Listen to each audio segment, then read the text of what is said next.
After the adoption of the law banning corporal punishment, it became very difficult for teachers to control students.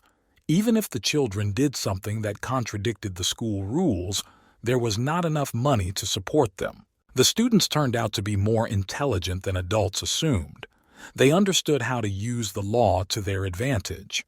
There was one case where a teacher had to prove that he had never touched a certain student's hair in front of a judge. And according to a survey of 1,196 teachers from across the country, 98% of students said that learning had become more difficult than before. Among teachers, the figure reached 85%. One day, when the undermining of teachers' authority and disorder in classrooms reached a peak, as a result of an attack by a student, one of the teachers collapsed and died. So it was decided to hold a national meeting at the Ministry of Education. It was a large, beautiful, white building. It was surrounded by a large, well-kept lawn. Approaching the building, the protagonist began to feel the seriousness of what would happen to him during his work. Then, walking along the sidewalk, passing by people, it turned out that a certain amendment to the law on the protection of teachers had been developed, which society had humbly accepted. Stepping on black lacquered boots on the asphalt. The man added that they also targeted the issue that was the focus of media attention. It was a scandal involving a popular entertainment star. The gentleman in black stopped in front of a large building and stood there for a few minutes looking at it carefully. He had a serious expression on his face. His eyes were brown and tired. His hair was slightly curled and fell over his face, covering his forehead. He also had a thin beard and mustache. 2 years later, the situation is unfolding in a residential area of the city where there are several high-rise buildings nearby. But from one apartment, a student says that it's time to go to school. Then he came out of the entrance. He was wearing a school uniform. He wore black classic trousers, a white shirt, a black jacket, and a red tie. He was carrying a large green backpack. He was holding a phone in his hand and looking at something carefully. A girl followed him out of the building. Suddenly, a strange sound caught their attention. They both turned their faces to the right to see what had happened, and they saw a man falling down just a few meters away, screaming loudly, "Ah!" It was very surprising and frightening at the same time. So, in the morning, during school hours, a second-year high school student committed suicide by jumping out of a window. His name was Park Tae-seok, and the boy who witnessed the fall never spoke to him. However, everyone in their school knew the young man, because he was nicknamed Chanta, which means school bullying, the main horse of the school. The boy was so surprised by what he saw that he made giant eyes and froze for a minute. And by this nickname, you can guess why he committed suicide so easily. The first person to witness the death of a student from his school. It was a first-year student, Kim K-min. The moment he came across the corpse, the young man laughed because what he saw was unusual for him and he simply did not know how to react to it. What emotion should and should not be shown, and it made him wonder if he was crazy. Then the boy came to school and fell to the floor in the yard because something happened to him. It turned out to be a gang of teenagers, one of whom was filming everything, another was standing next to the boy who was lying on the ground, and the other 3 were trying to look at something on their smartphones, namely how many decibels. And the program showed only 67 and the audience didn't like it because it was a weak indicator. So another guy came up to Kim, grabbed him by the vest and smilingly said that it was his turn and asked his friends to watch carefully. At this time, the victim was screaming loudly and asking them to stop abusing him. However, these words did not stop the attacker, and he pinched the young man's right limb. This caused a lot of pain, and the young man began to scream loudly, closing his eyes. The rest of the gang started looking at their smartphones to see how many decibels it would be this time. And it turned out that the app showed more than 100. So the guys concluded that Kim K-min had set a new world record. All this action took place in a dispute between 2 high school students. The second attacker, namely Hyer-shik, won, and he demanded that the first one give him 1,000 won. The student replied that the boy was not brazen because he had pinched him exactly where he had already been struck. Then he angrily asked him to do it again, but this time it had to be honorable, and he pushed Kim down to the ground. He put his foot on top of him, telling him to scream loudly and calling him dog shit. His friends said it was too quiet, so it was useless to do it now, and then they started laughing out loud.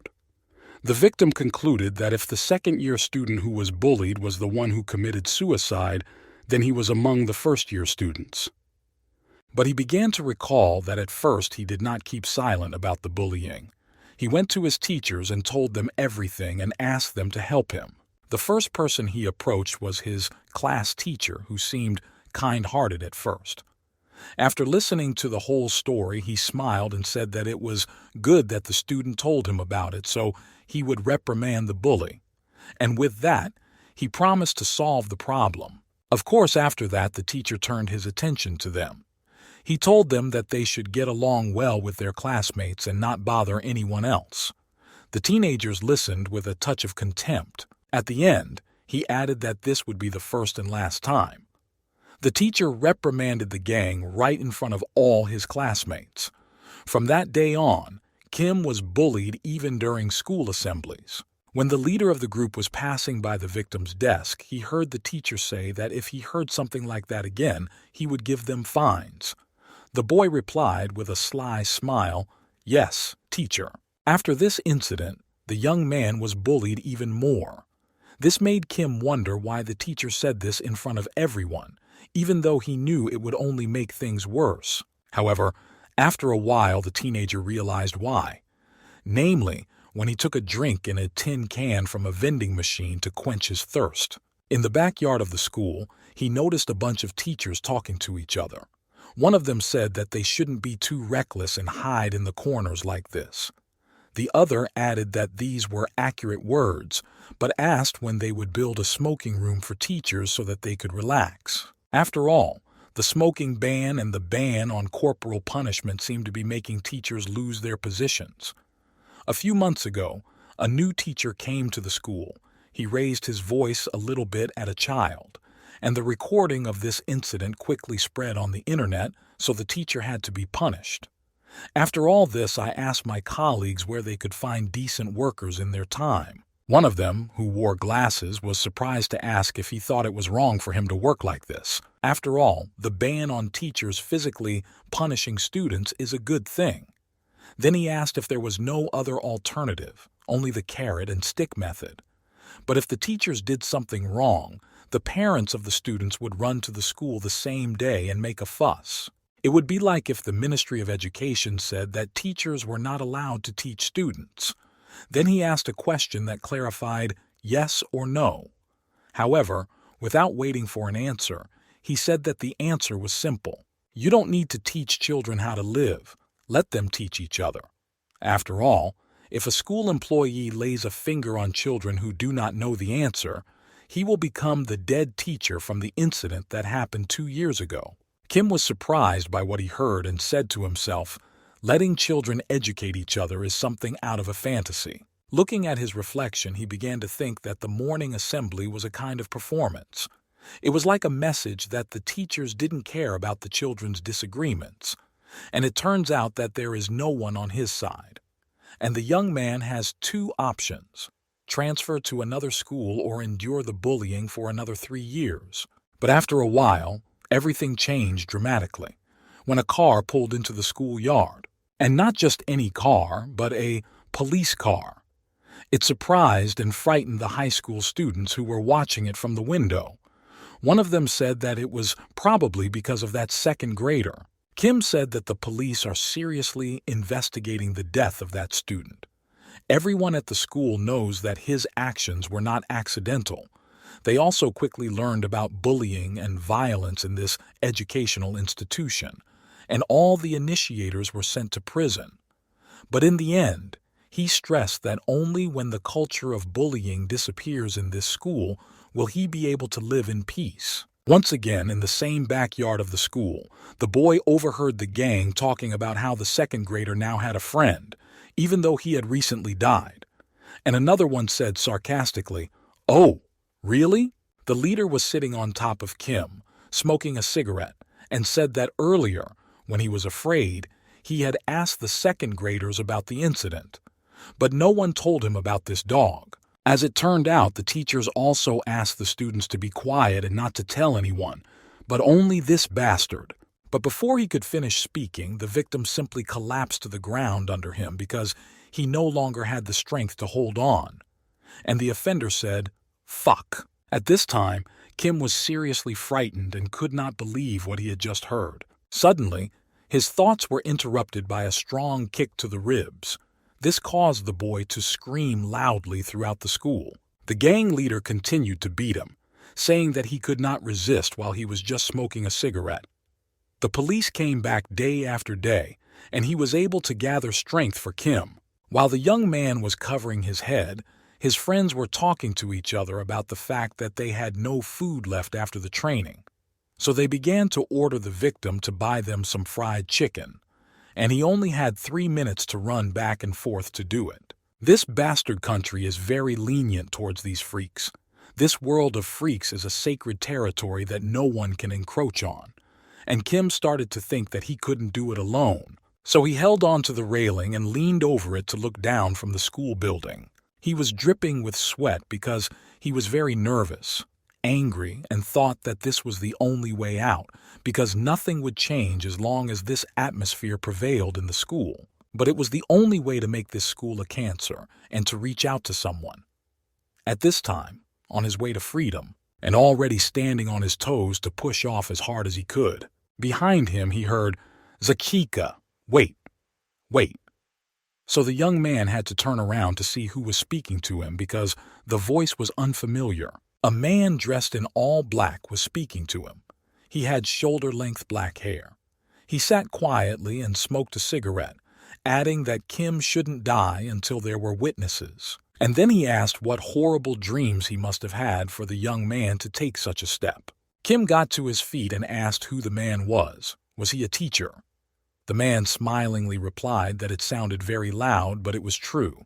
The next thing the student asked was what exactly was the teacher doing here, while he was taking another puff. After releasing the smoke, the man calmly replied that he had a good view of the entire school. On the one hand, a group of teenagers is sitting on a bench near the school, not being afraid of being seen. On the other, a bunch of high school students are beating up one of their classmates.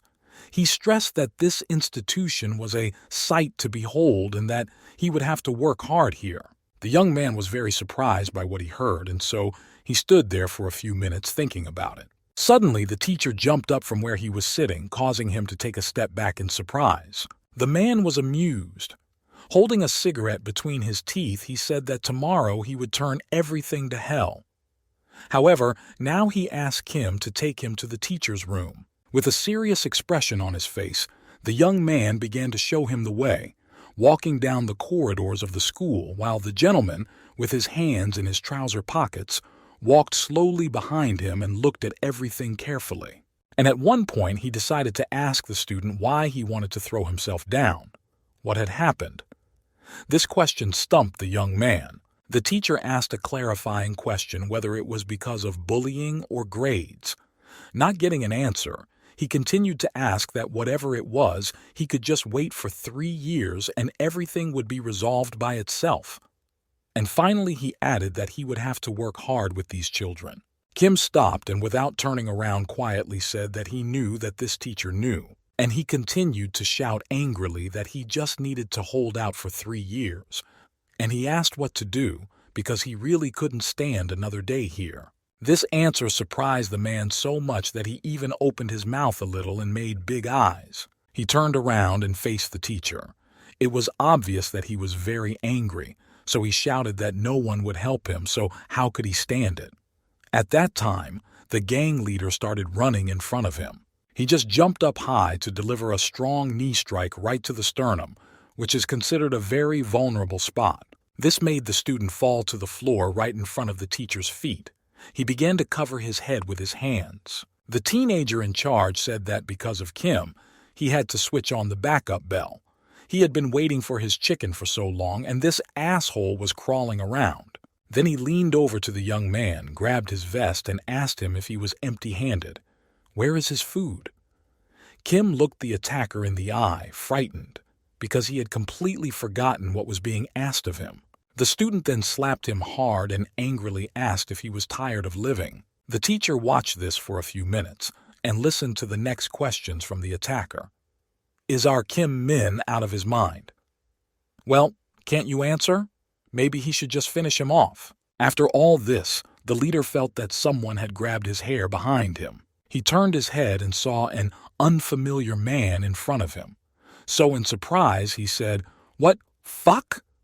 As he said this, the teacher raised his right hand high in the air, and he slapped the attacker hard so that he could feel the pleasure of it. He made him salivate in all directions. After that, he grabbed the guy by the bars and threw him against the corridor wall so that his legs flew up. The man smilingly told him that from now on he would speak only as he pleased and not dare to contradict him. Then, hiding his hands in his trouser pockets, he added that the gang leader was really out of it. The young man rubbed his cheek where he had been struck and asked, "What fuck?" Not understanding what had just happened and how this gentleman dared to touch him, Kim, adjusting his round glasses, turned to the man in surprise and called him a teacher. The teenager leaned against the door of one of the classrooms and asked, "Teacher?" Scratching the back of his head, the man said that it sounded very loud, but it could be taken as true. The headmaster, smiling ominously, said, "Then a teacher, right?" Then he approached the gentleman and, looking him straight in the eye, added, "A teacher beats students at school." At this time, a bunch of high school students had gathered in the corridor, watching and taking out their smartphones to film the incident. The student began to provoke the teacher to try to hit him again. So far, this had no effect on the man, as he stood there with a facial expression that showed no emotion. The teenager added that if he wanted it to go viral, he should hit him. The teacher smiled and said, "Yeah?"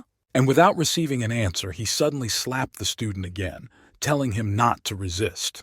As the teacher continued to slap the boy's face, he shouted that the man was playing a joke because he had a friend who would show his face on the internet. The teacher kept saying, "Oh, I'm going to be a star, and that's why I need to work hard enough to show off my best self." And he happily began to say words during each slap.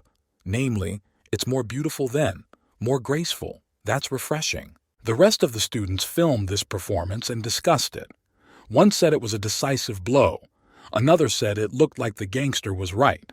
The class teacher of the high school students stood behind the others and asked in amazement who was this guy and why was he behaving like this. The gang leader was already so tired of being beaten up that he shouted loudly, "You bastard!" He waved his hand in a fist and said that the man had crossed all the boundaries. And in the end, he asked what kind of teacher he was, if he could just beat his students like that. And he added that he was the strongest first grader in this school. The teacher listened carefully and saw an angry student running at him. He tripped him up and the young man began to fall on his back, waving his arms rapidly as if trying to hold on. However, the headmaster fell right on the door and it opened to some office, and in doing so, he hurt himself a lot. As he was getting up, he noticed what was happening behind him, and it surprised him. Without restraining himself, he shouted loudly, "Damn!" And at that moment his head was firmly wedged between the door and the wall. It turned out that the teacher was holding him like that. The teenager kept shouting for him to open the door and let him go. The man did not listen. So he took out a long stick, spread it out, and said that when he was young he had been hit by a teacher. He thanked him afterwards, and he put the stick behind his back, swinging it. And he hit the student hard on the arse. It turned out to be quite convenient because the boy was on his knees, and at that time he started screaming loudly, first from surprise and then from pain.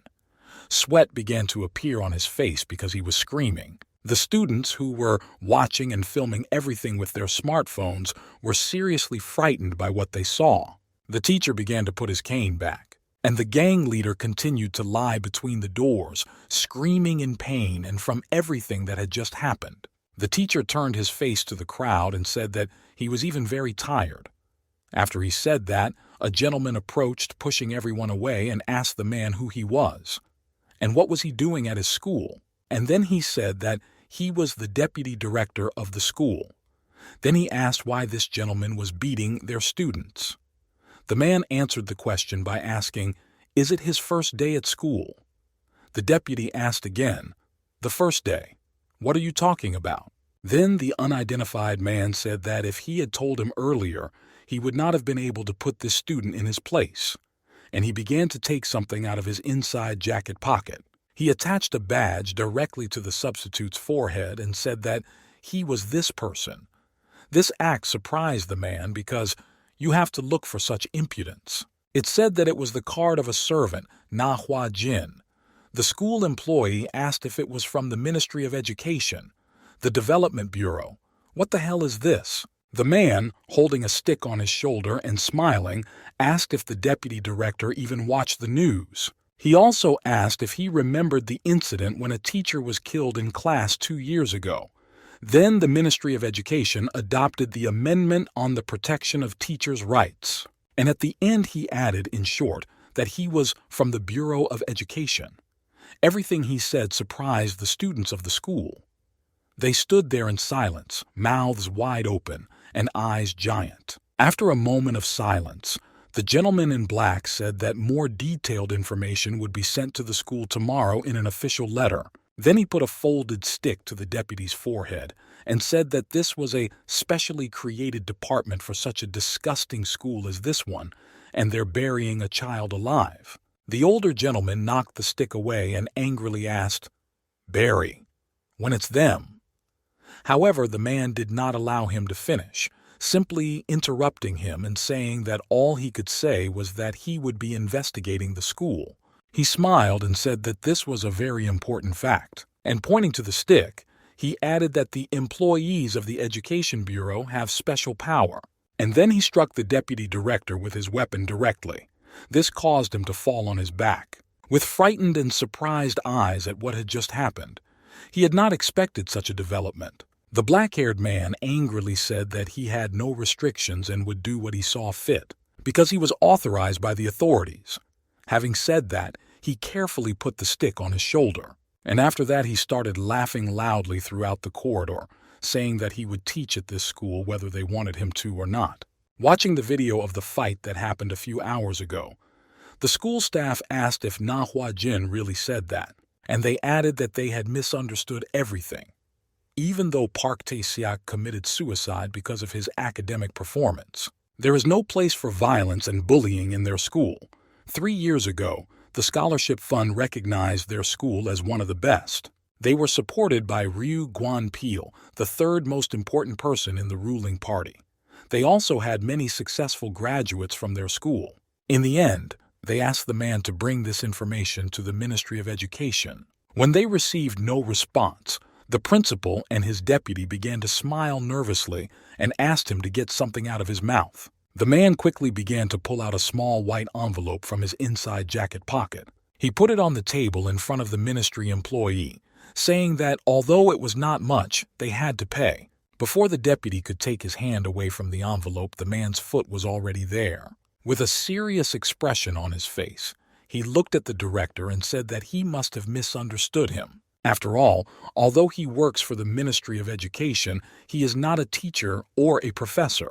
He has no right or authority to evaluate this school, so he has nothing more to give. Then he got up and headed for the exit, saying that he was very pleased.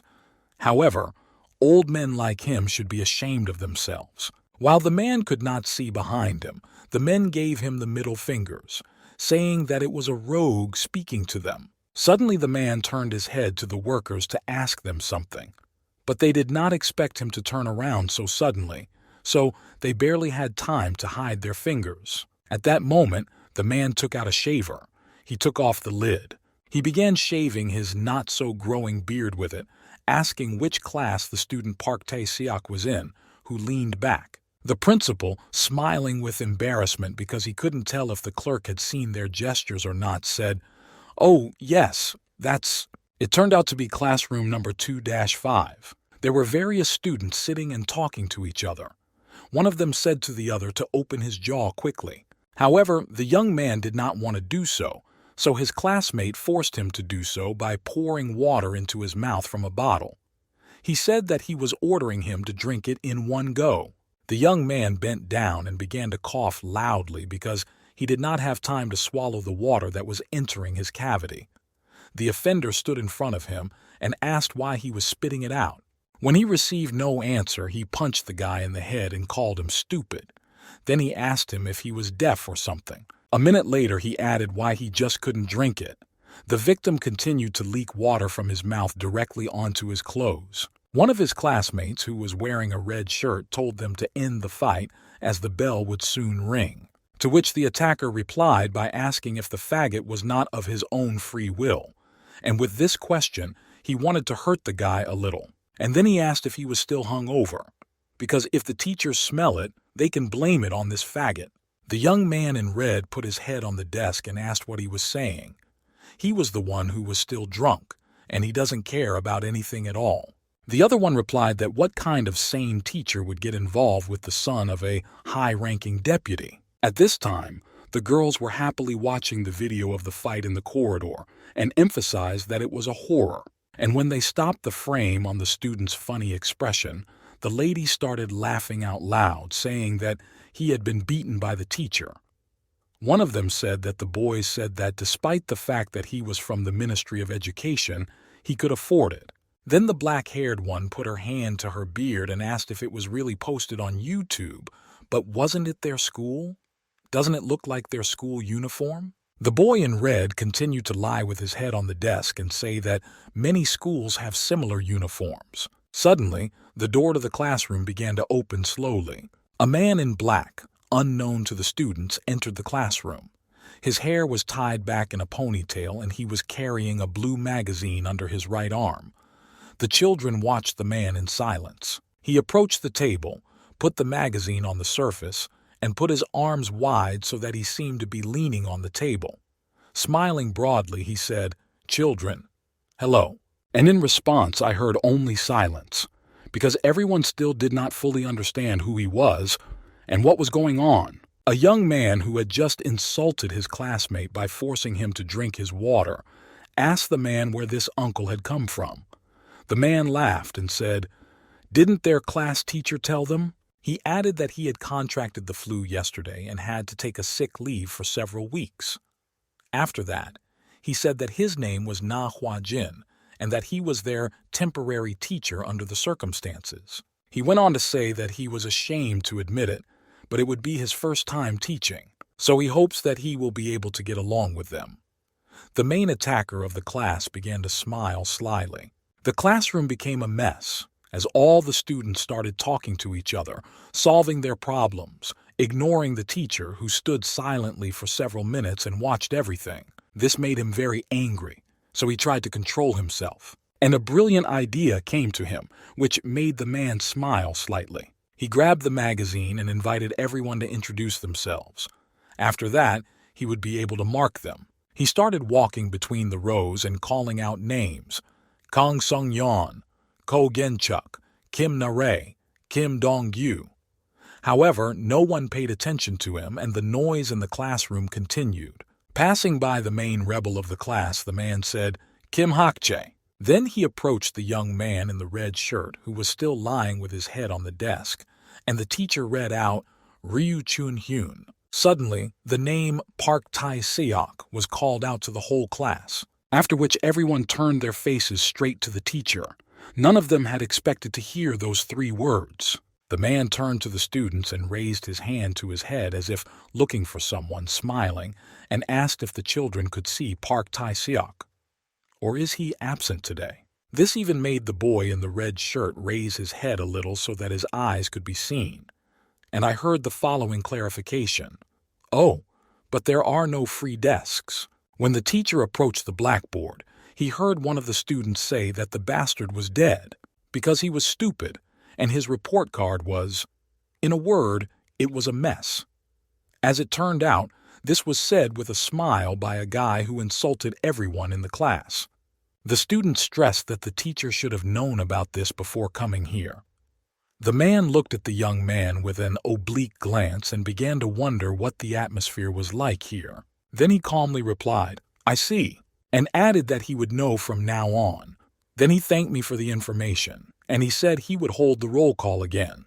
The teacher went to one of the desks where a blond boy was sitting and said, "Park Pung-soo?" The boy was sitting very sad. His head was bent over the desk and sweat was slowly dripping down. The student was deep in thought, not even noticing what was happening around him. The man leaned over and asked him what was wrong with his face. Maybe something was bothering him. But suddenly he smelt a smell that hit his nose. After that, the teacher turned to everyone and angrily shouted, "Who did this?" The attacker laughed and said that he must have been stressed out all morning, and to be like Kok Chong, the great thief, he drank a bottle of soju. He just drank one bottle in one go. At that moment, the teacher approached him and started smelling him. He said that he also smelled like a drunk. He asked if they had been drinking together, and the guy said no, he was just sitting next to him. The teacher gritted his teeth and said that their smells were different.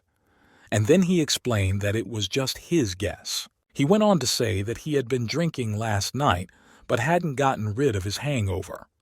Finally, he asked him if he hadn't gotten him drunk on purpose to avoid being blamed. The student was so angry that he got to his feet, leaned on the desk and shouted, "You fucking idiot, what are you talking about?" The teacher calmly said, "So it was you. You killed Park Tae-seok?" Then the man took off his glasses to see the reaction better. The young man simply could not contain himself any longer as he was bursting with anger. He repeated, "Killed, killed," and he started to move straight towards the teacher, shouting that he was talking nonsense. Who killed him? The teacher was not confused and grabbed the boy's lips with 2 fingers. He pulled him from the end of the classroom to the blackboard. Then he turned to the student and said, smiling, that today he had planned to just reconnoiter the situation at school. But this young man is causing a lot of trouble, and he squeezed his fingers, which were still on his lips, even harder. He slammed the boy so hard against the wall that he even lifted his legs up. The student began to slowly get to his feet, but he was screaming because his lips were hurting quite badly and they were already quite swollen. The teacher loudly asked who was the headmaster. One of the students timidly stood up and said that he was. Turning to the young man, the teacher told him to take the victim to the first aid post and put him to bed. The young man replied briefly and clearly, "Okay." As the headman took the victim under his arms and started to walk out, the teacher said that he needed to summarize the results of his 2-day stay at the school. The first is that teachers kiss their arse. And the second, students who are forced to endure bullying. And the third. Before he could finish, the rebel interrupted him saying, "This dog is slouchy," and wanted to attack the man from behind. However, the teacher reacted quickly and hit the young man directly on the head with the magazine. The student fell to the floor and the teacher continued that even if their classmate died, they would continue to say the same thing. He said he would introduce himself again. He is a member of the bureau at the Ministry of Education, and his name is Manhwa Recap. And then he emphasized that they were the first to be chosen for an experiment since the establishment of the Education Bureau. And if the students are wondering why this organization was created, they can watch it on YouTube.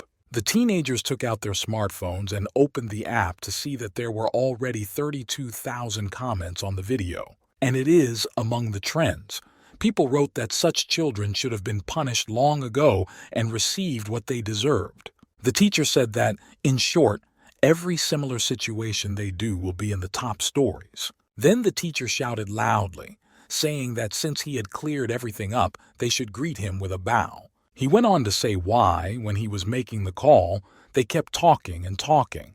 He asked why they allowed themselves to behave like that when the teacher was speaking. When he received no answer, he continued to ask if they were taking an example from each other. And pointing to the rebel who was still lying on the floor, he said that they had 3 seconds or they would become like him.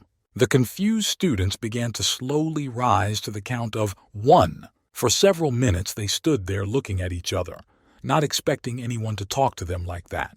However, the young man in the red shirt continued to lie on the desk while everyone stood. He told his classmates to sit down. After all, the teacher's words do not matter. And he repeated once again that everyone who got up should sit down. The teacher asked if 3 seconds had passed. But the black-haired man continued to order his classmates to sit down. After he saw no movement, he shouted, He's telling them to sit down," and added, "Assholes!" And the students began to slowly return to their seats one by one. The teacher was still calmly watching what was happening in the classroom, and when the last girl sat down in her chair, the young man finally raised his head and asked the teacher what about him. The teacher sat down on the chair, put his hands in his pockets, and said with a sneering smile that the suckers thought he was scarier than the teacher. The man quickly opened the magazine he was holding and started looking for the young man on the list. And when he saw his photo, he read the name Ryu Jun-hyun. Then he looked at the children seriously, and putting the book on the table, he told them to come forward. The boy asked, smiling, what if he didn't want to? The teacher also smiled a little and asked if he would not shit himself if he came up to him. The boy said that if he wanted to, he could come over and see what would happen. For a few minutes, the classroom was silent. The classmates began to turn their faces towards the young man in the red shirt sitting at the back of the classroom. The man squinted his eyes and said that he would check it out. And then he began to move slowly towards the student, who was laughing and waiting for the teacher to approach him. As the teacher walked, he looked intently at the student, and the student, in turn, looked intently into the teacher's eyes. However, he passed by the young man, who bowed his head because he was not feeling well. But when he came to the door, he opened it with his foot. It hit the wall and made a loud sound. Then the teacher found himself in the corridor and turned his head to the right and noticed the principal and his deputy spying on him through the windows. The man asked them what they were doing here. They were confused because they did not expect to be caught doing such a thing. They began to smile nervously and try to explain. The teacher rolled his eyes and asked why these sick old people were sitting there watching like mice. The principal began to scratch his head and smiled and said that they were not peeping. They just decided to watch him teach. Then the school employee began to approach the man in black cautiously, saying that there was something he had not told him.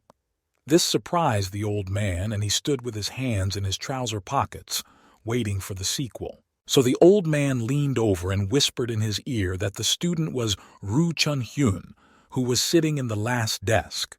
To tell you the truth, he is the son of a high-ranking MP. The man from the ministry asked, "Really? The son of an MP?" The principal continued that he should have heard because he was in between the Minister of Education and the person responsible for school education. He advised him not to go against him as there could be problems in the future. Suddenly, the principal turned his gaze and waved and asked how Jong-hyun's father was doing, who had just left the classroom. The man in black angrily shouted at the headmaster that he had almost made a mistake a few minutes ago because he would have touched him. He continued that it would be difficult to keep this deputy in place, and he was sure that he would be able to drag him away and eat him. But the director told him about it in time, so he sarcastically thanked him for the information. He replied that he didn't need to be thanked because a good leader had to do it. The student watched with a smile as the adults talked. Suddenly, he felt a strong hand on his face, and this made him angry because he did not like this gesture. It turned out to be the limb of a man who asked the director if he knew what he was saying about the children, because they were completely mired in this shitty atmosphere. Because a high-ranking man like him, the principal, licks everyone's arse. And pointing to the student, he added that this kid sees him as a sixth grader. If this bastard sees him like that, then so do the rest of the students. This is how the unique culture of this educational institution was created. After saying these words, the man pushed the student in the red shirt to the floor. This scared the principal and the deputy principal. However, the man continued, saying that in order to establish the authority of the school, this culture had to be removed. And then he said angrily that if he got in his way again, he would experience his education firsthand. And he started walking calmly down the corridor, asking his deputy to gather all the teachers in the gym. The gentleman asked in surprise, "All of them?" The man replied that he would make an announcement.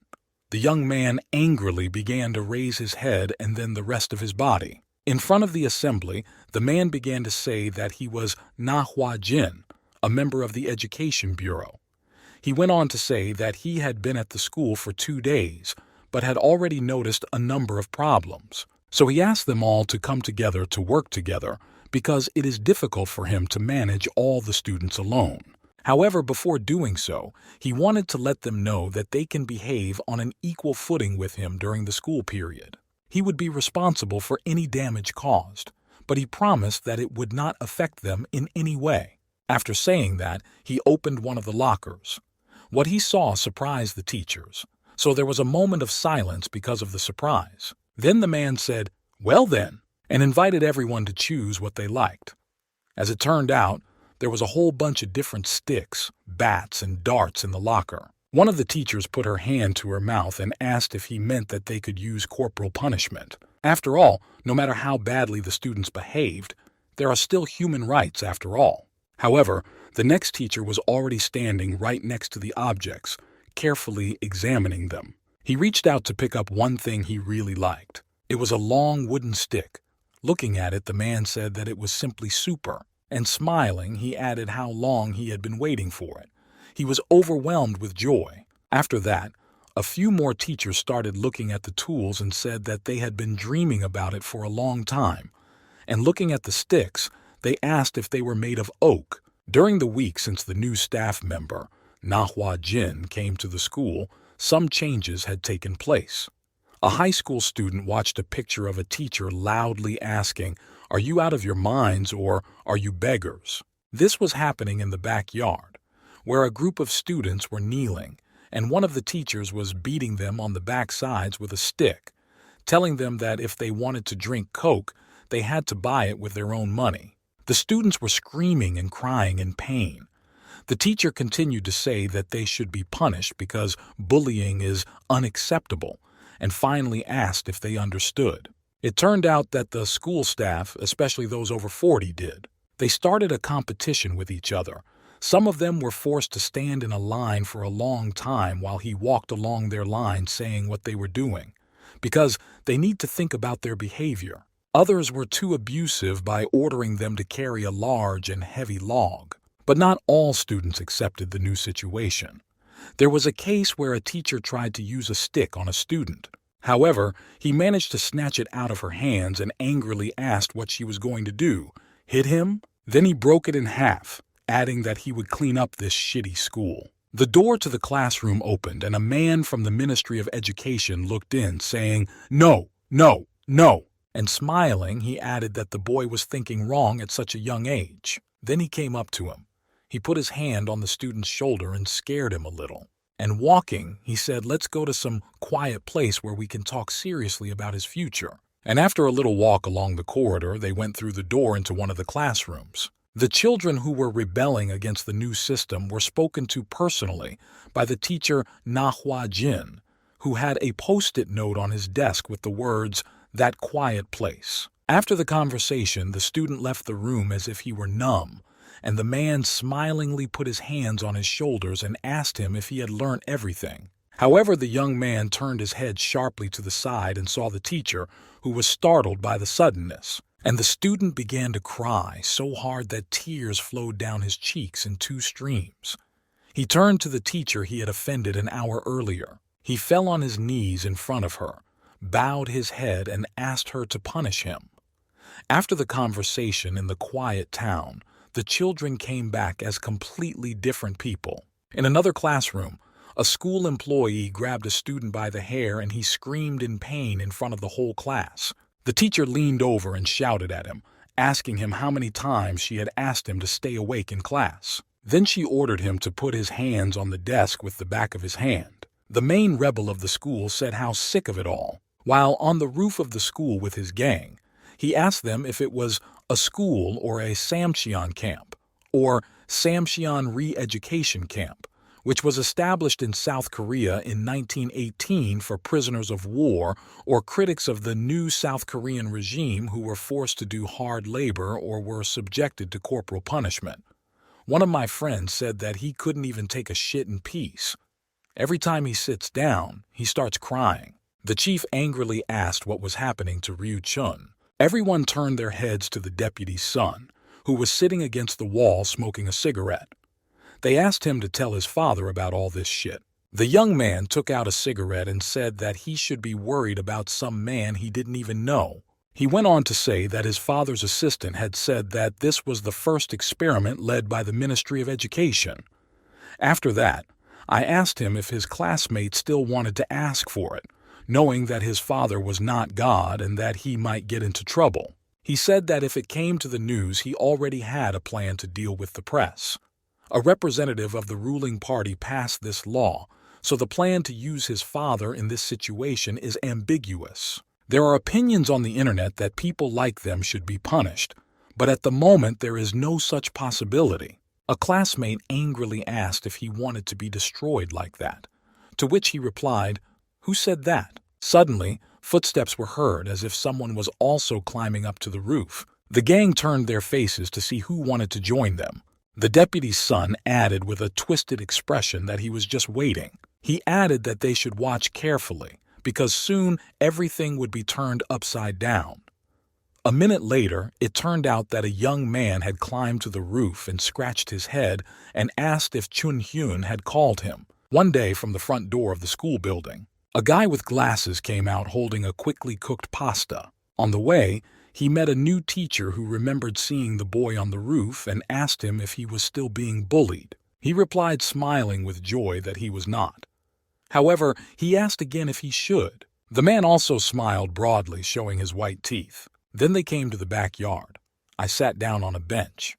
The student began to eat his lunch and the teacher lit a cigarette and began to smoke. The teacher calmly asked if the boy was studying calmly now. The boy turned his head to listen attentively to the question with a mouthful of food. Then he replied that thanks to him, he was no longer bullied. He asked if this was really their school. The man took another puff and said that it was just a moment. The student continued that the bullies came to him to apologize, but he thought they were not really sorry. And then he added that one of the teachers said that he was sent here and that the teacher would have to leave sooner or later. And when he leaves, the school will return to its previous state. Suddenly, the man slapped the young man on the back and he spat out the contents of his mouth in surprise. The teacher said that he was still as pessimistic as ever, but he added that he was not a fool and understood it perfectly. He smiled and told him not to worry and to wait because he had a plan. Suddenly, their conversation was interrupted by one of the students who turned to the teacher. He nervously asked for help, and then he added that he could be killed. So he demanded to be saved. He did not look good. He was beaten up, had a black eye, his face was torn, his clothes were torn, and his hair was disheveled. After examining him carefully, the teacher slowly got up, threw away his cigarette. He started walking to school with his hands in his trouser pockets. He asked the student to follow him because they needed to talk. The information he received and what he saw made him very angry. But the student stood there for a few minutes wondering what would happen next. He started to cry because of the pain and what had happened to him.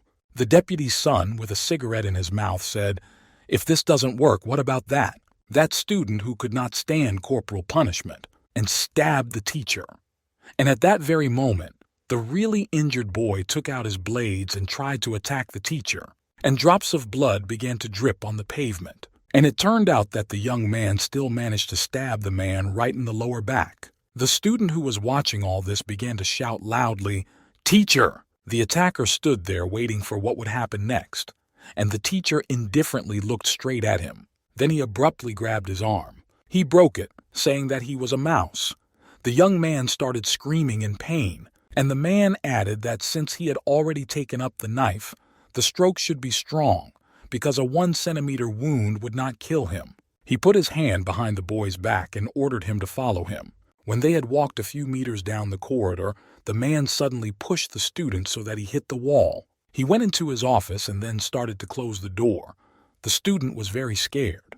It turned out that they had arrived at his ominous classroom, where there was a sign that read, "The same quiet place." The teacher approached the lockers and began to take off his jacket and asked the boy to sit down. Then he started to take off the black blouse that was underneath. He took it off too.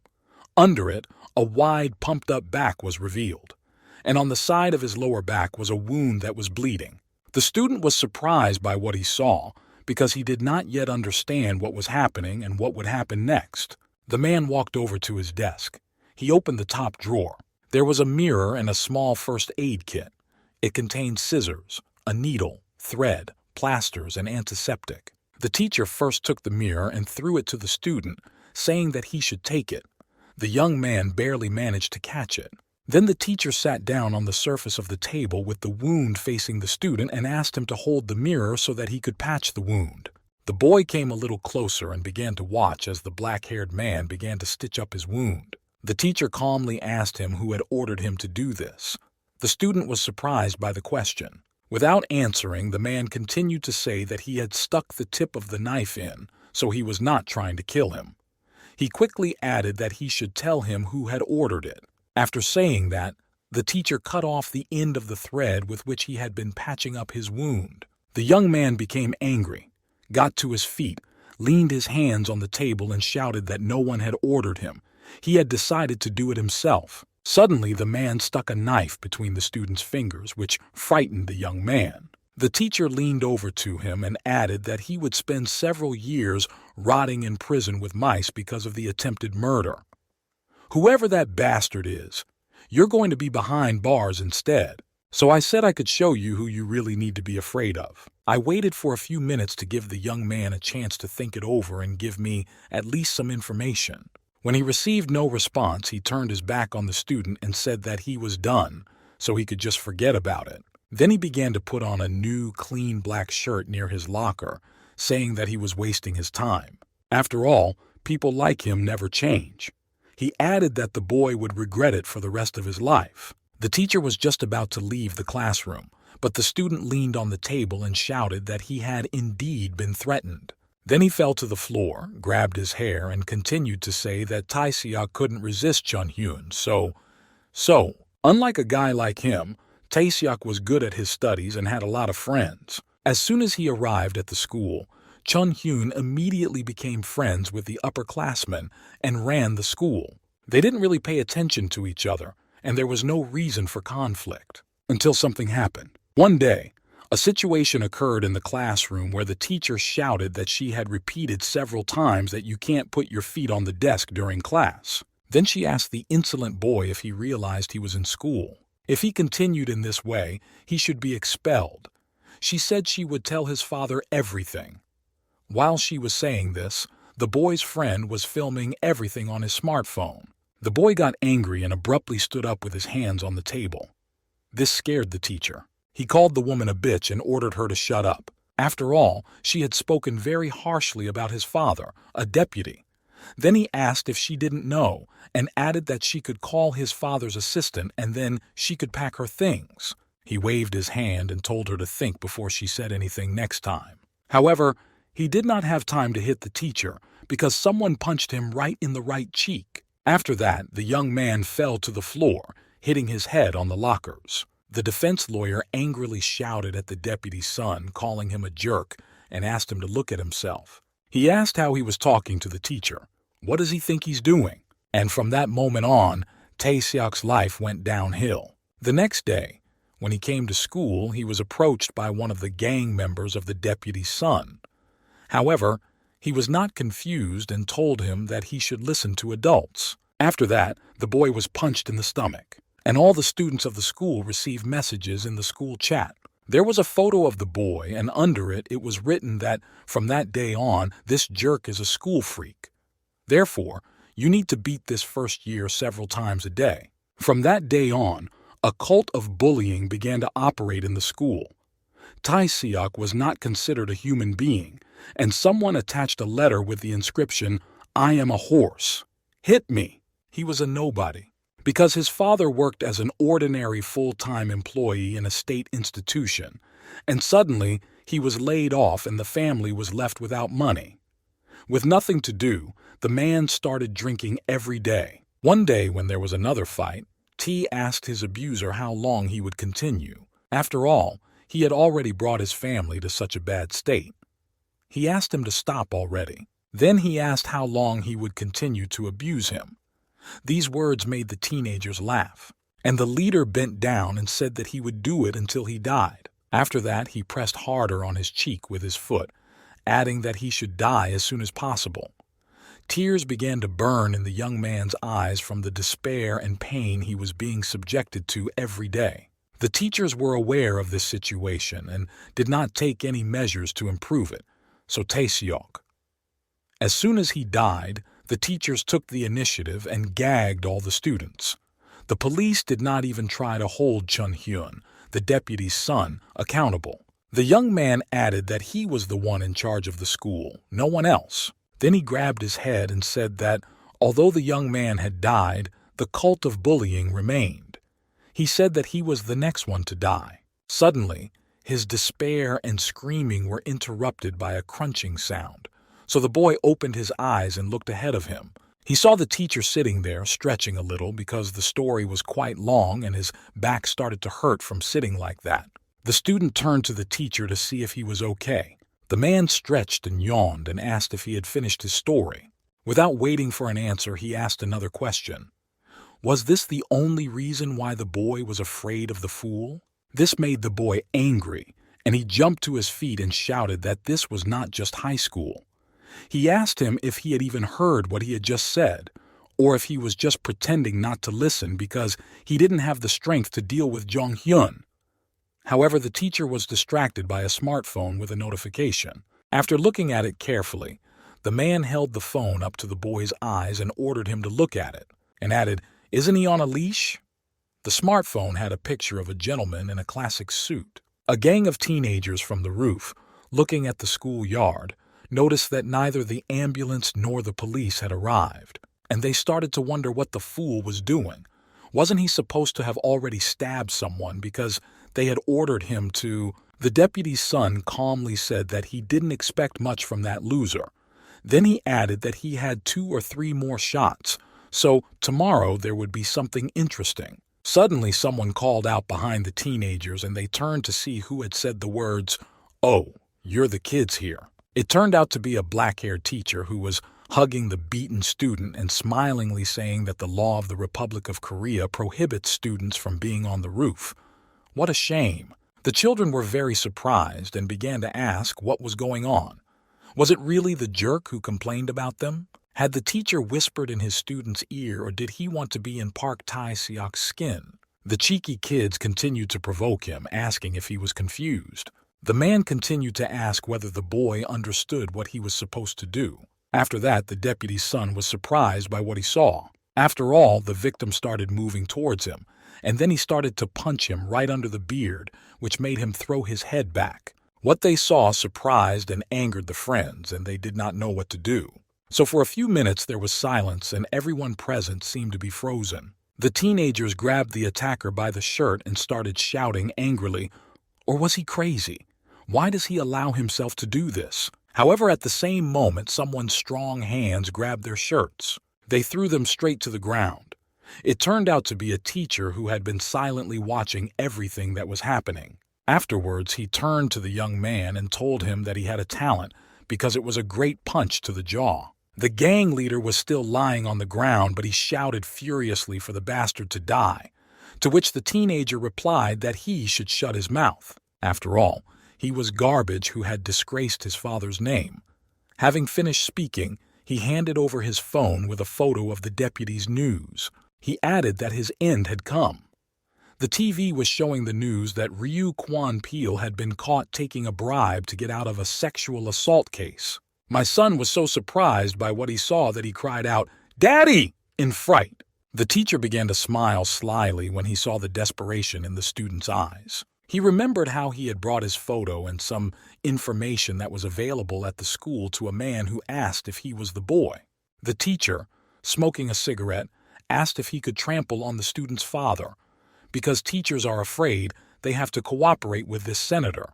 The mysterious man lit a cigarette and heard that his friend could not get involved because it was politically related. The gentleman in the suit turned to the teacher and told him not to whine but to go do his job. He added, smiling, that it was just a small job, because they would grind him into powder. It turned out that this was the same news that was shown to the deputy's son. He could not believe what he was seeing because he kept saying the same thing for 3 minutes. "Dad, Dad, Dad." However, after collecting his thoughts, he added that he did not believe it, because it was impossible. The teacher was very pleased with the result, so he stood there smiling. One of the rebel's friends decided that something had to be done, because he couldn't spend the rest of the day like this. So he went up to the young man, grabbed him by the jacket, and started shaking him to bring him back to his senses. And he said loudly, "Chun Henushka." And then he angrily shouted, "What's going on?" And the boy began to tell me that his family treated him like garbage because they beat him even for bowing wrong. His father was hitting him with a golf stick, furious and shouting why his son was so stupid. The mother tried to restrain the father's nagging a little bit, so she said that it was too much. But it didn't work on him, and he switched to his wife, accusing her of being involved in his upbringing. In the end, he called her a whore. The student said that for his father, who was a local deputy and a member of parliament, he was a terrible son. However, everything was fine outside the home. At school, his teacher stroked his head and asked him affectionately how his father was doing, and they suggested that he contact them at least periodically. However, his classmates made fun of him a bit because they knew that his father was a deputy. They mocked him and said that he was born with a golden spoon in his arse. So the young man continued to say that in high school, everyone treated him leniently because his father was behind him. And at school, he enjoyed power that exceeded his father's. He couldn't let the freaks who challenged his authority get away with it. He said he enjoyed seeing his victims crawl like worms after he beat them, but there was one problem. One of the worms he played with committed suicide. So he was called to the office that was meant for counseling. The boy added that when he was holding the door handle, he was very worried about what might happen to him there. After all, the police were inside, and if his father knew, he could already start opening the coffin lid. However, he dared to open the door to the room, carefully and quietly began to go inside. The police officers asked him to sit down wherever he felt comfortable. They then asked if he was Ryu Kwan Peel's son. Then they added that it was just a formality, so he needed to sit here for 10 minutes. So, to shorten the time, they asked how his dad was doing. The young man summed it up, and then he realized that whatever he did, he would get away with it. So, the young man imagined himself as the king of this school. But not after what happened to his family a few days ago. His own gang had elected a new headmaster and began to bully him. One of the situations unfolded in the toilet where the young man sat on the floor, covered in water, wondering why all this was happening to him. The attacker hid his hands in his trouser pockets and called him a piece of shit, and then said that without his father he was nothing. The young man responded to all these insulting words by saying that he wanted to beat him up for such an attitude. Then he added that he was wrong. After all, he had seen his father imprisoned. The young man did not say the last words but shouted, because he was overwhelmed with anger. He said that in 3 to 4 months this case would be forgotten, and then he would have the opportunity to finish them all off. But he continued to look at the attackers with a menacing face. They, in turn, turned around and headed for the exit, saying that he had made them laugh. Looking at their backs, the young man whispered to himself, "Die! Die! All those who dare to touch him." Suddenly, the door of one of the stalls opened and a man holding toilet paper in one hand said that the puppies were peeing again. Holding his trousers with his left hand, he added that he had to write a report, but he couldn't concentrate. He told the teenager that he had bowed his head as soon as his family went down. Finally, he asked if he had no friends at all. The angry boy got to his feet and shouted to the teacher, did he really hear all this? When he didn't get an answer, he continued to ask why he hadn't intervened, because these students were wrong. After all, it was his job. The man carefully closed the tap and answered why he had to do it. But he added that it was not his duty, not from this day forward. And he started shaking his hands so that a few drops fell on the floor and his hands became drier. Today, the restoration of teachers' authority was complete. From now on, there will be no corporal punishment and the school will return to its previous routine. During the lesson, one of the teachers told the students that they should have learned at least something from this situation. He added that they should listen well to the school staff so that it would not happen again. However, this had no effect on the students. They started talking to each other and created a mess in the classroom. The teacher ordered silence, but no one heard him. The student with glasses was thinking about Manhwa leaving their school, and he began to fear that the culture of bullying would return. One day, the son of a former deputy was walking down the corridor, and on his back was a sheet of paper that read, "I'm a sucker. Hit me on the back of the head." The young man was walking and carefully considering something, because his face was mysterious. Suddenly, someone kicked him, saying, "And this is a knee strike." It knocked the guy to the floor, and he immediately began to cover his head with his hands. The attacker shouted for everyone to look at his expression, which was frightened by what was happening. Then he leaned over and added, "Isn't it unpleasant when you are beaten by a first-year student? Are you surprised? From now on, you have to treat me like a senior." He grabbed the young man's sweatshirt and asked him to wait. Did he really want to cover himself with a hood? He started punching him all over the body and shouting, "Take it! Take it!" So now the new object of humiliation was the second grader Ryu Jun-hyun. However, it didn't end there. Something else happened in a large, beautiful country house. The boy received a hard slap that made his head turn to the right, and the young man himself fell to the floor. It turned out that his father had hit him with a golf club. Holding his cheek, the son asked why he was being beaten. The father replied with a question. Doesn't he understand why? Then the man angrily pointed his finger at the plasma screen hanging right in front of them, and there was a news program showing a photo of the boy. It turned out to be a video about Ryu Kwan-pil's son. He was suspected of bullying at school. This work began to spread across all internet platforms and social networks, where it humiliates teachers and students of the educational institution. According to the information provided, he encroached on the rights of teachers and bullied his classmates, using the authority of his father. As a result, one of the students committed suicide. One of the guards entered the building and told the senator that reporters had gathered around the building. He ordered them not to let any of these cockroaches get into even one crack. After saying that, the father swung his club again to hit his son, calling him a bastard. A second later, he added how much effort he had put into it, but it was useless. It was already nighttime and the moon was shining brightly in the clear sky, illuminating the street. The guy was lying on a large bed in his room, all beaten up and bleeding from his wounds. And in his mind, he kept repeating the same word, die, die, die. So a few hours later, he arrived at his school. He went inside and started pouring fuel from a red canister all over the room, corridors and classrooms. He was covered in bruises and wounds as if he was numb. He was deep in thought and quietly saying, "Die, die, die." Then he threw away the empty vessel, and then he took 2 more completely full ones. He said that in the morning he would burn everyone here to the ground.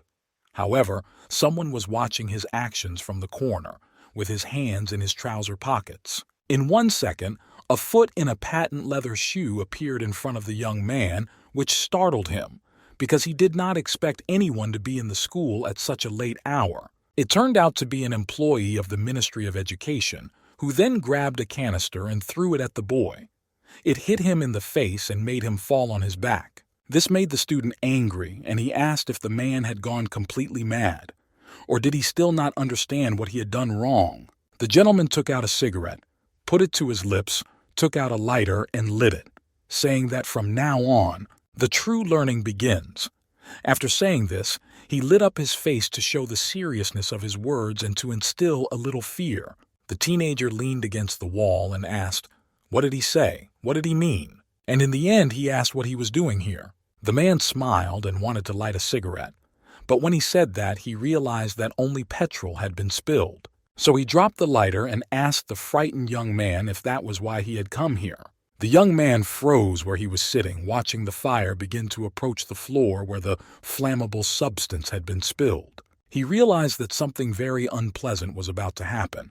So he started shouting loudly, "Ah!" And then there was a loud explosion which sent small particles flying in all directions. The student was trapped in the flames.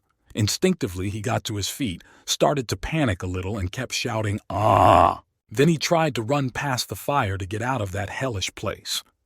The teacher was silently watching everything that was happening and stepped aside. The boy ran, sometimes even stepping on the fire with his sneakers. However, there was another explosion which knocked the boy down and he fell to the floor. When he got up, he realized that he was once again surrounded by fire, which was spreading very, very quickly. So in a matter of seconds it could be right in front of him, and he was already on top of it. He decided to stand up in a circle and began to call for help in fright. He began to ask loudly for the teacher to save him. Then he grabbed his hair and asked himself what he had done. He continued to shout and ask for help. He even added please at the end of the sentence. The teacher had already dragged a long but thin hose down the corridor and pointed it right at the student. He quickly turned off the tap and cold water began to pour through the hose, showering the young man. The man continued to work with a cigarette between his lips and a serious expression on his face. He did not feel any emotion at what he saw. However, he decided to help. So he grabbed a fire extinguisher, walked over to the student who was sitting under the wall with his hands covering his face, and began to extinguish the flames around him. When he was done, he threw the cigarette he had smoked on the floor. Then he abruptly threw away the fire extinguisher, which had run out of foam. The young man continued to sit and hide for a few more seconds. The man turned to face the student and said that he would not be able to forget this incident for the rest of his life, because petrol burned slower than a person running. The deputy's son was still in shock at what had happened. The teacher came up to him, sat down, and said that this was his opinion, that education is not something that can be transmitted physically. And then he added that from now on he would know that the fire spread slower than he thought. The next thing the man did was to grab the young man's shirt to bring him to his senses. He reminded him of the bullying he used to do to his classmates and then started to do to him. Then he made him remember that the father of the boy who committed suicide was drinking because of the redundancy, and his father was shown on all the TV channels in the news. He added that he had to understand that these things can turn everyday life into hell. When it all came back to him like a boomerang, he had to clearly understand his past atrocities and to understand that he was responsible for his actions. With a serious expression on his face, the teacher concluded that this was true learning. After that, he pushed the young man so that he hit his back against one of the walls of the corridor. The man leaned over him and said that whatever responsibility Taesuk had not taken upon himself could not be brought back to life. He added that he should at least not to put his burden on him. The young man sat on his knees and thought carefully about everything. He drew certain conclusions in his mind. Then he began to sob loudly in despair. Tears and snot were streaming down his face. He had to grind his teeth in anger. Then he fell to the floor and began to beat his hands on it. The same morning, the teacher was on the news, saying that he was a representative of the Ministry of Education and providing evidence of Ryu Jun-hyun's crimes that he had collected while at the school. The police quickly responded to the statement and came to the school to arrest all those involved in the abuse of Tae-seok. The young man who told the story stressed that he did not really follow politics. But that day, the news reported that Ryu Jun-peel's father had been removed from office. However, the man could not stand the public anger that fell on him, so he announced his resignation at a press conference. And because of this situation, Manhwa Jin's education method became known throughout the country. It was even in the top 10 of popular searches on the internet, and the media discussed the school administration and the Ministry of Education, which used corporal punishment. A student with glasses was sitting on a bench in front of the school. He was holding a bun in one hand and looking at something on his smartphone in the other, saying that the opinions of many people on the internet were ambiguous. And he began to wonder if Manhwa Jin was really okay. At that time, I went to the Ministry of Education building. It was located in the very center of the city. A young lady with shoulder-length brown hair, red lipstick on her lips, and glasses was riding in a car with a driver. She began to tell him that this was the most important issue at the conference that was to take place in a few hours. Basically, they are supposed to answer the most pressing questions, as the teachers have used unconventional teaching methods. It is also expected that the opposition will add fuel to the fire and subject everything to harsh criticism. The girl then turned her face to the man sitting to her right and said that their scenario was to deal with all this, to which he asked her to back off and take all the sheets away from him. It was not his style to foresee everything and think through the script in advance, so he suggested just moving forward. The girl looked down and turned to him, calling him Choi Kang-seok, and told him that her body was already at its peak from stress. To which the man replied that he would prove that his words were stronger than any reporter's writing. The driver drove fast, watching the road carefully. Suddenly, his eyes grew huge with surprise as something appeared in their path. It turned out to be a black-haired man who was depressed about something and had his head down. He was dressed in a black suit and stood still in the middle of the road. The driver quickly began to press the brake and the car abruptly stopped right in front of the man. The girl was frightened and asked what had happened. The worker replied in surprise, "Oh, there, it's Senator Ryu Kwang-pil is standing on the road, very upset about something." A lady took hold of the door handle and said she would come out to talk to him. The gentleman with the beard asked her to calm down and stay in the car because he would handle it, and he started to walk quickly outside to the man who wanted to commit suicide. When he got a little closer and was taking out a lighter, the man addressed him by his name, Kang-seok, and asked if he had arranged it all. After all, he had been trying to get into the party for a long time. He also asked why he seemed to be burying him, even though they were like family. The man listened attentively. He took out a cigar and set it on fire. In despair, he started shouting that they were at the institute, like they were like blood brothers, as if they had run together in the schoolyard yesterday and ate from the same plate. And in the end, he shouted for him to explain what was going on. The man took out a cigar and pointed it at his former friend and said, "Oh, Ryu Kwang-pil," and repeated why this was happening. And as he said this, he put the cigarette out on the jacket of the gentleman standing opposite him.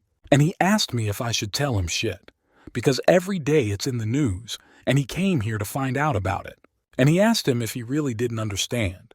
So he will tell him only once. He came up to him, looked him straight in the eye, and rudely told him that he should have brought up his son better. He added that Choi Kang-seok had been in politics for 26 years. He is the 6th most important politician. Before that, he was a representative of the party leader. Now he is the Minister of Education.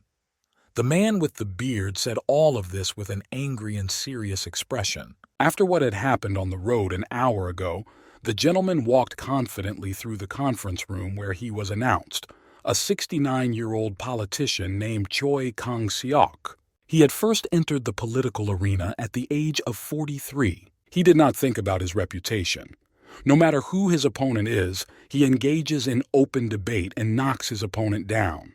The man does not pretend to be like other people in power. He has many allies and can be called the next presidential candidate.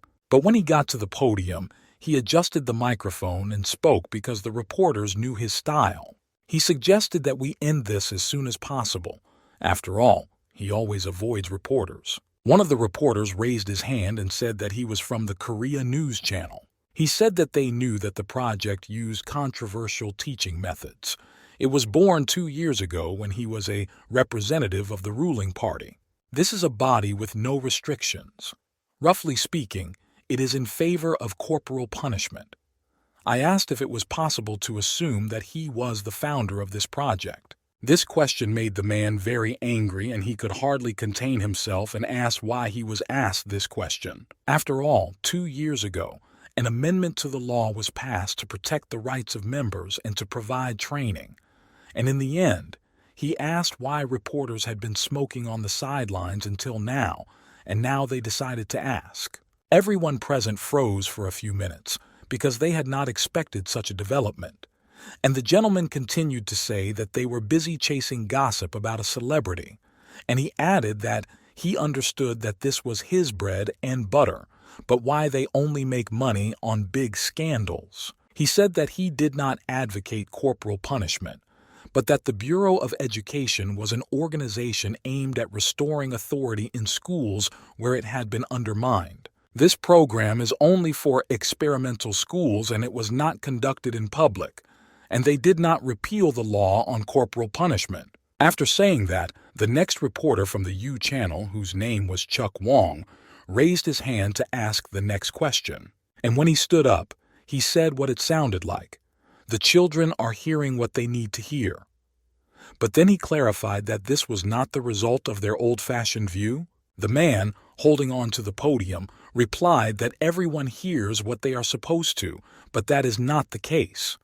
He added that the atmosphere in the school had improved as a result of the management of the local school administration.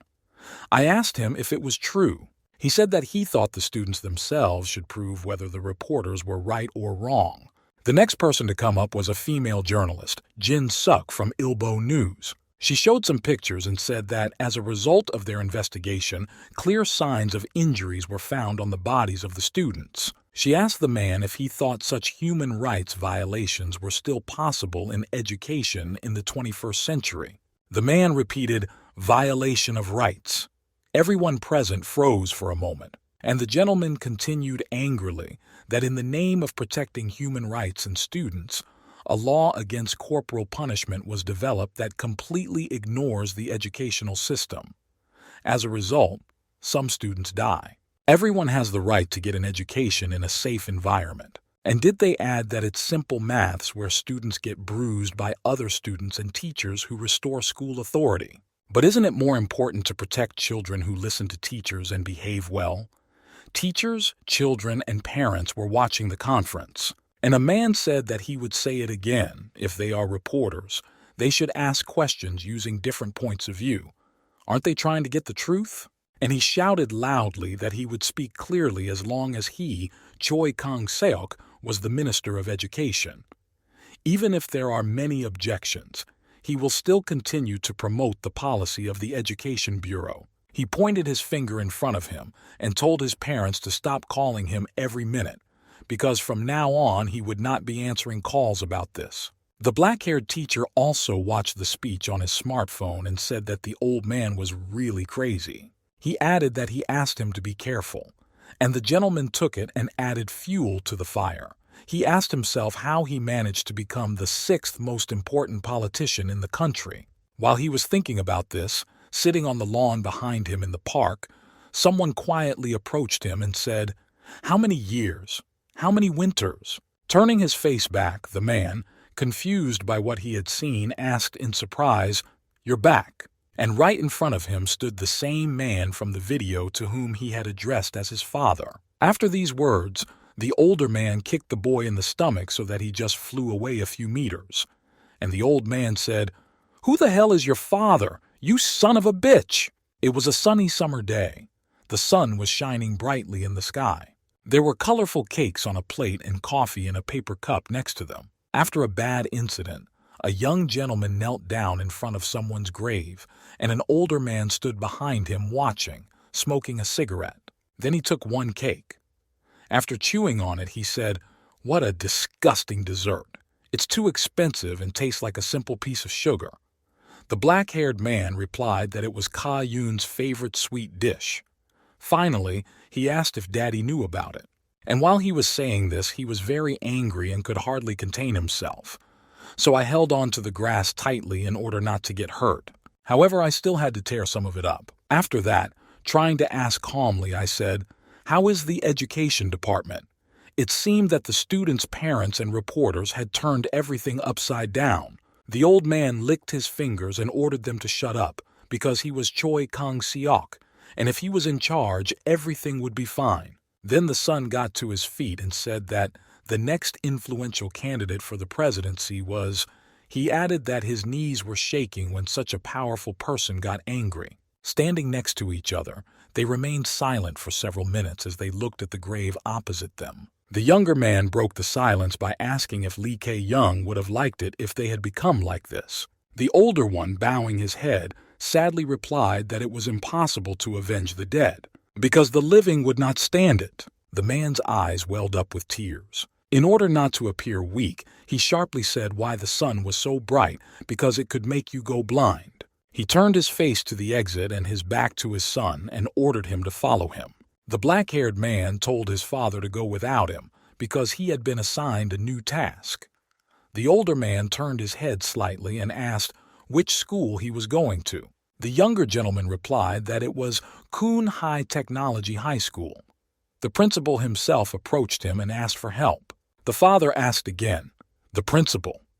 The boy replied that usually school problems can be easily solved. However, The head of the school personally asked for help, which meant that the case was already on the move. A few hours later, the man arrived at the school, which was quite large, beautiful, and had panoramic windows.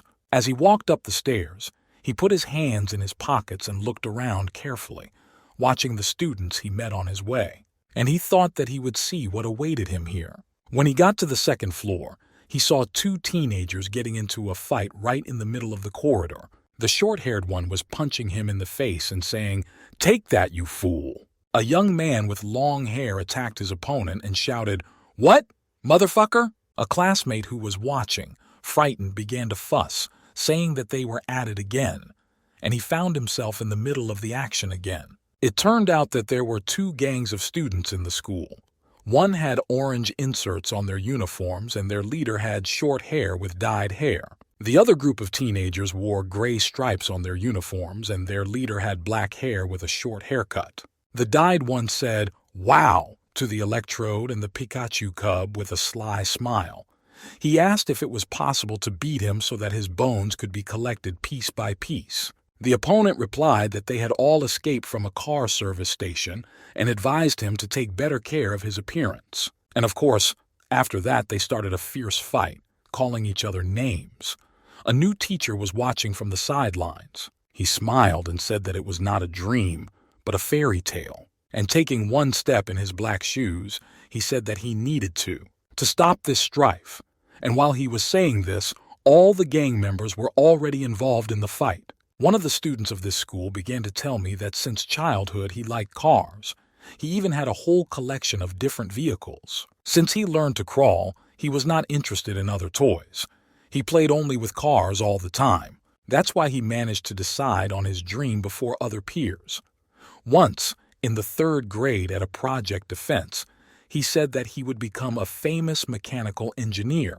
And to do this, he went to study at a high-tech school, but it turned out that there were two groups of teenagers who were constantly calling each other names and fighting as soon as a good opportunity arose. And the young man, watching another fight, asked himself if this was going to happen every day. After all the gang members fought very seriously. Some were kicking each other. Others poured the contents of their glasses or bottles into the opponent's face to blind him so that he would not see what was happening around him. Still others would lie on the floor and wrestle, trying to grab each other by the neck. This young man was quite frightened by this action, because one of the teenagers fell down in front of him and addressed him, making him stand up like a rock and speak. And at that moment, the frightened boy realized that he would not be able to get away quickly. He would have to take part in this mess in the middle of the corridor. So he took a swing and started running straight into the crowd and shouting loudly. However, he did not have time to hit anyone because he received a slap that knocked him down, and he fell to the floor in some unnatural position, and the other students continued to fight. The guy started crying because he couldn't do anything, because every day it was the same. He could not strike first. Suddenly, feet with black boots appeared in front of his face. This surprised me because it was definitely not one of the students. They don't dress like that. He looked up and saw an unknown man in a black classic suit with dark, shoulder-length hair. He stood proudly and confidently with his hands in his trouser pockets. Then he turned around and walked away from the student who was still lying there looking at him. The boy began to think that his face looked familiar, as if he had seen him somewhere before. In the office, the principal said that he had contacted the man in the morning, and he had come in the afternoon. He thanked him very much. He made coffee for the ministry employee. He invited him to sit down at the table to discuss everything. He said with a sweet smile that he wanted to consult. The black-haired man raised his cup to his lips and calmly said that there was a struggle between classes, and then he asked if the headmaster had any influence on them. The principal was very upset by what he heard, because what was happening in his school was very upsetting and he could not cope with it himself. At the same time, in the school gym, one of the main bullies was shouting that this high-tech school just sucked. He punched his gangmate so hard in the jaw that he even threw his head back. Then he fell to the floor. It turned out that all the members of the group were kneeling in a line, and their leader started a showdown between them. He asked if they had managed to beat at least one of them, and he reproached them for not even being able to remember the basics. and in the end, he called the students bastards. The young man, who was not happy about being here at all, began to think that it would be nice to have a time machine and go back in time and change his passion for transport and instead like robots. On the first day of the semester, there was a fight, which everyone happily filmed on their smartphones, not yet understanding what would happen next. The young man who started the fight stood up, put his hands to the side, clenched them into fists, and began to shout loudly that he was the first in the class.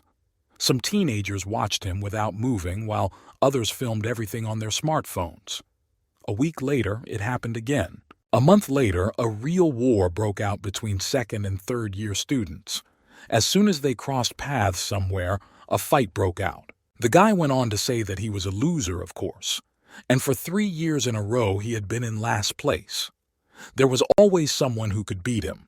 It was only through practical training that he was able to endure all those wounds, bruises, and pain all over his body. As long as he was turning the machine to switch to their parts, he would forget about everything for a while. Currently, he is already in the 3rd grade, and as soon as he started it, he thought it would be over, but it was not. This development continued. Liu Hosong angrily shouted at his friends, calling them freaks, and told them that his IQ in the engineering club had dropped.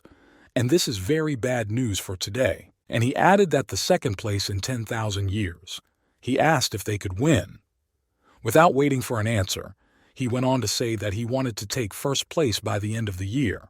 Looking at the faces of all those present, he went on to say that he wanted them to study and work hard. Therefore, they must do everything to win by the end of the year. And approaching the last boy, who was kneeling and crying, he began to tell him that he could not do it because of them, calling them fucking bastards. But what he saw made him stop for a few minutes in front of this young man, to whom he was saying the last words of his speech. He said quietly, "Huh?" and then asked who it was. Wasn't it his humble Kim Hyunju? Hearing these words upset him even more, and he could not wipe away the tears that spontaneously flowed down his cheeks. The gang leader leaned over, took him by the shoulders, and said, "Why is the 3rd year kneeling?" and asked him to get up and make himself at home. And turning his back on the student as if heading towards the exit, he added that Hyunju had also suffered enough, and now he would have to... The boy could not understand what was happening. And then he turned his face sharply to the student and gave him a stern look, as if hinting at something, or warning him about something. And after this strange look, the guy raised his right foot, which was wearing an original sneaker, and hit Kim directly in the sternum, which sent him flying several meters away. He landed on the floor. The boss took another swing, but this time he used his hand to deliver another blow. It made the young man dizzy. The attacker, fixing his tattered hair with his right hand, looked down at the victim with his eyebrows raised menacingly, saying that he felt sorry for the bastard. While the guy was kneeling with his head down, the boss grabbed him by the hair and added that he had already suffered enough. But in all these 3 years he had not defeated a single opponent. He raised the young man's face to his own and looked him straight in the eye with an angry expression, and asked him why he had come to their school of fisticuffs and high technology. At this time, the victim began to repeat the words, "Why the hell did you come to our school?" in his head, and asked himself, what kind of question was that? The reason why students come to school. In an instant, a teacher from the Ministry of Education appeared behind them. He stood there watching with his hands in his trouser pockets. He said, "Live to live." And he asked if they had ever heard that before. Then he folded his arms across his chest and seriously continued to say that school is for learning, not a place for fighting, and he asked them if they didn't think so. The teenagers turned their heads in the direction where the gentleman was addressing them, and the head teacher, having heard everything, asked if this could happen at all. He had never seen anything like it before. Then he got to his feet and began to walk slowly towards the teacher, asking who he was. "And what is he doing here?" The black-haired man pointed at himself and asked, "Who am I?" And then he said that his name was Na Hua Jin, and he was a member of the Education Bureau. All the children present were surprised, and the boy who had just been beaten said quietly that he finally remembered that he had seen this man on the news, and he added that it was the Ministry of Education. The information he heard made the main rebel think and raise his eyebrows in confusion. The teacher was surprised that such an adult boy did not know what he was talking about. Therefore, he took the question from him quite confused. However, after a second, he pulled himself together and asked if he lived in a cave or something, and hadn't seen anything on the internet or in the news. The young man replied that he didn't really know what it was all about, but he waved his right hand, which was clenched into a fist, and said that he knew exactly what the man was going to get from him, and he added that he shouldn't be here at all. The teacher was very amused by these words, but he restrained himself and only smiled slightly. Then he decided to strike first. He punched the young man on one of his cheeks. The teenager did not expect this development. After all, his hand was about to hit the man.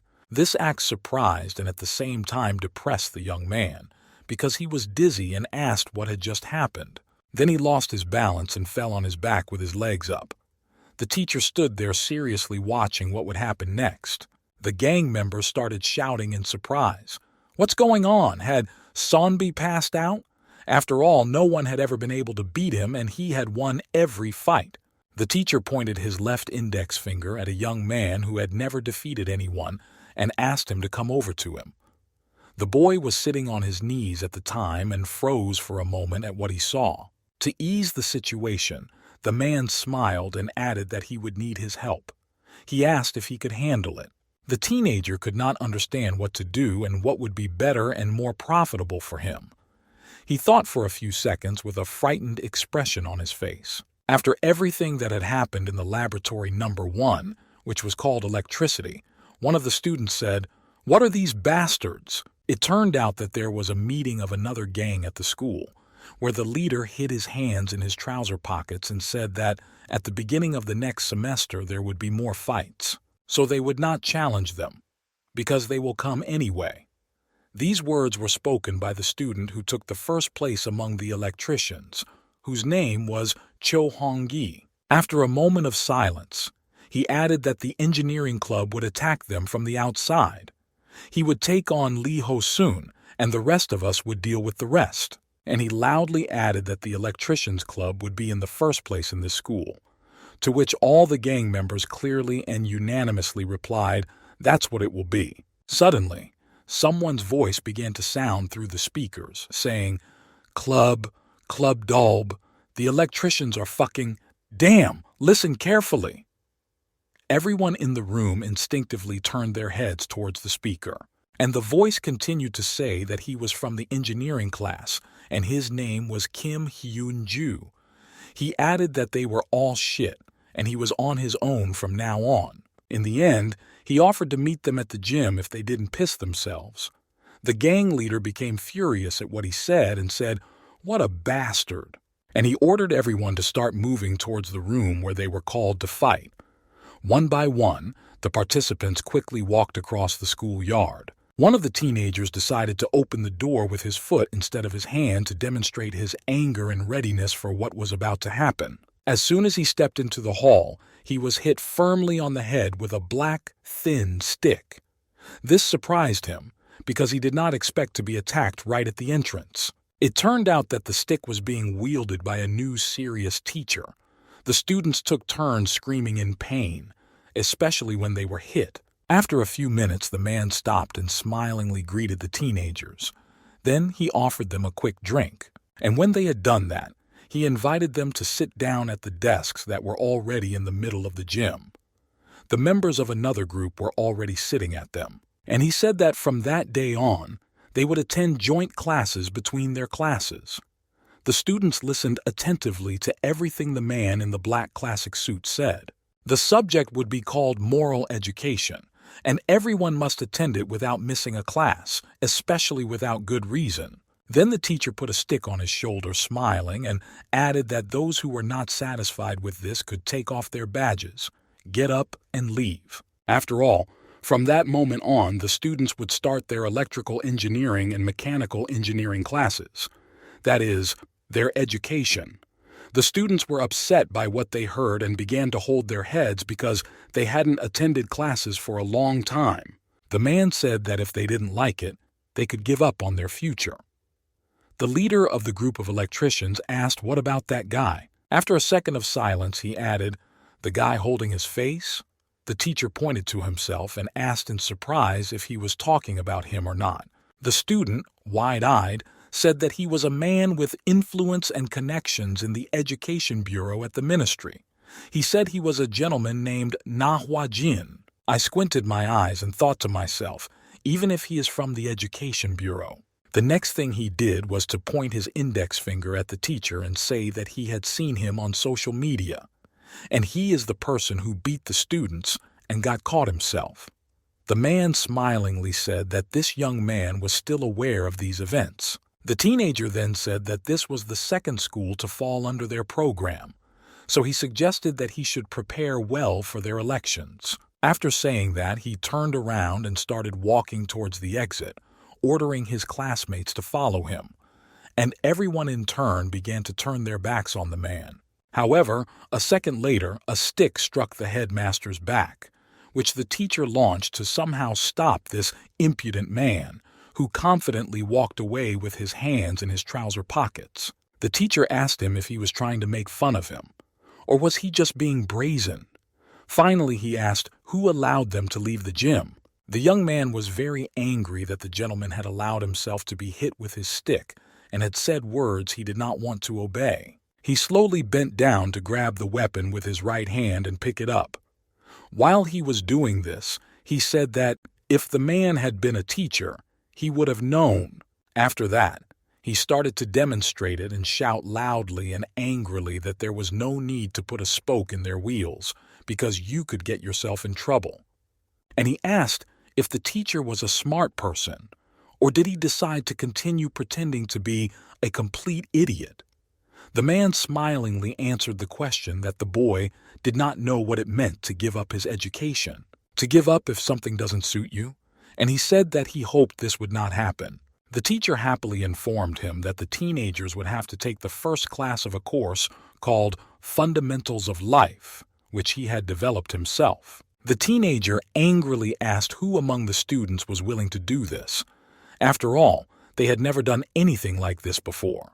And after saying that, he jumped up and waved a stick to hit the teacher and said that they were in their 7th year of study.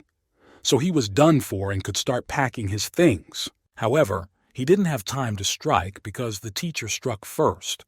His hand hit the young man right on the chin, causing his teeth to knock together. And then he pushed the student and he slowly started to fall backwards, screaming loudly from the pain caused by the teacher's blow. All the members of the gang of electricians surrounded their leader and stood waiting for an order because they could not decide what to do. The teacher picked up his stick from the floor with his foot and asked the young man why he was showing off so much. Then the man put his weapon on his shoulder and said that his words were not enough, so he decided to start a fight. A second later, he added that he was too green for that. The excited teenagers leaned over to the young man, who was lying motionless on the floor. Some of them asked him to wake up, while others asked if he was okay. The teenager rolled his eyes and started foaming at the mouth. This scared the members of his group even more. They started calling his name. A student who was considered the right-hand man of the gang looked at the teacher and said angrily that he was a jerk, and started shouting at him to look at what he had done. Everyone turned their attention to the man, who was still standing calmly with one hand in his pocket and the other holding the stick on his shoulder. And in a second, everyone started running towards him while the man continued to stand there. The students of the other gang were sitting at their desks in the gym, watching everything that was happening behind them. But their leader turned his head back to see what was going to happen next and said with a sly smile that it looked like they were half an hour back. The teacher began to fight each of his attackers in turn. He decided to attack the first one from behind while he was trying to attack him. However, he did not have time because the man charged him with his magic thin stick on the back of his head, making a loud clunking sound. After this blow, the young man fell to his knees and, holding his bum, began to scream loudly in pain, and tears began to flow. Each of the attackers received a slap on the bum from the teacher. Lying on the floor, they all kept rubbing their bums loudly, thinking that this would somehow help to relieve the pain.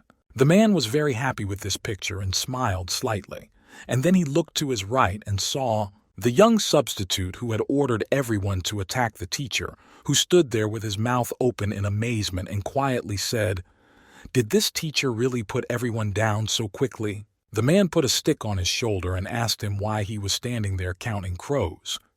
Did he want to get his arse kicked like the rest of his friends? After that, the man started to slowly approach him, but the boy started waving his hands in front of him, saying, "No, I'm not." However, he didn't have time to finish because the teacher suddenly grabbed him firmly by the neck with one hand and lifted him up. The student started coughing because he was quite uncomfortable. The teacher said that it must be like an electric shock, and then, squinting his eyes with a sly expression, he added that the commander-in-chief who lost the war must take responsibility. So holding his neck, he quickly turned the young man's back to him and charged him with all his strength with a stick right on his arse. It was so strong and painful that the student thought his arse was on fire, and he started screaming, "Ah!" even more. The man turned his head to the rest of the gang and asked who else wanted a red arse. After the question, silence fell in the gym. Not receiving any response, the teacher calmly continued if no one expressed such a desire. Then he ordered everyone to sit down quickly. When everyone finally found their desks, they sat down. The man walked between the rows and handed out sheets of information to each student. Then, with his hands in his pockets, he walked in front of the students and said that they come to school to learn. This is not the place where they can arrange their own showdowns. He told them that there was a test in front of them on the sheets he had handed out that would determine their fate. He suggested that they answer all the questions honestly. The young man, who was considered too weak because he had never won a fight, carefully examined the test and was surprised by its content. After all, their level of knowledge was quite low because the questions were very easy, as if they were designed not for high school students, but for primary school students. But for the rest of the students, these were extremely difficult tasks. After reading them, all of them started holding their heads because they did not understand what was required of them. One of them was even so upset that he bent his head over the sheet and started to cry very hard. He did not understand any of the tasks. Some did not care whether they did or did not do it. Therefore, they sat quietly with their arms folded across their chests and looked up at the ceiling, looking at something. The student quickly answered all the questions and didn't prompt anyone, because it would be wrong and dishonest of him to do so. A few minutes later, he got up and started walking towards the teacher to hand in the sheet of work he had done. The rest of the teenagers were surprised because it turned out that he was the only one who did it, so he emphasized that he was the most capable. It was at this school. While the boy was walking to the teacher, he enjoyed himself and felt very proud that he was able to show himself in this way. And the man, waiting for the student to reach him, smiled slightly with joy because he knew that he would be able to cope with the task. The next day, something unusual happened at the school. On this particular day, a rope was tied to a car tire, and the other end was attached to the lower backs of high school students who were running around the playground. Their teacher told them that they shouldn't fool around at school, so no more fighting. The priority should be their studies, because no one needs their inactivity and indifference. The students had a hard time running with such a load behind them. It turns out that it was those who scored from 0 to 59 points. And these were not all students, because there were also those who were given a radically different task. They had to sit and watch the runners. These were students who scored from 6 to 10 to 90 points, and they were enjoying not running in that heat. When the boys reached the finish line, they all just collapsed to the ground from exhaustion and to catch their breath because it was very difficult for them to do so. The head of the mechanical engineering gang shouted loudly, emphasizing that they had run 20 laps with tires. Sweat was pouring down his face, and the young man who had passed the test first was sitting in a soft, big chair on the balcony. He was dressed in a classic suit and tie. He was the only one who scored 100 points out of 100 possible. His tired classmates asked him what they should do next, and they had to wait a few minutes for an answer. The boy laughed out loud and happily told them that they had to run 10 more laps at the same pace. In his mind, he thought he was the king. By the time the students finished the last lap, it was already evening, and the sports ground was illuminated by street lamps. And the students had been lying on the ground for half an hour, exhausted, because they had run a lot of kilometers around the football field. All of them were dirty and bruised from the rope that had been tied to their lower backs. However, one of them was taking a cigarette out of his pack, holding his smartphone to his right ear and having a quiet conversation with someone. He was talking about the current situation. He said that he was suddenly suspended from school. He was told that the restriction would be lifted in 2 weeks. He said all this while sitting behind one of the students. He was wearing an orange hooded jacket. With his head bowed, he rubbed the back of his head and asked how the other person was doing, whether he was doing well. And then I asked if he had managed to restore his rating. He was very surprised by the answer he received, because he even quickly asked, "What?" and raised his eyebrows, which indicated that he did not like what he had said. In anger, he took the cigarette out of his mouth and broke it with one hand and 2 fingers. After all, he had been told about the man from the Education Bureau, and it surprised him quite a bit, because he is an electromechanic from the 3rd grade named Jang Kwan-hyuk, who is the top student in the ranking. The school had posted rules that were specifically created for electrical and mechanical engineering classes. They read that the class ranking is based solely on their grades. They cannot disobey the one who is the highest in the ranking, but they must always obey the teacher. When everyone was having lunch in the dining room, a certain division was created. Students with an average rating of 60 to 90 points were called nobles. Students with an average score between 0 and 59 were called slaves. There were quite a few teenagers in this group. One guy from this group looked at his tray of food and said that it was a war or something, that you are eating 6.25 because this was the diet Koreans ate during the Korean War, which began on the 25th of June 1955, hence the name.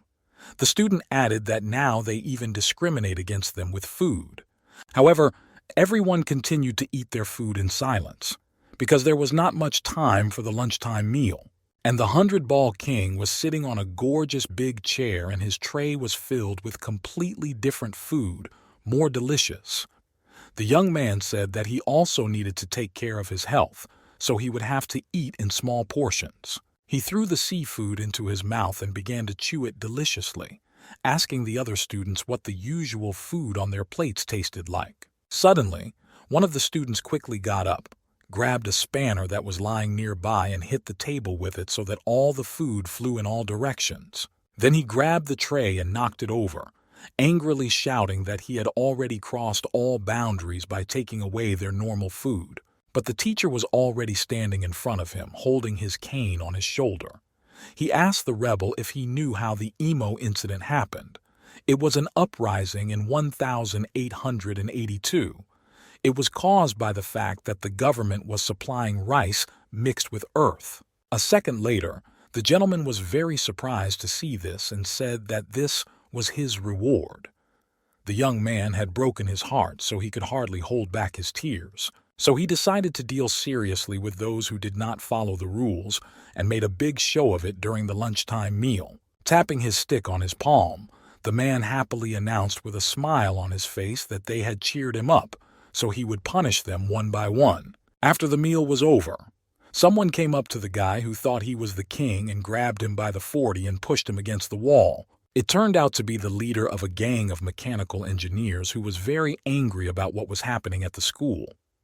He asked him menacingly how long he would behave so low, and shouting, he asked if he thought that the teacher from the Ministry of Education would live for 100 years, and even if he did, he would not work here until he was old.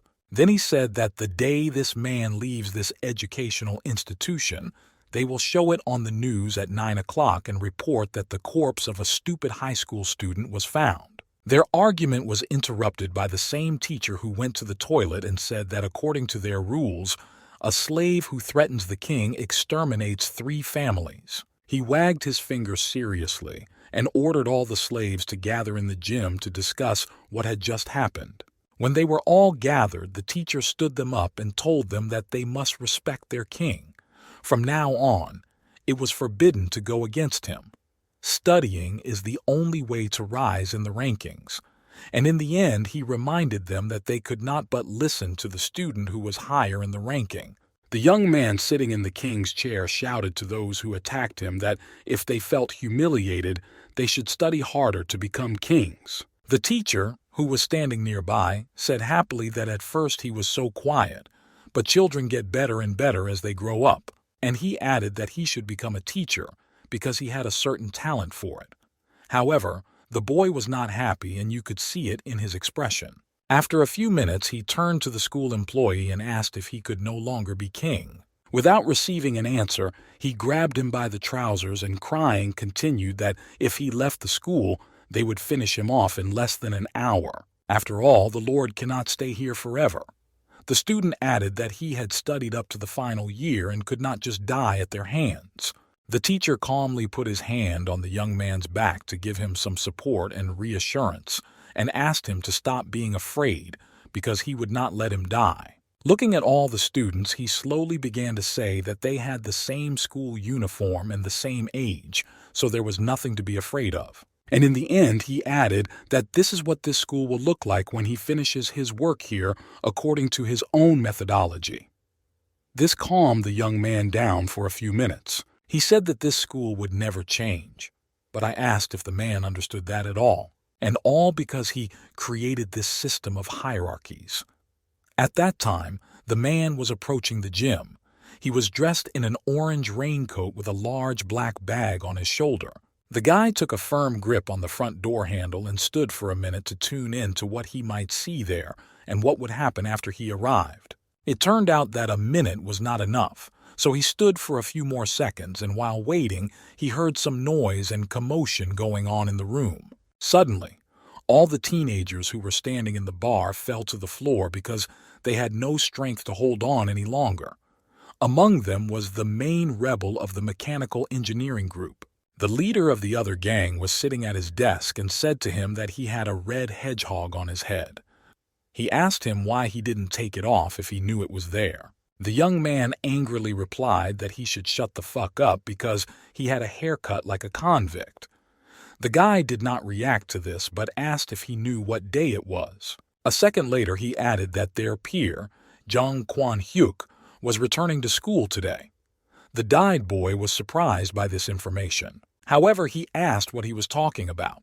After all, he was suspended and should return in 2 weeks. To which the dark-haired man replied that he had received an unexpected phone call from the school, so he was returning. And then he added that this mess would be over and that Ingari would be restored, a South Korean film about the large reptile Ingari that destroyed Seoul. And it means it will turn everything upside down when it comes here. Suddenly, everyone was startled by a loud knock on the gym door, so they instinctively turned their heads to see what was going on. It also took the teacher and the young man by surprise because they were not expecting anyone. The students who were lying on the floor began to slowly rise to their feet because they already knew who could make such a noise just by appearing. The dyed man raised his eyebrows and smilingly addressed the teacher, saying that he was finished and that his reign was over. And after that, the door handle fell off and landed on the floor, and small parts began to fly in different directions. Then the door opened, revealing a large silhouette of a guy with a short, tousled haircut. He was dressed in a long orange cloak. He stood there holding a giant hammer in his right hand, his left hand hidden in his trouser pocket. He calmly apologized and said that he had been told to return to the school, but the doors were locked for some reason. At the end, he added that he was a third-grade electrical engineering student named Jung Kwan-hyuk. As he said this, there was not a single emotion on his face. The young man, who had been playing the role of the king for several days, turned to the back of the chair, tucked his legs under him, and began to shout, "Jang Kwan Haik," in fright. And the student who had just entered the room immediately looked up because he noticed the new rules hanging in a frame above the front door and began to look at them carefully. He stood still for a few minutes to study them in detail, and then he said that it was a pretty good idea. The teacher had already approached the young man. He happily said that he had finally come to school because he was eager to see him, not to hear any rumors about him. He went on to tell him what the principal had told him, that he was the one who had caused the trouble in the school. He added that it was he who asked that the ban be lifted, so he clarified where his gratitude for this was, and then he stressed that he allowed the boy to be late for school on his first day back, and so he must be punished, and he ordered him to come and put the hammer down. The student listened to him, looked straight ahead, and with his eyes on the man, threw his weapon on the floor and said that he was sorry for it. And as he put his big bag on the floor, he said that he was actually late because he had overslept. However, he decided not to finish, but to quickly wave his hand and point it in the direction of the teacher who was standing next to him. And at that moment, he said that the students had already told him everything, since he received such a reaction to his action. And the thought flashed through my mind that the teacher was able to stop his blow. This really deserves respect. And finally, a worthy opponent was found in this institution. Pointing back, I asked the teacher what was wrong with his expression because the rules under point 2 say to always accept a challenge. And then he said whether he was uncomfortable with the fact that he had some influence here. The man stood there in silence and listened to the young man's monologue. After that, he began to slowly raise his right hand to his face. He gently wiped the corners of his lips with it, saying that it must be hard for the boy to be a gangster with the power in this school. He began to move towards the boy, looking carefully into his eyes to understand what was going on in the mind of this main rebel of the school. The student also did not back down and did not show any emotion that would allow one to guess anything. But stopping right in front of his face, he smiled broadly, showing all his white teeth, and added that the taste of education was very sweet. And he threw his wand on the floor. It touched the floor and made a loud sound. For a few minutes, the teacher and the student stood there looking at each other, unmoving, each studying the other. However, the boy was angry and the man was feeling quite free, so he smiled. Then the young man said that he was not talking nonsense. He asked him if he defeated him right now, would he not show up at their school again? The man replied, "What kind of nonsense is that? What do you mean he won't show up again?" And he stood there smiling, waiting for the student to speak further. However, such a reaction and answer would infuriate the young man who was already angry. So he clenched his hand into a fist under his bag and shouted that he was going to finish him off. And he raised it to face level and started moving towards the teacher, who was standing there, not moving, just blinking his eyes rapidly. The truth is, his look changed a little to a sterner one. The teenager could not understand whether the man would react to this in any way or whether he would just stand there and wait for something. The teacher decided to start running to meet the boy himself so that he wouldn't think he had given up so easily. And as he approached his opponent, he struck him on the right cheek with his fist. It caught the teenager by surprise because he thought he would be the first to do it. The boy flew up a few meters and threw his head back from the punch he was holding. However, his gaze was directed downwards and he was considering what to do after he landed on the floor. He landed directly on the teacher. Then he grabbed him by the hair on his head and bent it downwards and slammed it hard on the floor. After that, the teacher lay face up on the floor, motionless. The student got up and started to move around the gym. It turned out that the young man had managed to knock the teacher out, even with one of his trademark punches. The gentleman's eyes were blurry. The student who played the role of the king began to tell me that when he first saw Chan Kwan Hak, he was a storm among all the first years. He was always fighting with someone and winning. When I saw a beaten student lying motionless on the ground, covered in bruises and wounds that were bleeding, it was then that I realized that this impudent student would become a legend of the Kun Higher Education Institution. And after a short time, Chan Kwan began to take a leading position among the second and third graders. and in 8 years of study, he achieved great success at school. One day, while walking through the streets of the city, the teenagers came across some other boys who, seeing them, said that the coon scum had risen up in front of them. And while smoking cigarettes in the corner, they said that there were rumors that there was a Greyhound first-year student at their school, and it was just a child with milk on its lips, and it was already waving its fists. This rebel held his cigar between his lips and told them to stay away from their school or they would get a good knock on the head. John Kwan's influence spread not only to the school where he studied, but he became #1 in the whole neighborhood.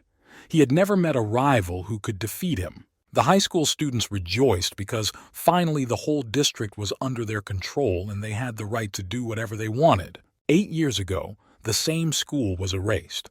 At that time, the teenagers who studied there were called Kunski, the Mongolian yoke, which made them so angry. But now the young man is 100% sure that Chan Kwan will become a legend of this school and will be talked about for many generations to come. After all, he managed to defeat a powerful and legendary teacher.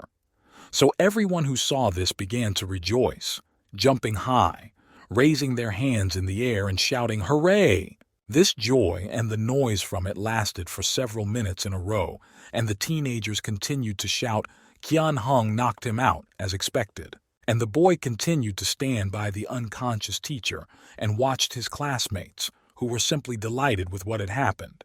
The young man was approached by his friends, but he did not react in any way, as if he was absorbed in his thoughts. But this did not stop the dyed guy from smiling and saying that this is exactly how they expected him to appear, and he welcomed him back. After a minute, he remembered something and turned his head back, looking at the end of the gym, and said that there was one more problem to solve. It turned out that he was talking about a student who was sitting on the king's throne, and he quickly began to sweat because he was so scared and excited. However, what happened was that a guy in a yellow cloak suddenly put his hand on the left shoulder of the head of the group of electromechanics, which made the young man turn his head forward. A second later, he was punched hard right in the nose, forcing the burly man to fall on his back like a bird's feather, his legs flying up. While the victim was lying on the floor screaming in pain, the leader of the other group of machine builders rushed to the offender to defend himself. However, his student grabbed him by the neck with his right hand and lifted him up several meters. He looked him in the eye and angrily called them all bastards, and then asked him if they were just trying to make fun of him. When he didn't get an answer, he continued to say, "Did they just stupidly watch this teacher do whatever he wanted?" Without stopping, he added that they had already participated in so many fights, defeated so many people, but they were smashed by a teacher and began to suck up to him. After saying that, he jumped up, bent his knee, and kicked the teenager right in the stomach, so that he also started to fall because he could not keep his balance. He landed at the feet of his peer. He got down on one knee with his hand on the floor, bowed his head, and began to cough loudly. After a few minutes, he found the strength to raise his head and look at the angry boy and tell him that he was trying to kill Jay Wanjong, who was a new authority in the neighborhood. The young man pulled out a cigarette and a lighter to smoke it and calm his anger. Meanwhile, the short-cropped peer got to his feet calmly. After taking his first puff, the young man ordered everyone to pay attention to him and to listen carefully and remember what he was about to say. He started by saying that for 2 years he had been worried about their neighborhood, so he had been quiet for a while. But now there are more and more people who look down on their school, and they don't remember who they are anymore. And it is through Vaughn John that everyone has to get back on track. The students in the room listened intently and mulled over what they had heard. After taking another drag, he added that they would completely rewrite their history, and no one would dare to call them the Kun Mongol yoke anymore. As soon as he finished this sentence, he heard someone behind him coughing loudly. He was very surprised by this, as he could see from the expression on his face, which was still wide open. The teacher covered his mouth with both hands, but this did not help to contain the coughing sound that he was making throughout the gym. Finally, after coughing it up, he started laughing so hard that tears started to flow from his eyes, but he managed to say, "What a legend! This is a district joke." A second later, he added that they were really crazy. The pretend king began to smile with joy because the teacher had woken up and would be able to help him. But he was still laughing out loud and couldn't stop himself. A young man in a yellow cloak with a cigarette in his mouth looked at the teacher askance. He approached the student, took the cigar from him, examined it, and said that the guy who was the strongest turned out to be a child. Then he put it in his mouth and said with a calm, teasing tone, "If he conquered the neighborhood, would his mother buy him ice cream?" The boy was very angry because he did not expect this gentleman to come to his senses so quickly and to continue trying to humiliate him. So he couldn't stand it any longer and jumped up, swung his right hand, which was clenched into a fist, and flew straight at the teacher, shouting at him not to look at him like that. However, the man quickly put his elbow out in front of him and stood waiting for the boy to land on it. And when he touched the arm during the landing, 2 of his rib bones cracked due to the impact of such a strong blow. The student felt unbearable pain, and his eyes grew huge, and he opened his mouth a little to take in air, because what he was breathing in through his nose was not enough to breathe normally. And leaning down a little, he started coughing, and the teacher calmly continued to smoke his cigarette and turned to the young man, saying that he thought he heard a crunch. Taking his hand to the side, shaking off the rest of the cigarette, the teacher smilingly added that this was Newton's third law. Action is always equal to reaction. The more force is applied, the stronger the return. It's just like when you hit a ball. The ball hits us with exactly the same force. All these words made the young man very angry, but he stood there writhing in pain.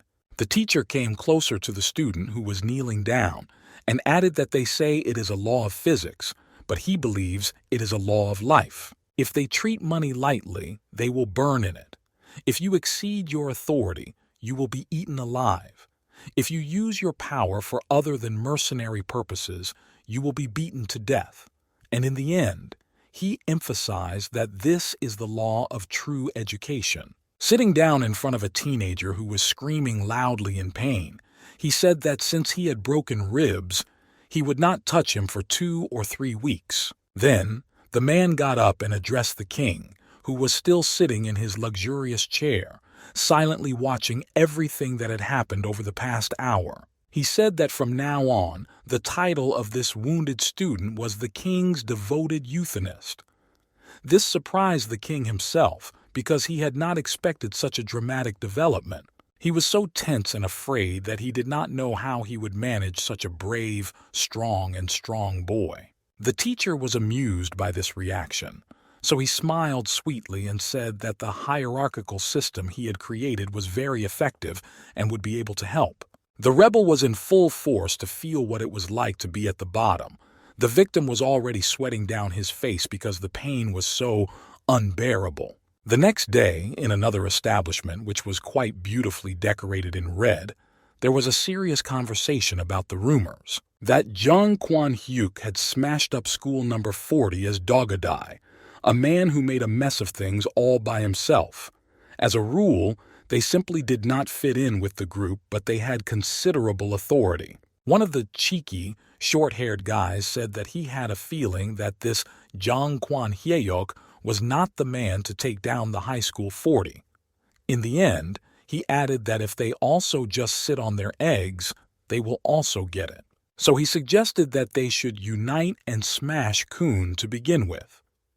Everyone sitting at the table listening to this speech began to think about the proposal. Not receiving any response, the young man who spoke looked at everyone carefully and asked why everyone had such unhappy expressions. He told them not to bother, except for that strong guy.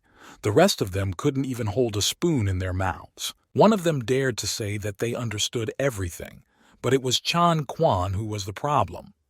The main one called him a stupid creature, because that was the reason they were here.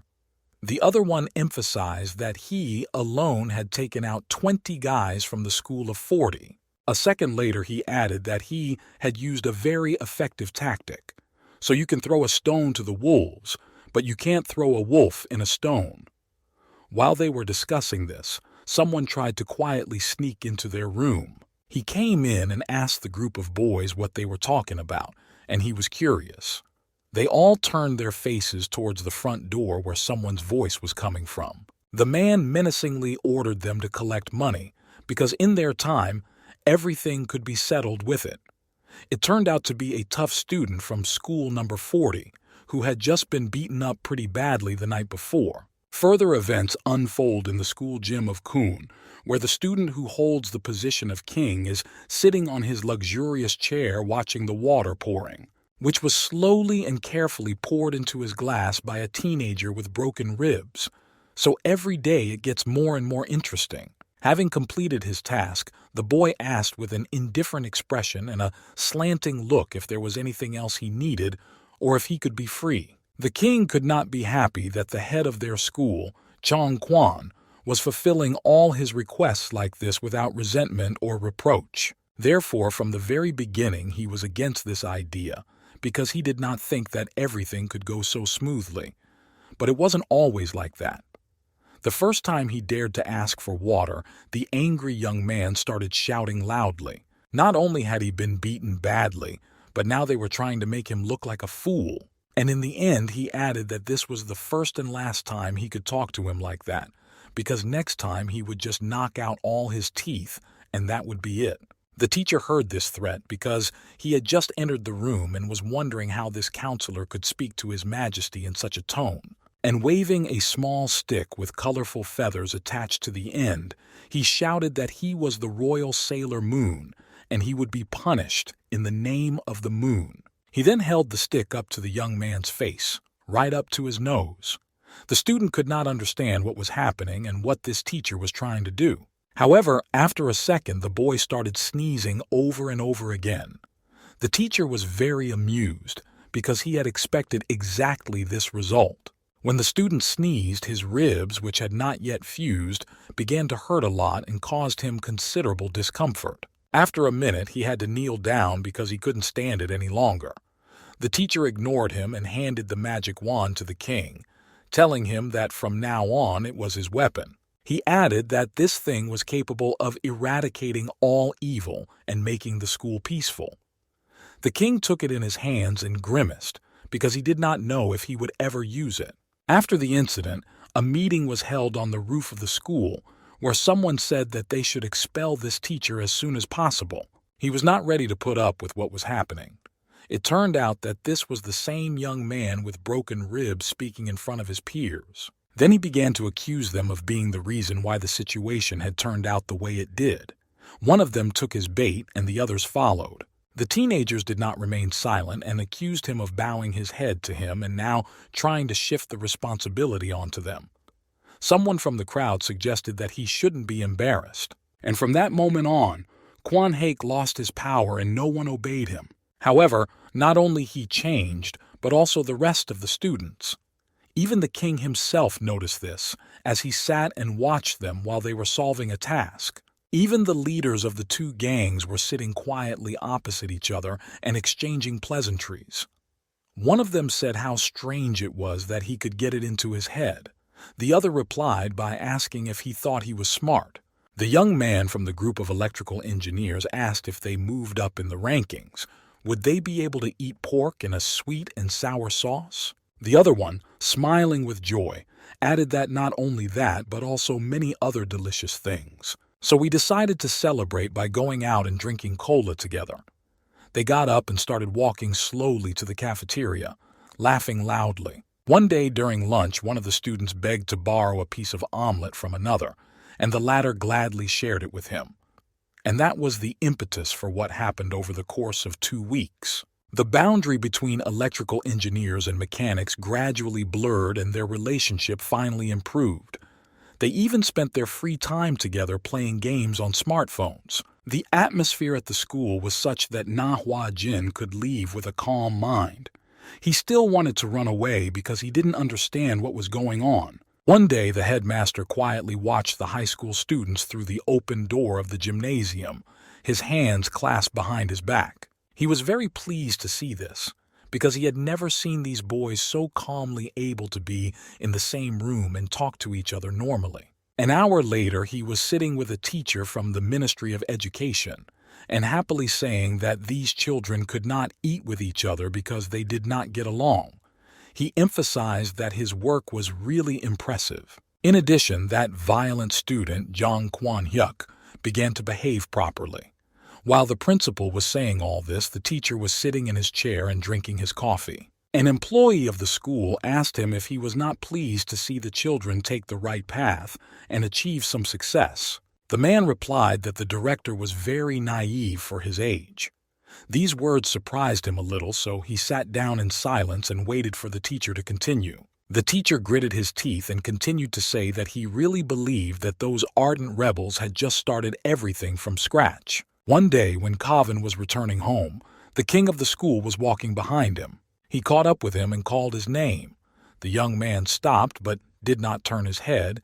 He just stood there and waited for what he would be told.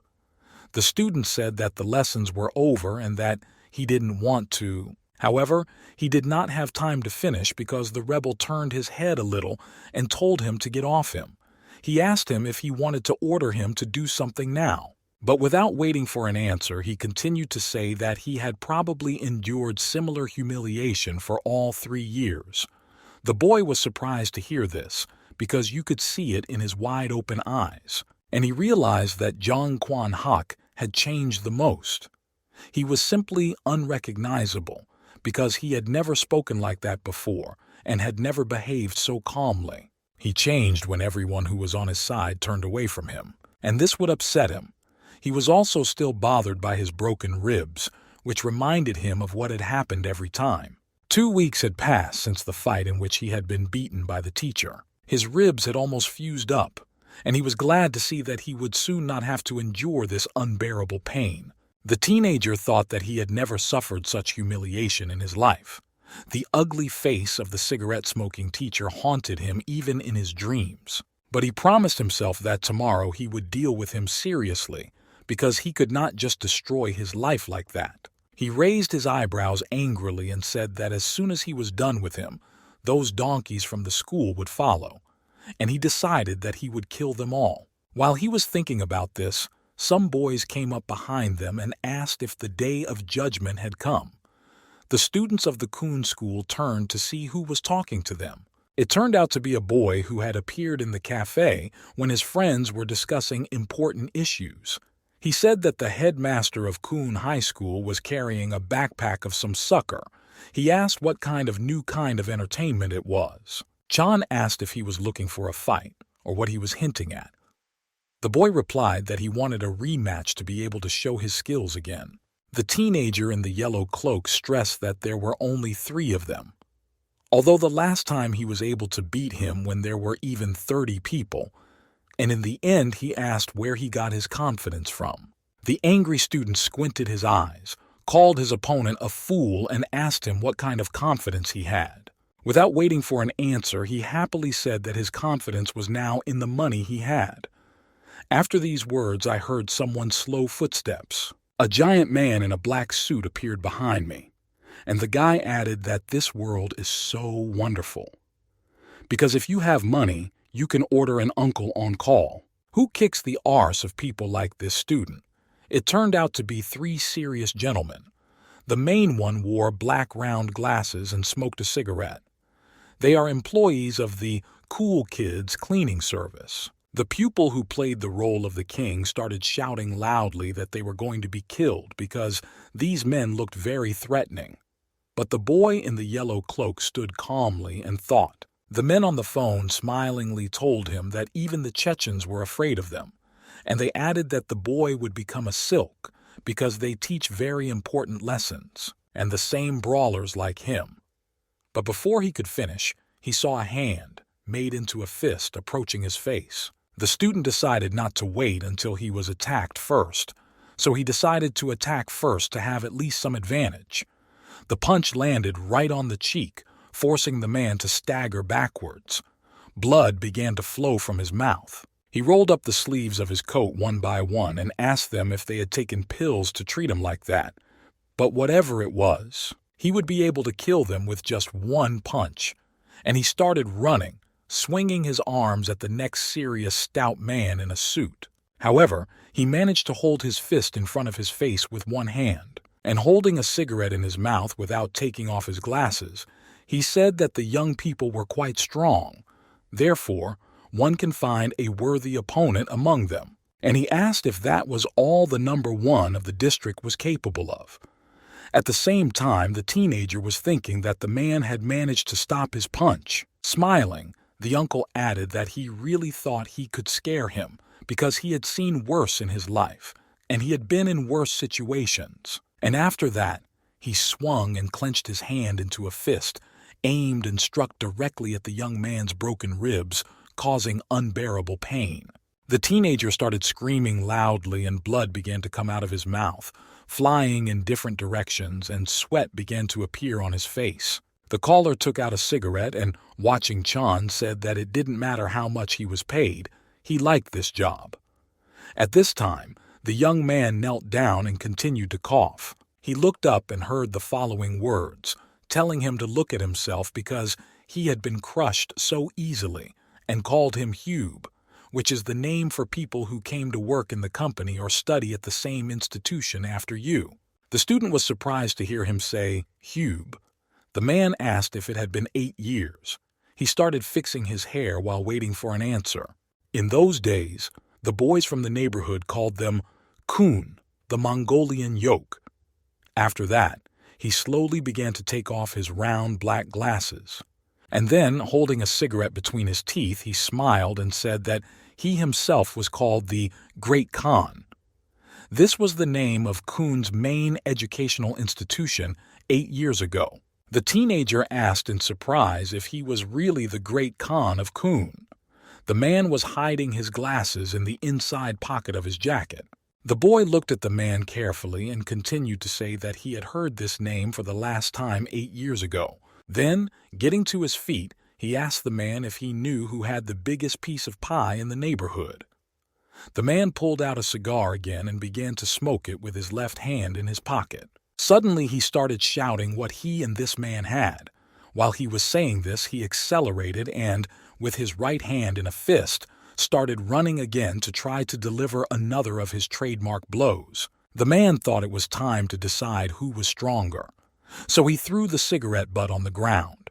With a serious expression on his face, he waited for the boy to approach him. However, the boy didn't have time to get to him because the uncle lifted his foot up and kicked him right in the jaw with his toe, so that the student threw his head back. And when he landed on his knees, he shouted, "What's going on? How is this happening?"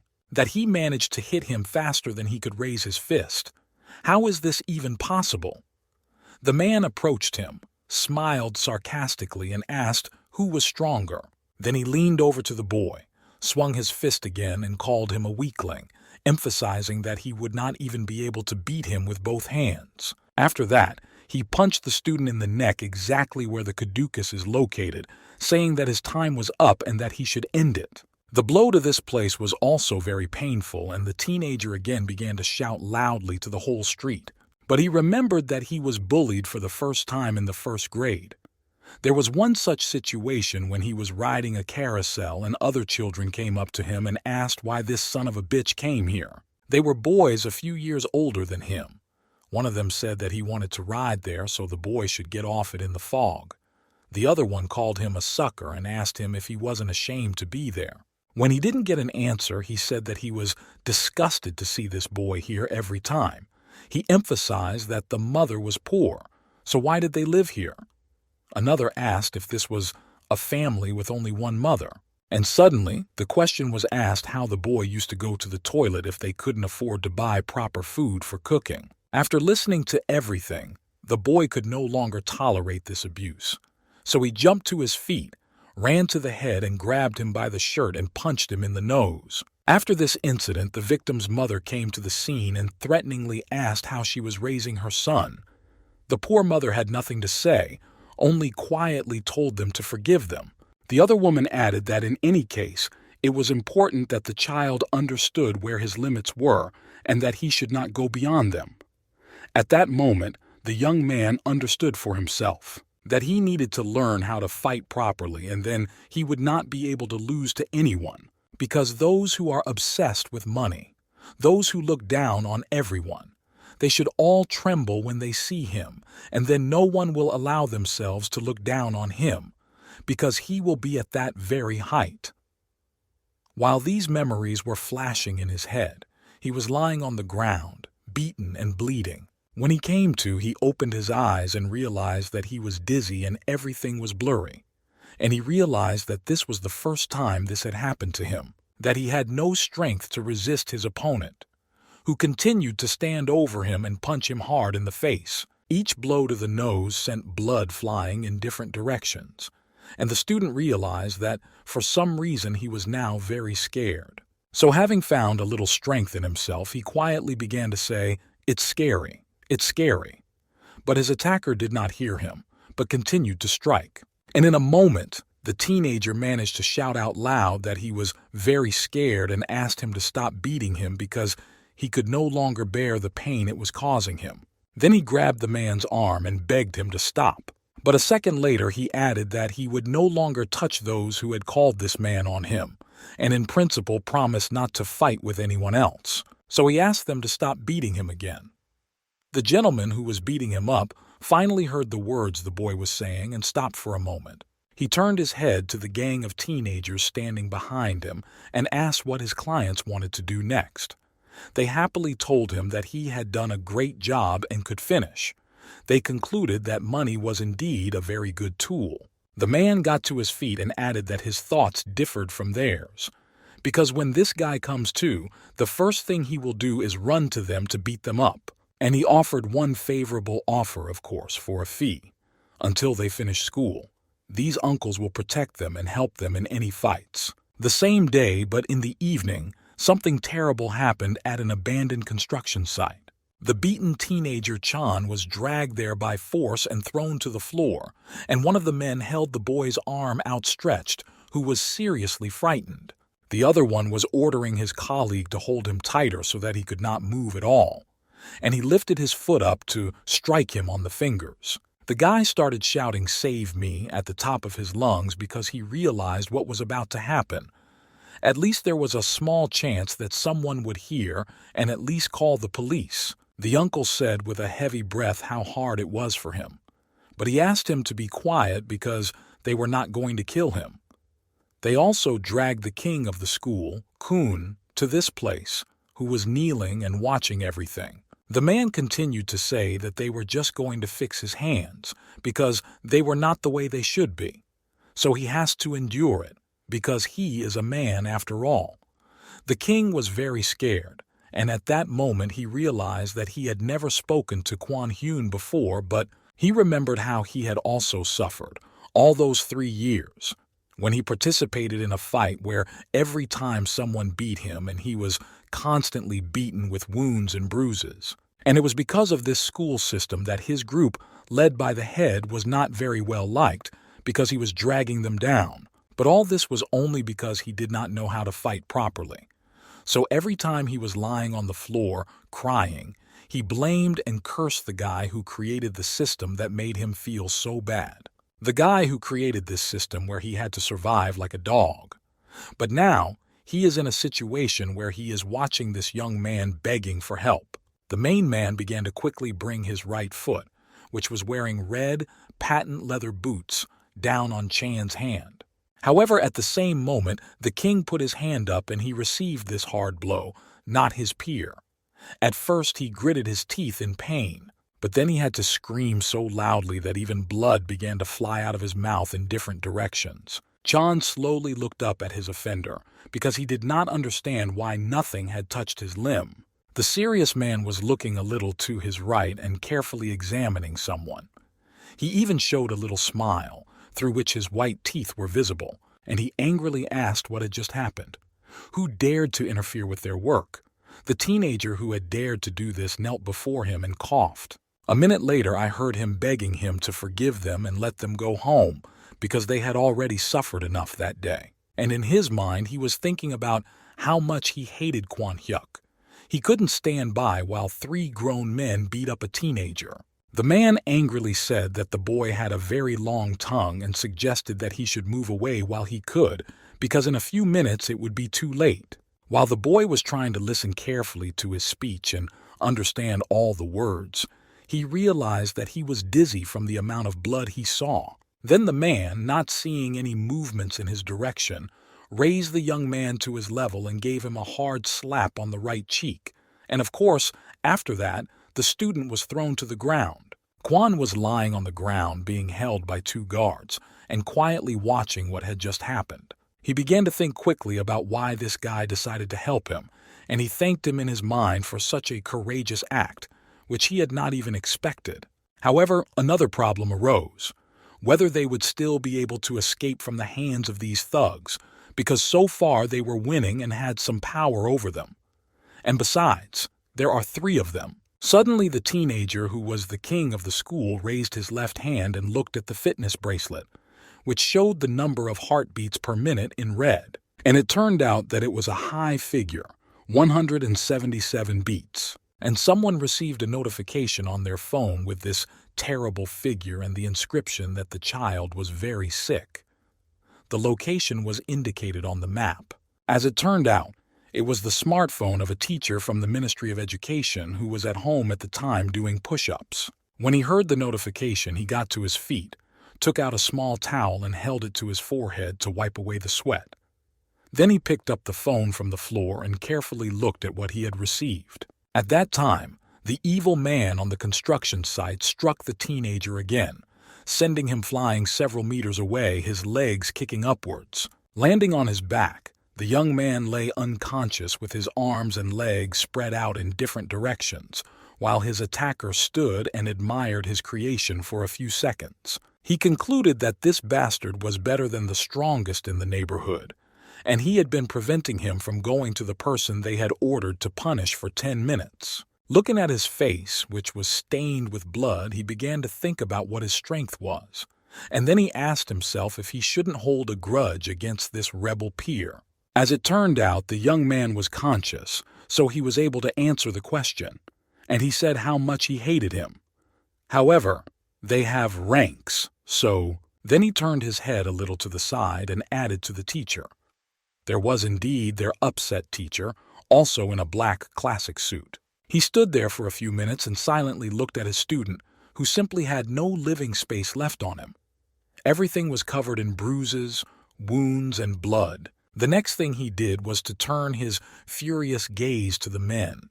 His whole expression showed that he did not like what he saw. In turn, they froze in their places because they did not expect anyone to find them here, and even more so to come here on their own without any help.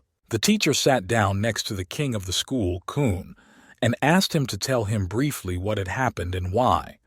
The young man grimaced in pain. However, he slowly began to tell him that some boys had paid and these thugs called call boys had attacked them on their way home from school. The man understood everything, then got to his feet, turned to the perpetrators and smilingly said that for some reason he thought they were too old to run around on a leash and beat children. The main man was surprised by what he heard and replied that he was not old because he had just turned 20 this year. He asked the teacher if he had stated his age accurately, maybe all 20 with a tail, or had he soaked his face in hydrochloric acid? Because there was no other reason why he looked so old. The other man held up his knife and called the black-haired man a bastard and told him to filter what he was saying, because for that you can get a small hole in the stomach. The teacher looked at the tip of the weapon with an oblique glance and asked if the man was crazy or what was wrong with him. You can't threaten him with a knife like that. It could result in a fracture of the limb holding such a dangerous weapon. So the man grabbed the gentleman's arm so tightly and twisted it in a completely different direction that he began to scream loudly in pain. And when the teacher let go of his hand, it immediately began to swell. What the hell? My hand! The school employee then approached the next bully from behind and grabbed him firmly by his long, white-dyed hair. Then he pushed his nose right into the cement floor. Bright red blood began to flow from his nose. The gentleman also began to scream loudly from the pain he was in. The beaten Quan stayed where he was and watched the teacher deal with the bastards on his own.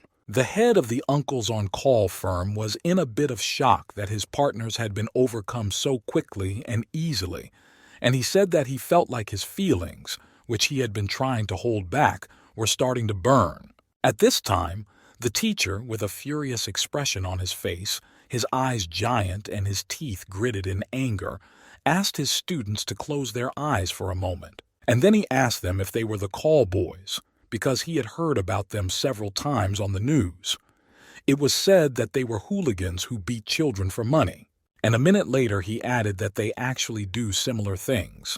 And at the end, starting to take steps to meet the chief, he asked them if they knew what made him different from them. Not receiving an answer, he decided to answer that he was a civil servant and they were just street freaks who would do any job for money. The man standing in front of him listened attentively and then raised his eyebrows, because he did not like what he heard from some strange man. However, he remembered that he had broken his friend's arm a few minutes earlier, so that he did not even have time to blink. So he concluded that his punches were faster than lightning. He could easily kill the man. This is what the employee of the Ministry of Education demonstrated a few minutes ago on his partner. The bully decided that he needed to get his knife out because this was no easy opponent. He would have to fight him now, whether he wanted to or not. The teacher stood with his legs wide apart and watched every move of the man, who seemed to be panicking a little. So he decided to calmly suggest that he hide the thing, which was useless. I wondered if he hadn't learned anything from what had happened to his partner, who had also threatened him with a knife, and he asked why he had decided to threaten him with this stump. These words surprised the bully because he considered this thing to be an excellent weapon. The teacher decided to give him some advice. However, he did not have time to speak because the angry man started running at the teacher, pointing the knife directly at his chest and shouting at him to shut up and not say a word. The black-haired man in the suit realized that the fight was not going to go away with or without a weapon. He is confident in his strength and knows that he can win. First, he put his hands down and began to stretch his fingers, and then raised them to his chest to position them correctly in relation to his opponent. Finally, he shouted, "Fight!" loudly. Having taken a comfortable and safe pose, he began to wait attentively for the hooligan in a classic suit with a knife in his right hand to approach him. He studied every step, every movement to find the weaknesses that could be used to win the victory by delivering an accurate signature stroke. The teacher noticed something with his sharp eyesight. He decided that he had to stop his hand first, to prevent him from striking first and to prevent his opponent from getting too close. For a few minutes the caller stood there swinging his knife left and right. Suddenly, something caught his attention and he couldn't understand whether he had accidentally stuck the knife in his hand. He began to wonder how this could have happened. Then he turned his gaze to the teacher who was standing opposite him in a rather interesting position. He was raising his hands in front of his face, slowly fingering them, and his eyes were mysterious. He said that it was some kind of nonsense, so he decided not to stop but continued to move with the knife towards the teacher. However, the teacher put his hands in front of him and did not allow him to strike again. He knocked out the weapon, which fell to the floor. This upset the hooligan, and he said in despair with a twisted face, "What the hell is going on? What is wrong with this guy?" And the teacher began to say that when he first joined their gang, he was told that no matter how firmly your sword is in your hand, there will be opponents to be wary of. And the knife ended up a few meters away from its owner. The black-haired, long-haired man said that it was a martial arts skill. The uncle on call looked at his knife. Then the teacher covered his face with his right hand so that only one eye was visible, in which one could see anger, confidence, and courage. And then he elbowed him in the temple. Everything became blurry in front of his eyes, and he spat blood out of his mouth, which flew in different directions. The next thing the teacher did was to put his foot under his leg and knock the opponent down, so that he even threw his legs up while falling on his back. While he was falling, his face was very much contorted from the pain and the fact that he was going to land on the floor. As soon as he landed, a school employee jumped on top of him and punched him right in the nose, causing blood to spray out and smear the offender's hand. Leaning closer to his face, he whispered that it is used when survival or killing is required, and it is not known what the limitations are. It is a special hand-to-hand system called Krav Maga. And then he loudly ordered the man to get up quickly because they were not done yet.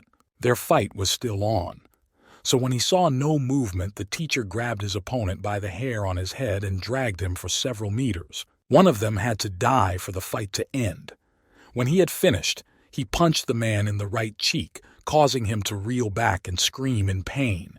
Kwon was lying on the floor, quietly watching everything that was happening, because he didn't want to make any noise to disturb the fight. The king of the school, Kun, crawled over to the wall and leaned his head against it.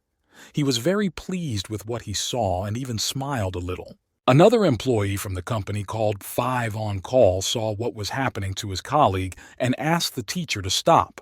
However, the man did not react to these words and continued to hit his head angrily on the floor, so that a pool of blood formed behind him. Then he began to kick the victim's face with his right heel, causing blood to fly around for several centimeters, staining everything. After that, the caller realized that this black-haired man was beating him quite well, beating him with everything he had.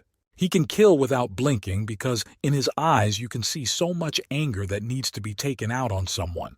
Plus, he is so tough because he can fight for so long. So, in desperation, the man grabbed his leg tightly to stop him from hitting him for a few minutes and tell him that he didn't need to hit him anymore because he realized that he wanted to live. In addition, he started crying to put a little pressure on pity and humanity. He continued to beg me not to kill him. Of course, his face was covered with wounds and red bruises smeared with blood. And in the end, he admitted that he was wrong, that he had realized his mistakes and would not do it again. All he needed was to save his life and enjoy it to the fullest. Having listened carefully to everything, the teacher was not convinced, and he did not strike from the knee of his left leg. So the man threw his head back again and began to fall to the floor from which he had just barely risen. He landed on the back of his head, and it was very loud and painful as he screamed and covered himself. The victim also lost 2 of his front teeth. Nevertheless, he found the last of his strength, got down on his knees and folded his hands as if praying, continued to beg the teacher for mercy, and promised that he would get better if he allowed him to live. The man was not convinced either, and he elbowed him in the face, causing blood to stain the sleeve of his jacket. My uncle fell to the ground, and he stood and watched what the man would do next. He was expecting something new, not the same old promises he had heard a million times before. It turns out that the offender fell a few centimeters from where the also beaten king of the school, Kun, was sitting and watching the gentleman get his ass kicked. And when he saw him, he started smiling, thinking it looked pretty cute. But in reality, it looked terrible, because he was smeared, wounded, and even missing teeth. The young man looked at him with his mouth open in amazement. He could not understand how you could smile at someone you had threatened and beaten mercilessly a few hours earlier. The man got down on his knees. He crawled a little closer to the teenager and quietly asked him to forgive him for what he had done to him. What he heard surprised the boy even more. Then the man folded his hands again in prayer, but this time he raised them up and addressed the teacher, calling him sir and shouting, begging him not to kill him. Then he added that he would pay for the treatment in 10 or, if necessary, 20 times. The teacher took out a cigarette and put it in his mouth, then took out a lighter and put his other hand in his trouser pocket. He said that he now saw a man who had finally taken the path of truth. After taking the first puff, he said that it is important to apologize not to the person who offended you, but to the person you beat. In the end, he said that if he understood everything so well, he could leave as soon as possible, because he would not give him a second chance to leave so easily. At that moment, the uncles on call gathered in a bunch, holding each other, and began to move towards the exit. At the same time, the teacher turned around and walked towards the guy in the yellow cloak. He was still on his knees, frightened. Coming up to him, he asked him if he had finally felt what it was like to be a victim. And a second later, he added that at that moment he was doing the same as them. And after saying that, he continued to smoke a cigarette. And the room fell silent. The young man was in a mild shock. He was thinking about what had happened to him today, and how he felt at such moments. The next day, Manhwa Jin's teacher left their school, and on the same day, the students of the electrical and mechanical engineering faculties gathered because they had been waiting for this moment for so long, namely, to kick the arse of Kim Hyun-ju, who was already tied up and had his mouth taped over with green tape. Everyone started shouting various phrases loudly, including, "Die! Kill him! Die!" The chief mechanic spoke up, asking if he had heard everything well because it was their indignation. And then everyone stopped talking and the teenager was able to continue talking calmly, asking if he had heard that today was the day the teacher left their school. And this means that the news will show his lifeless body being found. The student who played the role of the king was very scared of what might happen to him now, and there was no one to help him. Suddenly, the door to the gym was loudly opened by the foot of another student from the same school, who came in very confidently with his hands in his trouser pockets. Everyone turned their faces towards the front door and saw the school's main rebel in his favorite yellow raincoat. He, in turn, shouted that they all quickly moved away from the boy, and with a serious expression on his face, he added menacingly that if anyone laid a finger on him, he would die. The student was quite amused by this because he had lost all hope of being saved. However, he could not say or add anything because his mouth was taped shut. A week later, a red car was speeding along the motorway, and after a few kilometers it turned onto a street where a large building was located. Slowly, it approached the main gate, through which you can get to the park near this beautiful building. A security guard approached the car. The girl rolled down the driver's side window and said hello. In response, she also received a greeting and a question about what she had come here for. The lady had shoulder-length red hair and her lips were painted the same color. She calmly replied that today she had been appointed as an observer of the education department. At that time, at the Kuhn School, students from 2 faculties came out of the gym upset and not understanding what had just happened. The 2 leaders started talking to each other about what was going on. After all, they got the worst of it. The other one suggested that maybe the teacher had threatened him or something.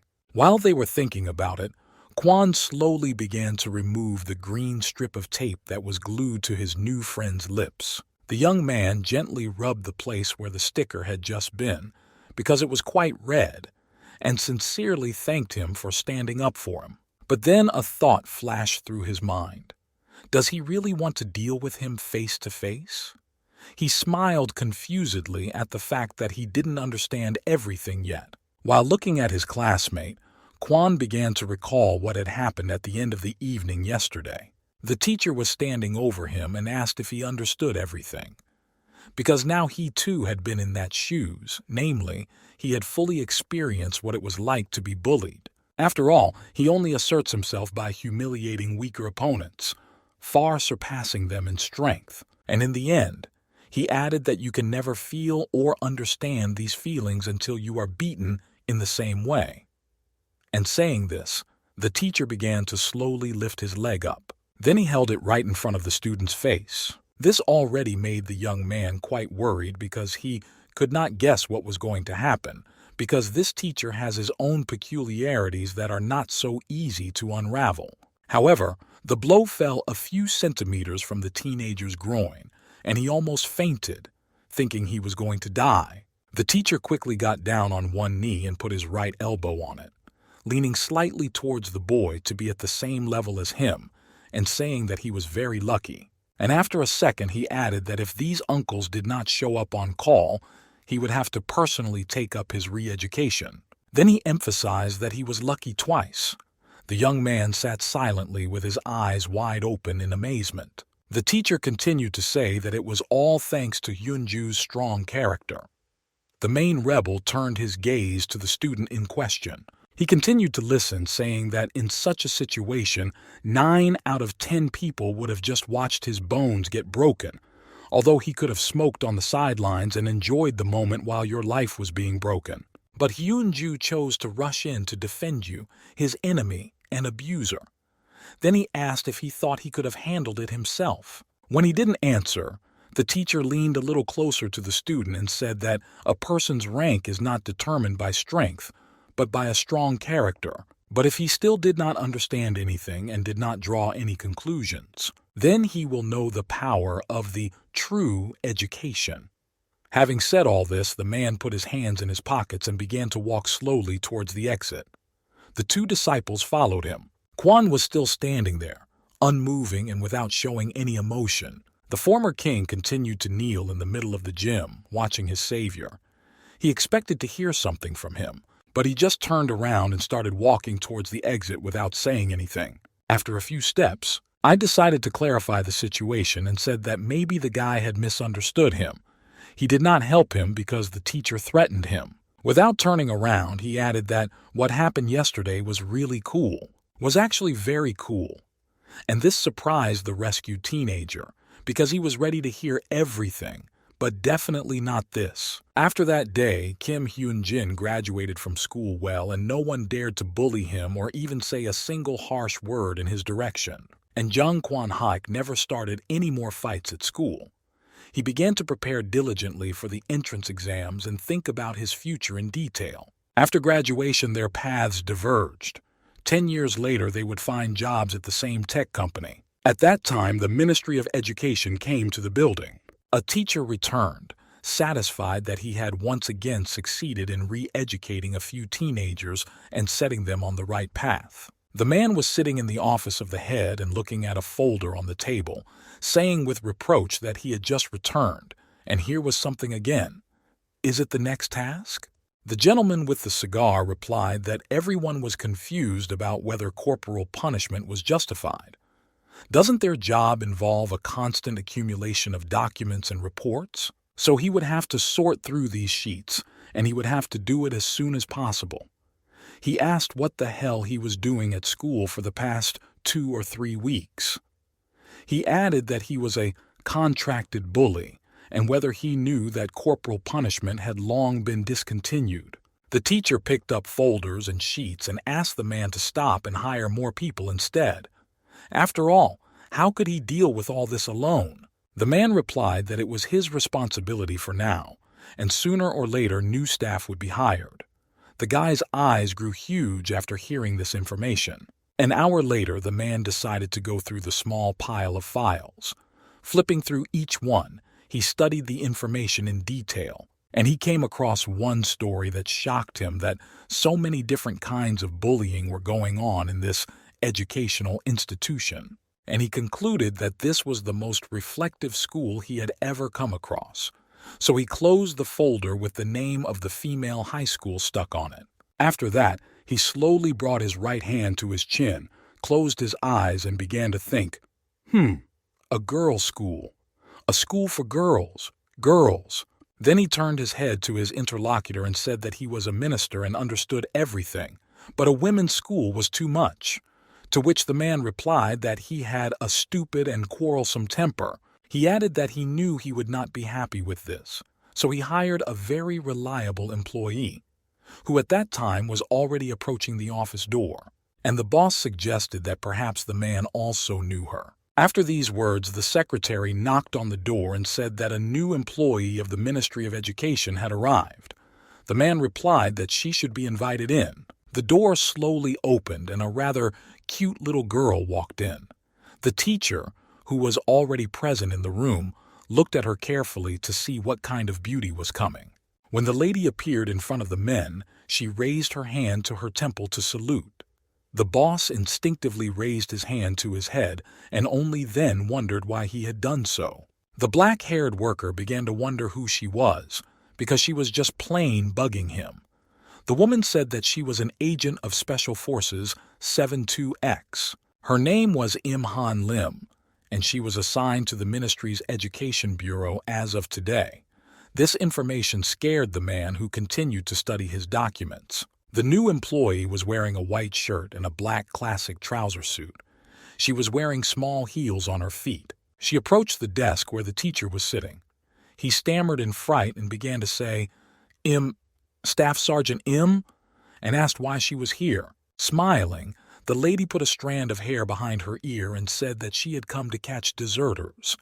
and he was the leader of the group that had suddenly disappeared. At the end, she added that she hadn't seen Manhwa Jin for a long time, and he realized that his peaceful days were over. The next day, in the beautiful building of Seo Yeon Girls High School, a frightened young man with his eyes closed in fear and medium-length brown hair was pushed against a wall that was right behind him. A group of girls stood in front of him. The main one was in the center with light purple long hair.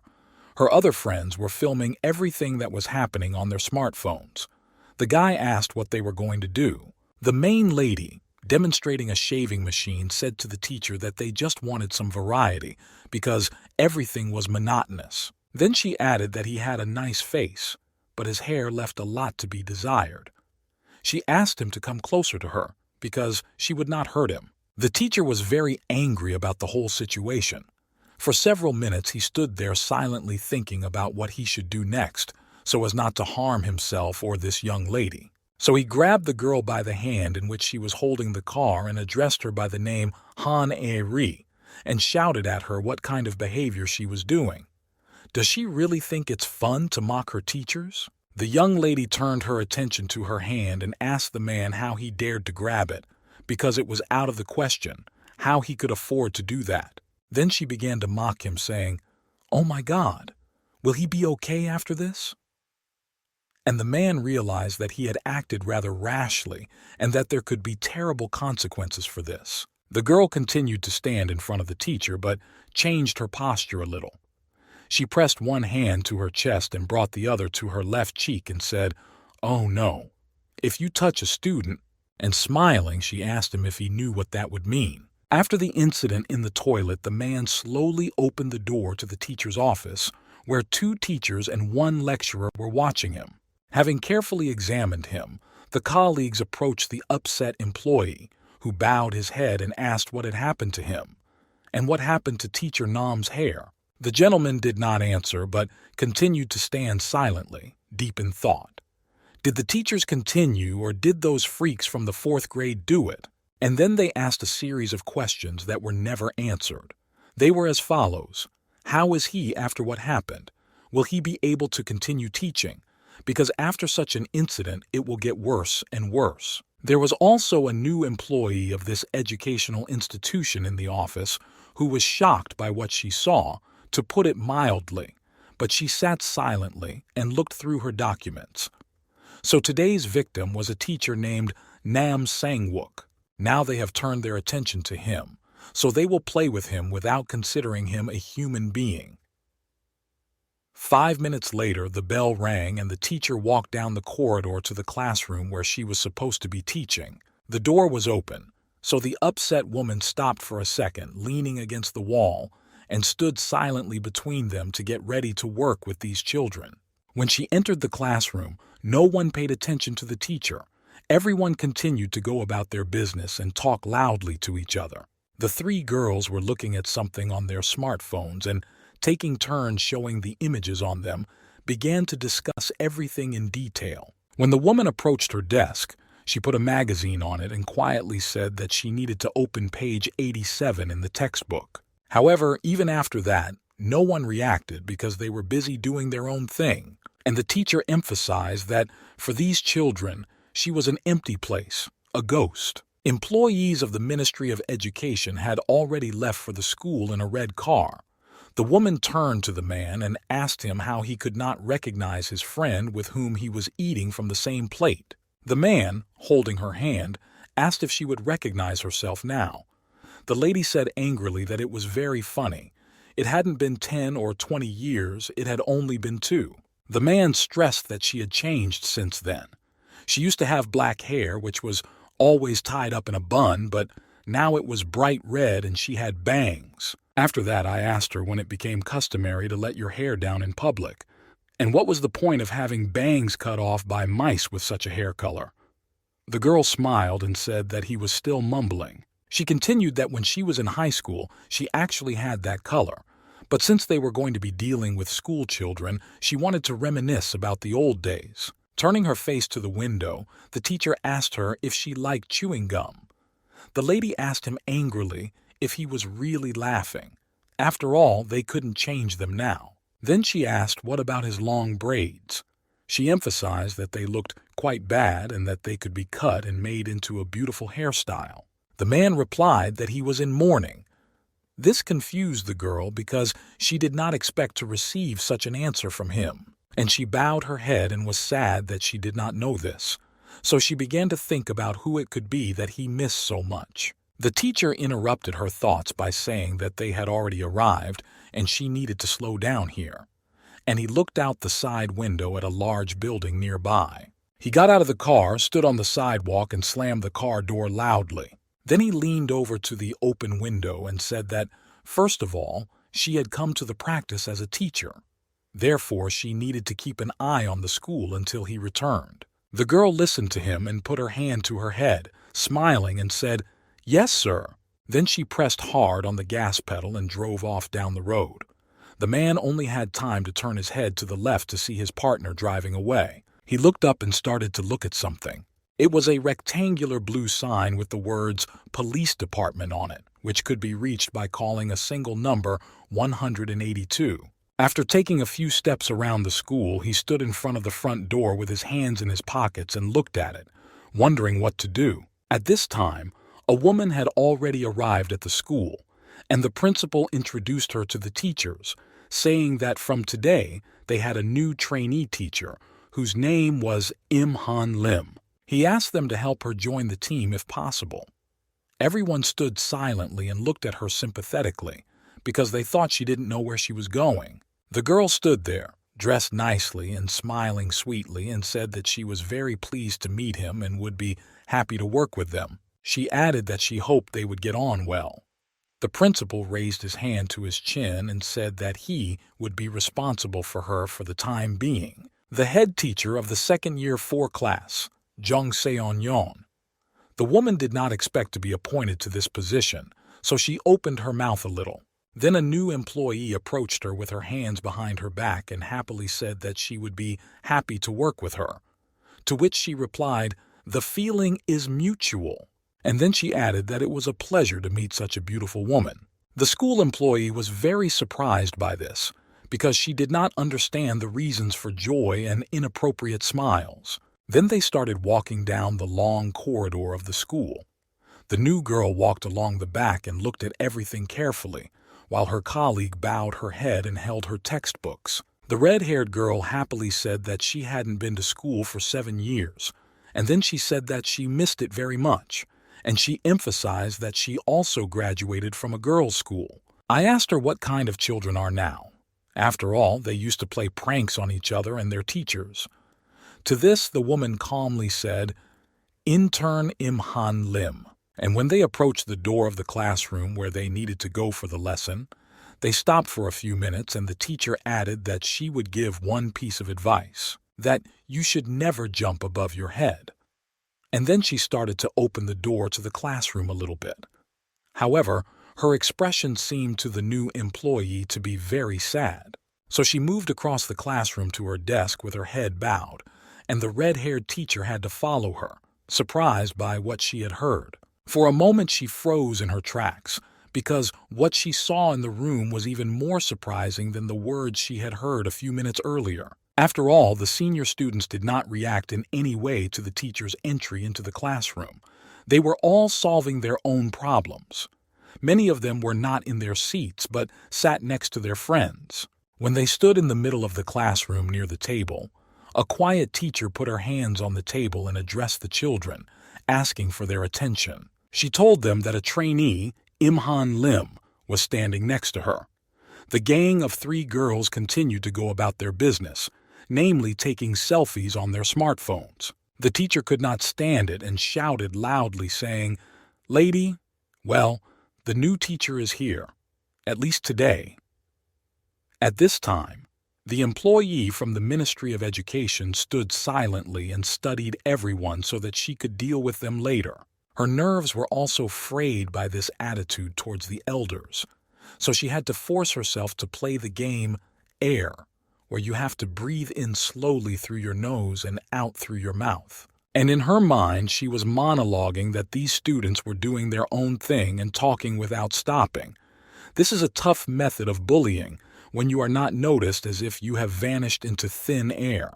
And smiling, she asked herself in her mind what they were trying to say to her, that these girls were mocking their teachers like that. But she said out loud that she was very pleased to meet her and told me her name, Imhan Lim. Then she added that she hoped they could become friends. But in her head, she said that the next target for bullying is the person who breaks the rules, especially if there is someone who talks to her. Suddenly, one of the students raised his hand and addressed the teacher. It was the leader of the group, who had long, dyed light purple hair. With a smile, she said that the new teacher had a very nice hair color, and the longer she looked at it, the more she liked it. So then she asked where she got her hair dyed.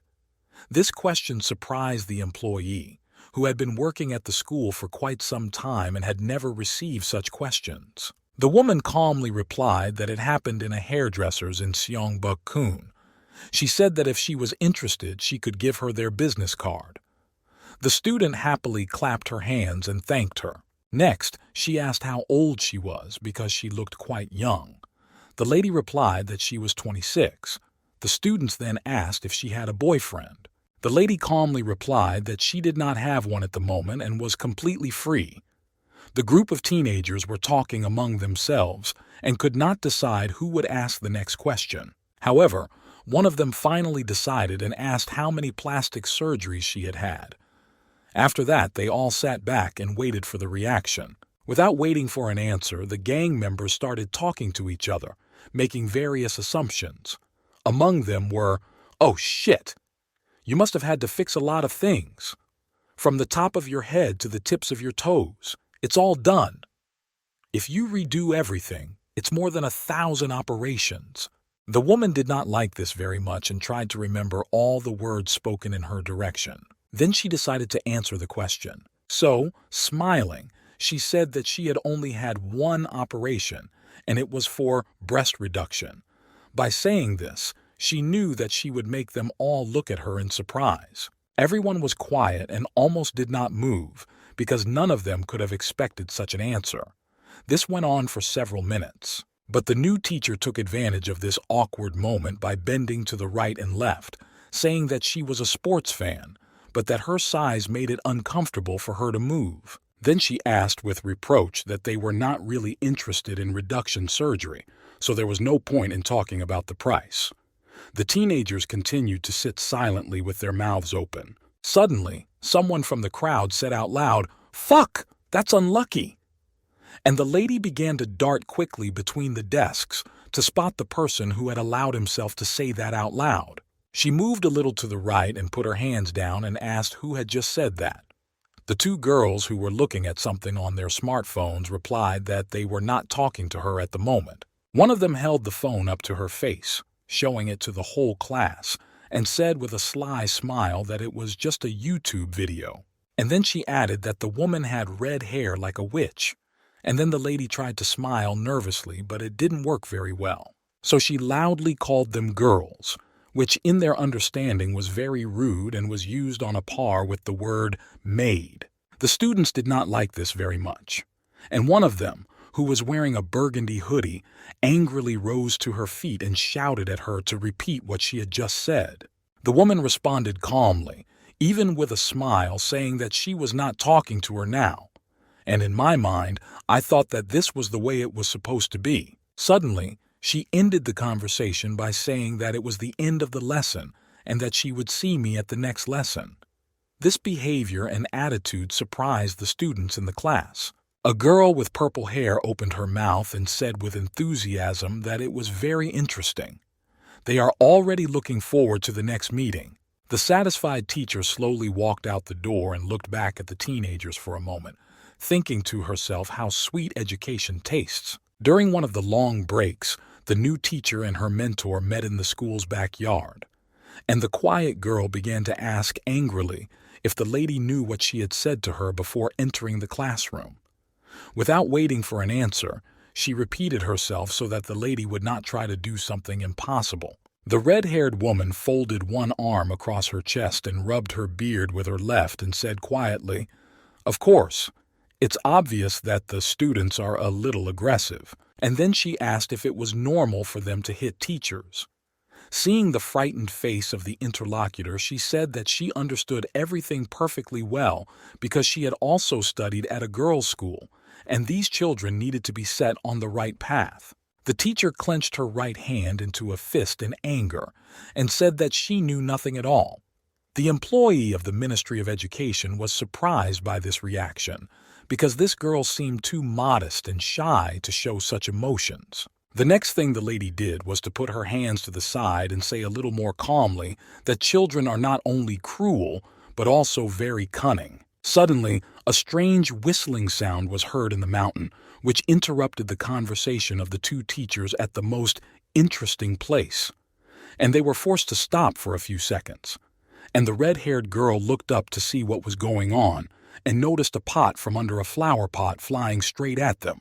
So she didn't get confused, but quickly grabbed her new colleague by the blouse and pulled her to the right, and the pot fell on the spot where she was standing and all its small parts flew in different directions. It scared the teacher very much. For a few minutes she stood there hugging her interlocutor to calm down and come to her senses.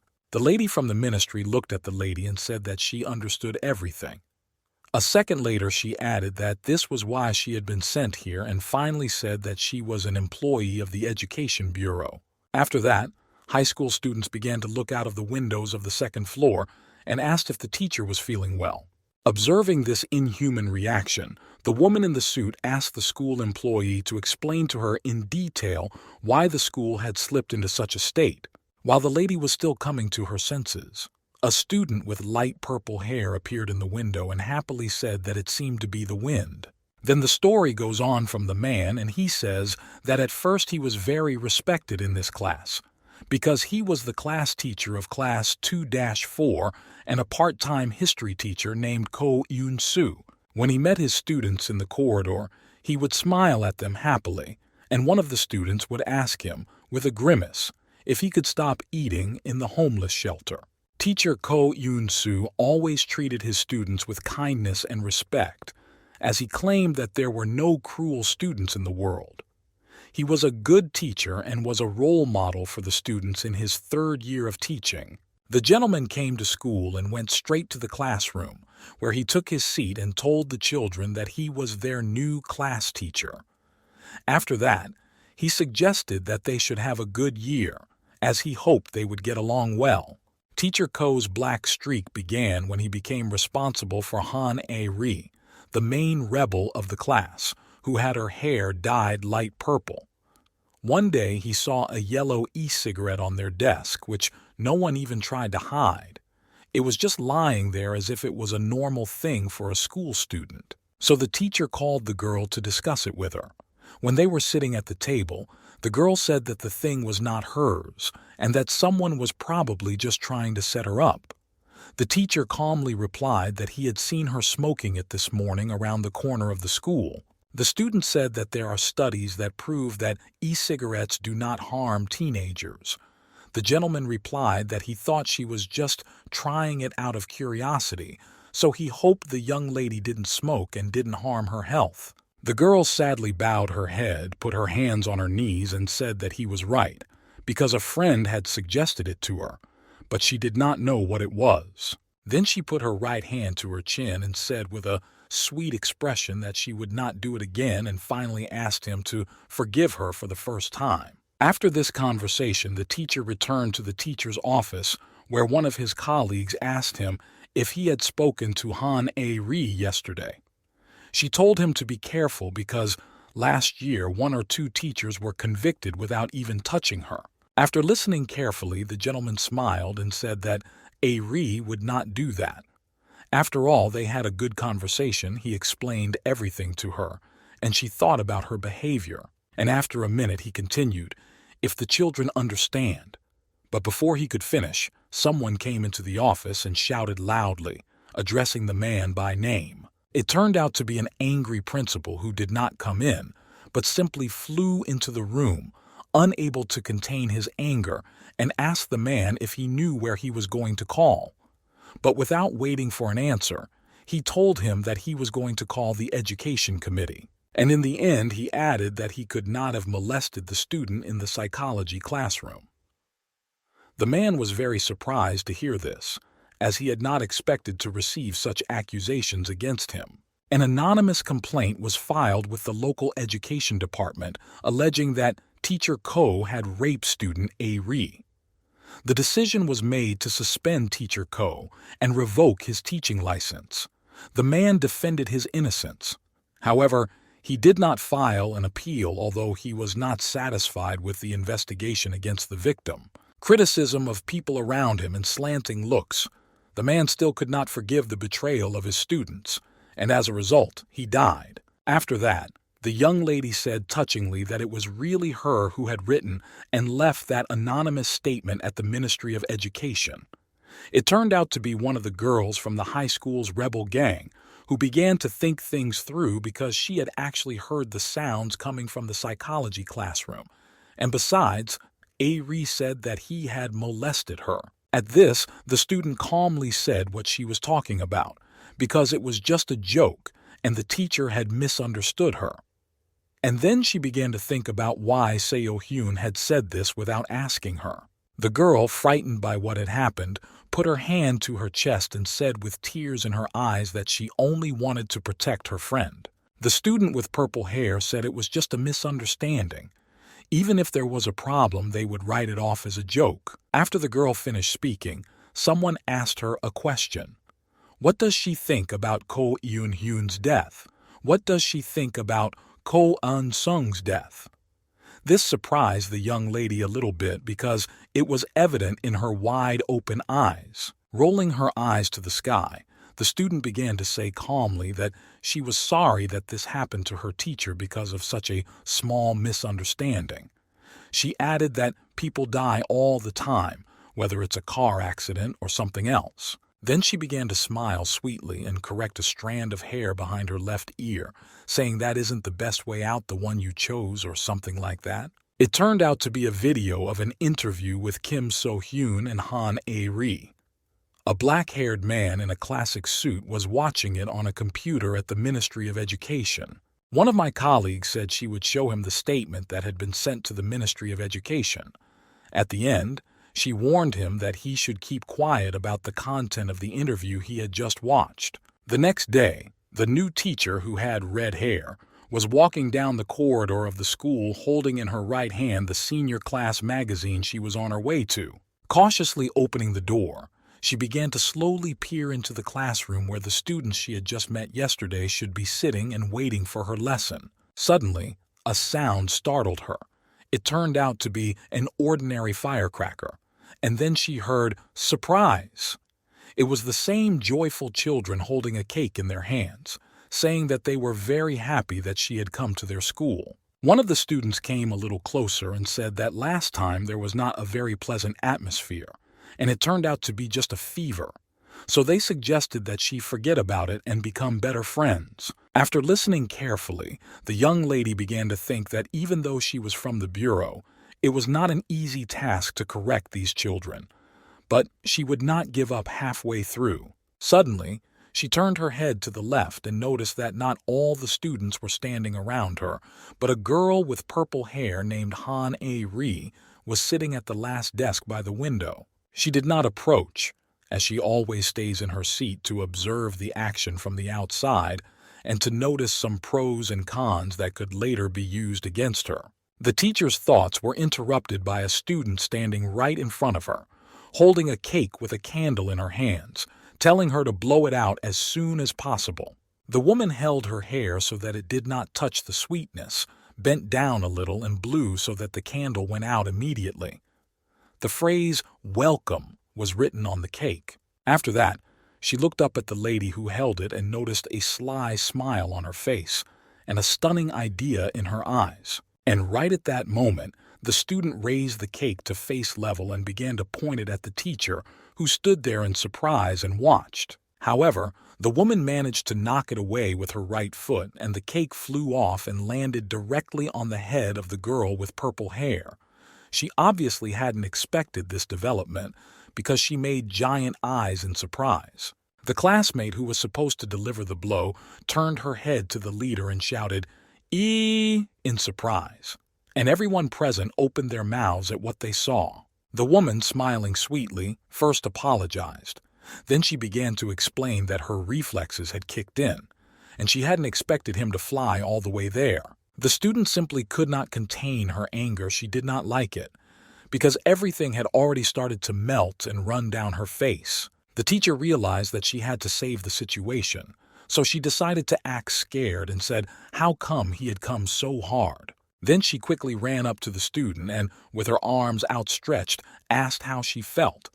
Maybe she had hit something and needed help. The student continued to sit with her head bowed and asked the woman how she would be responsible for this. This surprised the teacher a little, so she opened her mouth. The teacher looked closely at the student's head and noticed that all the blood was quickly starting to appear, and wondered what to do next, because it could not be left like that. And in the head of the girl with purple hair, the thought began to appear that she would simply destroy this vile teacher.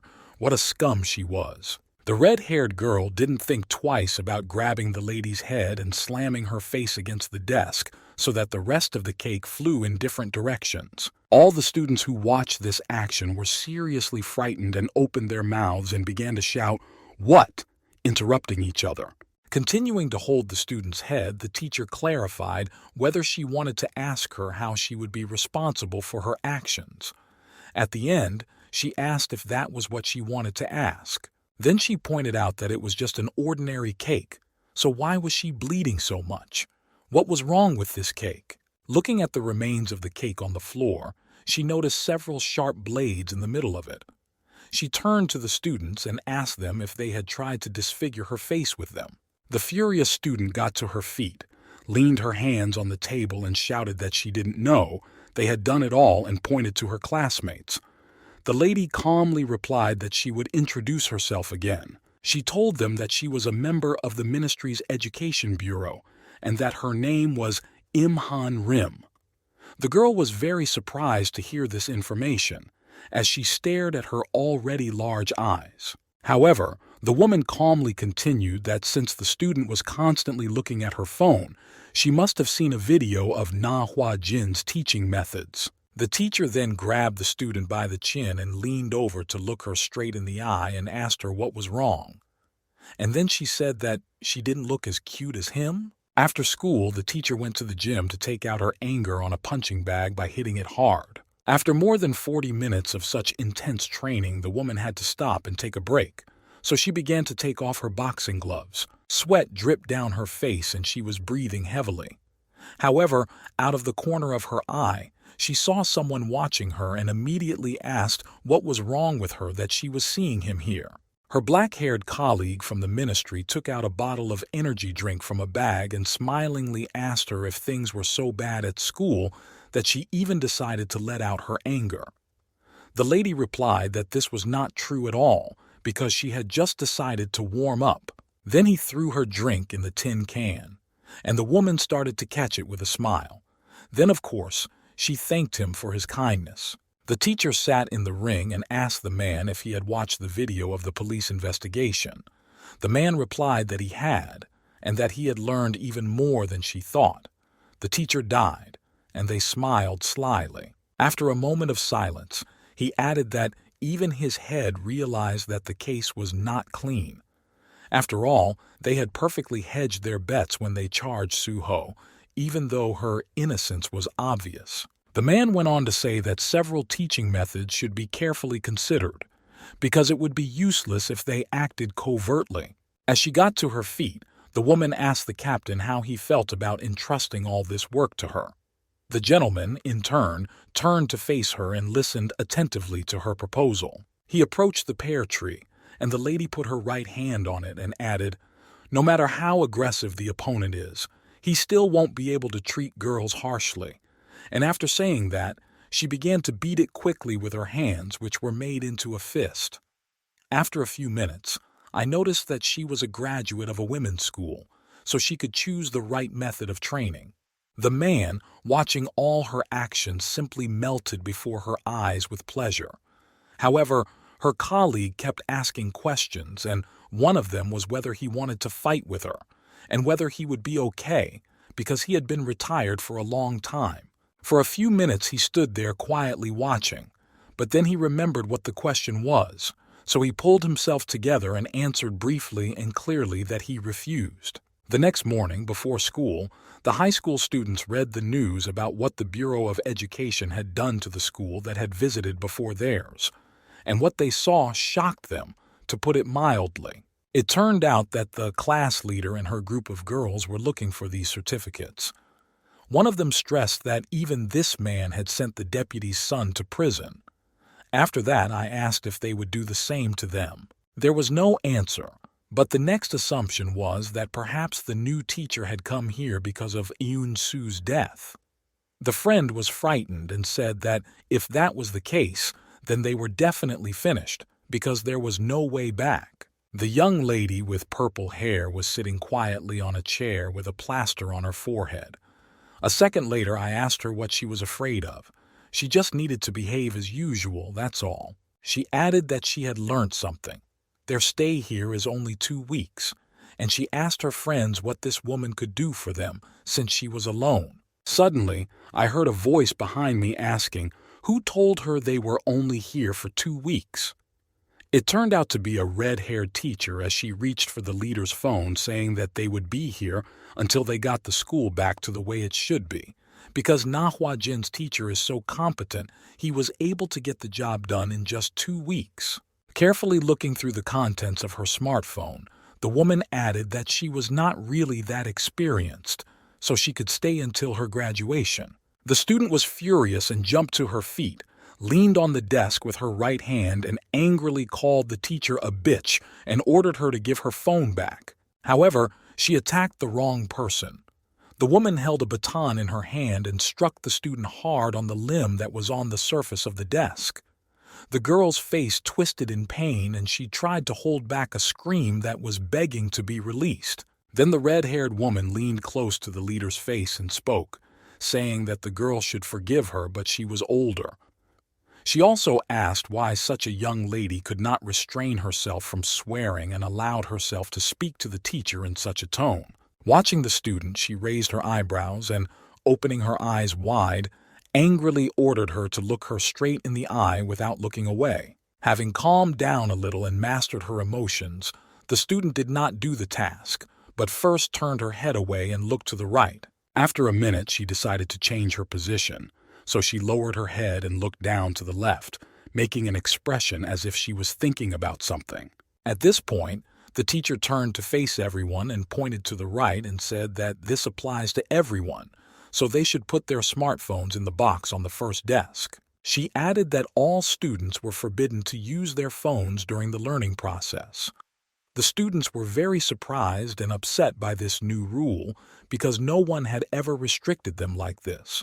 So they started to protest, saying what had they done. The woman added, smiling, that they should check the notice board after school.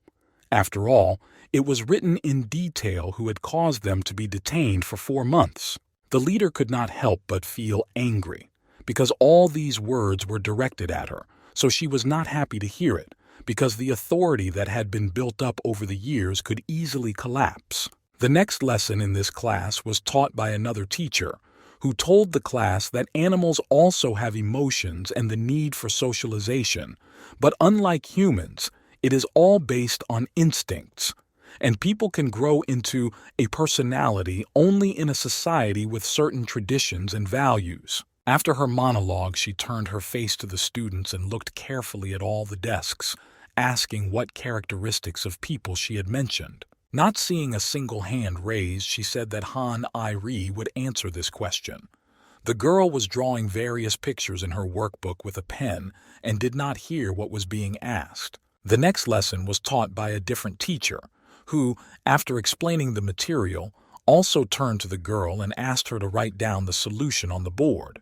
The third lesson was taught by a new teacher who, standing at his desk, asked the young woman to clarify something for him with a serious expression. The last lesson was taught by a young and beautiful teacher who, standing at the blackboard, wrote a sentence that needed to be unscrambled, and Han A-ri was supposed to do it. At the end of the day, she couldn't take it anymore, so she jumped to her feet, leaned on her desk and shouted at the whole class, saying that she didn't know anything and emphasizing why she was the only one being asked since the morning, as if there were no other people in the room. Suddenly, the same ominous pointer flew into the wall behind the student, and the class teacher asked her menacingly if she was proud of not knowing anything. Then she raised her weapon and put it on her right shoulder and said, "Shouldn't a young lady study textbooks like this if she knows nothing?" The girl was still angry at what had been happening all day.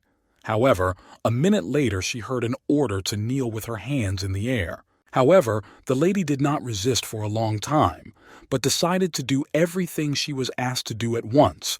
So while fixing her hair, she emphasized that it looked somehow childish. And having approached a little closer, she smiled slyly and put her hand to her chest and asked if the teacher had any evidence that she had harassed the staff of this educational institution. She added that suspicion without evidence is not a violation of human rights. This did not affect the class teacher because she did not show any emotion on her face that would indicate anything. And after a minute of waiting, she quickly knocked the student down and she leaned against the lockers at the back of the classroom to avoid falling. The girl could barely stand on her toes. This scared her a little and hurt her because her head had not yet fully healed and she was hit again. Then the teacher approached the student, who crouched down and put her knee on her legs, pressing down firmly to create uncomfortable conditions. The woman also grabbed both of her arms and pushed them against the lockers and asked, "Svetlana, have you said everything?" However, the girl answered these questions with a short, "It hurts." Leaning down slightly to the student's face, the teacher continued to ask if there was any evidence that the school staff had asked her to answer their questions. And finally she added that in fact her suspicions were similar to the girl's. At this point, the lady with purple hair looked at her offender angrily and incomprehensively. After that, the lady from the Ministry of Education's bureau turned to the teacher who was teaching the last lesson and told her that there was another rule for the students. The children were very interested, so they turned their faces back and listened attentively to the fact that from now on, if at least one student misbehaved in class, the whole class would be held responsible. So at the end, with a serious expression on her face, she looked around at the high school students and told them to kneel down and raise their hands, and that they should do it now, not to find out anything else. After the incident in the girls' toilet, one of the students called her class teacher a fool and said that she was fed up with her because she was going everywhere with their class. Another in the group began to wonder what they had done wrong. One of the students, who had short brown hair, angrily asked if it would really last 2 weeks after all. One day seems like an eternity. How can we endure it? The leader clarified by saying, "Really?" and then held up her yellow e-cigarette to her friend, interrupting her thoughts. Then she raised her hand in the air and asked with an angry expression what she had to endure when her anger was overwhelming. After saying that, she slapped her classmate hard on the right cheek, which surprised and frightened the girls in her group, and they asked in fright what was ER doing. However, this did not stop the student, and she continued to slap the young lady's face. The girl could not understand why she was being treated like this, so she hid behind her hands and asked them to stop. After a few minutes of fighting, the leader told Seung-hee that the lady's face was swollen and bleeding because she had been beaten by the mad woman from the Education Bureau. After taking one puff of her e-cigarette, the lady with purple hair said with a sly smile that there was a payphone across the street from the school, so she had to call someone. After a few hours, Chairman Yuxiak arrived at the school, dressed in a brown classic suit and sporting a short haircut. She got out of her car and stopped for a second in front of the front door. Walking down the corridor, she knocked softly on the door of the senior classroom and began to open it gently. A woman with red hair stood in the classroom with a pointer on her right shoulder. The furious lady opened her eyes and mouth wide and began to shout loudly that her daughter's face was covered in blood, and then asked where the red-haired teacher was. And turning her gaze to the new class teacher, she said, "Oh, there you are." The woman from the Education Bureau did not understand who this lady was and why she was shouting at the whole class. However, before she could figure it out, the angry woman ran up to the teacher and slapped her hard on the right cheek, saying, "You're such a whore." A second later, she began to tell her off, because if she was a teacher, she should be teaching children, not beating them. She added that she somehow managed to teach without beating. After all, they had just recently dealt with a teacher who was a pervert. She threatened to do the same to her and called her a bribe taker. The teacher was tired of listening to all this. So she responded by slapping this angry mother of one of the high school students hard on the left cheek with her right hand. Everyone in the classroom opened their mouths in surprise, for they had expected anything but this. Even the teacher who was teaching the lesson was shocked. The woman who came to the school to attend the class fell to the floor and her handbag fell out of her hands, scattering all the documents around her. The teacher nevertheless decided to tell his colleague that this lady was a representative of the educational work in their school. The lady with red hair folded her arms across her chest and said, "So what?" Looking carefully at her attacker, the bureau worker calmly said that if she was a representative, she could afford to hit anyone without fully understanding the situation. A minute later, she added that if she was so offended, this respectable lady should call the Minister of Education and clarify everything with him. The mother, angry and confused, rubbed her cheek, which was sore from the blow. After all this, the class teacher turned to her students and began to look at everyone's faces to see how they reacted to everything that had happened. She smiled and told them that if they wanted to, they could try any method they wanted, but that she would not be affected because she would stay here until they corrected their behavior. And in the end, she added that the more they resist, the worse it will be. The leader leaned her head over the desk and started biting her nails to calm herself down and control her emotions. A few days later, at the first lesson, the leader read Road Bilak tu Filai for Sam days due to employ error. He din fau z industrious. After 10 days under the supervision of members of the Education Bureau, the girl calmly answered the question put to her, saying, "This situation kulidi have been evolved." And it was clear that Han Irie's character had changed a lot. This was even noticed by one of the teachers, who was listening carefully to the student's answer. Of course, the student did not immediately succumb to re-education. One day, while confidently walking down the corridor of the school with the girls of her gang, she was fixing a strand of hair and throwing it over her shoulder. Even after the visit of the stern and demanding Representative Yuk Sung, with whom they crossed paths after school in that ominous corridor among the crowd of students, they tried to collectively continue to do harm, discreetly passing notes with specific instructions to each other while no one was looking. However, they only thought that no one noticed, because the moment the letter was in their hand, someone suddenly grabbed it and started to take it out to read the contents. And after reading the content a little, she noticed that it was a note from a girl, and I asked, "Isn't it interesting?" As it turned out, there was quite a bit written there, but in fact and in large block letters so that it was not clear who had written it. It read, "Tomorrow we all don't come to school." After reading it, the teacher smiled ominously and ordered all the second graders to quickly go to the sports ground because she had a very interesting idea to spend their time. But every time, Imhan Rim figured out their intentions, so all the second graders were always punished for it. This time, they walked around the football field crouching with their hands behind their heads. After several days of unsuccessful attempts to frame a teacher from the Ministry of Education and finally get rid of her, the leader pierced her right leg with a pen. She inflicted this pain on herself while sitting on the toilet in one of the stalls of the women's toilet. For several minutes she sat there and tried to come to her senses. But it was taking a while, and the young lady would squirm and say quietly, "Shit, shit," and then tears would start to fall. When she recovered a little, she looked up and noticed that her legs would soon become like a Hulk's. So she said she just wanted to die, because she couldn't take it anymore. A few minutes later, she overheard one of the high school students say that it was all because of that strange little fucker named Han Irie. This surprised the young lady. After all, why would she ignore her teachers and make up all sorts of nonsense? Another lady emphasized that it was because of the leader. The third one, who was painting her eyelashes in the mirror, also agreed with this and added that if she continued in this spirit, it would be very harmful to her.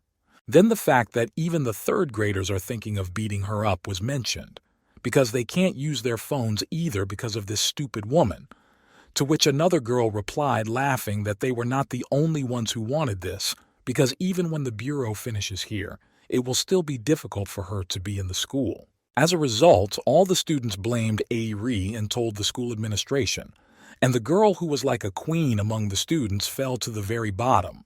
It seemed to the teacher that the children who accused the leader of everything acted ignobly. After all, they were all her accomplices, and when the young lady was answering in the first lesson, there was an incident where she apologized to the teacher and said that she did not know how to read the word that was next. The rest of the classmates were sitting at their desks quietly and calmly. The woman, standing at her desk next to the blackboard with a sad expression on her face, replied that the correct reading was irresponsible, which means irresponsible. Then she said that she was done reading and ordered the student to take her seat. The girl sat down in confusion and began to look carefully at something in her workbook, saying to herself, "What's in this sentence?"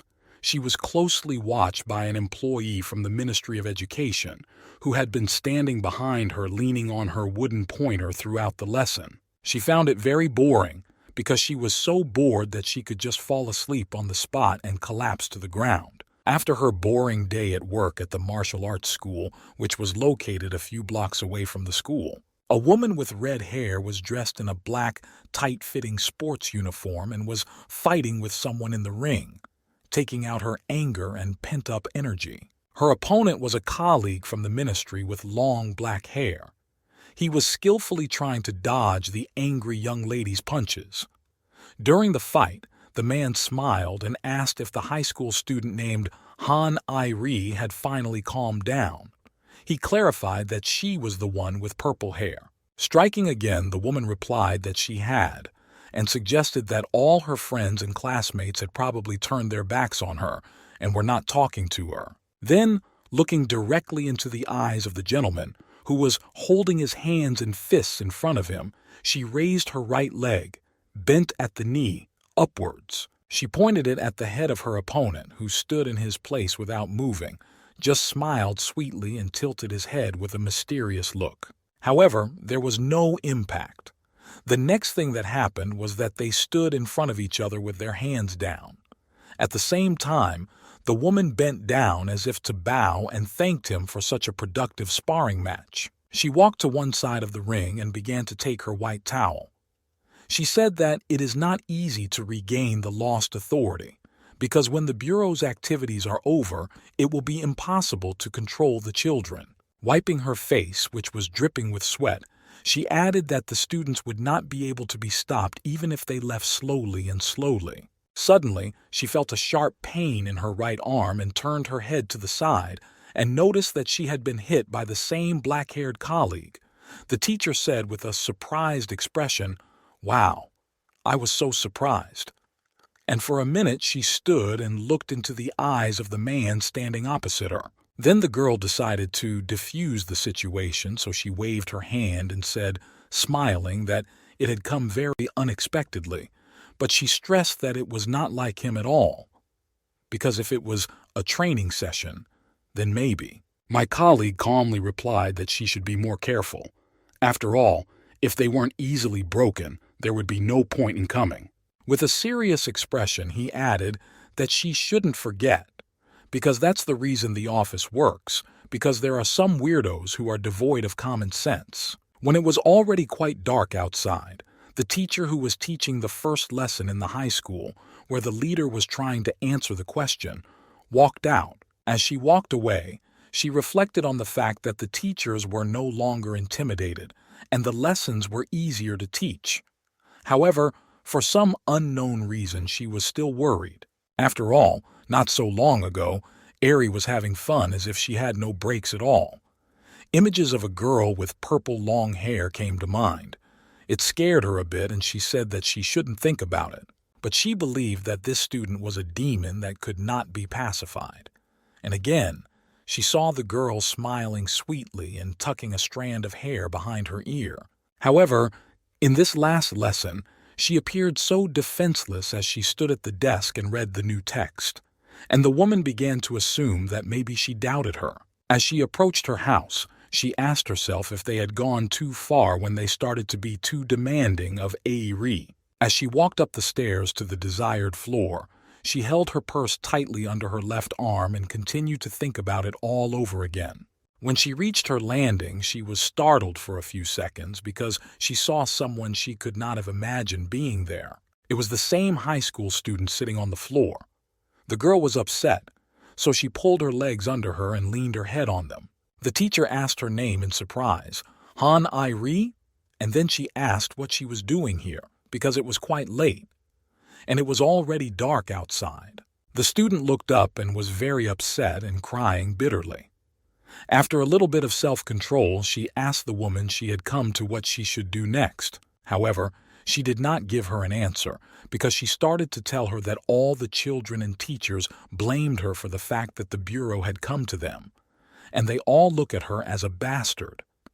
The young lady emphasized that of course she was doing the wrong thing because she had also thought about it.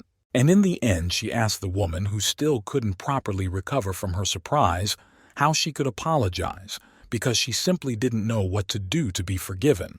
And then the teacher had a flashback to her former class teacher, who said that there are no evil students because there must always be a reason why children behave the way they do.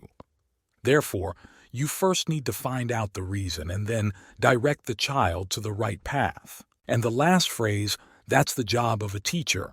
Just put everything in its place and let the woman decide how to proceed. So she knelt down on the circle right in front of the girl, gently hugged her and told her to get up. She offered to go and discuss everything.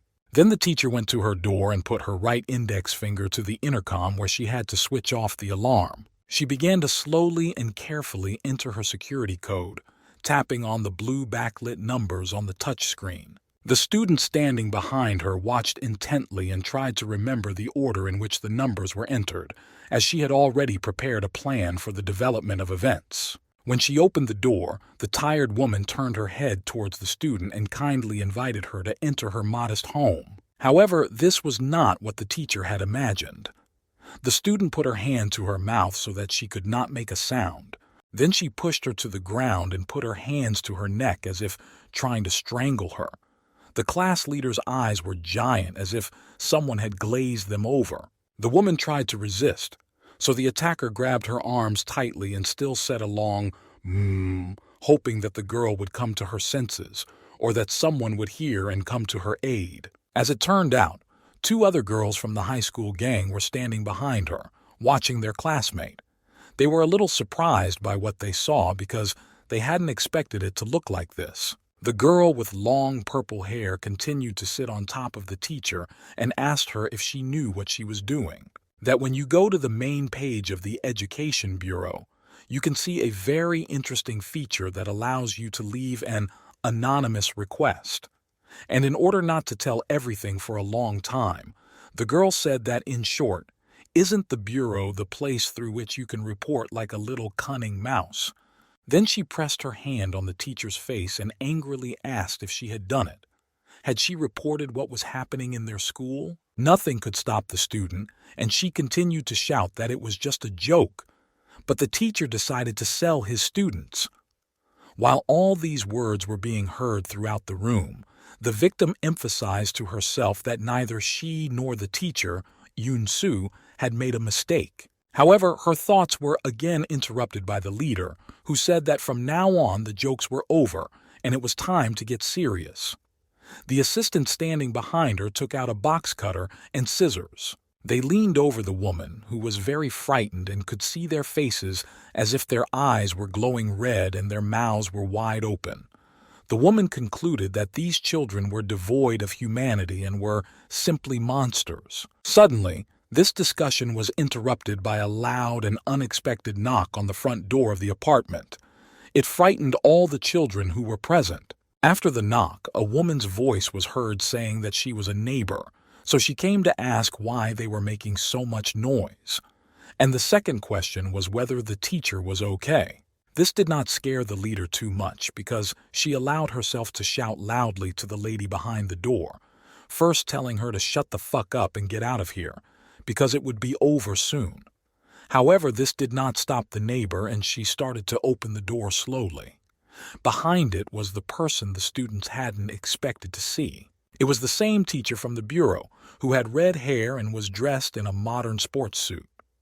The lady came into the room and said that the students had gone too far and had already allowed themselves too much.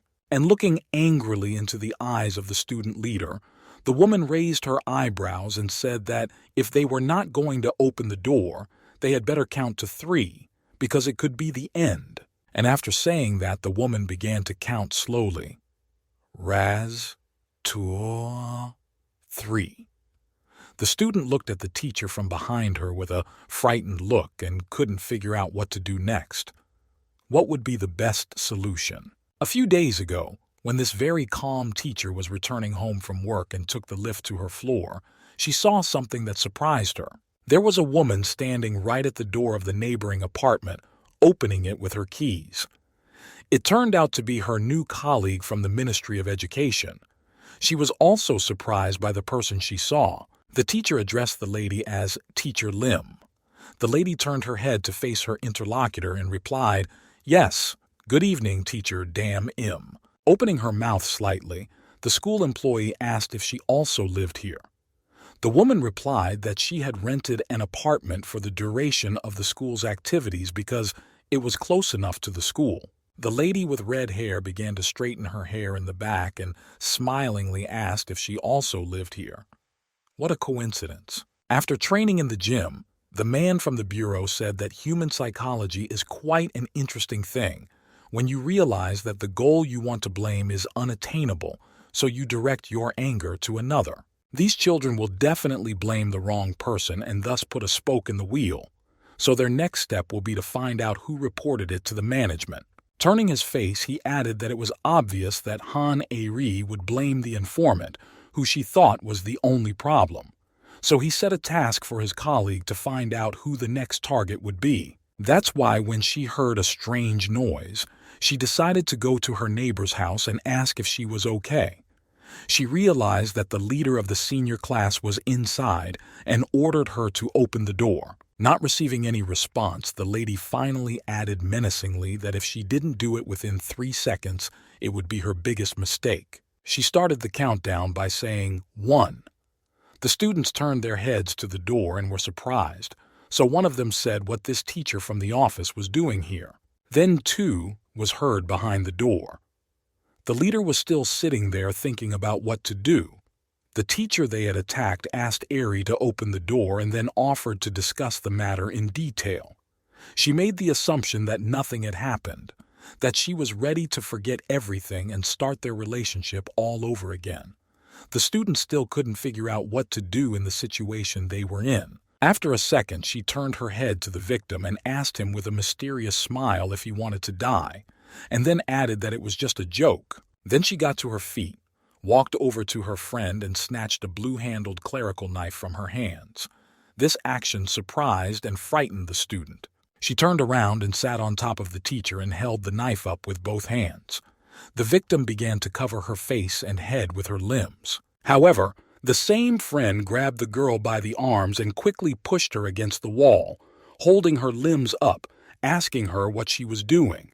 When she received no answer, the furious student began to shout that they had only agreed to scare her a little and put the woman in her place. She asked if she was really going to hit her, and she asked if she was crazy. Why did she allow herself to do this? After that, the friend stood there waiting for an answer to her questions. However, she did not receive any, but instead felt a severe pain in her right arm because the leader had cut it with a clerical knife. The girl fell to her knees and held the injured limb, screaming loudly, "Ah!" The student with purple hair quickly jumped to her feet. She calmly said to herself, "Was our Seo Hyun scared?" She asked how she dared to stop her. How did they have the courage to attack her? The calm teacher went over to the injured high school student and asked her if she was okay or if she needed help. The third member of the gang turned to the door and threw out her cold steel, namely scissors, and said that her friend was just some kind of crazy person. The student went to the intercom and pressed one of the many buttons with her right index finger to open the front door. As the door slowly opened, the bureau worker looked through the small crack, eyebrows raised in anger at those in the apartment, and was already making a plan to deal with them.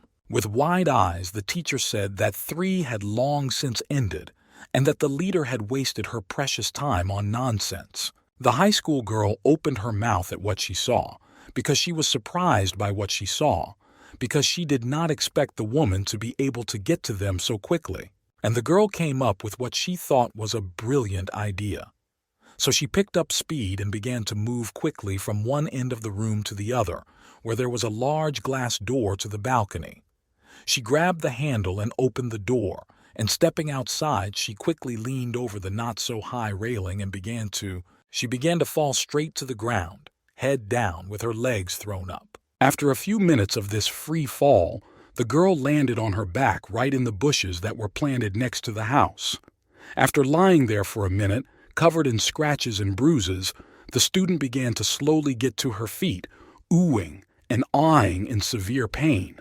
A teacher from the Ministry of Education was watching the student's actions from the same ominous balcony, placing her left new shoe on the railing. Then she decided that she had to act immediately and kicked off with her foot and jumped straight to where her student was lying. Landing on her feet in the bushes, the woman began to watch the young lady, who was already trying to escape as she ran along the alley, looking back to see if the teacher would follow her. Suddenly, the red-haired lady started calling the student's name loudly and shouted that she could not let her go after what she had done. However, this did not stop the girl, and looking back, the young lady continued to run and think about how to get away from this place and from this lady as soon as possible. After running a few meters at this pace, the lady saw something she clearly did not expect, and something that could help her out right now in this difficult situation. It turned out to be 2 security guards of the residential complex who were patrolling the area in case someone needed any help. The girl stopped a few steps away from them, put her hand on her chest, and, with a scared look on her face, asked the men to help her. And pointing to the teacher who was running after her, she said that this mad woman wanted to kill them. The woman stopped because she did not expect the student to act so viciously and twist everything in her favor. The student hid behind the guards and began to cover her face with her hands, saying that she was very scared. The men reacted instantly, so they turned to the teacher and ordered her to stay where she was. The woman from the bureau was very angry at this development because what this young lady did was simply unthinkable. And here were these 2 men who were not aware of what had happened, defending this shameless woman. One of them asked the lady what was going on, and what has she done with the child? The woman replied that it was a misunderstanding because she was a teacher at the school where the young lady was studying. The second man asked if she was a teacher and offered to check her identification card. The lady replied in confusion that she had neither her wallet nor her phone with her at the moment. The student was quite amused by this, and while everyone was distracted by this, she simply turned around and started running down the alley, smiling ominously. At the same time, the teacher was being held tightly by the guards, preventing her from following the student. The woman was shouting angrily after her, "Hey, Han Ai-ri, stop!" However, the bureau worker was so furious that she started pushing the men as hard as she could to get between them and follow the student. And yet she managed to do so, and without looking back, the woman began to run along the route the leader had taken. The men didn't even have time to come to their senses and understand how she did it. The woman decided to go back to the guards and shouted that her name was Han Lim from the Education Bureau. She promised that they would meet tomorrow and sort it all out. The men just froze in their seats because they were so surprised by what had just happened, and they began to say to themselves, "The Bureau of Education. Someone must have heard about this somewhere." At that time, in the apartment, the teacher was bandaging the injured student's arm with an elastic bandage and saying that it was good that the wound was not so deep. Then the woman was silent for several minutes, waiting for at least some words from her students, who had broken into her apartment in the middle of the evening and started a showdown. After receiving no response, the teacher turned to Seo Hyun and told her that she had looked at the lists and realized that she had gone to high school with A. Ri, and she asked if she had always been like that. Had she always been so disrespectful and insolent to adults and friends? After hearing the question, the girl sat depressed and thought about how best to start her story. At this time, the young lady with purple hair had reached her house and was quickly climbing the stairs to the floor she needed. She held on tightly to the railing to keep from falling, because she had walked a long way and her legs were very sore. She ran to the door leading to the roof and quickly opened it and ran in with a smile, thinking she had managed to get away from the teacher. Then she turned around and grabbed the handle to hold the door with her hands, so that no one could come in through it and cause harm.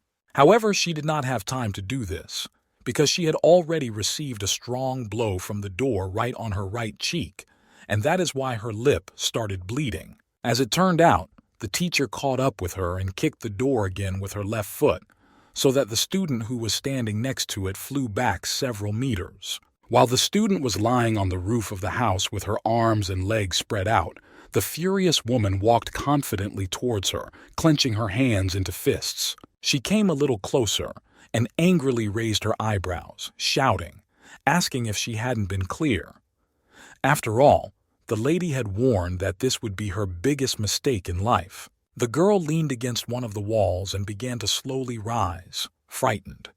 Meanwhile, in the apartment, her friend began to tell her that, in high school, Eri was not like this. Because she had a beautiful face and a bright personality, she was very popular. She was smart enough to do well in school. Then, a high school student with short brown hair tilted her head down sadly and quietly added that there was an incident. At this time, another brilliant idea came to the student on the roof, and she calmly said that it was true.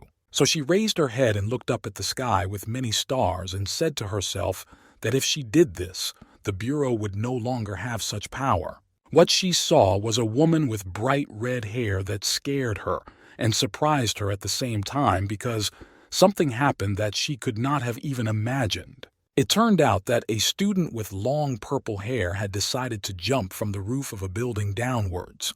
After one incident in high school, Eri became an outcast. At that time, in the apartment of a school employee, the student told her that after the incident, Ye-ri changed a lot and became exactly the same as she had been in high school. The modest teacher was surprised to hear this and, with her mouth open, quietly asked if this was true and if there was a teacher like that. The girl was angry at the memory and gritted her teeth, and because of that bastard, she began to despise all teachers. Because their class teacher in high school, whose name was Jong Song-nel, was a big, serious man who always wore classic suits and a tie. Before throwing herself off the roof, the student told the woman who was cautiously trying to approach her with small steps that she had a great idea. After a minute, she added that if she did it, and she began to use her arms to pull herself up to lean over the existing roof edge. And she said that then the new teacher's work and the activities of the Education Bureau would end. The woman finally realized what the girl was going to do and started shouting and begging her to stop. However, this did not stop her, and she leaned over and started falling down, and the employee from the ministry reacted very quickly and started running to catch the young lady. But she didn't have time to do so on the roof, so she rushed down right after the girl without hesitation. And while they were flying, she tried to grab the student somehow. After several unsuccessful attempts, the woman managed to catch up with the student and grabbed her by the waist. For several seconds, they fell in free fall with their heads to the ground. But this did not frighten the woman, because she was already looking around to figure out how to escape. And yet she managed to grab hold of the air conditioner of one of the apartments a few floors down. The teacher was holding the air conditioner with one hand and her student with the other. When she came to her senses a little, she angrily asked the student if she was crazy or what she was doing. At the same time, sweat was streaming down her face from excitement and from the fact that it seemed quite difficult to hold on with one limb. The young lady replied with a sly smile, "Yes, I'm crazy." Then I asked her if she didn't understand after her perfect act. After that, she started flailing her legs, which caused some discomfort and also prevented the woman from holding her position properly, who asked her to stop. However, the teacher could not resist, and they started falling down again, but the student was holding on to the woman from above, and she was falling backwards. And as soon as they got a little closer to the ground, the student grabbed the teacher by the shoulders and pushed hard so that she landed on her back. The heavy and painful landing caused drops of blood the color of her hair to fly out of her mouth along with her first cough and scatter in different directions. The student ended up on the ground unharmed.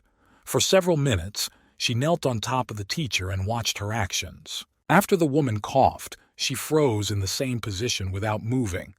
This scared the student a little, and she quickly got to her feet. She began to smile nervously, and wondered what she should do next. What was the best thing to do? All that came to mind was to kick the woman in the face with her foot, so that her head turned to the right and blood flew around again. After the girls from the gang told everything, they went outside the apartment complex and started looking for them, going in different directions and calling their names. A student who was wearing a red blouse started crying and saying that they had not been able to find her classmate and teacher, so she asked if she could go home. Suddenly, a familiar voice shouted from the corner of the room, "Die! Die!" Everyone turned their heads to see what was going on. They were debating whether to go there or not. A student with purple hair was kicking and punching her new class teacher. After a few minutes of this torture, the student got a little tired, so she stopped to catch her breath, rest, and think about what to do next. And her attention was drawn to the bricks lying next to them, so she walked over to them and picked one up with her right hand. Then she walked over to a woman with red hair who was lying on the ground, unmoving, and stood with the brick right above her, watching to see if she would do anything. She raised her weapon up as if to swing it, but someone grabbed her arms from behind and whispered in her ear, "Don't do that, Erie." The girl was very angry and shouted angrily, "Why did the quiet teacher interfere? Why did she allow herself to do this? Did she really have the courage?" However, this did not stop the woman, and she added that Seo Hyun had told her everything, namely, about the class teacher they had in high school. The student was surprised by what she heard. The teacher continued to say that this did not mean that her actions could be justified. So she asked the young lady to do something that she would regret and that she would not be able to fix later. After she finished her sentence, the student turned sharply to face the teacher and elbowed her right in the right cheek. This made the woman retreat a few steps back. Then the high school student began to speak sarcastically, addressing the teacher. "Oh yeah? Did you hear everything from Seo Hyun?" The woman stood and listened attentively to her attacker's questions. Then she picked up the brick she was holding in her right hand and approached the teacher, saying that she should know that she hated hypocrites like her above all else. The woman realized what was about to happen, so she froze in place in shock and began to shout, "Ah!" loudly to the whole neighborhood. Suddenly, someone grabbed the student's hand with the brick and stopped her from doing this insidious act. It was a teacher from the Education Bureau who came to her senses and quickly got to her feet, came up behind the girl and grabbed her hand. The woman was so angry she could not control herself. The student began to cautiously turn her head, along with her gaze, back to see who was so brave as to allow himself to stop her. And what she saw surprised the young lady. After that, a strong and rough slap landed on her left tender cheek, which made the student turn her head to the side and her saliva fly around. The student fell to the ground with her hands covering her face, while the red-haired teacher watched her clumsy movements. The desk teacher was beaten with many bruises and scratches all over her body. She was very angry because no one has the right to do this to anyone, not just her. This expression on her face scared the student, so she said, "Oh my God," with wide eyes and mouth, moving her arms and legs backwards. However, the employee of the Education Bureau, clenching her hands into fists, stepped directly towards the student, who had already risen and knelt down and said that she was wrong. Then she folded her hands as if in prayer and said with a sad expression that she was really wrong, and she promised that from now on she would not ignore her teachers and would stop misbehaving. And in the end, she asked to be given another chance. The teacher stopped and watched the student's performance in the middle of the street. However, this performance was interrupted by two guards who found them and said to each other that the two young ladies were at it again, so they started waving their sticks. The student took advantage of this chance while everyone else was letting their guard down. She quickly got to her feet, turned towards the men and started running towards them. As she approached them, she grabbed one of them by the sleeves of his shirt and, with a pitiful expression on her face, asked for help again. She said that the mad woman was continuing her attempts to kill her. She then asked if they could see her wounded face, which had no living space on it. At this point, the woman with red hair turned to her quiet colleague and asked if she had seen everything. This innocent eerie. The woman froze for a few minutes and went through all the facts she had received that evening in her head and thought about what to do. Finally, she gathered her courage and began to walk confidently towards the men. And when she was a few steps away from them, she addressed them and said that she was the student's class teacher. She told them that she had something to tell them because there was enough evidence concerning this young lady who was standing next to them and begging for help. The student did not expect that this woman would dare to do such a thing. So she smiled nervously because she knew what was coming next. There was no escaping the punishment. So the teacher, Jung Seong-yeon, told us about the break-in and the threat to her life. She also added a story about Han K-ri's bullying of teachers. They found facts that proved teacher Ko Yoon-soo's innocence, and Kim So-hyun was investigated because she was an accomplice. She was accused of fabricating charges in Ko Yoon-soo's case and bullying teachers. She was also charged with trespassing on private property and threatening her life. Han A-ri is currently awaiting trial in custody. When an employee of the Ministry of Education came to see her, she still proudly and brazenly first called the woman a bitch and then asked what she wanted. After all, everything was already over, so why did she come to her? To show her face. Despite all the words she said, the teacher calmly told us that the office had received 62 complaints about the young lady. This fact surprised the high school student, so she lowered her head guiltily. These complaints were about her behavior. However, most of them were about the death of a teacher, Ko Yoon-soo, where it was written that it was because of false accusations that this man took his own life. The ministry employee added that, to tell the truth, her class teacher had not sent them a complaint. After reading everything carefully, the girl grabbed the sheet in her hands and tore it in half. Then she smiled and said that it actually sounded very funny. And then she added that she would not be told about this hypocrite anymore. After that, she said that if the woman had nothing else to say, she could leave as soon as possible.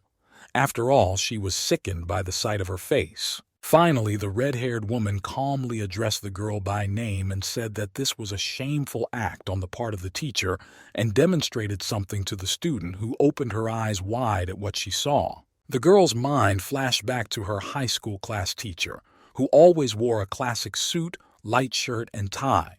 For several minutes, the student sat frozen by her memories.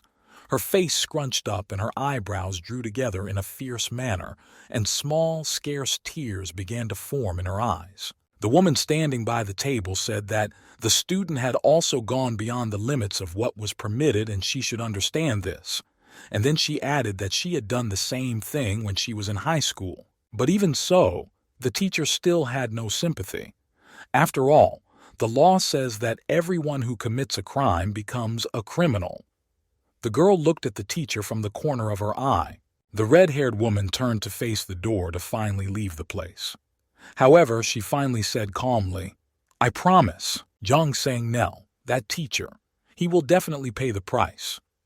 He straightened his black braids away from his eyes, took out a cigarette and smoked nervously. The school staff member ran his right hand along the windowsill of the classroom and noticed a lot of dust on his index finger. And after seeing this, he turned angrily, saying what he had said to him last time. All these words were directed to the student who stood behind the teacher with his head bowed and hands in his jacket pockets. After a few minutes, the man began to say that the dust had been rising a lot lately. He also said that he had asked him to pay special attention to cleaning in the morning. Suddenly, the teacher turned to face the student and grabbed him firmly by the head and put his index finger with the dust on it into his mouth, wiping it off with his tongue. After that, the student bent down to the ground and covered himself with his hands and started coughing non-stop from what was in his mouth. The man watched all this. Then he asked the student why he was coughing. After all, the dust had come in because he was not focused and did not pay proper attention to cleaning. Finally, he asked the question, shouldn't he have licked it up afterwards? Because he is very bad at his job. This showdown continued during one of the lessons, where many of the young man's classmates were sitting. The serious teacher raised his eyebrows and said with his thread-thin lips that from now on the student would be called bastard. After the lesson, the man was sitting in the teacher's office when a student came to him, wearing round glasses and holding a small pink gift box. The teacher asked what it was. The girl replied that it was gratitude for his good advice. It had made her feel much better. The student smiled sweetly, looked intently into the man's eyes, and expressed her great gratitude. The teacher reached for the brightly colored box, but only took the envelope on top and said that he would only accept the letter that was inside. In response, he also smiled and added that he was happy to help her with advice and asked her not to bring anything like that next time, as it would be enough for him to just thank her verbally. One of the colleagues who saw all this came over and leaned on the system unit and told the teacher that she envied him because this student was not even in his class, but she worked so hard that she even asked him for help. The man opened the envelope with an indifferent expression on his face and said that it didn't matter whether the student was from his class or hers, he would help in any way he could when asked. But the question is, shouldn't any employee of an educational institution do this? The envelope contained money, about $2,700. Suddenly, everyone in the teacher's office was alerted. The door opened and the following phrase was heard. "Wait a second, Inspector Hua Jin. We haven't finished talking to you yet." The principal held the black-haired man by the sleeve of his jacket and continued to say that there were no problems with students in their school. It must be some kind of misunderstanding and suggested that they sit down and calmly discuss everything and leave. The employee from the Ministry of Education turned his head towards the main school, smiled, and calmly said that he had received a complaint and had come here to check whether it was true or not. The man's face became frightened and sweat began to appear on his face and drip down. The inspector turned to him, emphasizing that he had just said that there were no problems, so there was nothing to worry about. So standing at the door, the man greeted the teachers and said that he was an inspector from the Education Bureau. Everyone present froze, as they still did not fully understand what had just happened. Squinting his eyes, the man smiled sweetly and asked everyone to cooperate. The teacher, who had just received a considerable reward, was not happy about this visit and showed it with his whole appearance. At this time, in the classroom where the teacher was teaching, the students were sitting at recess and discussing their topics. One of them had taken off his school jacket and was wearing a purple hoodie, and the student who had been humiliated in front of everyone was sitting at his desk, upset, with his head on his right hand, scribbling in his notebook. Suddenly someone decided to disturb him, so he put his foot on top of his notebook, wearing a rubber slipper and a white sock. It turned out to be his classmate who had dyed his hair red. The young man leaned over to the boy and asked him what had happened. He put his lips to his classmate's ear and said that the next lesson would be with the class teacher, so he still had time to kick his ass. He ordered the boy to get up quickly and start cleaning up, and he warned him not to behave the same way as in the morning. The midterm exam was coming up, so why should they disrupt the class for him? The humiliated student continued to sit at his desk with his head bowed. However, after all the words were said, he said that he would do everything now, but his classmate had to take his leg. The dyed-in-the-wool man with his eyebrows raised said that there were rumors that a miserable student like him had accidentally died while studying. What a misfortune! The impudent student continued to humiliate his classmates, saying that his grandfather, who carries waste paper, does not straighten his back at all. After that, he asked if he needed to pull out the bells. At that time, the insidious teacher and the inspector were walking along one of the school corridors. The black-haired man walked behind with his hands in his trouser pockets. The school employee was carrying a magazine under his right arm. Suddenly he stopped and, without turning around, asked the ministry official why he was asking him about the school's problems. The man replied that the others would get their turn so he didn't have to worry about it. The teacher heard the answer and continued, "Problem students." Indeed. Then he asked if there were any schools in the world without students who were constantly causing problems. After a minute, he turned his head a little and added, "If you look at it that way, the inspector must have a lot to do. After all, they were one of the 100 he came to see and asked if the Bureau didn't only deal with bad students." Without giving him time to answer, he said that, "Of course we are allowed to use physical violence, unlike them, but—" Before he could finish, he was interrupted by the interlocutor, who suggested that the gentleman must have misunderstood, and with a serious expression on his face, he said that they work not only with children. This time the inspector did not have time to finish because the teacher emphasized that he also supported their methods. After all, students who don't understand the rules of this world are just rubbish, disgusting to look at. This monologue surprised the man who came to inspect him. While the teacher was smiling and slowly turning to the interlocutor, the inspector's thoughts ran through the words methods to teach this garbage. The teacher bowed his head and addressed the gentleman, saying that he would go to class, and if he had any questions, he could ask them later. After that, the man quickly turned around and walked to his classroom, while the inspector remained standing in the same place with his hands in his trouser pockets. But he was not just standing there.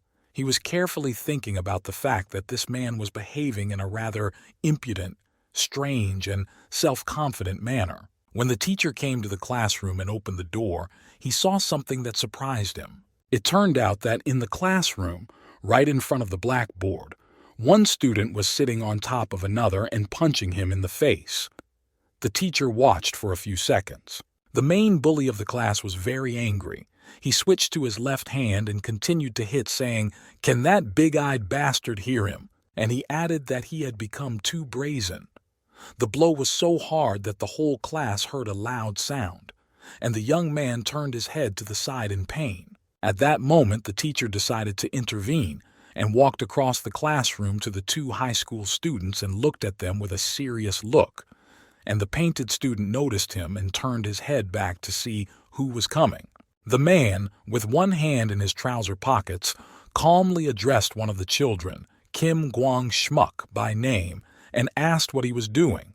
The bully said a long "ah" and then apologized. And getting to his feet, he began to tell him that in the morning he had pointed out his joint, so he asked him to clean it up, but he was in a bad mood, so he attacked him. And in the end he added that he might be wrong, but he didn't have time to finish because the teacher raised his eyebrows with a serious expression. The person who came forward was a young man who had just been beaten and wore glasses. The teacher ordered him to kneel down and apologize to Kwang Shik Koi. The student was outraged by this, so he jumped to his feet and began to scream, saying that he had cursed his grandfather first. The man replied calmly that whatever the reason, he was the first to attack and start a fight.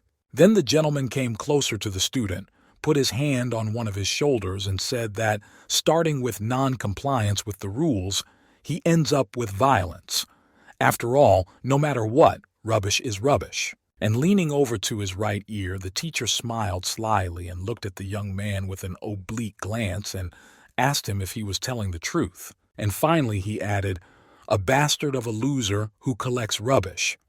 The student was very surprised, and at the same time very offended by these words, because he did not expect to hear such things from a school employee. So he turned around, grabbed the teacher by his tie and shirt, raised his right hand, clenched into a fist and shouted angrily, asking why he was the only one being bullied. And a second later, he continued to ask why the teacher didn't bully other students like that, so why only him? What had he done that the others hadn't done? The man replied, smiling sarcastically, that a student should not talk to a teacher like that, let alone grab his chest. This was the way to violate his authority. Suddenly, the young man's hand, which was clenched into a fist, was caught by an inspector who had just entered the classroom. The teacher said in surprise, "Inspector Manhwa Jin." All the students in the class looked at him carefully, and someone said, "Who is this guy? What inspector? What is he doing here?" The student who was wearing a pink hoodie asked if there was something wrong with their school, and the young man who was recording everything on his smartphone said, "Manhwa Jin, get the fuck out of here." The student wearing glasses looked the inspector straight in the eye with his mouth open, and the words came to mind that if the bureau caught him, he would go to jail the same day. The employee from the Ministry of Education looked at both the student and his class teacher with a serious expression and thought about the situation. He turned to the teacher and asked him if he could take the student under his care. The man straightened his tie and replied with a clear and short, "Of course." And a second later, he added that when the bureau comes, there will be some good educational activities that will help to establish a positive mood in the classroom. Suddenly, the phrase, "bad luck to the rubbish," was heard throughout the class from one of the students in the class. At this point, the inspector leaned over to the young man's left ear, who was standing there, already frightened. He quietly asked him to clench his hand back into a fist. This surprised the teenager even more because he could not understand why he had to do this. The inspector looked at the teacher, who was still standing there adjusting his tie, thinking that everything had ended well enough for him. Suddenly he noticed that the black-haired man holding the student's hand pointed it directly at the teacher and struck him on the right cheek, causing saliva to fly in all directions. The students of this class, who had seen all this, opened their mouths in surprise and stood silently watching what would happen next.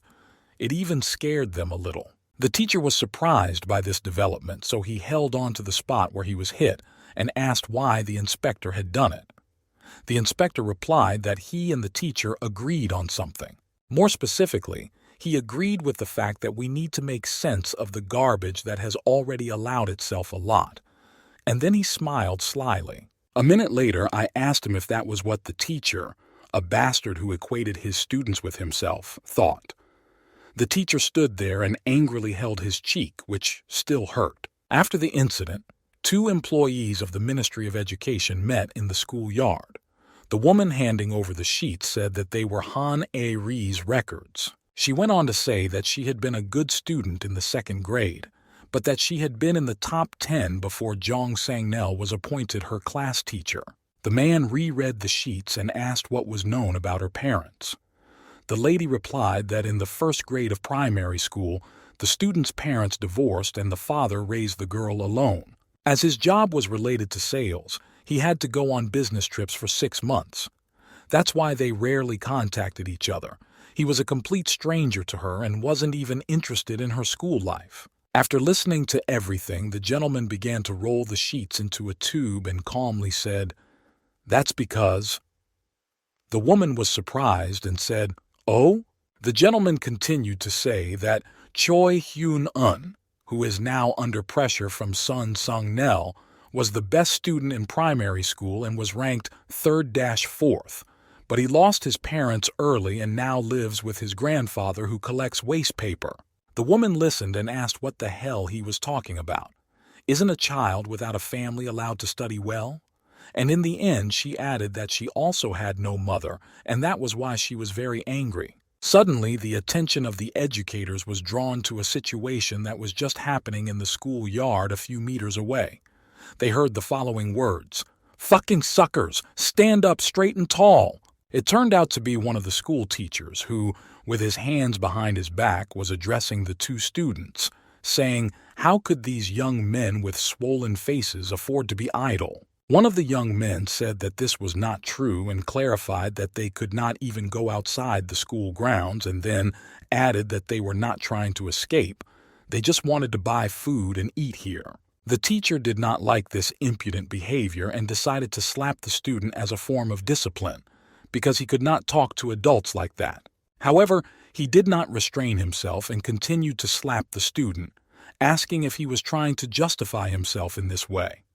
He also asked if going outside the school was not a violation of the rules. The teenager, hiding behind his hands, replied that they were not trying to leave. Then the man noticed that another student was holding a phone and asked him if he was filming it, and a second later added that he was doing the right thing. The teacher asked the boys if they knew that an inspector from the Education Bureau had come yesterday, and they are here because of students like them. A woman with red hair watched and said that it looked like they had other problems besides Chan Sun Nel. The man closed his eyes sadly and said that there was a misunderstanding of their work, so they would have to demonstrate it to the fullest. And before he catches Chan Sun Nel, he will take up the task of re-educating these devils, and lowered his hands and started to move towards the side where the showdown was taking place. At the same time, the teacher who had been taking bribes from the students was walking down the corridor, thinking that he hadn't given his name to the bureau inspector. But he knew him anyway, so it didn't mean he was after him. So he stopped for a moment and assumed that it was the trash named Choi Hyun-un who had reported everything and written a complaint against him. Then he raised his right hand to his chin and emphasized that this could not be, because he had just started to raise him, and he hadn't done anything wrong for the bureau to come after him. The teacher's thoughts were interrupted by a group of students standing in the corridor, discussing something loudly, leaning on the windowsill. Through the wall, one of the teachers could be heard shouting at the student, calling him a sucker, while the student stood there thinking that the hag was at it again, and that he would be better off borrowing a sports shirt. The teacher put her hands to her sides and continued to shout loudly, "I thought you could solve this in half a break." All these words referred to the young man who stood at the blackboard with his head bowed over the problem he could not solve. The student could not stand the pressure, so he turned to the woman and shouted that he really could not do it. This made the lady very angry, and she repeated, "You still can't do it." So she quickly rolled up the textbook, walked closer to the student, and started hitting him in the face, calling him stupid. The young man tried to shield himself from the blows, but the woman kept shouting, "Why can't you solve it when you've gone through all the material?" and suggested that it was probably because he was playing with his gadgets during the class. If he didn't study, he would be expelled from school and forced to go to work at the factory. The teacher who heard all this noticed that teacher Kang Hyun-suk is in a bad mood every morning, so she takes it out on the children. And then he started to walk down the corridor, thinking that there was already enough rubbish in the school, so why was he the first to be handed out? He raised his eyebrows and began to think about it even more carefully. At that time, the inspector was already standing outside a classroom where the teacher was yelling at one of the students. He stopped to look after the teacher. Then the man bent his head down attentively, looking at something and making a plan for his further actions. It turned out that he had written in a small notebook with a black pen in capital, beautiful letters, "Suspend teacher Jong Sung-nel." Further events unfolded on the sports ground near the school, where the teacher put a pointer to the student's hair and asked her to look at her hair.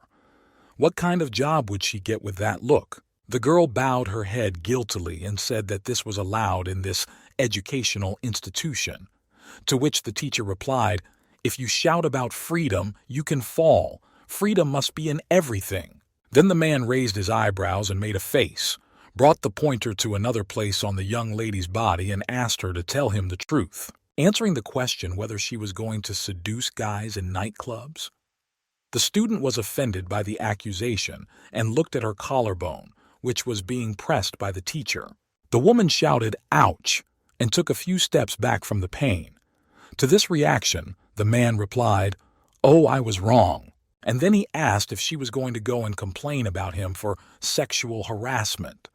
And he emphasized that girls have been abusing their rights lately. Then he began to threaten her, saying that if she told him about it, he would hang her by the neck outside the house, and she would be responsible for his wife leaving him. He asked her again, "Do you understand?" The girl started to cover her face and cried out loudly. The man leaned over her and asked why she wanted to make him a bad person. The inspector watched the situation from the balcony and made notes in his notebook. During that day, the ministry employees saw quite a few angry teachers who were taking it out on their students. For example, a teacher was shouting loudly, asking a girl where she was looking. In another classroom, a teacher threw his textbook at a student sitting in the second row on the third desk, all because the teacher did not like the way he was behaving. In another classroom, an adult lady stood at the podium and pointed her left index finger at the door and shouted for one of the students to leave the classroom immediately. The inspector was able to take notes on every last detail so that he would know how to deal with them in the future. After several classes had passed, the teachers gathered in the teacher's office, where one lady raised her hands in the air and shouted that it was time for lunch. Her colleague got to his feet and said he was going to go to a Chinese restaurant. Suddenly, their conversation was interrupted by a voice coming from the loudspeaker, and everyone instinctively turned their heads to it and listened attentively to the words. "This is the Education Bureau speaking." The black-haired man, holding a small microphone with his right hand and his notebook with the other, continued to say that the teachers he was about to name would be forced to gather in the gym, and he began to list them: Jong Sang-nel, Ma Dong-chong, Kang Hyun-suk, Park Han-seo, Choi Chun-hyek, Yang Sung-mi, Yi Yu-yeon. When they all gathered at the destination, they were handed something that made them surprised. So one of them called the inspector respectable and asked what it was. The man replied that for the last 2 days he had been around the school and realized that they had problems with teaching. From now on, they would become students to experience everything for themselves. The teachers were both surprised and frightened at the same time. That's why the physical education teacher asked if he was kidding or what, and then the facts started pouring in. For example, the fact that the midterm exam is coming up and this is just out of the question. The inspector was not listening to all this very attentively, scratching his left ear with his finger. One of the teachers, who wore round glasses, opened her mouth wide and shouted, "What kind of education bureau is this? Do they have a problem with the authority of teachers?" She walked closer to the man and raised her finger up, adding, "Does it make sense to undermine their authority in this way?" The man in black responded calmly, asking if she even knew what a bureau was. And he began to tell her that the rights of teachers, the rights of parents, and also the rights of students during their studies, incompetent teachers who infringe on the rights of students receiving education, they are also obviously their target. Then he calmly added that there were too many complaints and said that if they didn't want to wear the uniform, they didn't have to. Putting his thin black stick on his shoulder, he happily announced that tomorrow morning there would be letters on their desks. All those present began to look at each other. Then he smiled broadly so that all his white teeth were visible and added that they would contain disciplinary reprimands with the seal of the Ministry of Education. The inspector couldn't stop laughing at this, so the last phrase was, "When at meet you." This made the teachers very angry, but they still held their uniforms in their hands. The next day, the teacher who took the bribe stood there dressed in his school uniform and said that he was a student named Jong Sang-nel. It was late, but students are students regardless of age. The inspector put his black stick on his shoulder and smilingly said that they should become friends and that their relationship would be informal. This development surprised the students of this class. They began to laugh quietly, covering their hands. One of them even said that their class teacher was now a student and then laughed out loud. When the teacher took a seat at an empty desk, a student who was looking at him on his smartphone said that the uniform fit him quite well, as if it had been made for him from the very beginning. Two boys standing at the back of the class continued to laugh loudly and asked the teacher to look at them, addressing him simply as San-nensik, which made the man very angry and he tried to hold back. Suddenly, A dark blue rag fell on the table in front of him, and this surprised him, so he bowed his head slightly and opened his mouth. This cloth had been brought and placed by the same student whom he had fed with dust a few days earlier.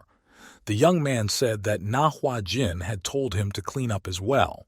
The older man tried to smile sweetly instead of doing something irreparable. During one of the classes, the teacher drew a world map on the board and explained that Japan is still seeking the sovereignty of Dokdo. However, there are even Japanese sources that recognize the island as Japanese territory. Then the teacher, holding a chalk in her hand, turned her face to the students and asked them who could name the three main sources. She didn't see a forest of hands, so she decided to look at the magazine to see who should answer. At this time, the teacher was sitting languidly with his hand on his head. She decided that the teacher should answer this question. He was surprised to hear that and asked, "Yayai?" Seeing that he was not ready, the woman said that the next person on the list would answer. And it turned out to be a student with round glasses whose name was Choi Hyun-un. So he carefully got to his feet, and he began to say, Inju Shi Cheon Hapki, 1667, Map of the Three Countries, 1785, Taijong Wang Chiryun Mun, 1877, and others. The teacher looked at the young man and said that this was a very good answer, and she clarified that he had memorized everything, even the dates. And then she asked him if he was the one who got the highest score in the Korean history exam. The student replied that he was looking forward to the next exam. The next scene takes place in the school cafeteria during lunch. The students were standing in a queue, each picking up cutlery on a tray and waiting for their turn to receive their food. A young man who had answered quite well in the previous lesson sat quietly at one of the tables and quickly ate his food with chopsticks. Behind him was his class teacher, who was watching him with his head on his left hand and his right hand stirring the food on his plate. With a serious and angry expression on his face, the man sat there for almost the entire long break that was specifically designated for lunch. Suddenly, an inspector approached him, put down his tray of food, and smilingly asked the teacher who he was looking at with his piercing gaze. The ministry official then sat down and started eating, saying that Hyun-un was a very sincere boy, and despite his family's difficult situation, he has a good reputation among his teachers because he is a much better student than the rest of the class. But why is his class teacher, Un, so upset that he can't help him?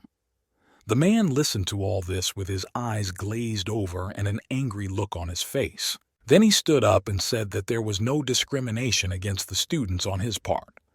The inspector replied that if he was not going to eat, then perhaps this pork cutlet would satisfy him. However, the teacher stood up and started to walk calmly towards the exit, because he did not like it. And the gentleman with black hair and a mouthful of food looked up with a piercing gaze and followed the offended class teacher. Further away, in one corner of the school, a group of teenagers stood smoking cigarettes, while one stood peering over the wall so that no one could catch them doing so. The blonde boy told the blonde boy to watch very carefully so that no one would burn them.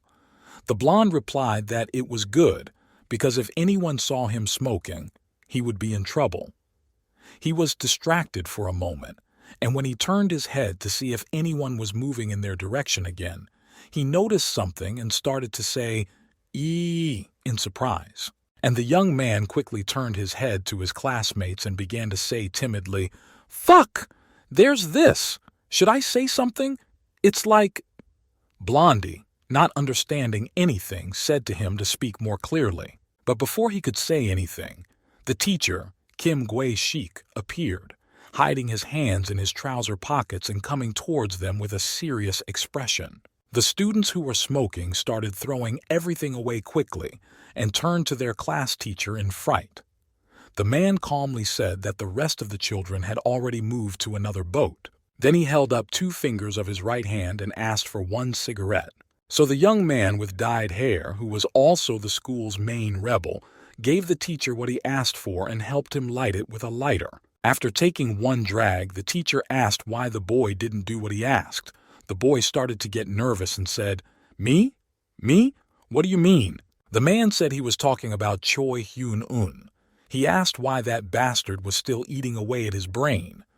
After all, he asked to get rid of him by the middle of the semester. The student began to say that this task was harder than they thought, because the bureau was constantly watching him.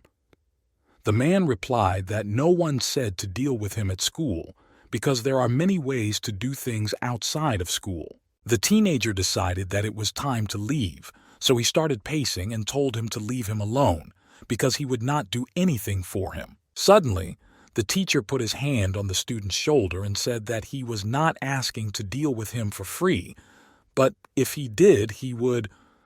The gentleman did not have time to finish because the boy interrupted him and said that he would not take the case anyway. The man shook his head from side to side and told the young man to think it over and not to refuse just like that. Then he approached the student from behind, which scared him quite a bit, and whispered the following with a serious expression. The boy made very big eyes and opened his mouth in surprise. After that, he turned his head to the class teacher and asked if he was telling him the truth.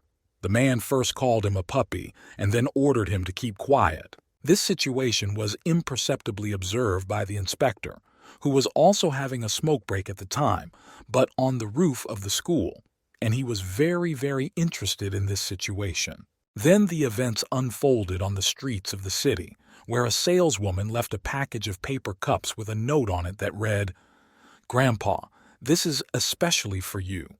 I hope this will make his job a little easier."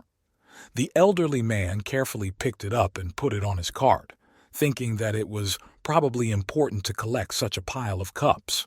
But the world is not without good people. The man smiled sweetly and said to himself that he was definitely in a good mood, and that Hyun-un would not have to buy that strange soup in the alley today because they could make it themselves. After that, the man put on white gloves and took hold of the cart's handles and began to slowly roll it down the street. After walking 1 block, 3 men dressed in black clothes or standing out from the street were watching him from behind a house.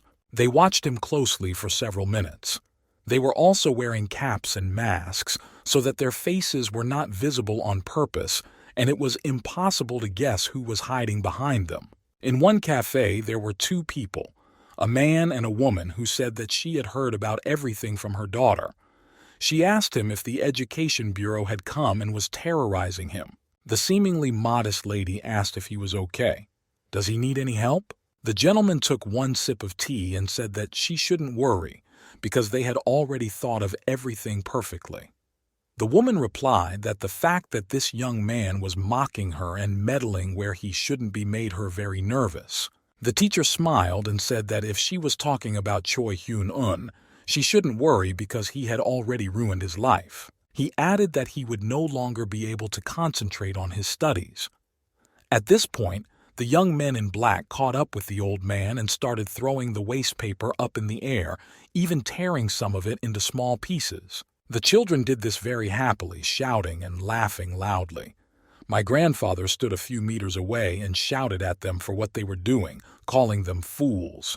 Then he walked up to one of them, grabbed him from behind by the shoulders and asked him to stop doing it, shouting loudly. The young man didn't like that and turned around and punched the old man in the face with his right fist, so hard that his head turned to the side. And then he fell to the ground and started to cover himself with his hands to protect himself from more blows, and his cap fell down next to him. All the hooligans came up to him, and one of them said, "How can he touch him with his dirty hands?" He also asked if he knew how much the clothes cost, and he said that his grandfather would not be able to pay even if he collected 50 of them. After saying that, the young man raised his head above the old man. He punched the man in the ribs, causing him considerable pain. The old man grimaced but kept himself from screaming.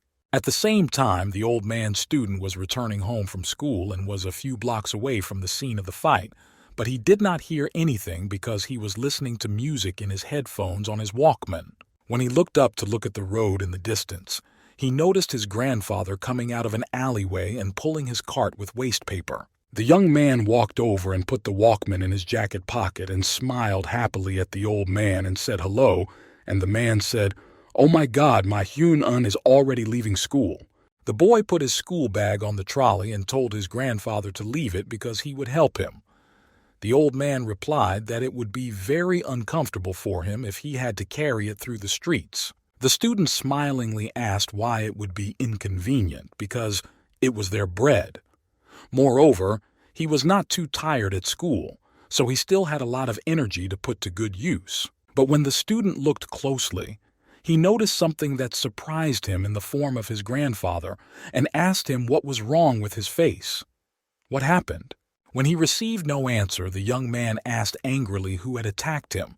The man smiled to diffuse the situation and said that everything was fine and there was no point in being so nervous. The old man decided to tell him that he was very lucky today because a passing man quickly scattered them, told him to leave, and thus saved him.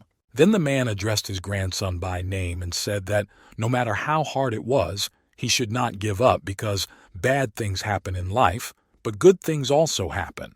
It turned out that this savior was an inspector who forced the attackers to kneel down and take off their caps and black masks to see who was underneath. The black-haired man sat down next to the painted man and said that his older brother had come, and if the head of the house was not his father but his eldest son, should the young man listen to him. Holding a cigar between his teeth, the inspector asked seriously what Sannel had said.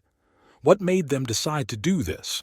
Why did they allow themselves to do this? At the same time, in the cafe, a man sitting with the mother of one of the students put a yellow USB stick on the table and said that it was his backup, just in case. The lady reached for the USB stick, took it carefully with her right hand, and asked what the man was asking her not to show it to anyone and to watch it when she was alone.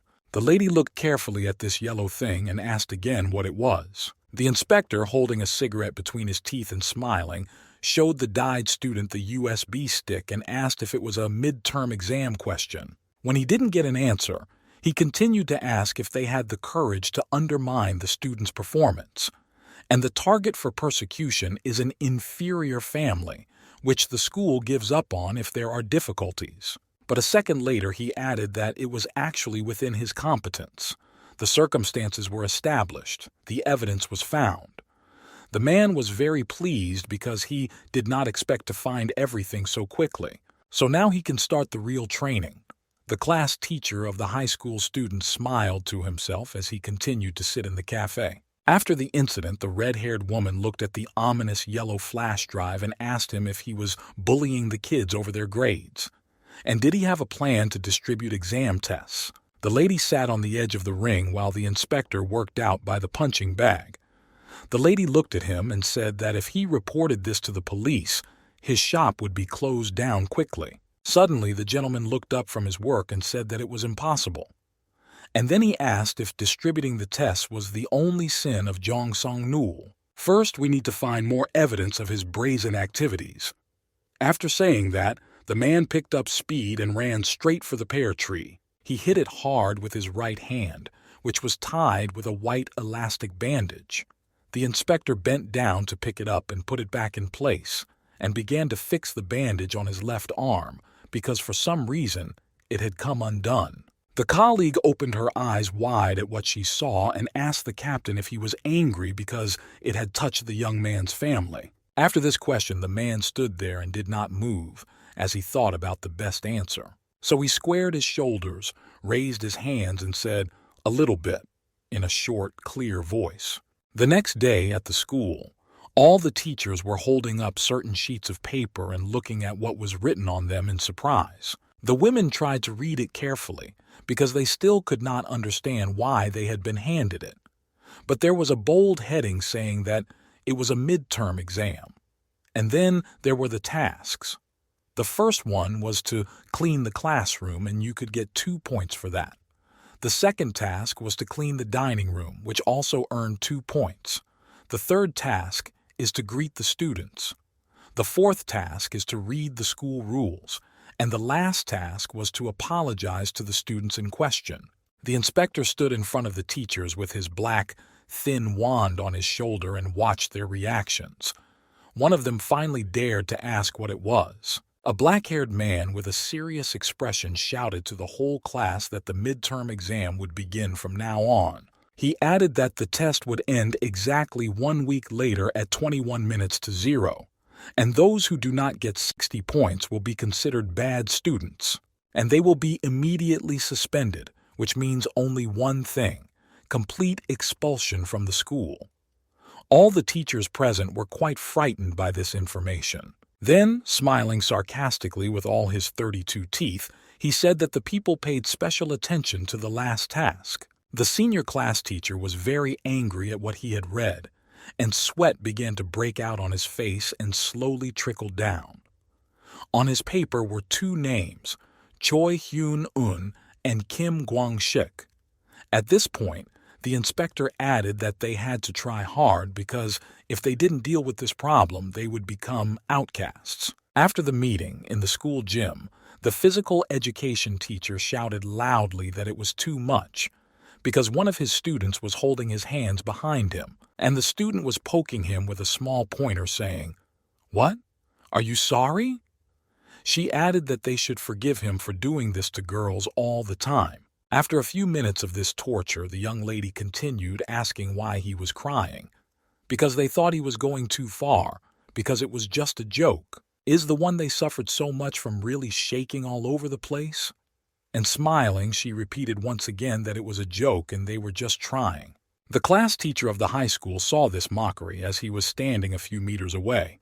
He was very unhappy with what he saw. He said to himself, "What kind of a joke is this?" And he began to think about whether he could bow his head before that bastard Choi Hyun-un. Then he took out his assignment sheet and carefully looked at the task and concluded that he would think about it after a while, when he had put his thoughts in order. However, he still couldn't understand why Kim Kwang-shik's name was on the paper, so he decided to start with an easier one. A few minutes later, the teacher found the dyed-in-the-wool rebel of the class sitting outside the school smoking a cigarette. The man held a sheet of paper up to the boy's face and asked him to sign it. And continuing to stand there, he seriously asked how Choi Hyun-un's grandfather was feeling. And while the student was finishing his cigar, the teacher continued to demand an explanation of how everything went. Even if he was hospitalized, it was a great success. The young man was listening attentively and was fed up with such accusations and assignments. So he jumped to his feet and punched the class teacher, saying that he was going to be taken to the hospital. The boy beat the man for several minutes, asking him how many weeks he would get. 1, 2, or maybe all 10. The teacher managed to catch a moment to ask if the student had lost his mind or what was going on with him. The teenager continued to kick angrily, shouting that it was not he who had gone mad, but the teacher who had called him a jerk. He asked the teacher if he could make him do such things. Then the man fell face down on the ground, and the student took out another cigarette and put it to his mouth. With the other, he carefully looked at the teacher's assignment sheet. After a few minutes of silence, he asked the class teacher if he was apologizing for such insolent behavior towards the children, but it looked very boring. So he threw the letter at the man and he fell on his face. The boy said that the man looked very poor. After the teenager turned around and walked to the school, the teacher took the letter with his right hand and used his left hand to help himself to his feet. The inspector again watched this fight, but this time from the window of the teacher's office. He said that the old man was collecting autographs. Then he congratulated him and said that there was one more left.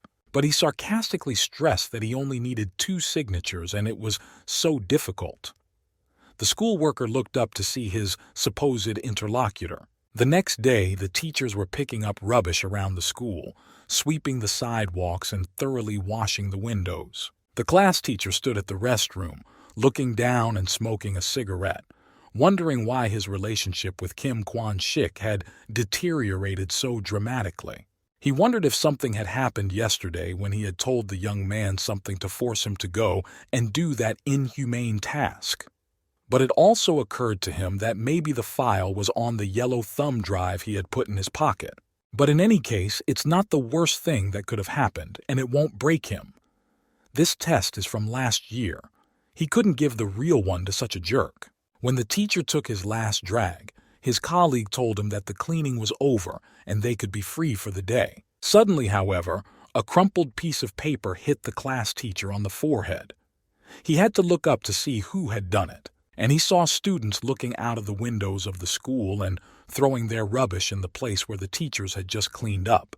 And laughing loudly, they were shouting at them to keep picking up, or they would not get points. One student who wore glasses raised his right hand up, smiling happily, and shouted, "Were they allowed to stop?" And other students began to shout back, "Get out of the school! Go away! Get lost!" The teachers were very surprised by this and stood for a few seconds looking at the school. After this incident, one of the teachers brought in her resignation. She handed it to the inspector, saying that she had made this decision yesterday because the students thought they did not need them. The man stood there and listened attentively. The woman was very upset by what had happened, so she looked down and added that this would be proof that they loved their students. A minute later, she added that whether she left or not, she would still apologize again. After all, a teacher who is not respected by students has no right to teach. The lady folded her arms and tilted her head down slightly, as if bowing, and thanked the inspector for being able to convey such an important message. She turned around and started to walk towards the exit, but a black-haired gentleman called her and asked her to wait because he was taking something out of his inside jacket pocket. He pulled out a sheet and showed it to her, saying that students had signed for her today. They said that sometimes she was annoying, but that was no reason to give up on the teacher. He added that the woman had successfully scored 62 points, so he suggested that she take off her school uniform and start her school duties. After that, the inspector turned to the other teachers and said that they could do the same. Everyone present was quite angry, and smiling, he continued to say that they could see that decent children were being brought up in this school. If this is a sincere apology, then there will be a holiday in their street. The high school class teacher was standing behind him and was just boiling with anger, so he said angrily, "If it's sincere." So he decided to act as quickly as possible and came to the student and addressed him by name, saying that he was wrong, and finally dared to ask him to forgive him. The man knelt down with his head bowed and said that if there was anger in his heart, he could let it go here and now. He did so. The young man continued to sit silently at his desk. The teacher decided to continue speaking, saying that if the student wanted him to resign, he would. Finally, he asked him if he had anything to say. The boy again did not answer, and this reaction made the teacher nervous, and he leaned his hands on the table and angrily said, "Hyun-un," to somehow reach the student. Then the teacher realized that he was going a little overboard, so he tried to smile sweetly and said that he was also wrong then, because he was in a fit of anger. Finally, the young man decided to say something, and it was that he would think about his offer, that he would improve, and then his life would fall apart again. So he said that if the man wanted to quit, he could do it at any time. He did not care, because he knows that worrying about a freak like him is a waste of time. Then he turned his face to the teacher and looked him in the eye and said that he would never do anything that could negatively affect his life because of an arsehole like this teacher. The next day, the high school teacher came to the prison where Han I-ri was being held and knelt down in front of the girl. He tried to smile and said, "Ski, how many years? How many winters?" and raised his hand up to ask how the lady was doing. However, the lady was not happy about his visit, so she decided that she could give him a kick from the foot where she was wearing a sneaker right in the face. All this was happening when it was quite dark outside and something could be seen only where a lantern attached to a pole was shining. The girl continued to beat the teacher, while the inspector, who was sitting on the stairs a few meters away, watched closely. The man was lying on the ground with his hand over his head, screaming loudly, begging the young lady to forgive him because so much time had passed. However, this did not convince the lady, and she struck the man in the chin. The blow was so hard that the man turned his head to the right and his nose bled. The girl kept repeating, "What? Forgive? Forgive?" Gritting her teeth in anger, she asked him if he could just forget everything, especially what he had done to her when he was her class teacher in high school. And she asked him again if he was sure he was asking for her forgiveness.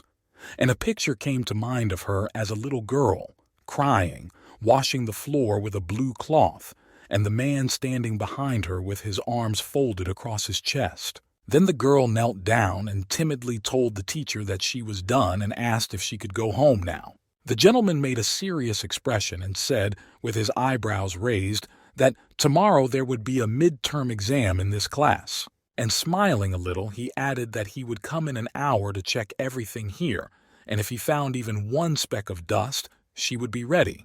That same day, after school, someone pushed the same girl so hard that she hit her back hard against a brick wall and grimaced in pain. It turned out to be a gang of girls who surrounded the student from all sides. The little lady could not understand what was happening, so she asked them what they wanted from her. Smiling broadly, the girl said, "Welcome to Mamin's beauty salon." And showing her the scissors, they said that they would make her an incredible beauty. Hearing this, the girl said that she did not need to do this. However, it happened anyway. And the young lady sat on her knees near that ominous wall, sad and disappointed, because she had a new hairstyle and strands of hair were lying around her. Picking up a few curls, she began to sob loudly because she was so hurt and painful by what they had done to her. Suddenly, she saw someone's black shadow coming from the corner. As she said, "Hello? What is it?" This made the student stop for a few seconds and look at who was standing there. It turned out to be her class teacher, who, seeing his student, began to smile and asked her why she had changed her hair. And without giving the lady a chance to answer, he said that it was even very good, so she could wear it all the time. This upset the girl even more, and she continued to sob loudly. Constant nagging, bullying, underestimation of grades. At the time, the young lady did not understand why the class teacher was putting sticks in her wheels. One day, she received a text message saying that Han Yoon-ri was not on the list of students who had entered the secondary school of foreign languages, and at the end, they thanked her for showing interest in their school. After this letter, she cried in the locker room during her lunch break at work. Her colleagues tried to calm her down, telling her that everything would be fine because it wasn't even a university and all was not lost. Suddenly, someone interrupted their conversation and asked why the drinks hadn't been served to the third table yet. One of the workers angrily replied that they would get it done. Eri wiped away her tears and got to her feet, telling her friends that everything was fine and she would go back to work. One of the ladies asked if she could have a rest today. If so, she could talk to their bald manager. The student replied that she didn't need to because everything was fine. Returning to the hall, the girl went to the bar and took 3 glasses with certain drinks with black straws inserted into them, and slowly walking to the table, the young lady heard the following words. "Class teacher, thank you very much, because thanks to him they were able to get to the foreign language school." The girl froze in her tracks because the teacher was sitting at the table with 2 students, and one of them handed him a light envelope saying that her mother was sending him a thank you. They turned out to be twins who were doing much worse than in their second year of high school. They then asked Han I-ri, smiling, if she had really failed the exam, and they received a positive answer, so they started clapping their hands with joy. And at that moment, the girl received answers to all her questions, and she realized that this piece of dog shit had arranged everything. And then she decided that she would not be deceived by her teachers twice more, and no one would ever offend her again, because she didn't deserve it. So right now the girl's hands were handcuffed, but she still bent down to the ground to pick up a large stone. She angrily raised it up right above her former class teacher, who was sitting on the ground looking at the upset young lady in fright. The young lady stood there for a minute, opening her mouth wide and shouting that everything that had happened to her was because of him, and then tears quickly flowed. The man realized that the blow was going to happen and there was no way to avoid it. He was very scared because he could see it in her expression, where her eyes and mouth were wide open. So he decided to turn around and try to get to his feet to run away, but the girl came back for him. And the man saw this and began to shout loudly, "Ah!" The young lady was still screaming that he had done this to her. Therefore, she must take revenge at any cost and whatever it takes. After all, her life had already gone downhill. She raised the stone again above the gentleman, who stood frozen in place, watching her former student's actions. Suddenly, she was stopped by a voice she heard behind her, asking if she was going to kill him. After all, she had her whole life ahead of her, but had she already decided to roll rice balls from a cook pob? Throwing the cigarette he had just finished on the ground, he added that she could do as she pleased. If she wanted to ruin her life, he would not stop her. And in the end, he said that it was up to her. The girl stood there holding the stone up and listened attentively to what the inspector was saying. At this time, the teacher took the opportunity when she was not looking at him. He quickly got to his feet and started running away from her. And looking back, he cursed angrily and said how this girl had turned into such a soulless monster who could do this to a person. But taking the next step, the former class teacher missed and stepped between the steps, so his foot slipped. And he started to fall down the stairs, shouting loudly because what he saw in front of him scared him, and it happened very suddenly. The inspector approached the edge of the stairs, looked down carefully with his hands in his trouser pockets, and asked the student if she had ever thought about it. Was it worth ruining her life for such a trifle? And down below was the teacher, who, after landing, threw his arms and legs in different directions and foam began to come out of his mouth. Crying, the girl shouted that her life was already ruined and asked what she could do. She had already been convicted and had been serving her sentence for several weeks. The black-haired man turned his head to her and said that whether she was a past convict or not was not really important. What matters is what her heart says. He added that Ko Yun-su's teacher died because of her. The lady was surprised and saddened by these words, because she knew that she was the cause of the death of one person. The inspector said that she knew better than anyone what injustice was, and the girl had a picture in her head of a woman sitting in the kitchen one day looking at a photo in a wooden frame. On it was an elderly man smiling sweetly. The black-haired man continued that the injustice to teacher Ko Yun-su was incomparable to her. After all, his family is suffering 100 times more. The woman sitting in the kitchen was the wife of a school employee who had unfortunately died. A person who was at peace after a murder, whether he was convicted or not, cannot lead a disorderly life. She's like abandoned rubbish. And he said if she has a chance to start over, she should ask the family of the deceased for forgiveness. The girl put the stone down and began to think carefully about it. Next story. Teacher X of Seoul's Chukmin High School received bribes from students' parents and provided them with future exam papers. He was arrested by the police today. On the news, the anchor, holding a sheet in one hand and a microphone in the other, seriously announced that corrupt teacher X had been caught by the Education Bureau. According to the Bureau, the man had been engaged in this activity for 10 years. It turned out that he accepted bribes from parents and abused some students. Teacher X also manipulated examination tests. He deliberately lowered the exam results of students from disadvantaged families. However, Lady N, who had recently begun serving a sentence in a juvenile prison for driving the teacher to suicide, was also recognized as a victim of Teacher X. Lady N was disappointed in her teachers because of class teacher X, and therefore committed the offense. However, now she has repented of her actions and writes letters to the family of the deceased every day. She does not ask for early release or just release. She just wants to say that she is very sorry. Therefore, there is no point in forgiving her. The inspector calmly said that this case tells us all that a teacher's shameless teaching method can destroy the lives of his students. The red-haired colleague emphasized that the captain had done a good job. She added that she would never have thought Han A-ri would regret what he had done. The inspector replied that there is a collection called The Other Side of Education. People learn when they see not only good examples. These words surprised the interlocutor.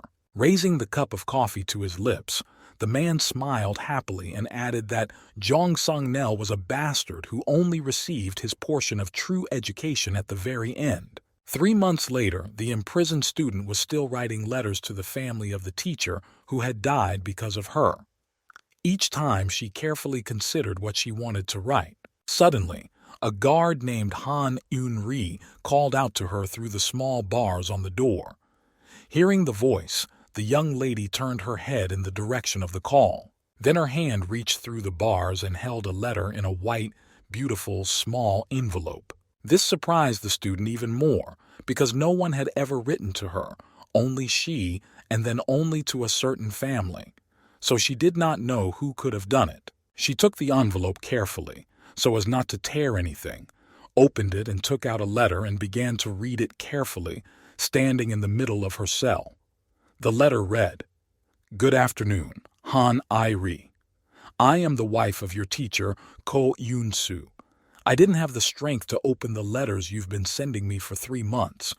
When I saw you on the news, I was shaking with anger because people started to sympathize with you.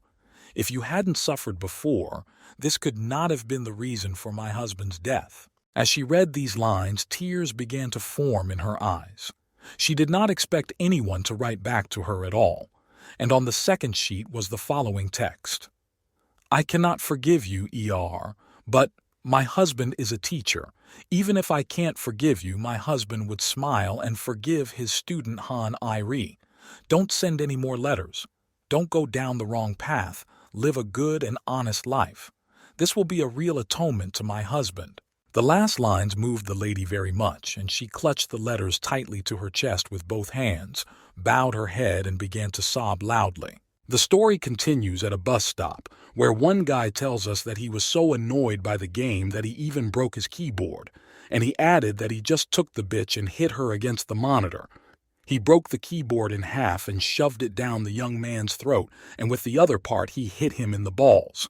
Seeing his grandfather approaching them, the boy continued to tell him that he had just chosen a good tactic for the attack, but the son of a bitch had spotted him and finished him off. The elderly man listened attentively and said, "Just look at the students today," and he remarked that an old man was standing in front of them and they couldn't take his place. Then the man turned to a young man with green-dyed hair and asked why he allowed himself to swear like that in public places.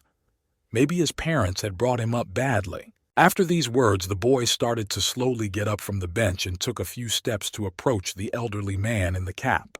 But he struck him so hard right in the shoulder. It made the old man fall to the ground, dropping his cane and hitting his head hard on the bus stop wall. The teenager picked up the stick, leaned on it, and bent down to the man, called him a fucking old man, and asked why he was bothering him at all. And why is he asking about his parents? Why does he have to listen to humiliation about them? And in the end, he asked the last question. Is the gentleman drunk or what? Because his mouth stinks, so he asked to cover it and not to stick his head out anymore. Then they went into the bus, where the people who were there started to find out what was going on at the end, and maybe they should call the police. The teenager held his grandfather's stick on his shoulder with one hand and put the other in his pocket and smilingly said that he would let them try to call the bastards. Then he opened his mouth wide and stuck out his tongue, and on his left hand he showed everyone his middle finger and emphasized that he was only 14 years old and could not be punished, so they could report him for that too. At the same time, a red-haired woman and an inspector were talking outside the Ministry of Education building, telling him that a lot of time had passed. They were standing next to a red car, and the man said that today was the day she joined the army. The woman happily replied that she had been dreaming about it since she was in high school. Then she slowly raised her hand to her temple and smiled broadly, saying that it was an honor to work with the captain and in this wonderful institution. In response, the captain raised his right hand to his head and smiled sweetly. Seeing this, the young lady smelled his hand, and after a second her expression changed, so she said that she really thought so. The colleague did not understand what she meant. Then the woman became upset and looked down, and tears began to flow from her eyes, and she pulled herself together and said that if she was telling the truth. Then a table with many delicious dishes was shown, and one man said that it was an honor to meet Captain Choi Kang-seok. It turned out to be Lieutenant General Lee Dong-chan of Special Operations, who smiled broadly and added that he had been a student at the same Daejeon High School as him 10 years earlier. And finally he asked why the minister wanted to talk to him. The man standing in front of him seemed angry and folded his arms across his chest. But he could not control himself any longer and punched the general right across the left cheek so that he flew several meters away. And leaning on the lockers behind him, he held on to the place where he had been struck and looked with a strange look at the gentleman in the classic suit who said that if he swallowed the spirit of Tahongo, he could become his blood brother. He asked why he kept calling him by his title. Then the black-haired man smiled broadly to lighten the mood and said that he could call him Hunim from now on. The lieutenant general, still holding his red cheek, opened his mouth wide in surprise. What he heard took him by surprise, and he had not expected to receive such an offer. After that, the men sat down at the table and began to drink drinks and taste the food that was there. When they were very drunk, the man in the military uniform asked if the gentleman was talking about Imhan Lim. If so, he could take her away for 1,000 years. Suddenly, a red-haired woman smiling happily said that she had suddenly received a call from a major general who said that she was staying here until the minister resigned. The inspector clenched his hands into fists and said to himself that this old man was abusing his authority. The lady then walked to her car, smiling broadly, and added that she wished him all the best. In the end, she called him captain, and then corrected herself and said, "Senior colleague." The inspector smiled sweetly as he carefully observed the reaction and all the actions of his fragile colleague. Then the events unfold on the territory of a certain educational institution, where one of the students, while browsing the social network, noticed that the video with her grandfather had gained 1 million views, and she started shouting loudly, telling her friend that they were so cool and popular, who was beating up a student at the time. However, he heard everything and asked if she had posted that video. The young lady happily raised her hand up and added that it was only on social media, but what would happen if it got into the news? The young man struck again and asked what they could do. After all, they can't even arrest him. And again, he hit his alleged rival in the right cheek, who could not even resist. Then the guy with green hair raised his 2 hands in the air wearing red boxing gloves and shouted loudly that the final blow was coming. The punch is called the demi-roll, and it is not one but a series of several punches in a row. The victim started to cover his face with his hands. However, he was unable to do so properly, as the blow hit him right on the chin, causing blood to spray out of his mouth in different directions. And then he fell unconscious to the ground. And the boy, who was only 14 years old, joyfully raised his hands in the air because he had won his desired victory. After that, he began to take off his boxing gloves and said that that was it. He asked the victim a question so that he would not even think that he could avoid him at school tomorrow. Then, sitting down right next to him, he took up his jacket and asked the young man what he had done to get Min Jin-un's coordinates. However, without receiving any answer, the bully began to kick his opponent, who was lying on the ground and not moving, and the teenager asked in fright what had happened to this idiot. Another young man approached them, who also leaned down and looked at the student carefully. Then the boy with green hair said that the jerk had fainted and was very fragile, so they decided that I could leave. As they walked up the stairs, one of the young men pointed to the door they had just come through and asked if they could not leave Shi Hong here. The chief replied that he would lie down for a while and then go home. The comrade could not calm down and said that he might die if they did not send him to the hospital. The green-haired man hid his hands in his trouser pockets and said that people don't die that easily, so there was nothing to worry about. But even if it did, it was just a mistake. And showing his hand clenched into a fist, he asked me, smiling, why does he think he puts on boxing gloves? And he added that even if he died, he could say that they were just boxing. Of course, he does not expect this to happen, but if it does, he will be charged under Article 8, where a minor serves a 1-month sentence in an isolation ward. And taking a few steps, the young man said that if you listen to him, you can assume that this year is his last chance to kill someone. But the most severe punishment is under Article 10, up to 2 years in prison, provided that he has not been convicted before. The chief, laughing loudly, said that if the guy died, he would definitely tell him. So to end this pointless conversation, he asked where they would go now, to the karaoke, or will they call the children to Chiyun? My friend, who had been watching something on her smartphone all this time, said clearly and briefly, the sea. The boss asked where the idea came from. The young lady showed a certain photo and angrily said that this bitch was getting a lot of likes just because she left school and went on a trip. So it was time to have some fun. Shifting her gaze between the guys, the blonde suggested going to the Eastern Sea, not the Western. After all, it shimmers with blue there. A young man in a tracksuit asked his girlfriend if she was crazy. First, she should look at the time, and then where would she get the money to do it? The young lady began to beat him on the chest with her fists and said what a bore he was, and added that if they didn't go to the seaside, she would go home. The teenager asked with a grimace if she was having one of those days. Is that why her mood is so changeable? Suddenly, the boy with green hair noticed that across the street from them, a man in light clothes parked his car and quickly ran out of it and started moving towards the building saying, "Toilet." And he had a brilliant idea. So he smiled broadly and happily said, "This is what we need." And turning to his friend, he clarified that she said she wanted to visit the sea. And then he pointed to his friends at a black car that was standing not far from them, completely empty. At that time, a red car belonging to an employee of the Ministry of Education was speeding down the motorway. The red-haired woman looked at the inspector and asked him if the next school was related to sports. The man answered with a short yes. However, a minute later he added that according to the report, it was a complete mess, starting with the crazy teachers and ending with the corrupt director.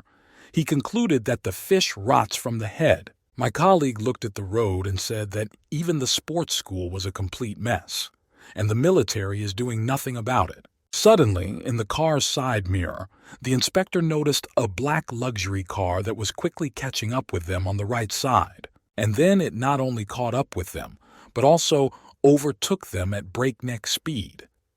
Employees of the Ministry of Education tried to carefully examine who was driving the car, who could just afford to break the rules like that. The sight of a black-haired man surprised them because he made very big eyes.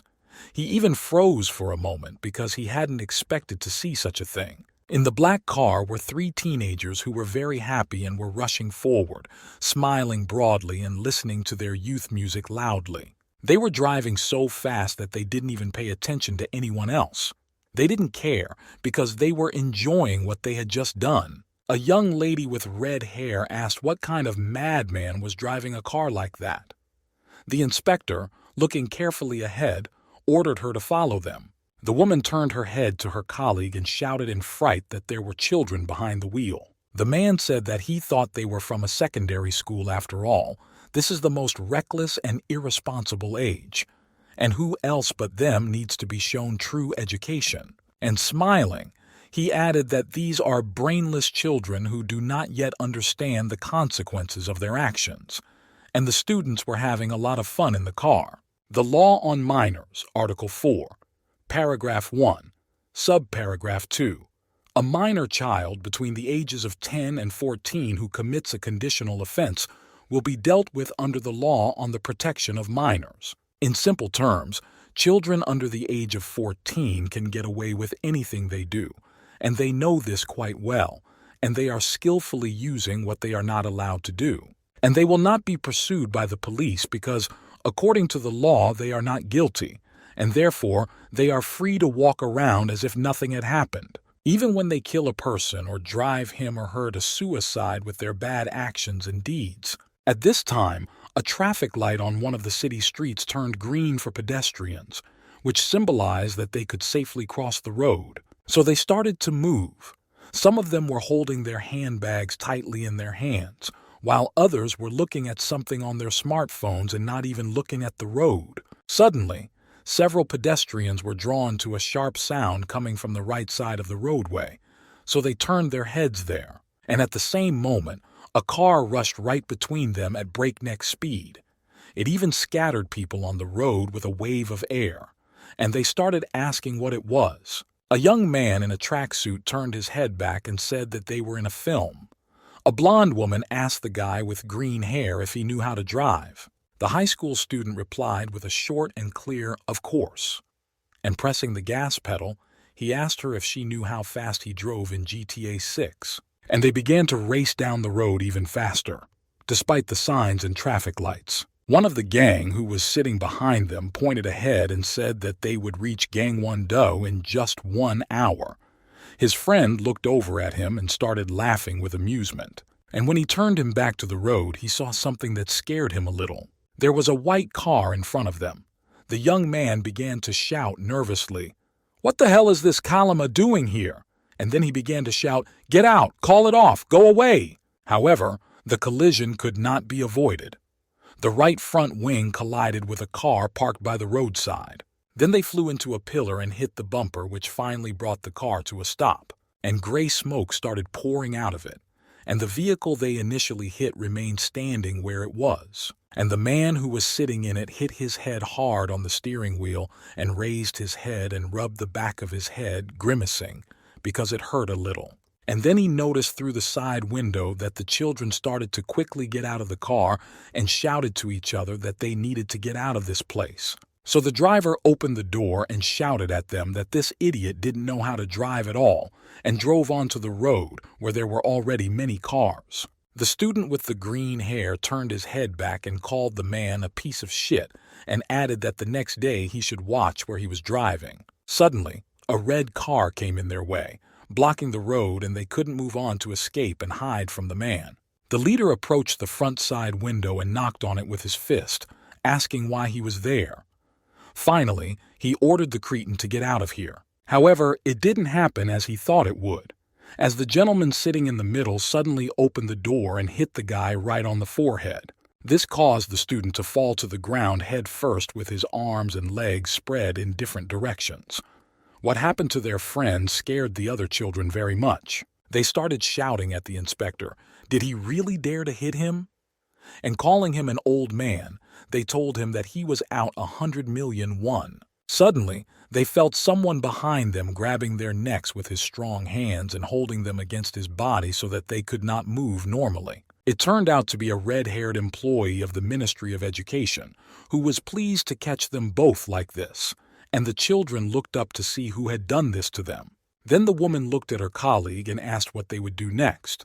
Perhaps it would be better to call the police to deal with this. The blonde woman who was still being held by the neck began to smile sarcastically and said quietly, "The police? Well, let's see what happens." And a minute later she said that their birthday had not yet passed, and they are not 14 years old, so it would be useless to call the cops. The inspector said that the children were 100% right. After all, as soon as they get to the police station, they will be released immediately. Taking out a single cigarette from a red packet with his teeth, the man carefully looked at the students standing in front of him. He asked them what school they were from. Suddenly, the blonde girl also took a closer look at the man and quietly said that his face looked very familiar to her. On that day, there was a fight at Hyunjin High School in which a student was hit hard in the face and heard the words that the attacker's birthday was in 13 days. The student was being beaten by a classmate right in the corridor, even kicked, while the children behind him were loudly shouting, "Go, go on, go on!" Then the next girl in line, who was wearing a yellow hoodie, came up and kicked the student right in the stomach with her left foot, causing him to take a few steps back. The next kick was to his right cheek and was also so hard that saliva flew everywhere. His nose started to bleed. The young man rolled his eyes and thought that in 13 days he would be criminally responsible. But in the end, he started to fall face down, not even trying to hold on to anything. And everyone who was watching shouted with joy that they had beaten him quite well. While the student was lying on the floor of the stove, the bullies, including 2 girls and 2 boys, gathered in a circle and started having fun, ignoring the victim. But after a few minutes, they all said, "Why is this idiot lying on the floor?" And they called him a fucking bitch. To this, one of his comrades said loudly, "You fucking bitch," and said that he would file a complaint about the use of this bad word. The beaten student saw before his eyes someone's foot wearing a white sock and a light rubber slipper. And a minute later, the bastard's arse sat on the victim's head. It turned out to be a teenager with light gray hair, and while he was sitting there, he took out a cigarette and started smoking it. For a second, he hung in that position. Without even blinking or taking another puff, he just held the cigar between his lips. The redhead put her hand over her nose and asked the blonde what that sound was. Was he farting? The young man smilingly replied, "Yes, whoever put the toilet here," and added that she was lucky he hadn't already taken a shit here. The boy's name was Min Ji-un, and he got to his feet and asked if they had seen Hyun Chul, Tu-en, and Mi Yang. Were they skipping school again? Leaving the victim lying on the floor, the student began to move down the corridor and asked someone to call them, as they were going to meet today. The young man, who had been beaten up a little bit, began to get to his feet, thinking that their school was the most horrible place in the world, and he would not be criminally punished for 13 days. So the idea came to him that Min Jin-un should die, and his eyes filled with a fury and courage that had never been there before. He began to slowly and carefully take the knife out of his trouser pocket, saying that he had practiced at home with hundreds of pillows. So it was time to put his skills to use, and he started to move slowly towards the blonde boy who was standing in the middle of the corridor, raising his cold steel up to deliver a very strong blow. Suddenly, a door opened from the classroom next to him, and another student came out who saw this and started shouting at the entire corridor, "Hey, stop it!" The blonde asked what was wrong. Why is he shouting like that? Does he have something wrong with his face? At this point, the victim hid the knife behind his back and looked down. The boy continued to shout that he had just seen something on the second floor of the school. The blonde man was very surprised to hear this information because he had never expected to hear it, especially that it would happen to their school. As it turned out, an inspector came to the school, standing at the end of the corridor, looking at the students who came out of their classes and looked at him with open eyes. The informant said that Yoon Chol, Tu-en, and Mi Yan were in trouble. One student in the crowd added that he knew it would end one day. The red-haired bully standing behind him stood on her tiptoes to see better and said that this was not the Education Bureau. The blonde asked her to shut up. The girl did not hear his request, but instead covered her mouth with her right hand and asked why they were here. Her blonde friend asked what was wrong with these freaks, and a minute later he added, "Isn't it their birthday? Why are they wearing this?" As it turned out, the guy with green hair was wearing a sign that said, "I am a kidnapper," and he was handcuffed. Today's victim was standing with a battered face and a nosebleed. However, he watched everything carefully with wide open eyes and an open mouth. Then the inspector began to walk down the corridor, holding his magic wand on his right shoulder, followed by 3 pranksters who had done a lot of mischief that day. After school, another gang of students, led by the blonde boy, sat in a cafe and discussed what had happened today. The blonde girl said that these suckers were just unlucky. How could they get caught by the bureau outside the school? The black man asked what happened to them next. The young lady replied that she did not know, but they were first taken to the teacher's room and then disappeared. The redhead suggested that they lay low and wait for a while. But what should they do with that scoundrel Park Si-hyun? Perhaps they should stab him. After listening carefully to everything, the blonde man got to his feet and asked his comrades if this bureau was really that bad. Everyone present turned their heads to him. The young man continued to say that they were only 13 years old and wondered if this teacher could do anything for them. And in the end, he smiled slyly. All the students present became angry at the same time and began to address him menacingly, asking what he was talking about. They said that he was from a school of technology, which is one of the top 3 educational institutions in the country. The head calmly said that he had seen on YouTube that this gentleman had beaten 300 people himself, but was this an obstacle for them?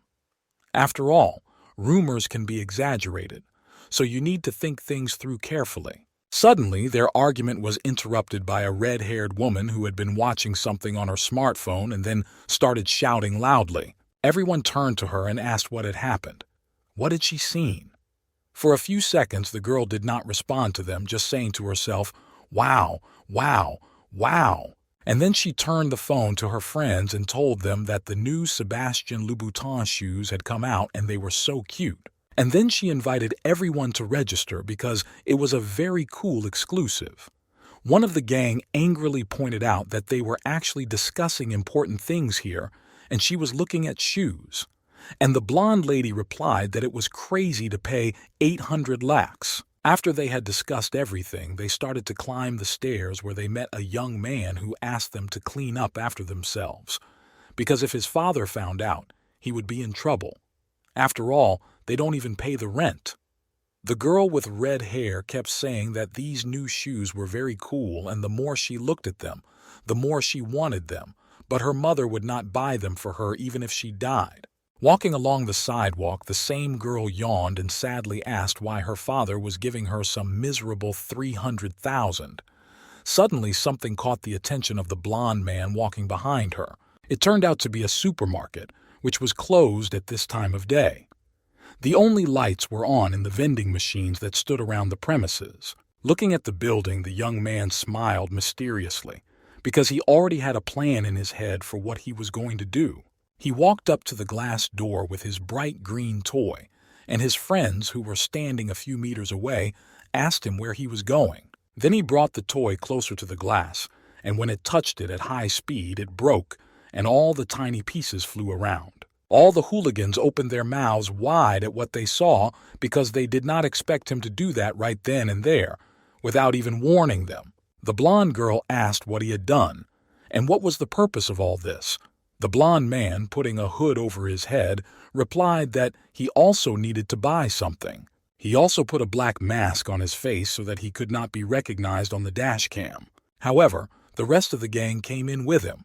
The leader, standing at the cash register, said that they should take cigarettes because they would sell them for 4,000 per pack to school students. Suddenly, one of the boys, who was wearing a red hoodie, pulled his mask down to his chin to taste the candy he had just taken out and unsealed.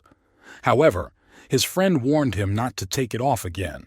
Moving between the shelves, the boy noticed someone's smartphone lying near the drinks. Taking it in his hands, the young man turned to the others and asked them if they should take it or leave it here. The blonde man was surprised by what he saw and slowly asked, "Mobile?" Then he realized what it was for. So he jumped out through the hole and shouted to his friends that they needed to run away as soon as possible. However, he didn't even have time to do this himself because a man was already standing in his way, stopping him with his muscular torso without even touching him. Looking up, the student saw a very large man who was just barely holding himself back from the rage that was bubbling up. This gentleman was Mart Juin, and one of his special characteristics was that he had been working out for 20 years. The man angrily said through his teeth, "Damn you, you bastards. It's a good thing I came back for the phone in time."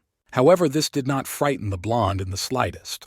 So he took his green toy out of his pocket and started spinning it in his right hand. When he reached normal speed, he brought it up to his opponent's face, and it hit him hard on the left cheek, and the gentleman even turned his head slightly to the side.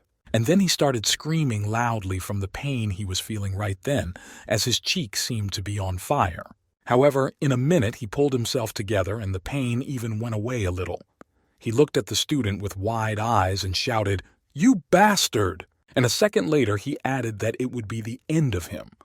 And as he approached the student, he swung hard and hit the blonde in the face with his big fist. It was such a powerful blow that the boy flew several meters away like a fluff of fluff and fell to the ground.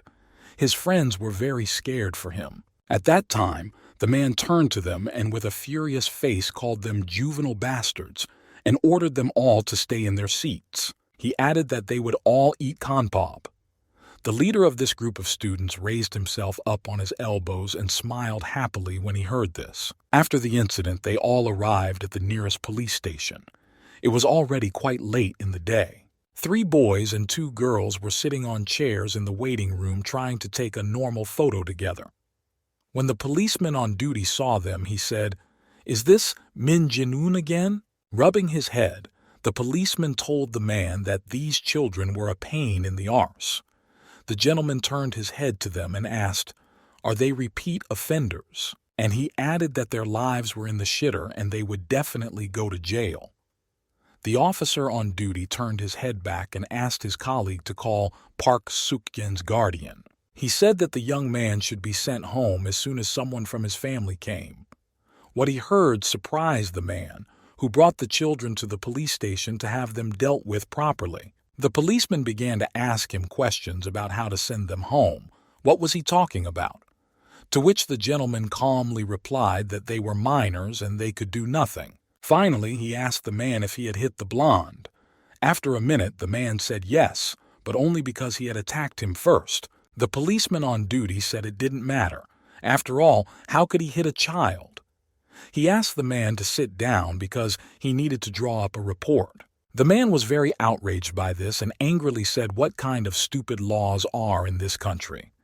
At this time, the children were still sitting on the bench and looking at the red-headed student's smartphone. The gentleman who brought the children here was still not satisfied with what he had been told a few minutes ago, saying that it was self-defense and asking if they would all go home. Suddenly, an inspector walked into the police station with slow steps and apologized for his unannounced visit. He could see the surprise on the faces of those present. Then the man came closer and apologized again for the fact that people had to bother with his students at such a late hour. Some of the gang of hooligans were surprised, while others sat back and looked at the gentleman from the Ministry of Education. When the inspector managed to take them away from the police, a group of children standing in the street in front of him put their hands to their heads and said, "Thank you," in a chorus. Then they all turned to the right and the blond man waved and smiled, saying that he would see them tomorrow at the school. The man was a little angry and waving his right index finger, he ordered the young man to close his mouth and quickly come to him. The blond boy turned around, sticking out his tongue, and happily pointed his middle finger at him, asking what if he didn't want to do it, and he added why they should obey him outside the school. All the children turned their backs on the man and one shouted that it was time to run away. Watching this, the man leaned slightly forward to pick up speed to follow the students and said, "Oh, those impudent students." For several minutes, the inspector chased the students, turning different corners. But after one, he was surprised to see something he did not expect. Right in front of his face, a blond boy started waving a knife, trying to wound him in some way so that he would not run after them. And when he couldn't hit him, he stopped for a minute and said that the teacher was able to dodge and it was very amazing. The man watched the student's actions carefully. Then the young man began to lick the blade of the cold steel and smilingly said that he could really dive a person and not even blink. The inspector stood there with a serious expression and a piercing gaze and asked the student if he had ever killed a person. After such an unexpected question, the man continued to stand silently looking at the student. The latter, in turn, moving the knife from side to side, said to clarify what he meant. Can a teacher kill a person without hesitation? And in the end, he added that if the inspector did not want to die, he suggested that he leave their school. The man heard these words and began to smile slyly. However, the gentleman put his hands in his pockets and said that it sounded interesting, as if the student had already killed before. The young man listened carefully to the man's conclusion, but furious, he started running straight for the inspector, brandishing a knife. However, the teacher had a plan for this case. He pulled out a pair of handcuffs from his trouser pocket, which came in handy just in time. When the young man approached him, the man swung wide and quickly fastened one part of the handcuffs on his right hand where the knife was. A minute later, he grabbed the student by the other arm and put on the other part. The guy was very angry at this turn of events and started shouting, "What?" in anger. At this point, the inspector carefully took the knife out of the student's hands. He held the end of it behind him. Then the man pushed the young man to the ground, holding him tightly to it. The student's face twisted from the pain. The student turned his head slightly towards the gentleman with black hair and shouted loudly to let him go immediately, as he was a minor.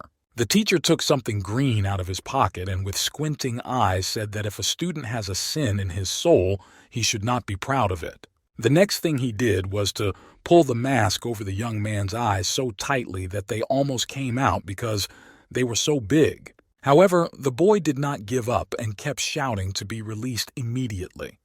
The rest of the gang members saw this and said that they were probably fucked too. And so they decided that it was better to just run away and turned around and started running quickly in the opposite direction. And the blond man was shouting that he was really going to kill him. But a second later he asked the inspector if he had heard what was said. He said that their bureau should get out of their school. The friends ran away and turned their heads to hear everything. However, someone appeared in their way, very skillfully and quickly punching each of them so that they flew back a few meters. It turned out to be the same colleague from the ministry who had red hair, and with just a few kicks of her right foot, she was able to take out 4 students. For a few minutes, the woman stood there looking at these main troublemakers of the school and trying to understand what makes them do such things. Then, holding her smartphone in her left hand, she told the inspector that a convoy would arrive in 5 minutes. The student was quite surprised to hear this. The black-haired man replied briefly, "Good." Turning his head to the student, the man leaned in slightly with a menacing voice, but smiling sweetly, he told the others to address him by name. Minji, Un, and 4 others, and informed them that they were under arrest on charges of theft and threatening the life of an innocent person. Blondie froze in place and listened intently. As the students drove away without seeing where they were going, they talked to each other about how several hours had passed and they had not yet arrived. However, a second later someone turned to the inspector and said that the girls could get out. However, they offered to let everyone out, and when the masks were removed, the young man saw a large man in uniform in front of him, a little blurry. And when a few minutes passed and the sharpness in his eyes returned to normal, everything became clear as day. It was a prison where many children like them were kept behind a mesh fence. As the newcomers followed the guard along the fence, the inmates shouted at them, asking if they felt their peaceful life was coming to an end. It turned out to be the Kimchian men's colony. In the cell where the students were placed, there was a rather fat and adult man who smiled and said that he was very pleased to meet them and asked if this was the first time they had been imprisoned. When they took a good look, the gentleman was sitting on top of their schoolmates, one of whom had green hair. The prisoner held up his index finger and said that one by one they would redeem themselves. The 3 newcomers saw this and were very scared and asked, "Hyun Chul Yi Tu En, are you here too? How did this happen to you? And we were wondering where you disappeared to." The blond man said that he and his friends had robbed a shop and were trying to take a human life. The man who was listening said that this was absurd. It was just a show. And he stressed that you can't go to jail without going to court. And in his head, he thought that someone just wanted to scare the kids by putting them in jail to teach them a lesson. The blond guy on the left said that he had also beaten up some students at the school. 2 others stood waiting for their turn to speak. The prisoner pointed his finger at the blond man and ordered him to say what he had done to end up here. However, he stood frozen in place, not even blinking, and the man turned to him again, asking if the young man could hear him at all. Was he deaf? The prisoner began to move slowly forward to get to his feet and said angrily, "That bastard! Damn him!" The gentleman, who was also in the cell and was lying on the floor reading his favorite book, looked up for a moment because he was interested in what was happening. At that moment, 2 prisoners approached the blond man and asked him if he understood the situation he was in. But one of them suggested that maybe he was too far away and he just didn't hear, so he decided to repeat the question again, this time closer. However, before he could do so, he got angry for some reason and started shouting loudly, telling the young man not to look down. If he did, he would scratch them out with a spoon. The blond boy continued to stare at the gentleman, who was crucified with anger without even blinking. The student wondered if he was joking with them, Then he smiled sarcastically and continued to think that they were not real prisoners, so if they hit them, they would not get away with it. However, in the end, he said to himself that this was not possible at all. However, while he was in his thoughts, someone's strong fist hit him right in the nose. And this surprised the blond man, because he did not expect such a development. It turned out to be the man who had been reading a book a few minutes ago and hadn't touched anyone. However, right now, for some reason, he was beating the student and calling him a jerk. The angry gentleman then struck him in the neck on the right side and asked if the young man had not yet realized where he was. The blond man was very upset and disappointed by what had just happened.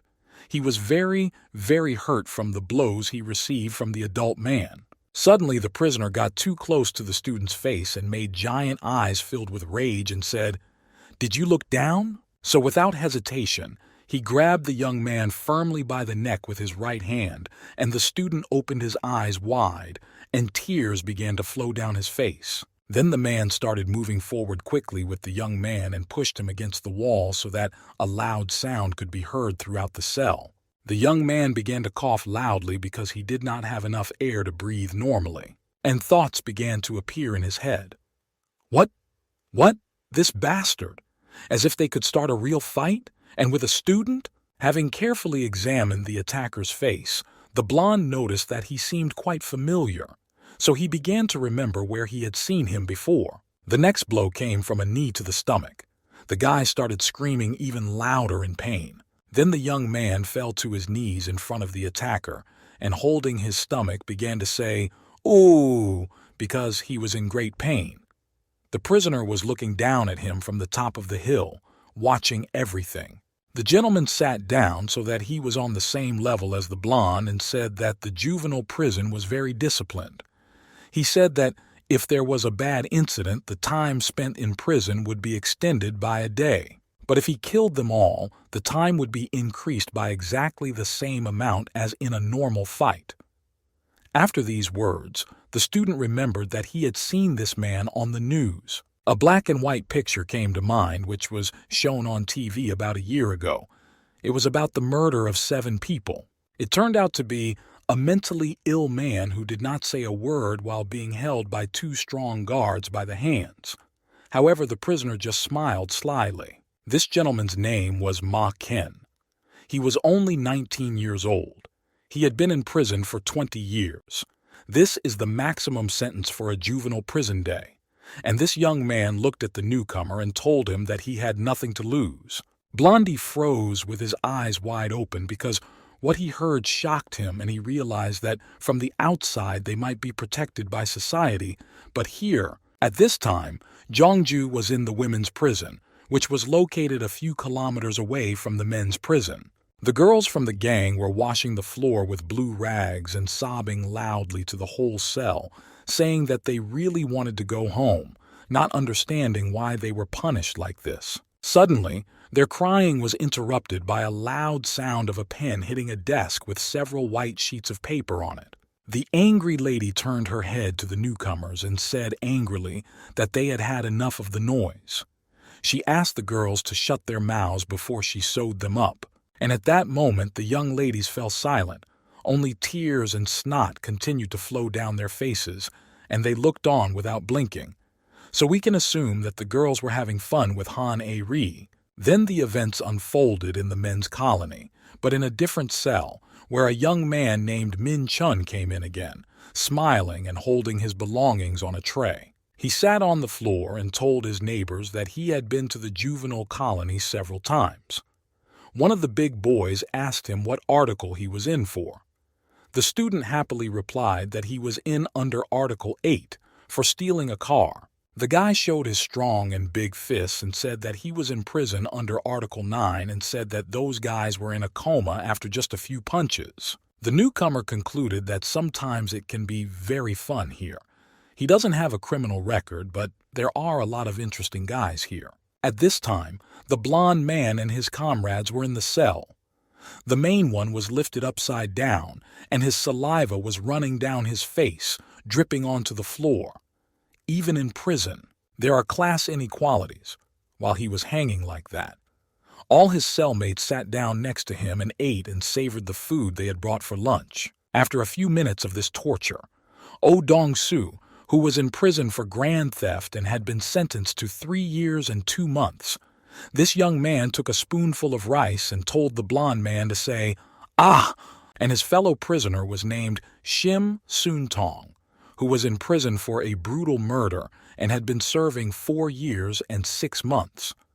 And he also turned to the young man and asked him if it was cool to be fed by the boss. While the student was hanging there with a mouthful of food that he could not chew properly, he realized that there were just non-humans who continued to do their bad deeds. Then the high school student received a strong kick from his heel on the stomach so that all the food flew around and fell on the floor and walls nearby.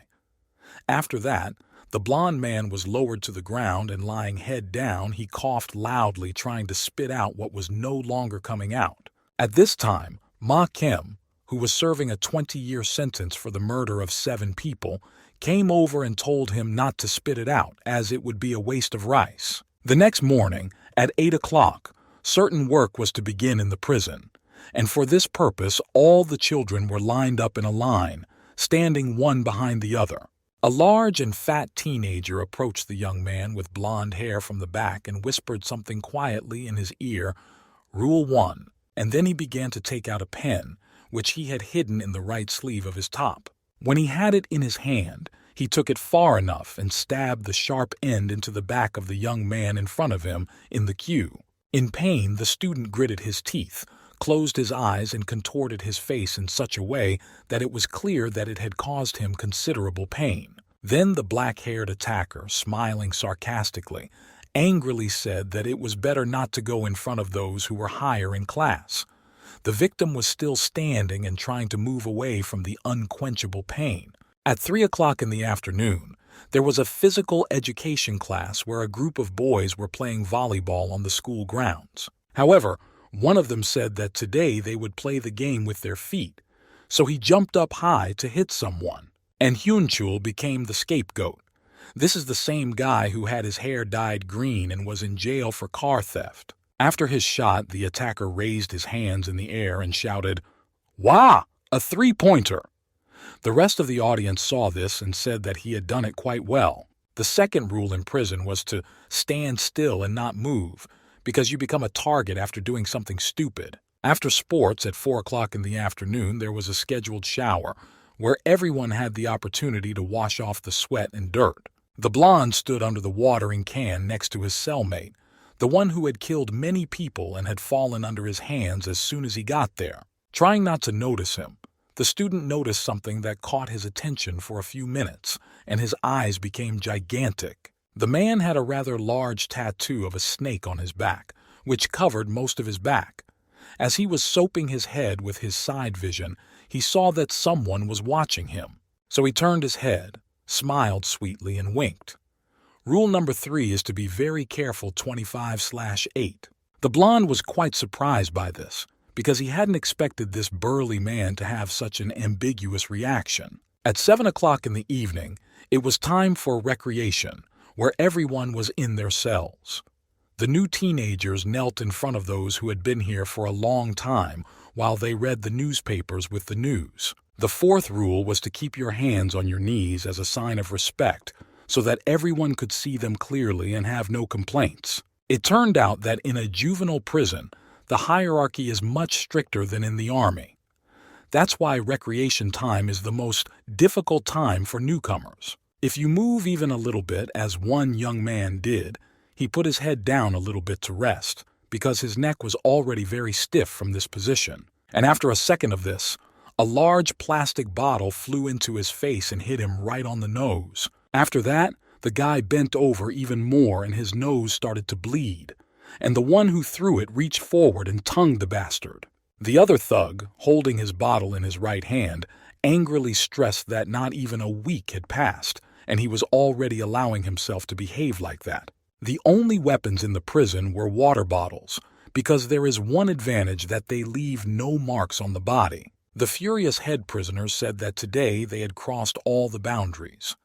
The blonde listened attentively with his mouth slightly open. but after a minute one of them added that in his time. And while he was saying this, a guard passed by their cell and looked inside through the small bars. He added that he and him would have to spend at least a year here. The policeman looked at everything carefully. He turned his head forward and walked away calmly, because he sees such situations quite often. The prisoner continued to say that when he first came here, he was perfect in everything and hadn't lost a single point. After seeing what the blonde man had seen, he concluded that this was by far the worst juvenile prison in Korea, where he had been for several days. Usually, juvenile offenders are sent to special centers, but when you end up here, there were all prisoners without exception, great criminals who cannot even be imagined by an ordinary person. As the guard walked down the corridor, he heard many shameful phrases. After 9 o'clock in the evening, the prisoners had to sleep for nothing, and after such a busy day, everyone was sleeping like the dead. Only one blond boy from the school lay there, staring indifferently at the ceiling, summing up the 5 days that had already passed and asking himself how much longer he would have to stay in this bad place. Carefully, looking at the long chandelier above, the boy said that they had not even reached the age of trial. Suddenly, the young man's thoughts were interrupted by someone stepping on his face with a bare foot. He could not understand what was happening. It turned out to be someone who had been sentenced to 20 years for the murder of 7 people. The man covered his mouth with a yawn and then said how sick he was of having to go to the toilet at night. The student got up and sat down to hold his eyes. Then the gentleman came to the stall and began to calmly relieve himself with his back to the front door. It turned out that there was no door to the toilet, and the blond man was watching the main inmate of his cell from the corner of his eye. He was watching because he had a pretty great plan in his head. A few seconds later, he was behind the black-haired man, holding a pen to his neck. However, this did not frighten him in the least. He continued to pull up his trousers, asking if John Weed was the guy and what he was going to do with this thing. When he didn't get an answer, he asked the next question. How much longer was he going to stand there? The student shouted out loud in anger. Had the man heard anything about the man from the education office? A minute later, he ordered him to answer as soon as possible before he finished him off. The black-haired gentleman turned his head back a little and asked with a sly smile, "Bureau? Is this the name of some new country in the world or what?" The teenager just couldn't control himself anymore because his rage was just overwhelming him, and he first called the black-haired man names and then asked if he really thought the blonde could kill him. He quickly stabbed the older gentleman in the shoulder blade with the sharp part of his pen. He said that he had been planning to do this for a long time but had to wait for the right time. After that, the black-haired man could no longer stand the show and elbowed the blond man in the stomach, sending him flying several meters away. He fell to his knees, bowed his head down, and began to cough loudly throughout the room. The prisoner was still adjusting his blue trousers and looking at the young man with a proud expression. Then he lifted his right foot and put it on the student's head. This action surprised and frightened him a little. Pressing firmly on the skull, the student lowered it straight to the floor. He stood there as if bowing to him, and with an indifferent expression on his face, he asked clarifying questions. "Bureau? Teacher? What kind of words are these and how do they relate to him?" And he added that perhaps the person he was talking about was the one with long black hair that curled a little. The young man's eyes widened as he heard the description, which sounded quite familiar. Through the bars, the black-haired man noticed a new guard in a blue cap, who asked him what they were doing here after curfew.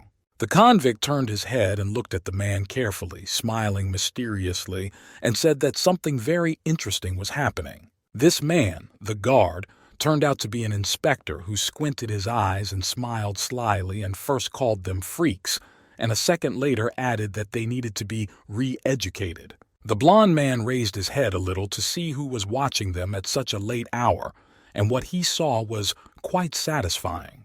When the prisoners returned to their cell, the front door began to open slowly, and an inspector dressed in all black walked through it, placing his thin wand on his right shoulder. The teenager who had been brought here because of him became very angry when he saw him, and he gritted his teeth and said angrily, "You." Then he ran up to the man, grabbed him by the shirt, and shouted that he should send him back home right away, because he had already spent enough time here. He also said that he would report him for being in prison when he was underage. The inspector responded by putting his index finger to his lips and saying, "Shh." And then he struck the blond man on the head with his black stick in such a way. The student fell to the floor with his legs up. The inspector raised his index finger on his left hand and asked him why he had shouted in the quiet time. The next thing the black-haired man did was to ask another prisoner what they do in such cases. The guy replied that if discipline was broken during the curfew, the guards would clean up the mess, and the instigator gets a sticker and is sent to the isolation ward. The blond man was lying face up on the floor, and saliva began to flow down his cheeks from his open mouth. He went on to tell me the name of a young man who said that there was an ugly cat. It had black and white fur. The guy stood on the balcony and looked at the animal and said it was an instinct or just a fight. But for up to 4 hours, the meowing did not stop, but only intensified. After a few minutes of watching the cat that day, the young man's soul was in a state of turmoil because he had a premonition, and his mood was just terrible. At that time, someone dressed in a white apron finished his cigarette and put the butt on the ashtray. The cat's upside-down bowl was lying next to him with food lying around it. You could also see that the man's hand was reaching for it. And then the young man said that he was going to kill the cat, but he killed the person. And she was lying face down on the ground and a lot of blood was spread around her head. After that, the boy sat in the police station and gave some testimony about what happened on that ominous day to the man who was documenting everything on a computer. The blond man bowed his head and sweat dripped down his face, which was caused by anxiety because he thought he would be sentenced to death. But a few hours later, a white and green taxi was driving through the streets of the town at a fairly high speed. The same young man and his mother were sitting in it.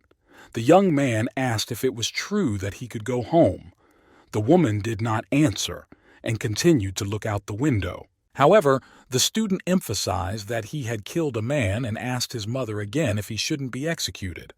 The woman still sat silently, ignoring him. Then the young man decided to look for information on the internet, and all he found was that children under 14 cannot be prosecuted.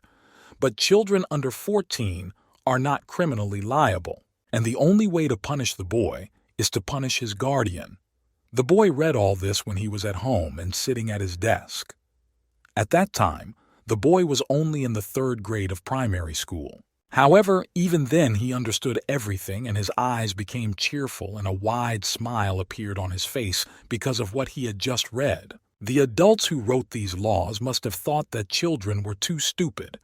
However, he wrapped it around his mustache, and from then on he did it to avoid punishment. After the incident in the cell, the blond man woke up lying on the floor. A minute later he got up and looked around but could not understand where he was. He also couldn't understand how he got here, but he began to remember what had happened a few hours ago and who he had seen before he lost consciousness. He realized that he had heard something about the detention center before, but sitting still, the young man began to look towards the front door with a small grill on it. At first, he felt a little relieved. After all, he didn't see those vile bastards nearby. However, the guy could not understand how much time had passed. Was it already lunchtime? Or maybe dinner? And then he realized that something was wrong. He began to think about how many days he had been here. What time is it? He felt suffocated. He began to realize that he was going mad. So he jumped to his feet, ran to the door and began to pound on it hard and shout furiously, demanding that he be let out immediately. Then he began to ask when it would end, and said that he had had enough of the abuse and again asked to be released. After this noise, an inspector dressed in a security guard's uniform entered the cell and said with a serious expression that the young man had spoilt his appetite. However, he sat the student down at the table and put white sheets of paper and a pen in front of him, saying that he should think carefully about his behavior and write in detail why he was here. At the end, He added that if he did a good job, the man would be able to send him home. The young man was so surprised to hear these words that he stood there for several minutes with his eyes wide open. When he recovered a little, the student happily began to clarify. "Really? You're really going to send me home?" The man replied briefly and clearly that they had already taught him a lesson. However, closing the door with a smile, he added that he would read one letter a day, and the more deviations from the truth there were, the longer he would stay here. So he suggested that he be honest with himself. The young man continued to sit with his hands on his knees, not moving for several minutes after the door to the isolation ward was loudly closed by a guard. Then, smiling slyly, he thought for some reason that this task was very easy, so it would be enough to write a profound apology. He quickly grabbed a pen in his right hand and began to write what they wanted to hear. So he put all his energy into it. And here's what he came up with. "I haven't reached the age of majority yet, but I will soon. I've committed several thefts and assaults. When I got here, I realized I was wrong, and after thinking about my behavior for a long time, he is grateful to the teacher for this chance to understand his mistakes and repent of his actions. I will never behave like that again. Please forgive me." He handed the letter to the inspector and smilingly waited for him to respond.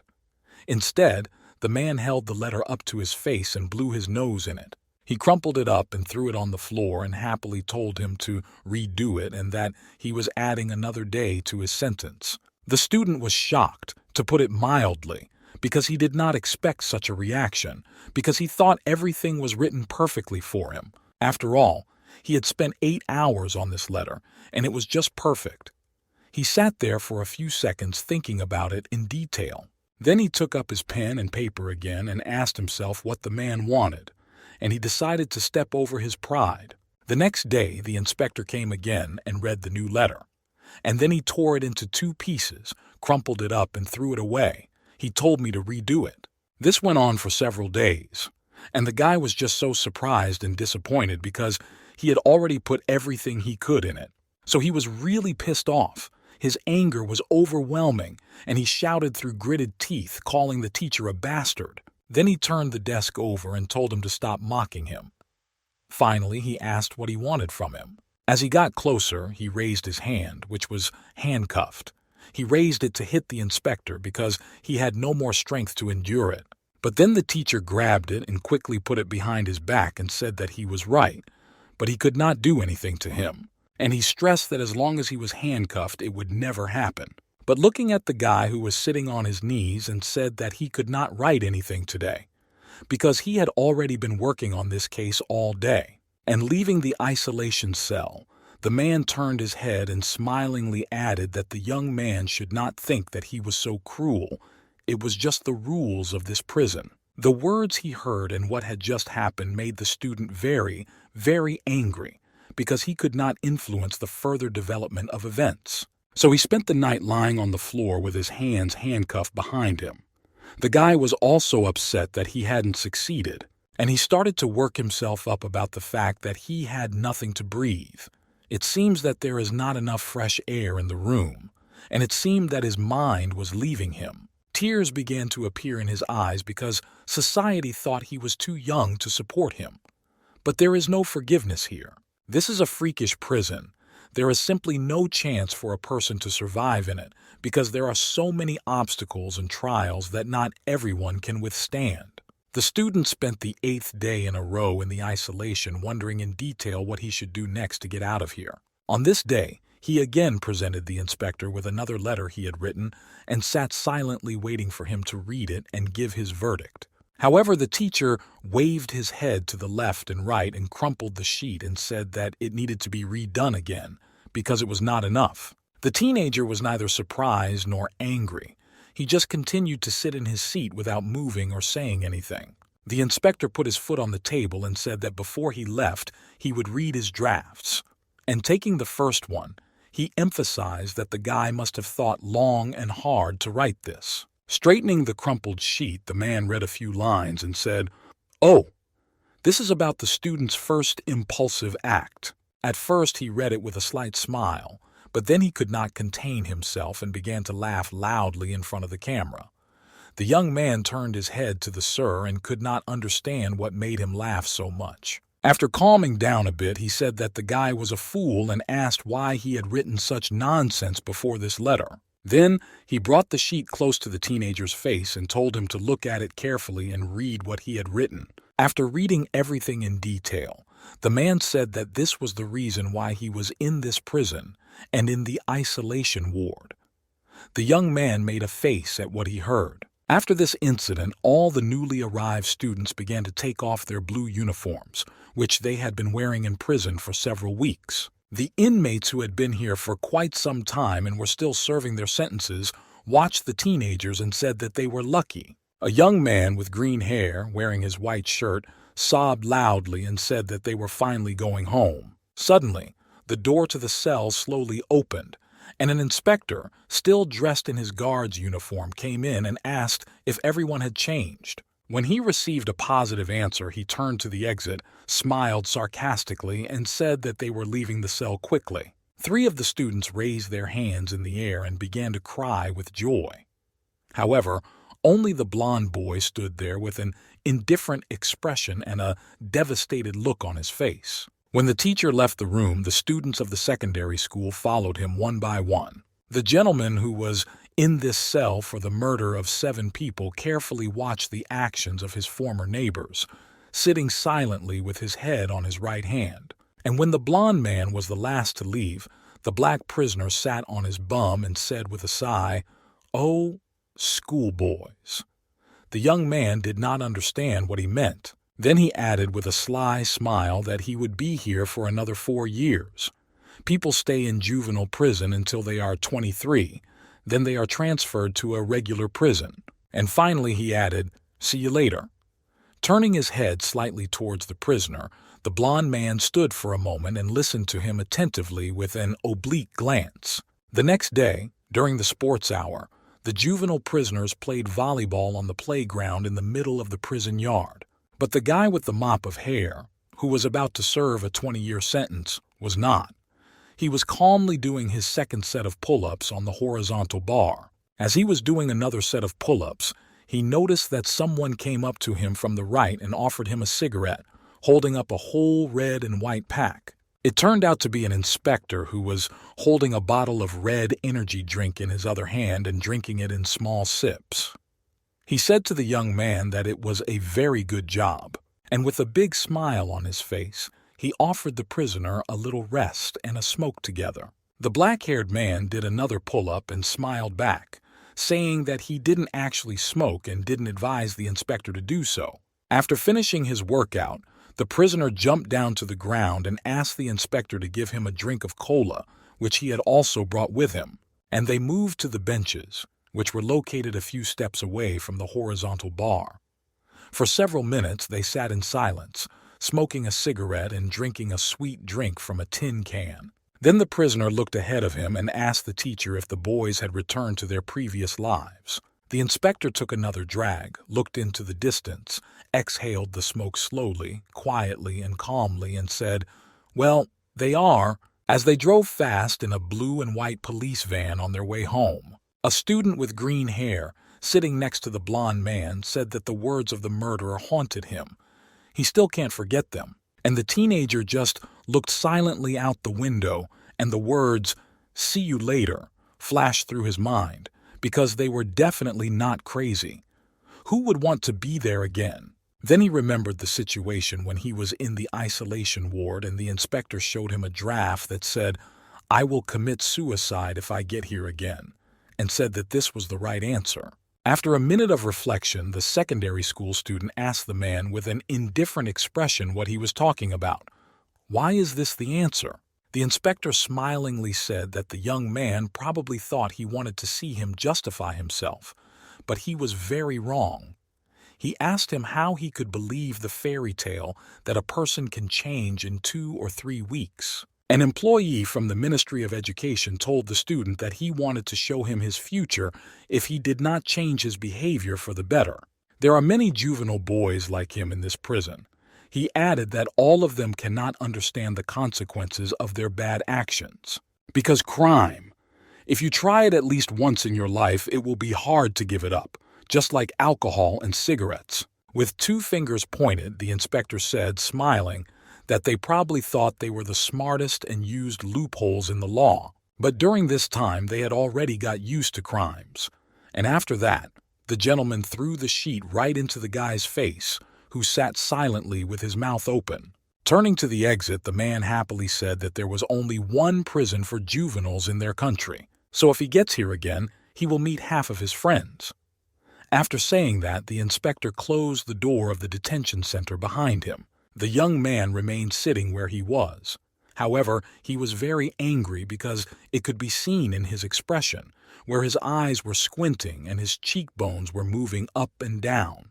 However, he still did not understand whether it was a lesson or a warning. At the thought of such sad memories, the young man slammed his hands into fists on his feet. However, he would understand everything in the future, and he continued to sit looking out the bus window with a mysterious look at everything around him. The prisoner, holding a red tin can, told the inspector that he had heard about the bureau from a local boy named Ryu Jun-hyun. He then took one sip of the sweet fizzy drink and said that it was very boring. And then he started talking about what it would be like to have a teacher like him at their school last year. And the memory of that ominous day when he was beaten up by a group of kids came to mind. But then he continued to say that he would not have been driven to the point of taking a knife out of his inside jacket pocket, and then he would have lived in peace, just like before he killed those 7 monsters. The picture of him, covered in blood, attacking the students who were mocking him, came back to him, and the boy told the man that if they had had a bureau then, no one would have died that day.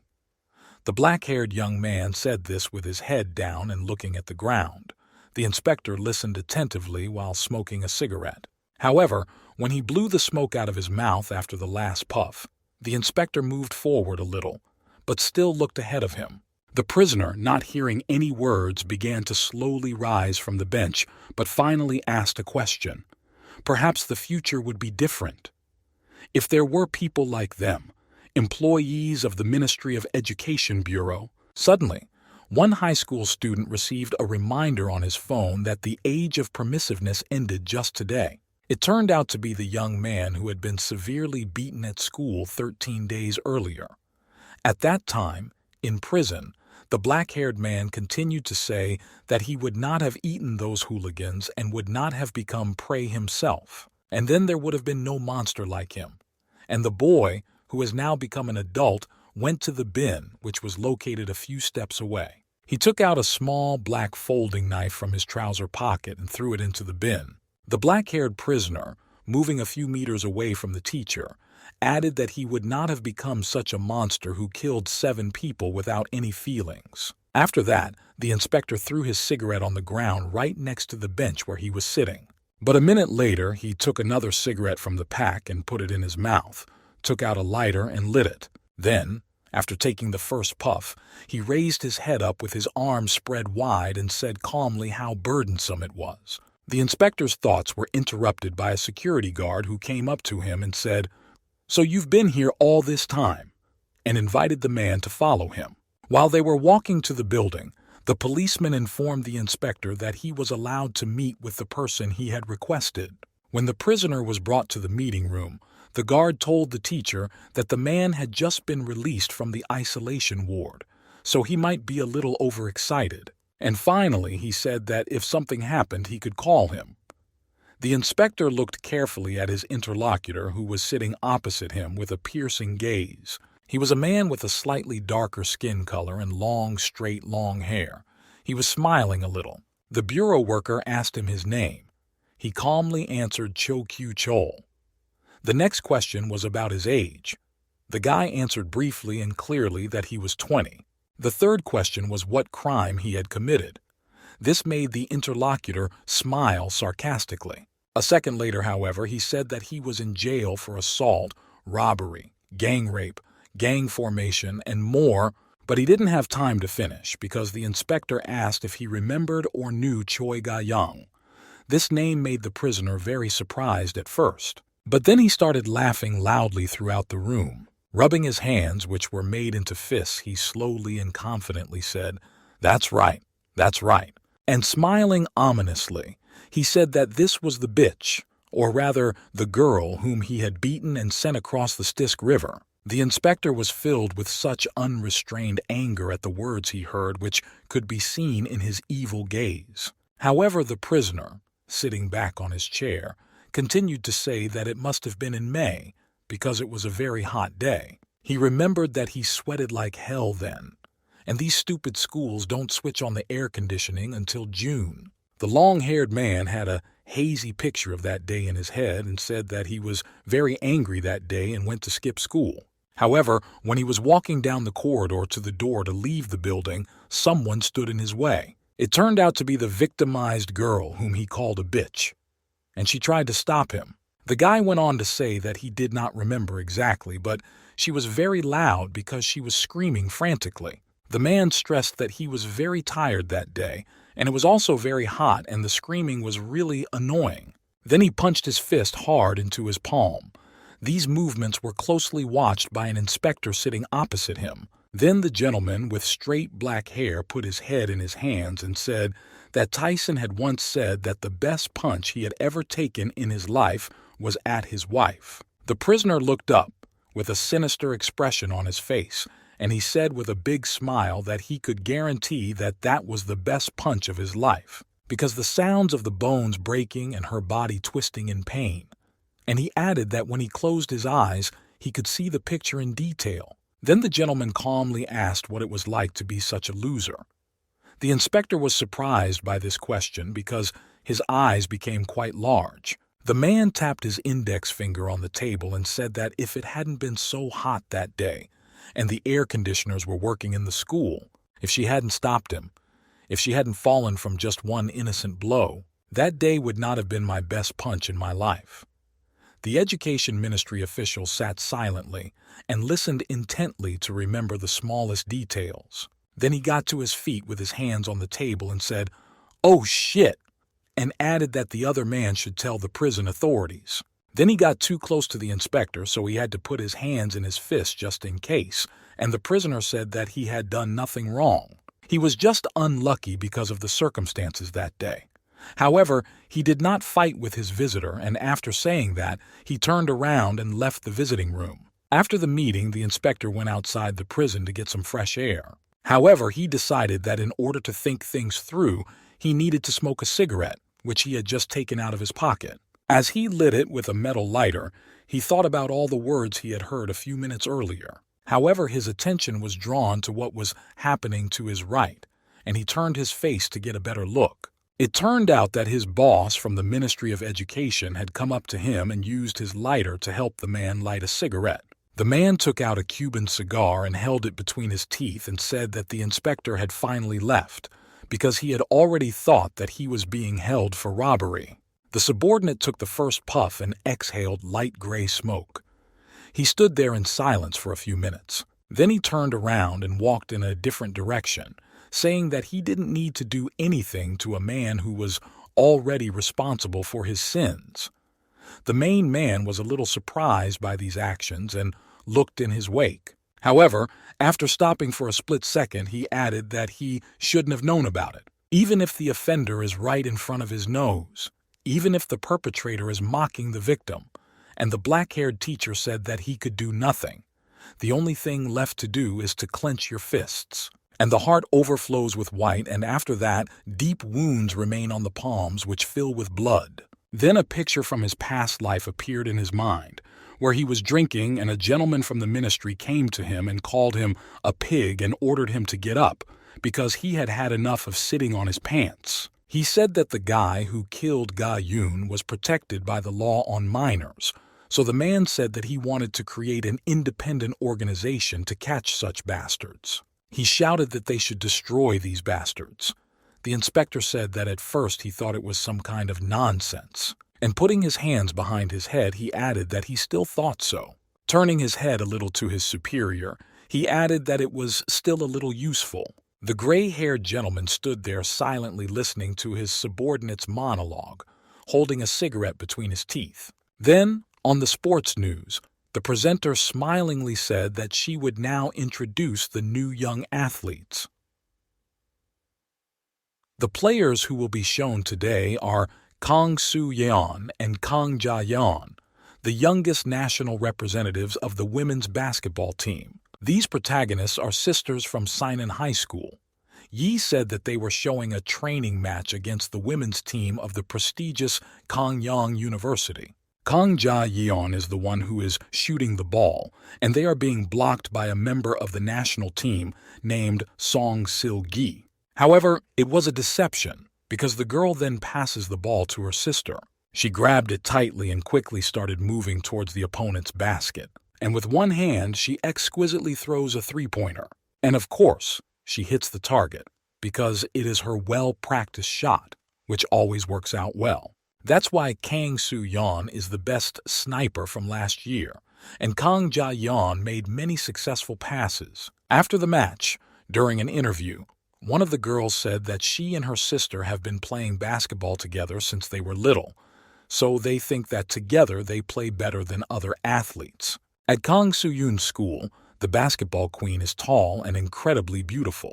She has more than 200,000 followers on social media from all over the world. A correspondent who was at the match said that the high school sisters, who are still so young but already in the national team, demonstrate their majestic tandem. He added that he hoped to see them in the new year at the Asian tournament. When it was finally over, the journalists approached the girls and thanked them for their work. Shaking hands, the man with the glasses said that he would be looking forward to watching Soo-yeon's future career. The two ladies then began to move quickly towards the locker room, one after the other.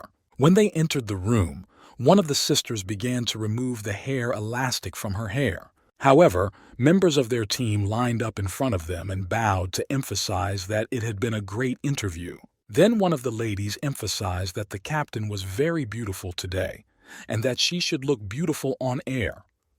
The girl with the long hair replied that it was because of the makeup. When everyone finally got dressed and left the dressing room, the sisters went to one of the lockers and used a small metal key to open the door. They looked inside with serious expressions on their faces. They leaned over and said that the journalists had already left. They asked what she would do now, calling her a bitch. There was a girl tied up with her mouth taped shut, and a sheet with the words, Kang Soo-yeon and Kang Ja-yeon are the leaders of school bullying attached to her. The long-haired young lady holding the victim's chin quietly said that it was a good enough attempt, and after a minute she added with a sly smile, but whatever she did, the victim girl was very upset and tears were streaming down her face. At this time, a red-haired woman from the Ministry of Education had already arrived at Seongyeon's school. She looked around the large room and began to stretch her arms, knowing that she had a lot of work to do. However, let's go back a little bit, or rather 13 days, when she and the inspector brought the teenagers to the prison, namely when the girls were the first to be released. The teacher told her colleague that it was possible to leave them at Han I-ri. She asked him if they shouldn't go to the school they were planning to attend. The man said that they had to find out something about the basketball team. The lady looked down a little and said that she had already read the report and everything seemed very clear, and if they didn't hurry up, something very terrible could happen. At this time, someone in the school took a rope and attached them to the steel and made one noose. It turned out to be a girl who was constantly bullied, so she climbed up on a chair. Crying hard, she began to slowly put her head into the noose. She looked ahead of her with a blank stare. During the measurement, the nurse said that the girl, named Park In-ha, was 1 meter 79 centimeters tall. The woman emphasized to the young lady that she had grown by 4 centimeters in the last year. The girl began to say that when she was in her first year of high school, she was 1 meter 75 centimeters tall and a coach came to her house every day. Back then, she tried different sports, such as basketball, volleyball, judo, until she found the one she really liked. It turned out to be basketball, and it was no accident. During training, the young lady liked the tactics of the game and the quite professional teammates who were already skillfully applying their tricks. And they hit the basket with precision. These were first-year students from high school, Kang Soo-yeon, who were also sisters, At that time, the girl was a super player among high school basketball teams due to her unsurpassed skills. She could shoot the ball with one hand, just like the men. And the young lady dreamed of wearing the same uniform as Soo In. So when she came to their training session, she happily announced that her name was Park In-ha, and she was 1 meter 86, so she could play any position. And after she said that, she stood silently and waited for what they would say. After 2 years of hard work, the girl entered the women's basketball high school where Soo Yin studied. However, it was like any other sport. She had to train a lot, and life was not as sweet as it had been before. Morning training, afternoon training, training after training, training.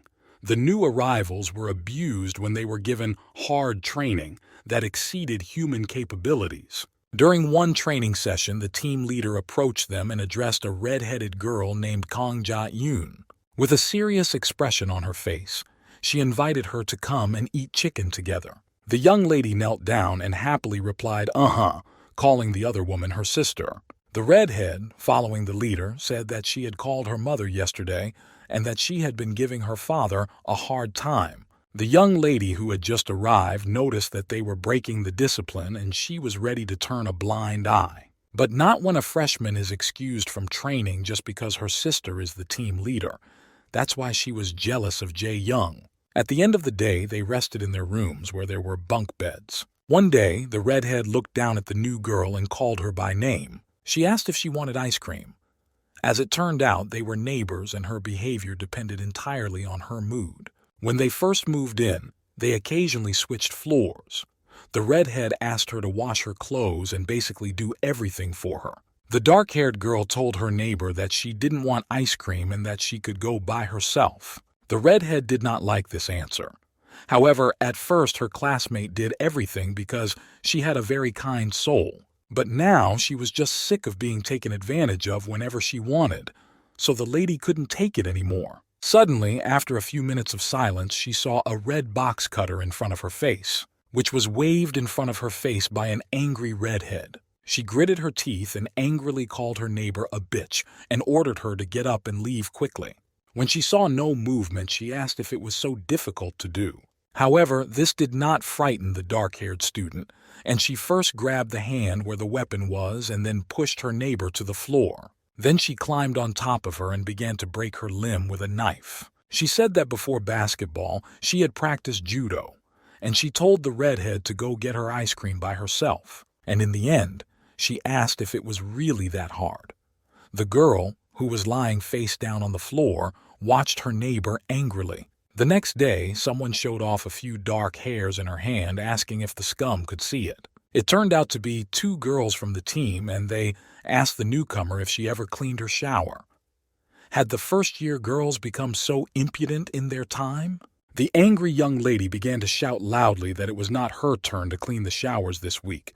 This week, it should be Jae-ann's turn. After she had finished speaking, the student put her hand in her mouth with a handful of hair. And the redhead's sister tucked a strand of hair behind her ear and said that Jae-young had said it was her turn. And when she came closer to the victim, the head asked if she was saying that her relative was lying.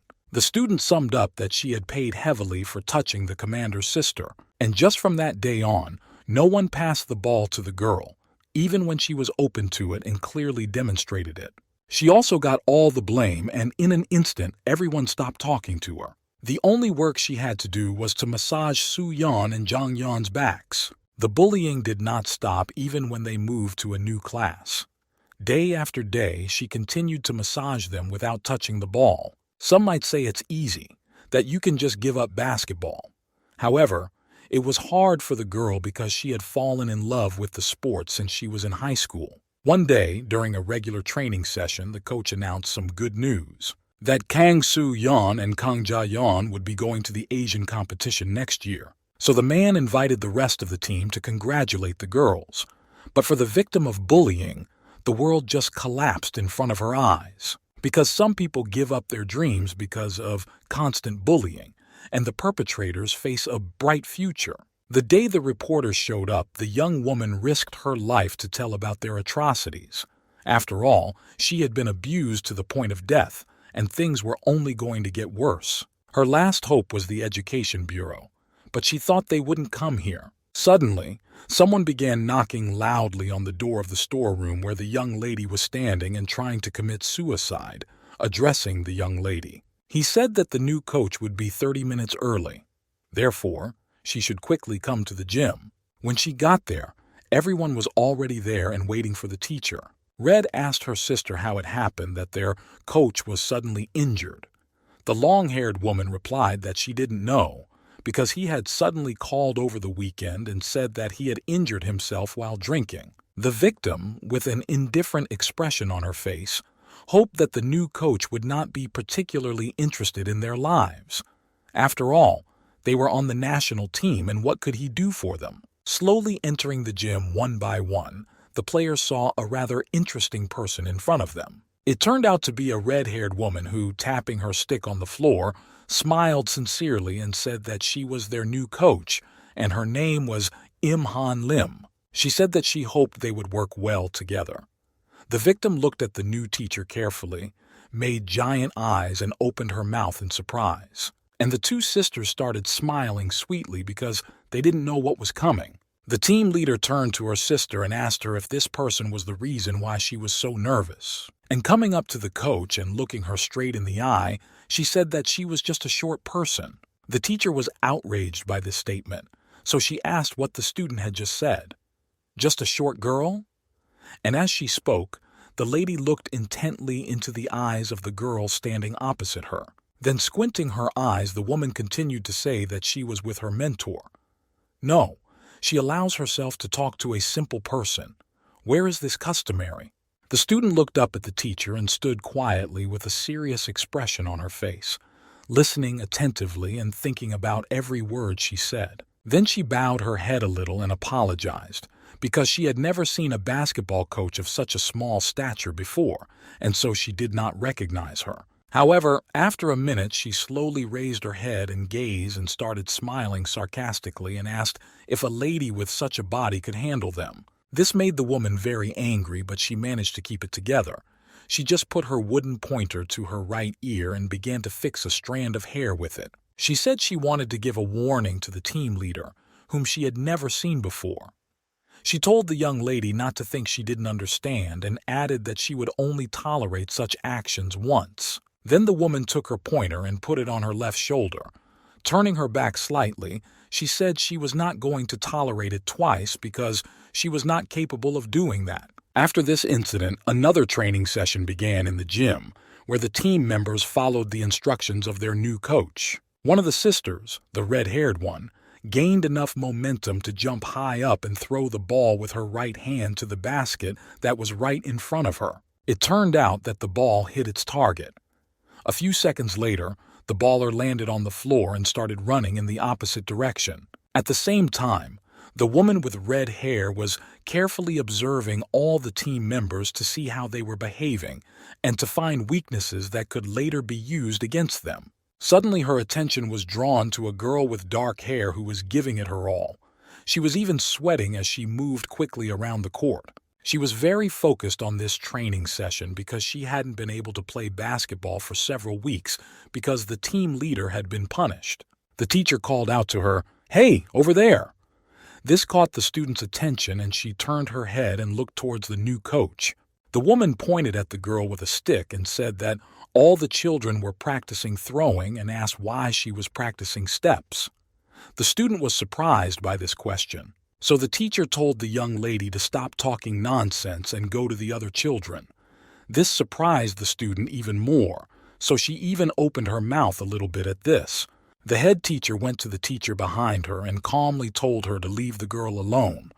The woman turned her head slightly to the student and asked why she should do this. The student replied with a sly smile that it was a special order from her coach.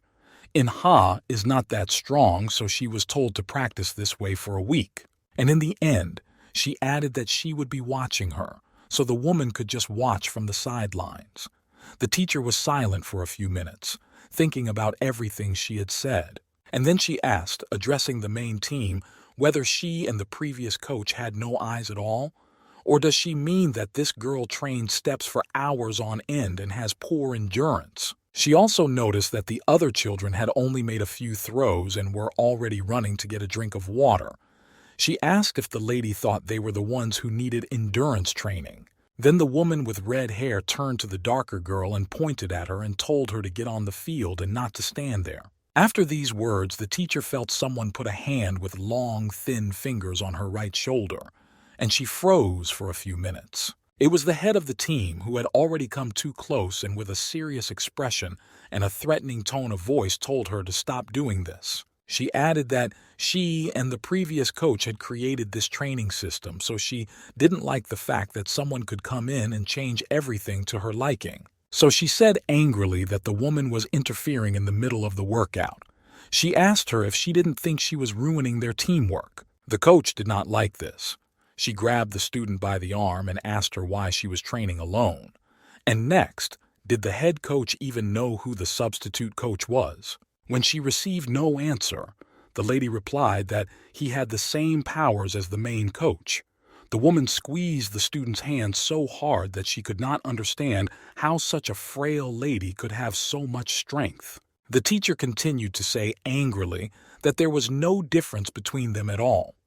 Therefore, it was not her place to interfere with the training or change the system. After all this, the red-haired woman took a basketball and headed towards the girl with dark hair and told her to go to the field and pass it. The student was very surprised by what had just happened. After all, she had simply lost hope that she would ever play again. When the ball was in the student's hands, she was still standing there, staring at it with her mouth open. It was a very familiar feeling to hold it in my hands. After a few successful shots, the coach ran up to the girl and asked her if she had just made a three-pointer. She praised her and called her a good girl. The student was touched by these words and froze in her tracks, tears beginning to appear on her face. The woman tried to find out what had happened to the student. The team leader was watching the whole show and was very angry. Her arm was still hurting as it had been squeezed tightly by the new coach a few minutes earlier. When the training was over, the young lady with dark hair was hit hard on the right cheek by someone, so that her head turned to the side and her saliva flew around. It was a red-haired neighbor who called the girl a bitch and asked her if she had a lot of courage and reminded her that their sister had told them not to touch the ball. She asked again if she had decided to just forget the order. Then, with her eyebrows raised and her teeth clenched in anger, the student asked why the hell she was crying in the middle of training, in front of the coach. Or did she decide that since the replacement had come, she could do anything? And then she struck again, this time with her fist, which landed right in the stomach. This showdown was interrupted by the head of the team, who entered the room and shouted to her sister that enough was enough. Hearing this, the redhead turned her head back, and she saw her terrible sister, who was walking straight towards them with a serious expression on her face.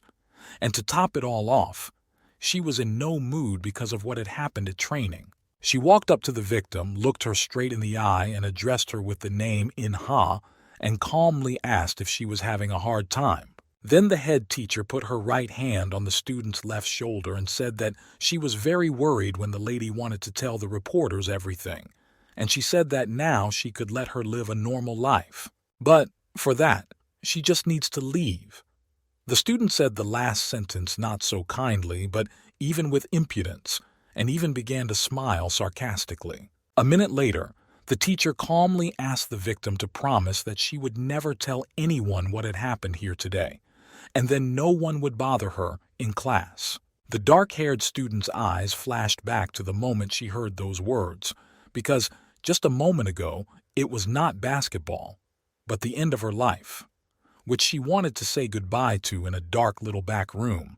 But what happened at today's training session, when a new coach stood up for her and finally allowed her to train normally with all the teammates? And to top it all off, she was able to put the ball in the basket with her signature shot. So the victim lowered her head and looked down at the team leader, who was still standing in front of her, and said so quietly that she could barely hear, "I'm sorry." And then, gathering courage and strength, she said louder, "Basketball. I really want to play it." This decision did not satisfy the student, but made her even angrier. So without hesitation, She grabbed the dark-haired girl by the hair and began to drag her somewhere. The girl screamed out in pain, "Ah! Captain!" This did not stop the head teacher, and she approached the door and ordered one of her classmates to open it quickly. The girl did so without asking why. The victim was pressed with her back against one part of the door, and her right hand was held where the open part was. She was still trying to save herself by shouting, "Ah! Captain!" Only now she raised the girl's head to look her straight in the eye and angrily tell her that she had been making direct hints to her for the past year. But for some reason, this young lady was so slow to understand. Couldn't she understand why everyone was doing this to her, why everyone was treating her like this? Then the main one turned to her red-haired sister and asked her why she was standing. When she received no answer, she ordered her to close the other side of the door. The dark-haired student started to scream even louder at what was about to happen, because if her arm was hurt, she might never be able to play basketball again. However, at the last moment, someone managed to stop the door with his fist. The team captain was very surprised. She thought that everything was already decided with this lady.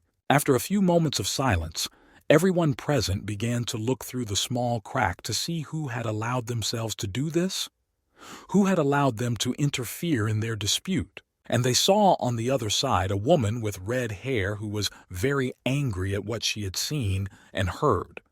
You could see it in her expression, with her eyebrows drawn together and a piercing look. Most of the team members were very surprised by who they saw and how the coach looked, and they were even a little scared of what would happen next. Next, the teacher gave the order to take a lying down position, and the sooner they did it, the better it would be for them. Hearing this, the students froze for a few seconds in their positions. The captain decided to save the situation and calmly turned to the red-haired lady, telling her not to get so excited because it was just a joke. And tilting her head slightly to the side, she began to tell her that she was worried about her obedience. And she said that as captain she had to keep discipline in the team. And she said that the woman should punish the student as a coach. After listening carefully, the lady realized that it was time to do what she had long wanted to do. She put her right hand behind her head, clenched it into a fist, and punched the captain of the basketball team right in the nose, who was standing right in front of the teacher. Blood immediately began to flow from her nose and spread all over her face, and the girl began to scream loudly, "Ah!" at the top of her lungs from the pain. The trainer, standing over the young lady who was lying on the floor, angrily asked her if she remembered what she had said this morning during training. When the red-haired student didn't answer, the lady raised her eyebrows and gritted her teeth and angrily reminded her that she would not tolerate this attitude twice. When the captain raised her head, because it was no longer so painful, the teacher asked again, "Do you remember what I said?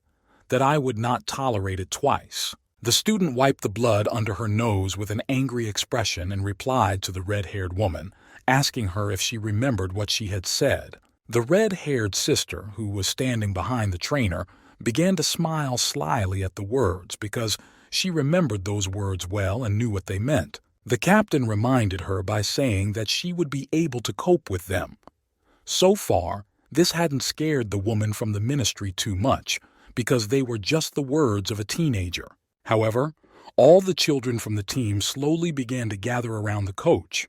They were very confident in themselves and their abilities, so they smiled slyly. The main one added, "How will she manage with him with such a frail body and such a tall height?"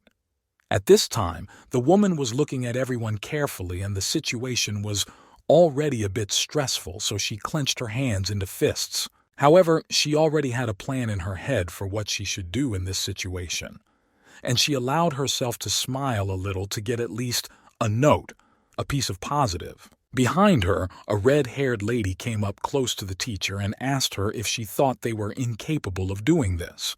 The woman listened to her with a look that said she was getting tired of it. The younger sister then pulled her right arm back to gain enough swing to hit the woman hard, saying that they had warned the trainer about the consequences. The student's attempt to hit the woman failed as the red-haired lady managed to duck and avoid the blow. This surprised the student. The woman then tripped the other attacker, who began to fall on her back. Everyone who watched began to fear that something similar might happen to them. The student who had just landed on the floor began to scream loudly throughout the room from the pain in her legs and from the hard landing. At the same time, the woman fell on her back and threw her legs up to jump as high as she could.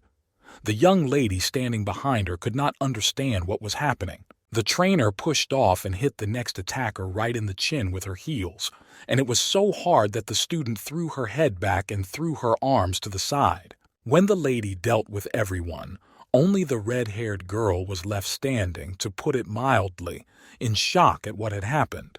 She had not expected such a development. At this time, the teacher sitting next to her looked up with a piercing gaze directly at the student, who asked frightenedly, "What is it? What does she want?" After these words, the trainer got to her feet and with her right elbow struck the redhead right in the chin so that she threw her head up. And from this blow, she began to scream loudly in pain and despair, her mouth wide open, and sweat began to appear in small droplets on her face. When the woman finally dealt with all her attackers, she stood looking at them with her legs wide apart and her hands clenched in fists. Then the coach turned her head and gazed to the main basketball team, which had been silently watching everything that was happening around them. The girl sat there, surprised to say the least.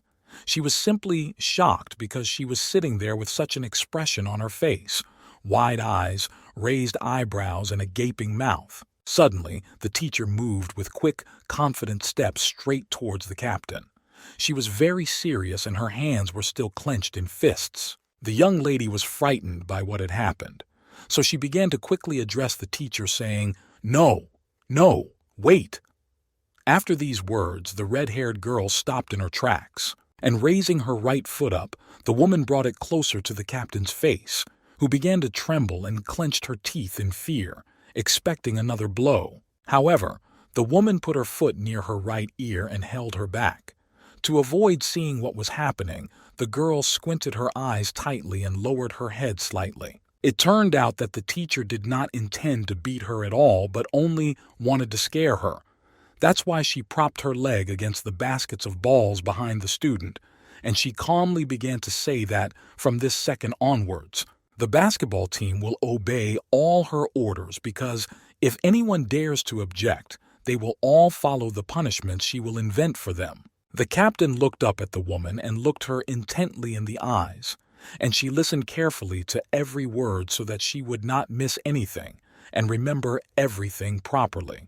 The next day, all the team members lined up with their large travel bags. The two girls were talking to each other and speculating about whether they could leave just like that. The coach went up on stage. She put her wooden pointer on her right shoulder and told the children in front of her that if they packed their things, they could go home. The main one said that the summer games were coming soon. The red-haired girl replied briefly and clearly that a good team will do well even if they don't live together on campus. And smiling, she added that disputes arise from living together. What is forbidden in the Ministry of Culture, Sports, and Tourism is allowed in this school. And finally, she said that even at the Olympic Games this is not allowed.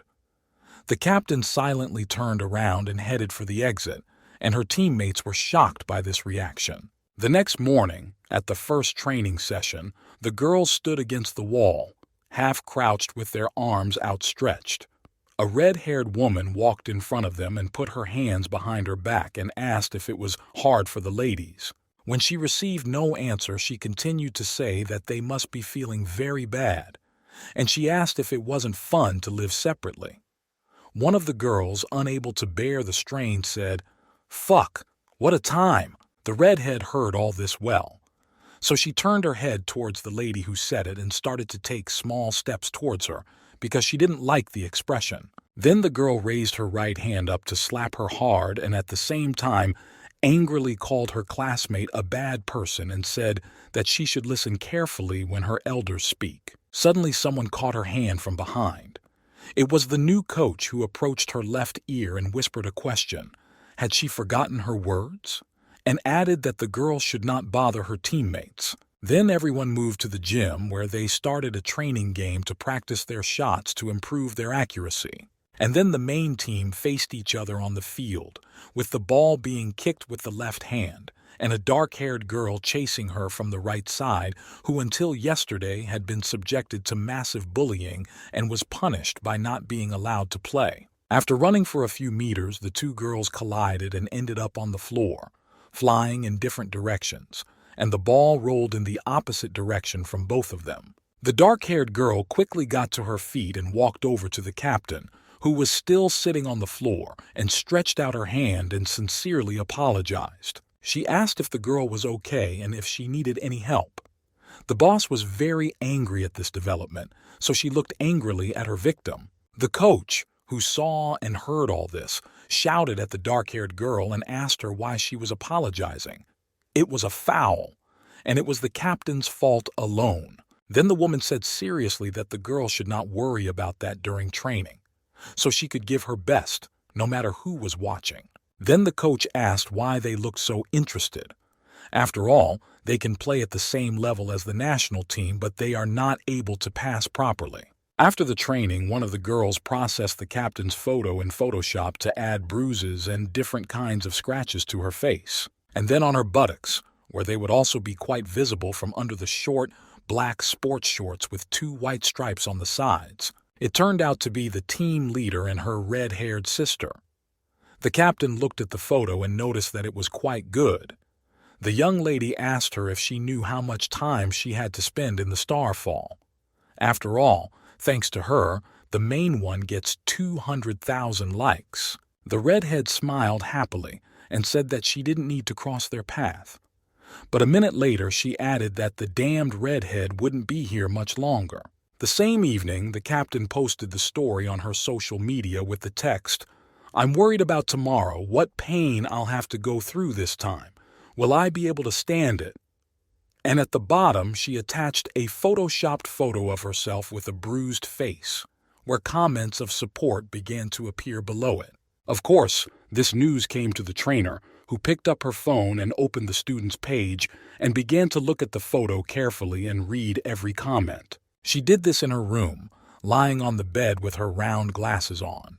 It took her a few minutes to study everything carefully and draw some conclusions. Surprisingly, she was not upset or even angry, but even pleased, because she was still looking at the photo and smiled sweetly, saying, "Great." The next morning, the news spread all over social media, so even a very popular blogger named Bom So-hee did not miss it.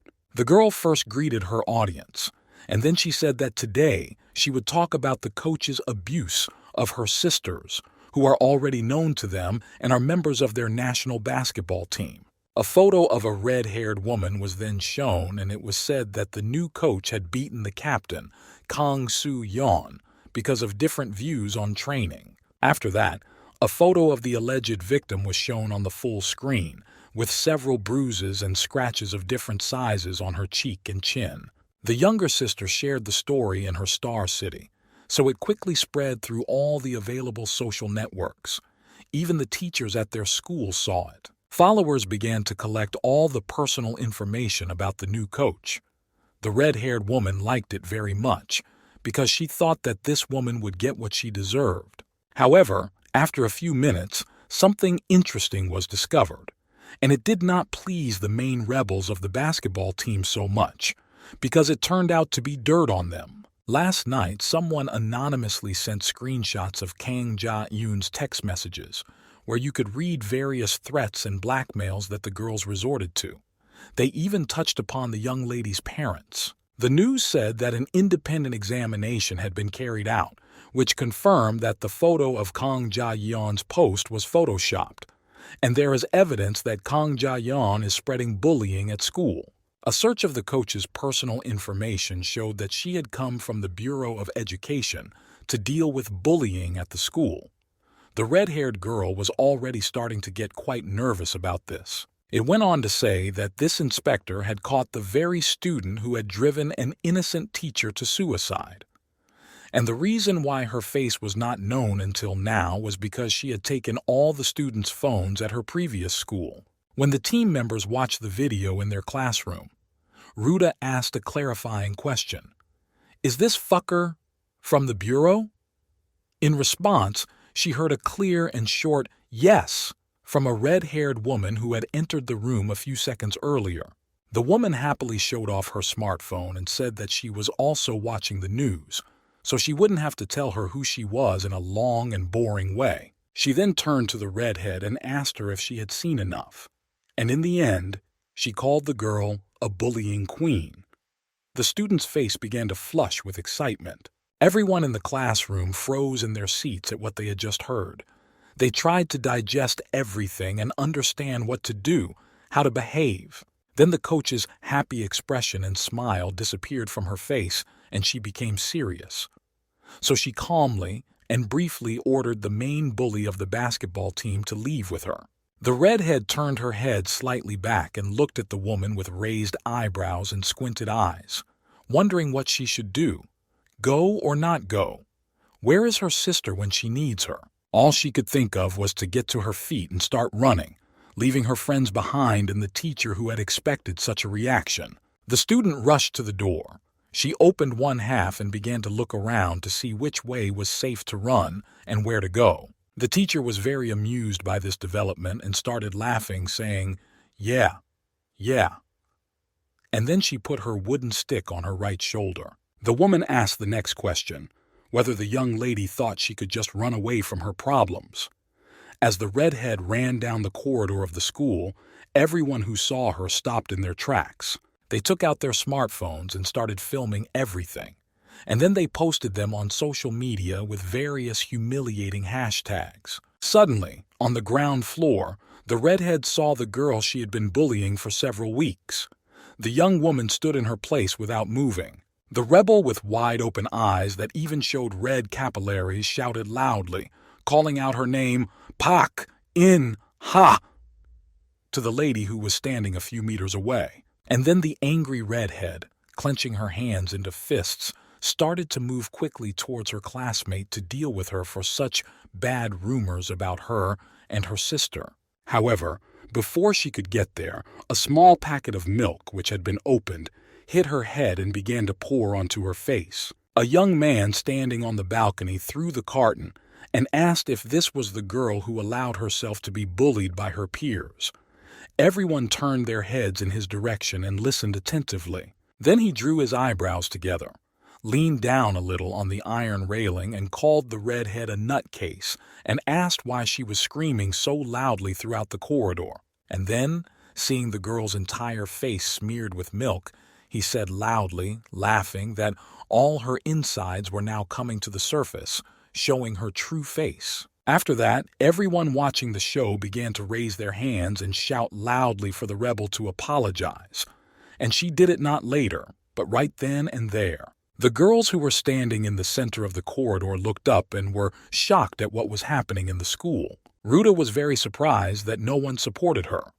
The school children insulted her and called her various derogatory words and phrases. Then the news showed a photo of a basketball player smiling sweetly and stated the facts that Kang Ja-yeon had been bullied since primary school. The girl had been bullied by her classmates, and when she went to secondary school, she continued to do it, and no one could stop her. But people are trying to find out who is behind these terrible acts. That is why it has been suggested that her sister, whose name is Kang Soo-yeon, is the person behind the murders. 5 facts about the second inspector of the Bureau of Education, Im-han Lim. During this, a photo of a red-haired woman in a black classic suit was shown. The controversy about the bullying of Kang Ja-yoon, a player on the basketball team, continues day after day. But as it turned out, her sister, named Kang Soo-yoon, is behind the scenes. The newsman went on to say that yesterday, Kang Ja-yeon's high school teammate made a statement on NewTube and said that the girl was a criminal and that her sister was behind the school bullying. The video received 1 million views within an hour of its publication. Other revelations appeared in the comments, and the case took an unexpected turn. At that time, a red-haired student had just returned home and turned to her older sister, who was sitting on a chair watching the news on TV. The younger one was sobbing so hard that tears and snot were streaming down her face. The upset young lady asked what they should do now. What are they going to do? After all, now even in the star game they write hateful comments and start receiving threats that they want to kill her. And in the end, she asked her sister again how she was going to live now. The captain slowly got to her feet and started moving towards her younger sister, telling her to calm down and pull herself together, because people behave like this because they are famous people. And wiping her tears, she said that they would forget about it in a few months. Then the older one said in a calm tone that her sister should quickly calm down and do what everyone expects. We need to record a video of her apology with this expression on her face. It can move the people and help them forget their terrible actions and behavior. After that, the captain told the girl to listen to her carefully. She told her that she was the one behind all the bullying at school, so she had to leave the team. And what was said about her older sister was slander. After all, she was to blame for everything, so she hopes that all misunderstandings will be cleared up very quickly. Red didn't like this and started shouting loudly and angrily across the room that her sister was saying such things. How could she do all this alone? The girl went on to say that it was her older sister who told her to do all this, and especially what to do to Park and Ha, how to abuse her. The elder sister could not stand the pressure, so she grabbed her younger sister's hair and pulled out several strands, causing her considerable pain and making her scream. The young lady fell to the floor and held her head, exactly where it hurt, and the captain called her stupid and asked if she understood the seriousness of the situation. Without receiving any response, the older woman threw her torn hair on the floor and added that if they did what the younger one wanted, they would both get hurt. She also said that she wanted to live in peace until this unpleasant situation subsided. She stressed that the girl had done nothing for her, so now she had to do something. For a few minutes the redhead sat there and tried to recover from what had just happened and draw the right conclusions that would be useful for both of them. So she decided to record a video. For it, she dressed in a black tracksuit and cap. She stood in the middle of the room and said that her name was Kang Ja-yeon, and she recognized that school bullying was coming from her face. Therefore, she sincerely apologizes to the victims. And in the video, she bowed low, demonstrating her remorse for what she had done. She also said that she was leaving the women's national basketball team and would cooperate with the Education Bureau and the police in the future, and she would never do it again. Turning her head and gaze to the right, she added that one fact in the story was a lie, and it is a lie that her sister was behind the bullying. And with tears in her eyes, the redhead said that the captain did not even know that she was bullying. A minute later, she added that she had used her sister's name to intimidate her teammates. After that, the young woman began to tell us that her sister had been working since primary school. Therefore, the redhead said that she would take all the responsibility and the anger of society. And in the end, she asked to stop slandering her poor sister. The next day, positive comments began to appear under this video, which were favorable to the captain. And when she came to the morning training session, she handed a sheet to the coach, saying that it was from Jae-young and it said, "Resignation." The captain said that her sister would not go to school and would stay at home. She added that the decision was up to the red-haired girl so she could do as she pleased. Holding the application form, the woman looked the head teacher in the eye without any emotion and listened attentively to what the girl standing opposite her was saying. The woman then put the paper in her blouse pocket and said that the lady had sent her sister to boil in the cauldron and had cleared her name. She asked how she felt after that. The girl turned her back on the trainer and told her not to make useless guesses. She could just answer Jae-young's statement and return her. After listening to everything, the woman calmly said that it's not good for children to see an outsider as a leader when the tournament is so close, isn't it? She checked with the main team, and taking out her small notebook and pen, the lady said that, of course, the decision was hers. The captain's words caught the captain's attention, so she slowed down to hear something else. The teacher came up to her and showed her what she had written a minute ago on a torn-off small sheet of paper.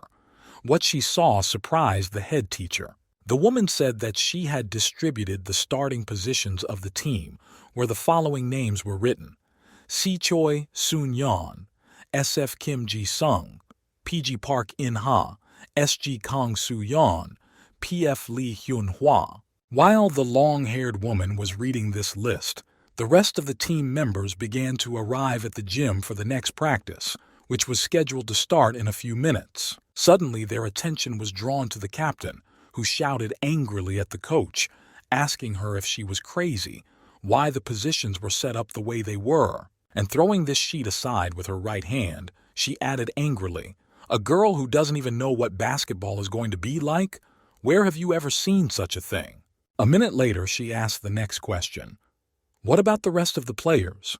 Did she really want to start the game with players who hadn't even been considered for the job? The woman interrupted this monologue by asking if the young lady had ever thought that even if she had been cleansed by Kang Ja-yeon's speech, she still didn't believe her. She added that this was the best punishment, given that she had thrown her guilt onto her younger sister and got away with it. And in any case, the girl is not suitable for her previous position, because children like her need to shake their pride and confidence first. Finally, the coach emphasized that the reason she disregarded Park In Ha and tried to get rid of her was because she was better at basketball than her. This surprised the girl because she didn't expect anyone to know about it. And so, in order not to reveal herself again, she started shouting loudly at the whole gym about what this woman was saying. She has never been afraid of anyone and will never be. The red-haired woman did not react in the same way, but simply told everyone to go to the warm-up. The victim of bullying was very surprised to hear these words, because she still couldn't understand why she was being treated this way. Smiling slyly, the coach turned to the head coach and said that if she was wrong, the girl had to prove the opposite, not with words, but with her actions, and she offered to play the girls one-on-one. The fair-haired girl, who had not yet recovered from the previous information, heard a new and equally serious one. This proposal interested the captain, and she slowly turned her head and gazed back a little to see the reaction of her future rival. After a few minutes of preparation, the girl put her hair in a high ponytail, and they stood in the middle of the field opposite each other, waiting for the signal to start the game.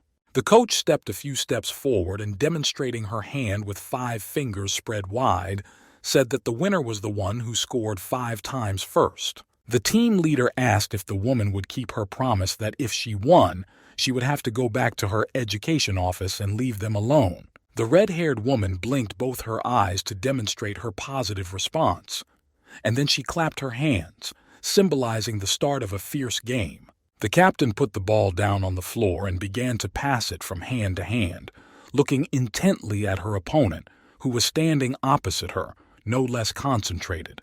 The long-haired woman thought that it would even be very easy, because she hadn't trained properly for a long time and might have lost some of her skills. At the same time, the short-haired one, having taken a comfortable pose, was carefully watching the ball and the movements of the girl who was handling it right now. The main girl was simply sure that she would not lose today, so she started moving towards the basket to shoot the first time and get 1 point, which would bring her closer to victory. However, it didn't work out the way they thought it would.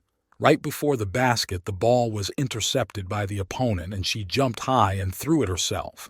And of course, it hit the target. The other members of the basketball team who were watching were shocked by what they saw, because they hadn't thought Park In Ha was such a strong player. After a few minutes of such a fierce game of basketball, the score was tied at 4-4, and now it was match point, the decisive point that would put everything in its place. The captain was resting and trying to catch her breath as quickly as possible and gain new strength, and while doing so, she was developing a plan for her next steps to bring her victory. At this time, the memory of the events that took place 2 years ago at the National Basketball Tournament among secondary school teams came to mind.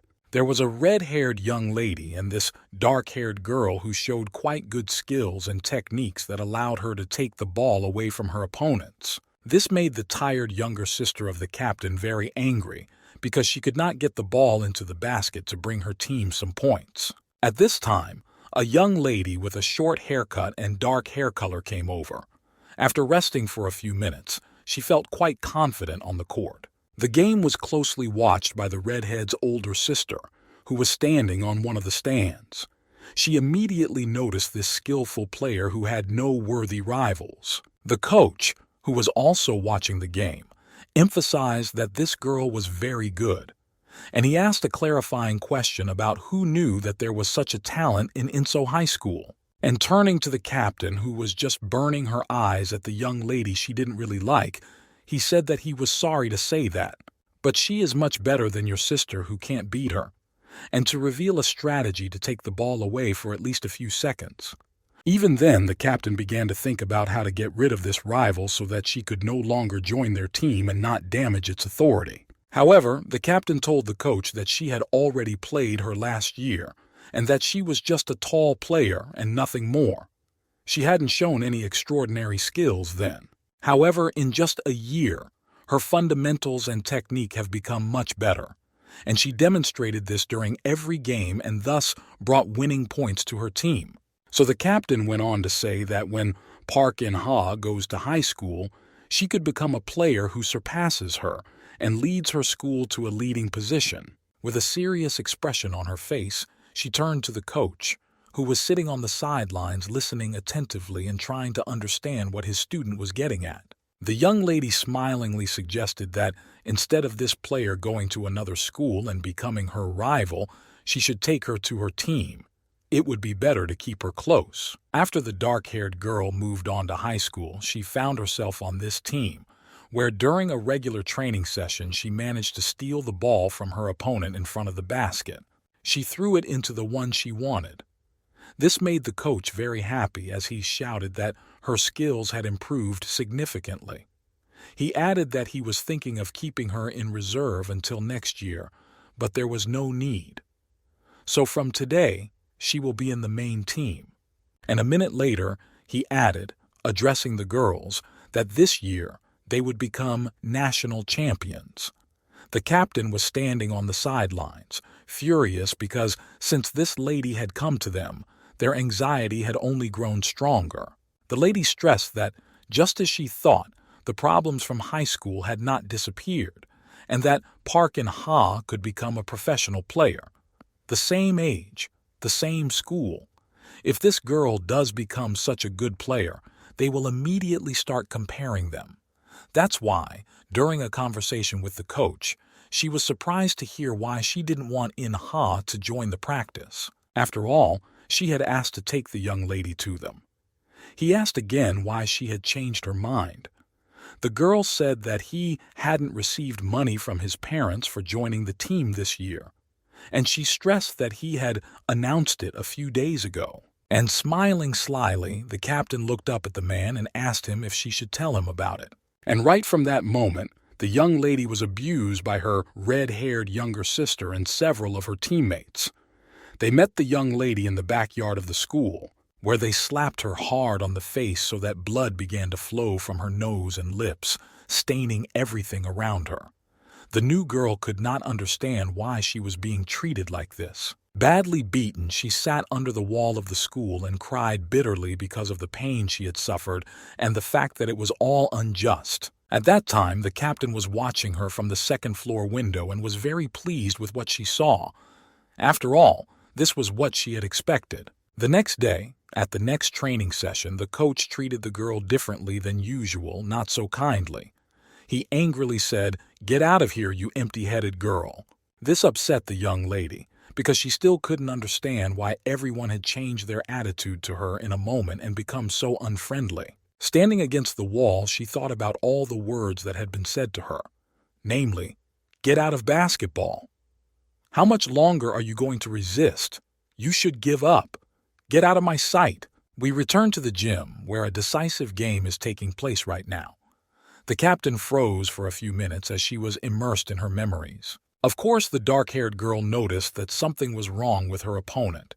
She was too upset and lost in thought. She also froze for a few seconds to see what the other girl would do next, to see if she would practice her signature shots.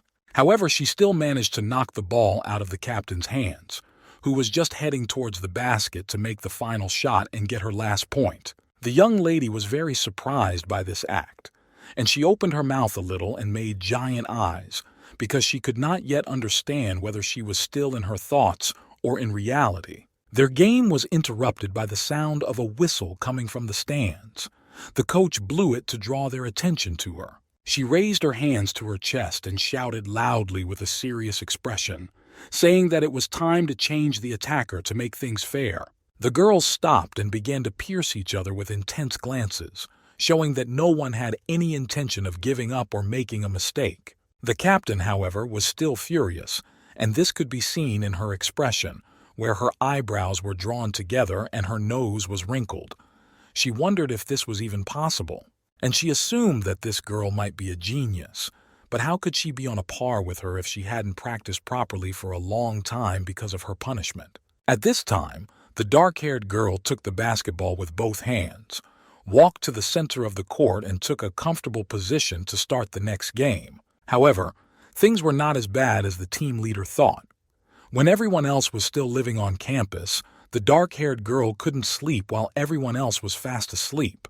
On top of that, her smartphone alarm went off at 4 o'clock in the morning, the exact time when no one would notice her. So she gathered her things, put on a dark tracksuit and tried to quietly leave the room where her roommate was sleeping sweetly and not hearing anything. The victim of bullying would go to the basketball court, which was located in the courtyards of high-rise buildings, and practice various shots on her own. She was very focused and motivated by the fact that, even after such bullying and punishment, she would not give up basketball because she loved it so much. The young lady recalled her emotions during that training session, because they simply overwhelmed her and gave her a lot of strength to continue no matter what.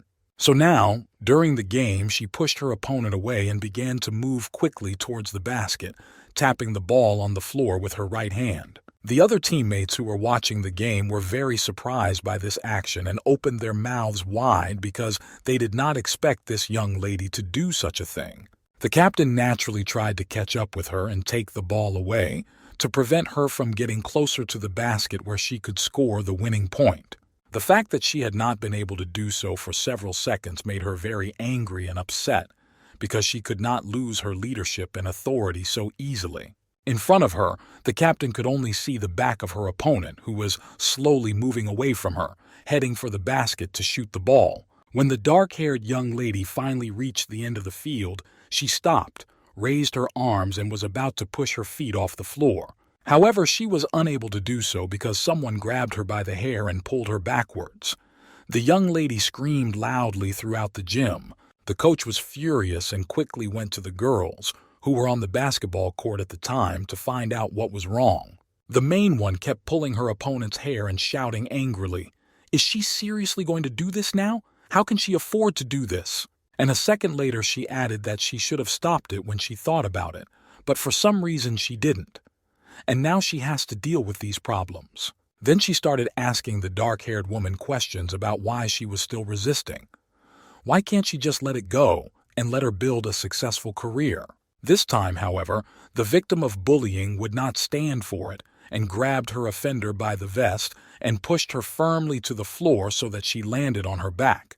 This was quite loud and painful for the captain, because at first she was very distressed by the trouble that had happened. And then she started screaming loudly at the top of her lungs, so loudly that saliva was flying out of her mouth.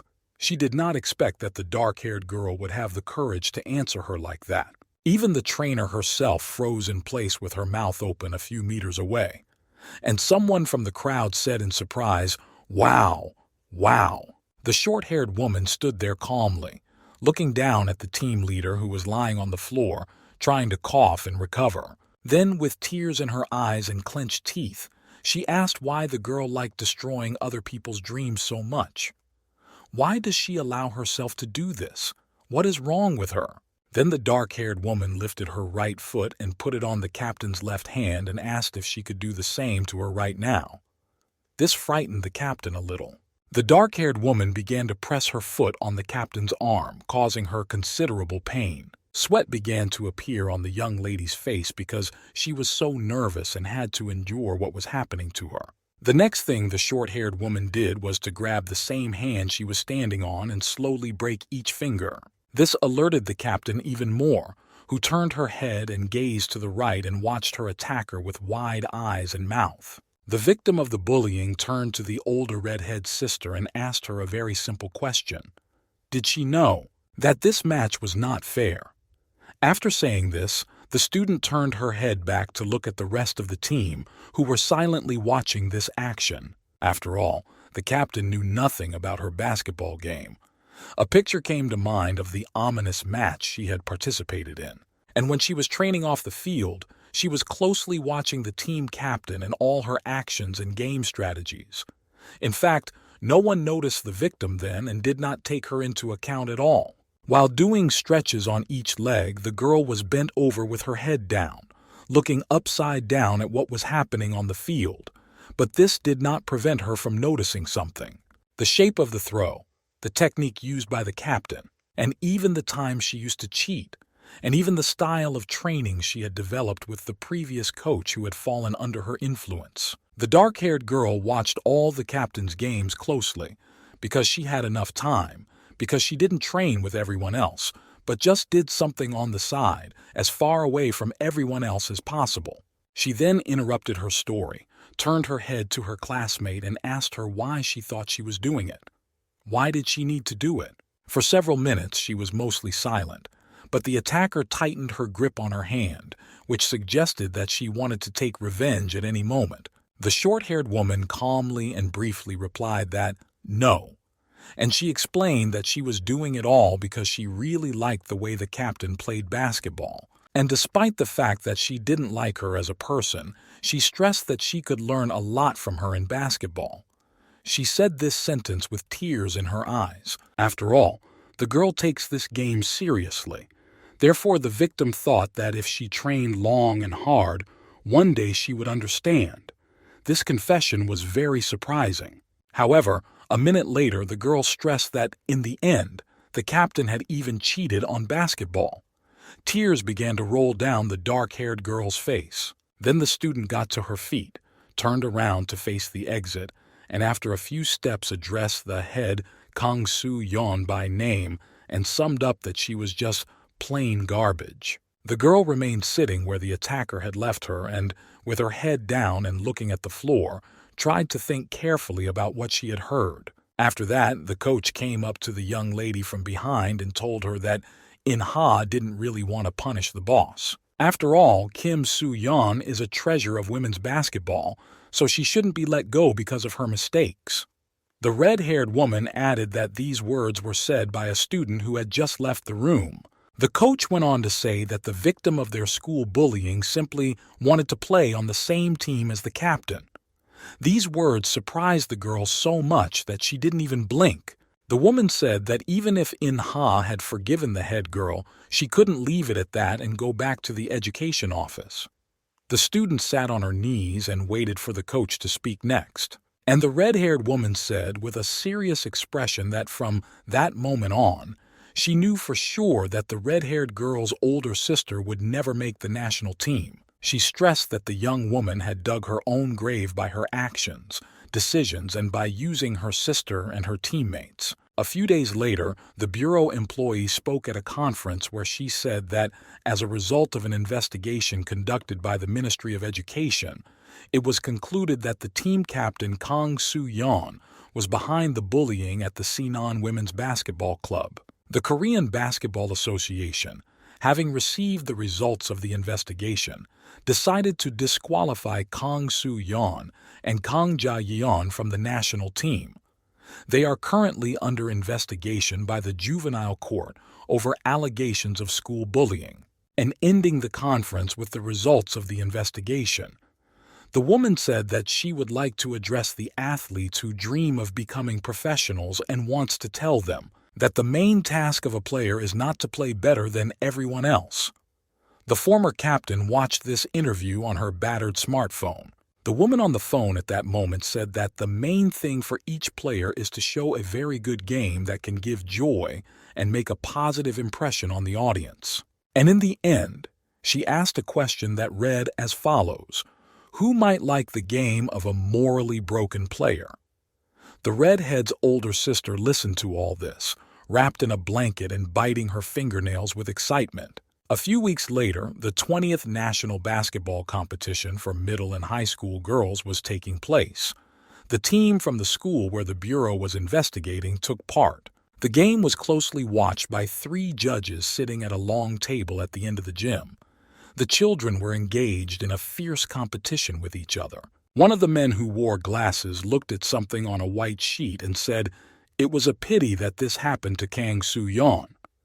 His neighbor replied briefly and clearly, "That's right." Then the gentleman with the glasses looked up and said that the beauty with great influence. She's been doing well since high school, and if she could get into the pros, she would become a star and a catalyst for the revival of women's basketball. At this time, the dark-haired student was holding the ball in her hands and looking at it carefully. However, a second later, the young lady turned towards the opponent's basket and started running straight towards it, avoiding the players who wanted to take the ball away from her. However, no one could stop her from reaching her goal. So the focused student jumped high, took aim, and threw the ball into the basket. The ball flew several meters through several students and landed in the basket.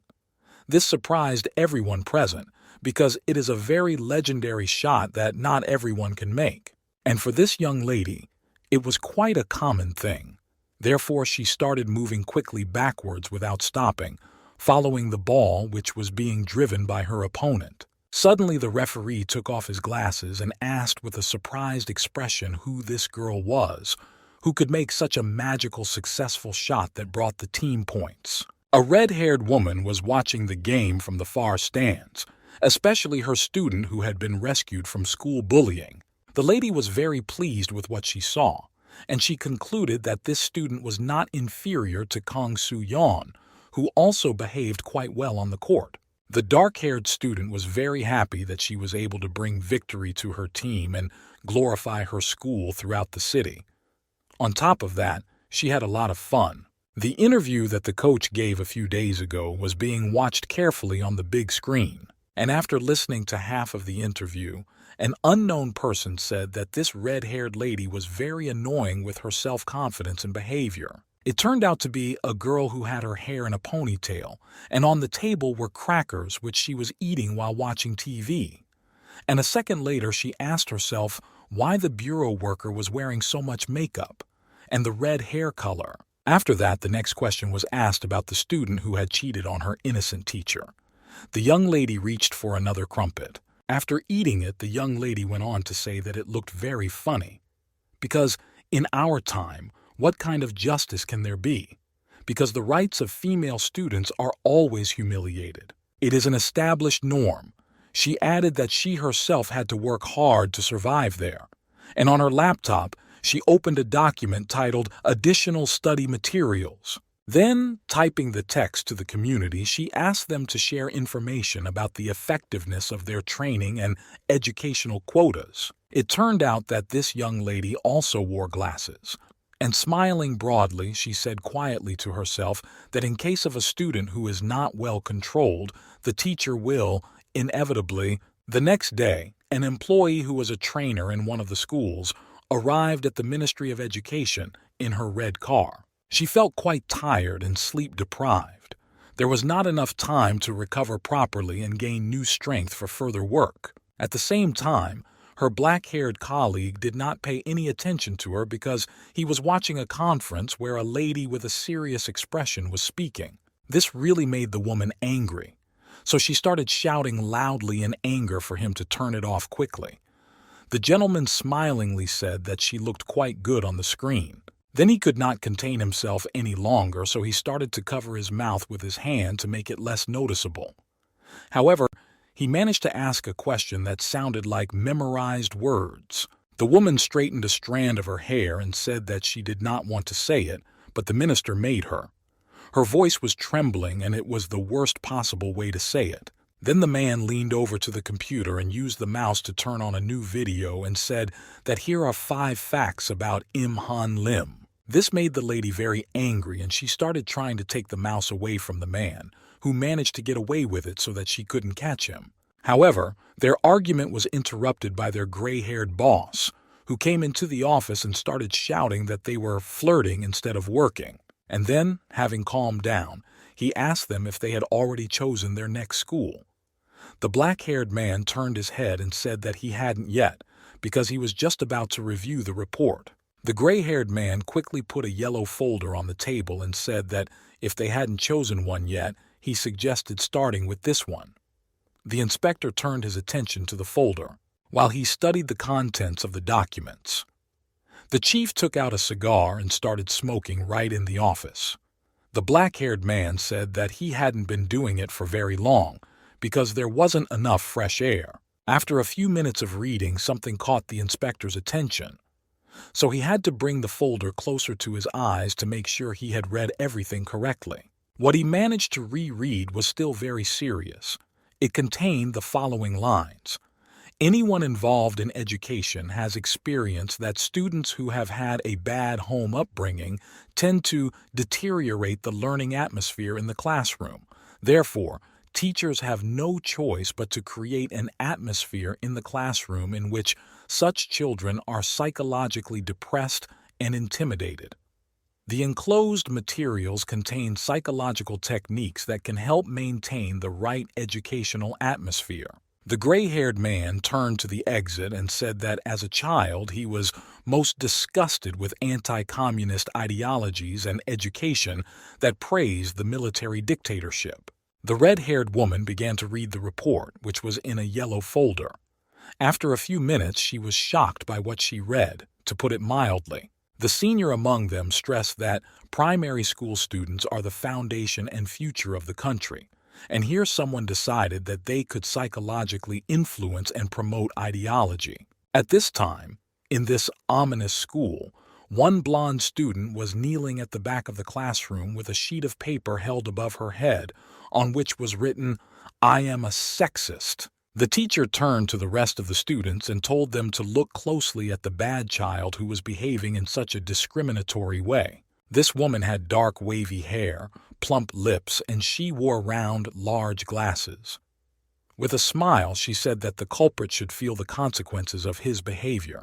The scene then moved to a bright room where a tall man in a classic suit stood by the window and called his manager to tell him that he could not come to work today. He heard the following response in the receiver. "Hey, Assistant Xing, have you gone mad? We have a stock exchange listing the day after tomorrow. Do you want to get fired or what?" The upset gentleman apologized for the circumstances, but he had something more important than the company. At this time, he was holding a blue diary in his right hand. On the phone, someone else was trying to shout out to the gentleman saying, "Hey, Assistant Xing, hey!" But he had already put down his smartphone and pressed the red button, which interrupted the conversation. Then the man opened the notebook he had been holding all morning and began to read what was written there. The information he received made his face start to show a flush of excitement. The following words were written there. "I didn't quite understand what the teacher was talking about, so I said I had a different opinion about it, but the teacher called me a sexist. Since then, other children have been bullying me. I hate the teacher." At that time, it was a long break in the school. That is why 3 of her classmates started approaching the victim, smiling slyly. Then they grabbed the young woman by various parts of her outfit and began to push her in different directions. The girl they were doing this to tried to cover her face with her hands. When the torture finally ended after a few minutes, the young girl leaned against the lockers and noticed that someone was watching her from the right side through the open door. It turned out to be her class teacher, who was very pleased and happy and was smiling broadly. She did not even try to help her student. A few hours later, employees of the Ministry of Education were already driving in a red car to the school. The woman said that even thinking about it made her shiver. She added that it was annoying that the teacher thought he could impose his ideology. What kind of bullying is this? Have they gone mad or what? The furious lady continued to shout loudly, asking how they could bring the teacher to justice. They can't just go online and beat her up. The man calmly told the lady to calm down and watch the road carefully. After saying that, the gentleman continued to sit there, studying the information from the black folder he was holding. The sheet read, "Good afternoon. I am the mother of one of the 3rd grade students at Star of Power Elementary School. My daughter began to receive a strange education from the class teacher. She suddenly tore up all the fairy tale books and said they were old, old-fashioned, bad. She also started using bad words, but no matter how many times she warned her, she did not listen and in fact said that the teacher said to ignore such words. We are afraid that our daughter will become even more strange and out of control, so please help us. This teacher was sitting at her computer in the teacher's room. She was typing something. We had to stay late at school to complete our assignments, and when my two friends and I were walking home, we were accosted by 7 drunken guys. They were pushing us, shouting, "You bitches are so scary."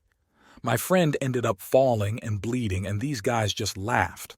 I tried to call the police, but after typing this line, the teacher put her index finger to the key labeled Enter and pressed it once to jump to the next line. After that, the lady raised her arms up to stretch her back, which was stiff from sitting like that, and said that she was finally done with her extra duties. Suddenly, a new message appeared in the open chat. It read, "Teacher Sang Hui, it seems that over the weekend there was a leak of information from our educational website. The internet is on its toes right now. The site administrator has shut it down, but the information has already reached the Blue House, the National Assembly, and the Ministry of Education." The young woman got to her feet and addressed her colleague, who was sitting opposite her at the computer, by name and asked, "Are they criminals? Why are you writing through a messenger?" The woman replied that people are now talking about their ideological training, so be careful.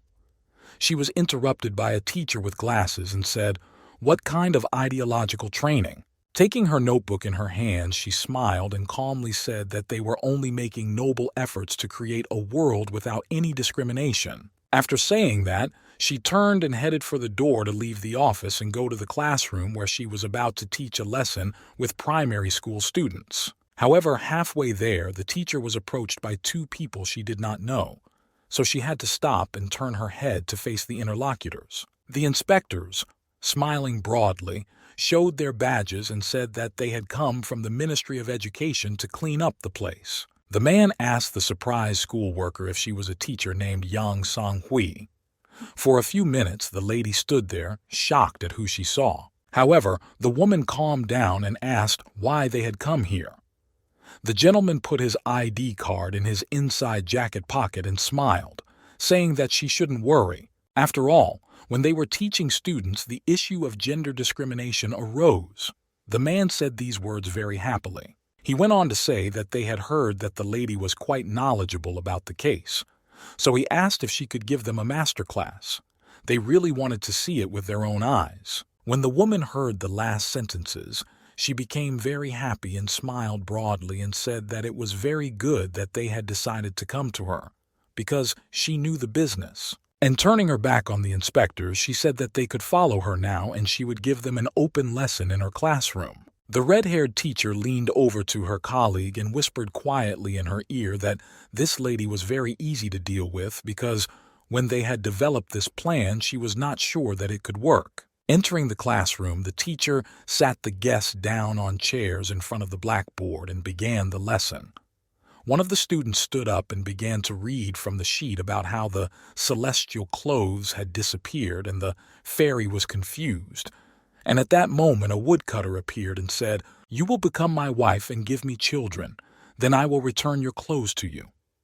The student read this with a very serious expression on her face, and nothing in this text bothered her at all. However, after a minute, the young lady's mood changed. She opened her mouth and eyes wide, raised her eyebrows, and shouted the words of the fairies, "Shut your mouth." She continued to read that in anger, she swung her fist and ring at him and smashed his head. The woodcutter was confused. He thought what would happen if he took away her heavenly clothes and she started crying and did everything he told her to do, but that did not happen. The teacher went on to explain that traditional fairy tales contain old-fashioned sexist language that is not true to reality. That's why she gives fairy tales that are modified to reflect a modern point of view. She said, squinting red in the face, that original fairy tales that have been adapted to the present. Of course, this can also be a good way to learn. But original fairy tales are folk tales because they are passed down by word of mouth. Then the woman suggested that maybe we should learn the original story first. After all, in the third grade of primary school, there may be children who have never heard the original fairy tale, The Fairy and the Woodcutter. The teacher did not like this statement very much, and her mood changed. So she replied that she was saying that it had a lot of old-fashioned sexism in it. And she asked the next question: how can the original be useful for children? Then the teacher started to show a presentation where, on the first slide, she suggested looking at the numbers, as this was proof that the sports ground is considered a boys' facility. The next proof was in the form of an advert showing men in trousers and women in skirts. She emphasized that in this way, the media imposed gender roles on everyone. The next scene that happened during the lesson was the boys leaning forward and apologizing for being so careless, just because they were girls, for calling them pigs and shouting at them. At this time, the classmates sat proudly on their chairs. Watching this, the teacher calmly told the inspectors that it happens that children start using sexist language without realizing it. She added that, of course, children are innocent, but that is why they often do not understand that they are saying bad, wrong things. Ultimately, it is up to education to correct this. The male inspector sat silently and watched all the actions of everyone in the classroom. He was already developing his next plan of action to correct this shameful situation. However, he noticed a blonde girl who was very upset and had a sign around her neck with a very unpleasant statement, "I am sexist." The inspector pointed his index finger at the student and asked the teacher why she was the only one with such a sign. The lady clarified whether the man was referring to So-mi. She began to explain that this girl had once spoken out against this classroom policy in the past. So to set her on the right path, the lady had to take strong measures. The red-haired girl came to the conclusion that this teacher, while talking about education against discrimination, was discriminating against students because they did not agree with her opinion. And now it's clear why she fell for their trick so easily. After all, she has no idea how horrible her actions are. At this point, the teacher turned to her students and said that this is exactly what they should do. At the same time, a dark-haired man was watching what was happening in the classroom through the window from the corridor. He was surprised and angered by what he saw. He was already very nervous, and now this. On the green board there was an inscription, "Do not express discrimination." And one of the students in the class was standing there upset and holding a sign with an offensive inscription. Suddenly, this man in a dark classic suit burst into the classroom. He was holding a gray folder in his hands. You could see his displeasure on his face. Everyone present was surprised, and the teacher, clutching her notebook with her eyes wide open, quietly said, "Seomi's father." After a moment of silence, the blonde student said, "Dad," to herself. She hadn't expected him to show up unannounced in the middle of the day. Then the angry gentleman showed the notebook he had brought with him and said that what was written here was indeed true. And he stood there for a second waiting for at least some response. Then the man turned to the teacher saying that it was very unprofessional to call a primary school student a sexist. He asked her to immediately apologize to So-mi and take the sign away. All the woman said was that there was a lesson going on, so he had to leave. The gentleman continued to say that since it was a lesson, there should be at least a little common sense. And in the end, he asked how he could openly mock a child like that. The woman bowed her head and said that every teacher has a different teaching style, and she didn't know what he had in mind about what was nonsense and what was common sense. A minute later, she added that the girl's parents were also good. They took and read their daughter's personal diary without permission, and she asked if this was not a violation of personal boundaries. However, without giving the man a chance to answer, the woman continued with a sly smile that they were definitely not parents. After all, he is divorced and raising the girl alone, and she concluded that it was clear that he was just like his daughter, arrogant, haughty, and self-confident. That's why it is clear why he is divorced. The man was even more enraged by these words and began to move directly towards the teacher, saying how dare she discuss someone else's personal life in front of all the children. However, he was unable to strike because someone caught him by the arm. It turned out to be a black-haired inspector who was watching everything that was happening from the side. And then he calmly told the father that if he hit her now, it would be considered an attack on the teacher. This helped the gentleman to pull himself together a little. However, it was a red-haired woman who came up to the teacher and slapped her hard on the left cheek with her right hand, so hard that even her glasses flew off to the other side. After that, the inspector happily told the parents to leave it to them to deal with such teachers. After all, that was why they had come here. The teacher was surprised and upset by what she had just heard because it turned out that no one really admired her. And trying to defend herself at least somehow, she asked the guests what they were doing to themselves.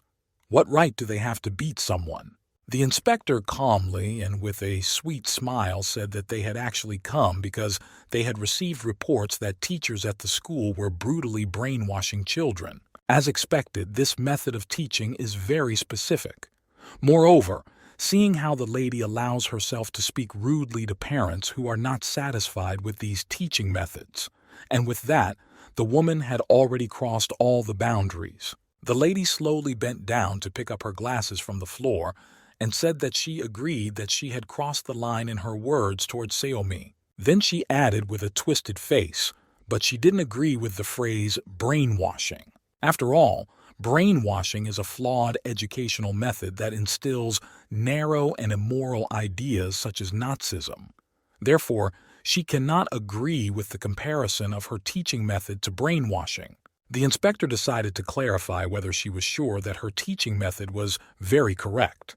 The teacher replied with a short and clear, "Of course." After receiving this answer, the gentleman smilingly said that they had only seen the morning class, and that was not enough to draw a conclusion, so that was why there was a misunderstanding, and he offered to do the following.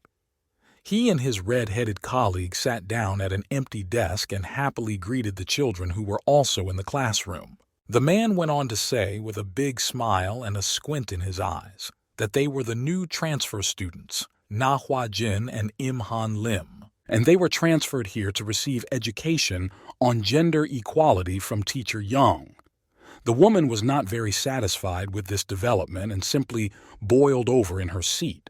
When the Ministry of Education staff were sitting in the classroom during a break, they noticed one of the girls showing off her new dress that her father had bought her yesterday at the department store. Her friends who were standing around said that she looked very beautiful in it and that it was a fast-selling model, so her father was just incredible. The red-haired girl happily said that she hadn't had a chance to look at children much lately, so she didn't know they had become so cute. At this time, another group of children were sitting at their desks, very upset and looking at their classmates standing a few meters away.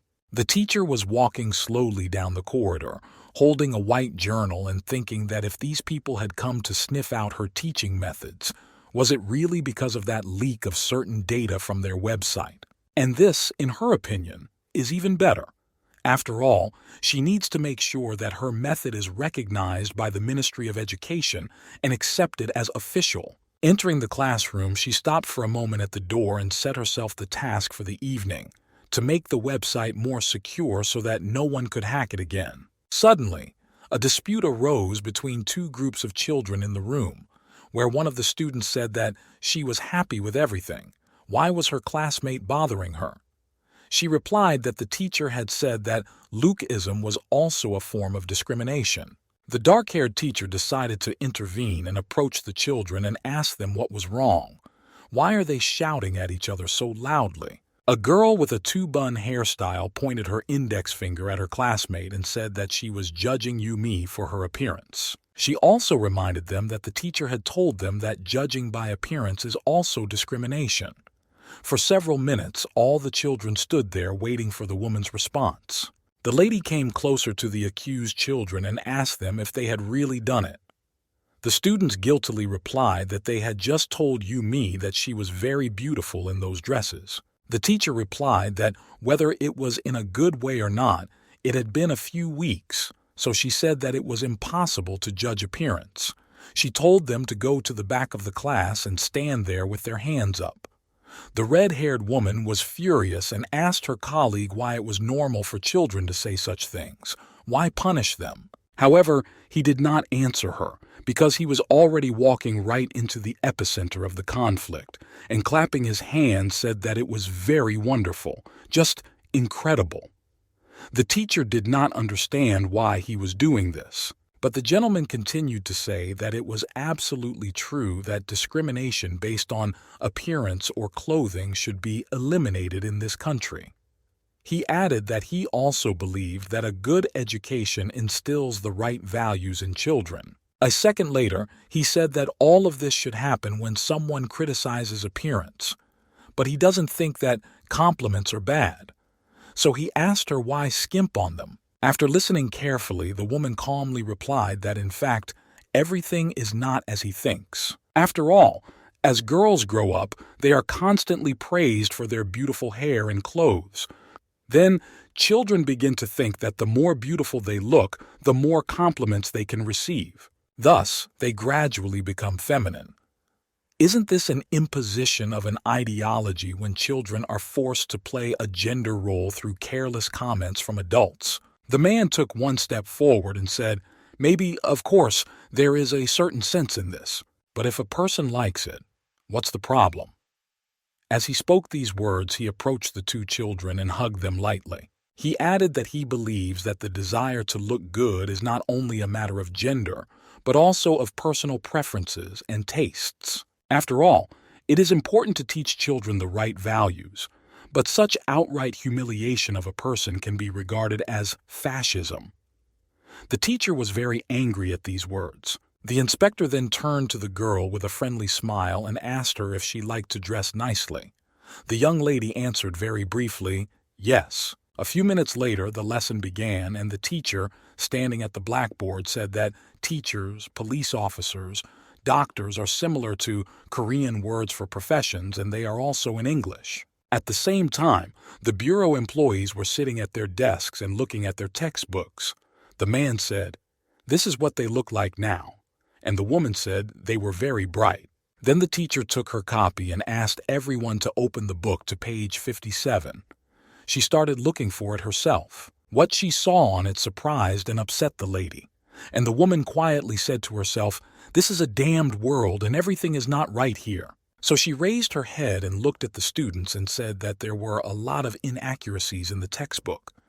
They listened to her carefully. She decided to look at that ominous 57th page herself. When she opened it, she didn't see anything that could cause any problems in understanding. However, after a minute, the teacher began to explain that the pilot, doctor, and policeman were all drawn by men, but the teacher was a woman. This was her way of instilling gender stereotypes. She added that she hoped that representatives of the Ministry of Education would see this and make some corrections. The inspector listened to this story with squinted eyes because he did not share this opinion. Suddenly, one of the students raised his hand and asked the teacher a question that read as follows: "Isn't a male police officer stronger?" A second later, he added that men have more strength, they run faster, and it would be easier for them to catch a criminal. The teacher did not like this answer very much. She thought that this boy was not so brave before and could not even say a word. But because of these two, he gained courage. So the woman replied that it was true that men are superior to women in physical abilities, but in any profession, there is something that only a lady can do well. At the end, the school employee turned to the red-haired woman sitting on one of the first desks and asked her if she thought so. However, before she could answer, she said that the YouTube video she was watching in one hand said that Inspector Im-Han Lim was a member of the top special forces. I asked her again if she could tell her children what the role of women in the army was. The bureau worker smiled sweetly. She got to her feet and began to slowly turn her head towards the students. Then she decided that before she started her story, she needed to take off her jacket and leave it in its place so that it would not get in the way. A few minutes later, she walked to the center of the classroom and put her hair back up. The teacher asked what she was doing. Then she looked down at the floor with red hair and a serious expression on her face. She started doing push-ups. Everyone who was in the classroom and watching this still did not understand why this was happening. What was the woman trying to say? After that, the inspector put one hand behind her back and started doing push-ups on the fingers of one hand. The students quickly got to their feet and watched with delight as the lady performed this action. The red-haired woman said that in the pre-selection test for the Special Forces, she had passed the physical fitness test according to the same standards as the men. She was in the top 5 for the mission, and she was in the highest unit. She added that she was unrivaled in one-on-one combat. Then the lady got to her feet and said with a serious expression based on what she had experienced, "Women do not play a special role in the army. After all, there is only one role, a soldier." The lady said these words with a sweet smile on her face. Then she turned to the teacher and added that she thought this was true for other professions as well. The school employee did not like this very much, because it could be seen in her face. So the lady, holding her sheets of paper, nervously began to say that it was all wrong. Then she went on to say that she could not agree with the teacher's opinion. At this point, all the students in the class rose to their feet and shouted happily, laughing that they thought the transferred students were right, and they agreed with them. The woman crumpled her stack of white sheets with one hand in anger. After the lessons, she sat leaning over her desk and thought about what to do next. In a cafe, she met with her students who told her that everyone at school had gone crazy because they avoided teachers and listened only to those from the Ministry of Education. A girl closed her eyes and said that the uncle had a very dirty beard that made them feel sick when they saw it. Another student added that people don't even go to primary school with red hair anymore. He concluded that it would be better if everyone died. In the evening, the teacher returned home and sat at her laptop chatting with someone about her website. For several minutes, she thought about what to say to the next message. She did this with her lips tightly compressed. Suddenly, the next text message came, which read, "We need to be more confident in demonstrating this method because it is a good opportunity to prove to the Ministry of Education the values they have." The lady with the round glasses sat silently and carefully read each message that appeared in the chat. They gave her so much confidence that she concluded that she could not leave everything and retreat. So when she was sitting with her students in a cafe, she happily turned to them to tell them that she had a request for them. She smiled broadly for a few seconds to see how the children would react. The next day, during the first lesson, a blonde student in the class rose to her feet and raised her right hand in the air and confidently said that she did not agree with this. She added that if there were such toilet signs, she thought it would be difficult to distinguish them from each other. After all, a person in a hurry might make the wrong choice. She asked if it was not fashionable to choose signs that were easier to understand. The teacher got angry and started shouting loudly, "So me is a teacher!" However, the inspector did not let her finish, saying that she should not interrupt like that because she needed to hear everything to the end. After all, this is how gender stereotypes manifest themselves again. And he asked if the point of the pictograms was to be invisible, because in academic circles, there is still no final decision on what is best in toilet signs. As a result, the issues that have not yet been resolved will be openly discussed among students. But isn't this more useful for the development of the personality she was talking about? The teacher turned her head to the inspector and smiled and said that this was a good point, so they would continue the discussion in free form. She then turned to the students and asked if anyone had an opinion that differed from Seomi's assumption. One student stood up and said she did. She folded her arms across her chest and said that she didn't like the skirt on the woman's sign. She asked why the color was red. After all, it annoys her. She then turned to her classmate and said that only idiots like her would not be able to tell the difference. She asked her if she still didn't know the Korean alphabet. The blonde girl replied furiously that she was not only referring to them, and there are children who do not know how to read yet. However, the young lady did not listen to this and turned to the others and asked who thought the same way as her. Two girls, smiling slyly, began to slowly get to their feet. After them, a boy in a red t-shirt stood up and said that he also agreed with Na Yoon's words, and he asked how it was possible not to distinguish between them, and someone said out loud that the blonde was as dumb as a dog. Then the boy added that she was a sexist animal, and he said that if she still didn't know the alphabet, she should go to preschool. The teacher demonstratively decided to intervene in the argument and said that it was good that they were talking so openly, but there was no need to humiliate the other person. Then she turned her head to the inspector and thanked him for such an effective method.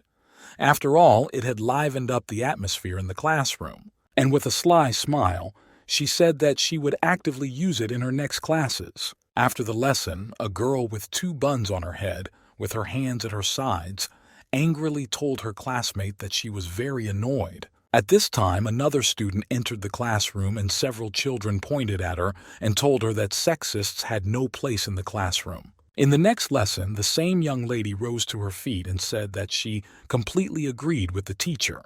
Upon hearing this, the woman happily asked if there was anyone in the class who had the opposite opinion. All the children sat in silence in their seats and were shocked by what was happening here. At this time, the teacher was very pleased with the development of these events, so she turned her head to the inspectors and thought that they obviously did not like the atmosphere. However, they cannot interfere because they themselves suggested open discussions in the classroom, and if children cross the line, she intervenes and pacifies them. After all, society follows those who are supported by the majority. And if the students continue to do so, the bureau staff will lose, and they won't get anything out of it. However, it was not as simple as she thought. After all, a blonde girl in an orange t-shirt raised her hand and said that she did not agree. Rising to her feet, the girl put her hand to her chest and asked if the topic was not very painful. This made the teacher very angry. She wondered why this Shin Seomi always wanted to say her ugly word. The student held her hands out to the side and said that she could just let it go and not necessarily be aggressive right away. The young lady with the 2 gobbles got up from her seat and started walking towards the blonde, saying, "What kind of stupid answer is that?" Then she grabbed her classmate by the t-shirt and started pushing her in different directions, continuing to shout something, proving her point. And in the end, she added that discrimination exists because of people like her. It was said so loudly that it could be heard even in the corridor. But it didn't stop there, and the lady with 2 lumps angrily told the other woman what she was living for. She should just die. She shouldn't breathe at all because even the air is bad for her. The teacher was very angry and frightened by these words, so she started walking towards the student, who was no longer in control of herself, and ordered her to stop doing it. What happened next, however, made the woman stop where she was and watch in silence with her mouth open. The young lady, who was shouting non-stop at the top of her lungs, was hit in the right side of the head with a white sneaker. This was done by a boy who was sitting on the last desk wearing a blue t-shirt. When everyone turned their heads to him, he said that it sounded disgusting, and he asked the young lady with the earplugs if she thought that all she had to do was raise her voice and everything would be solved. But when there is no intelligence, no logic, no brains, this will not work. The student could not stand the pressure, so she shouted with her mouth wide open for everyone to stand up. Her friend stood up, smiling, and said, "Let's finish her off again." Another classmate said that Seo Na-yeon had been going overboard with her behavior and attitude towards others lately. At this point, the classroom started to break out in a frenzy, with each student expressing their opinions, sometimes even humiliating others. Everyone was so overexcited that they were just talking nonsense. The teacher was shocked that this was happening. After all, this had never happened in her practice before. After a few minutes of this noise, the inspector decided to intervene, so he slowly started to get to his feet from under his desk. He began to move towards a group of children who were having a fight in the middle of the classroom. The teacher stood there silently watching, not even trying to calm them down. What the man did surprised the teacher. This could be seen in her expression, which was wide-eyed and genuine. It turned out that he had hit the table with his right fist so hard that it simply broke in half. The school worker saw that the gentleman was already quite angry, so she asked him what he was doing. However, the boy pointed back and said that just like this table, the class split into 2 camps. At this point, the students stopped arguing and listened attentively to what was being said. They were surprised that someone could stop them, And to top it all off, he broke the table with a single blow. The man concluded that if someone does not agree with the other's statement, they just start to gnaw at each other's throats. The man then turned to the teacher and asked her if splitting the class was the goal of her educational method. Coming very close to the teacher, the man stressed that if someone disagrees with the opinion of another, then they start gnawing at each other's throats. The woman was very upset by these accusations, and tears began to form in her eyes because she had no such intention. At the same time, a short "no" sounded in her head. The students who were on the teacher's side stood frozen in their seats and listened attentively to what the employee from the Ministry of Education was saying with open mouths. The school employee could not gather her thoughts and control her emotions enough to say anything to justify herself and explain what she really meant by her method. After a few minutes, she managed to start her story. She said that once she and her colleagues had gathered at a round table to do some research. Their colleagues were teachers who sincerely loved and cared about children and also wanted to teach them properly. Therefore, the lady added that she was very touched by their enthusiasm and desire to make a difference. But one teacher said, "Do teachers know that in their day, children make many derogatory comments about girls without thinking?" Another supported her by agreeing with this and said that this attitude made her very angry. After all, the whole problem lies in that guy's YouTube. Children do not think twice about repeating the hateful messages he says in his videos, which he posts almost every day on his channel. At some point, the discussion turned to sexism and hatred. Another teacher put her hand to her beard and said that she had heard about a website for teachers that discusses how to deal with such problems. The blonde woman said she had also heard about it and was going to register there tonight. And turning to Sang-Hui's teacher, she asked if she wanted to do it together. For a few minutes, the lady with the round glasses thought about what to say, how best to act. Then she pressed her lips together and said slowly and long, "Yay." But then, with a big smile and happy eyes, she said that she had been registered there for several days, and she reads quite useful advice on certain situations. And for the sake of a society without discrimination, she conducted her lessons with great concentration. She used new methods of education and training in almost every class. She believed that this would be of great benefit in the future, and it was all about helping children develop properly. And she devoted a lot of her time to this cause, so she was as loyal to it as anyone else. In the evenings, she would sit on this ominous website and carefully read every situation that her colleagues posted there. And this became her driving force. It was as if she had found her main mission in life, so she was sure that she was doing everything right. After a couple of such jobs, she was very pleased with herself and her actions. She also managed to find her own methods. Then the woman's tone changed and she opened her mouth wide and began to shout loudly to the whole class that it was all because of him. It was such a heartbreaking scream that saliva flew in all directions. Then, pointing her right index finger at the inspector, she continued to say that he was still criticizing her teaching method. That's why the children became so strange. The man, looking at the finger in front of his face, calmly said that she had noticed everything correctly because he completely disagreed with her thinking. And he began to say that in the future, children like her now would meet people who had completely opposite opinions to theirs. The lady listened with wide eyes and sweat began to appear on her face. The inspector went on to say that everyone develops different values as they grow up, and there is no superiority or inferiority in them.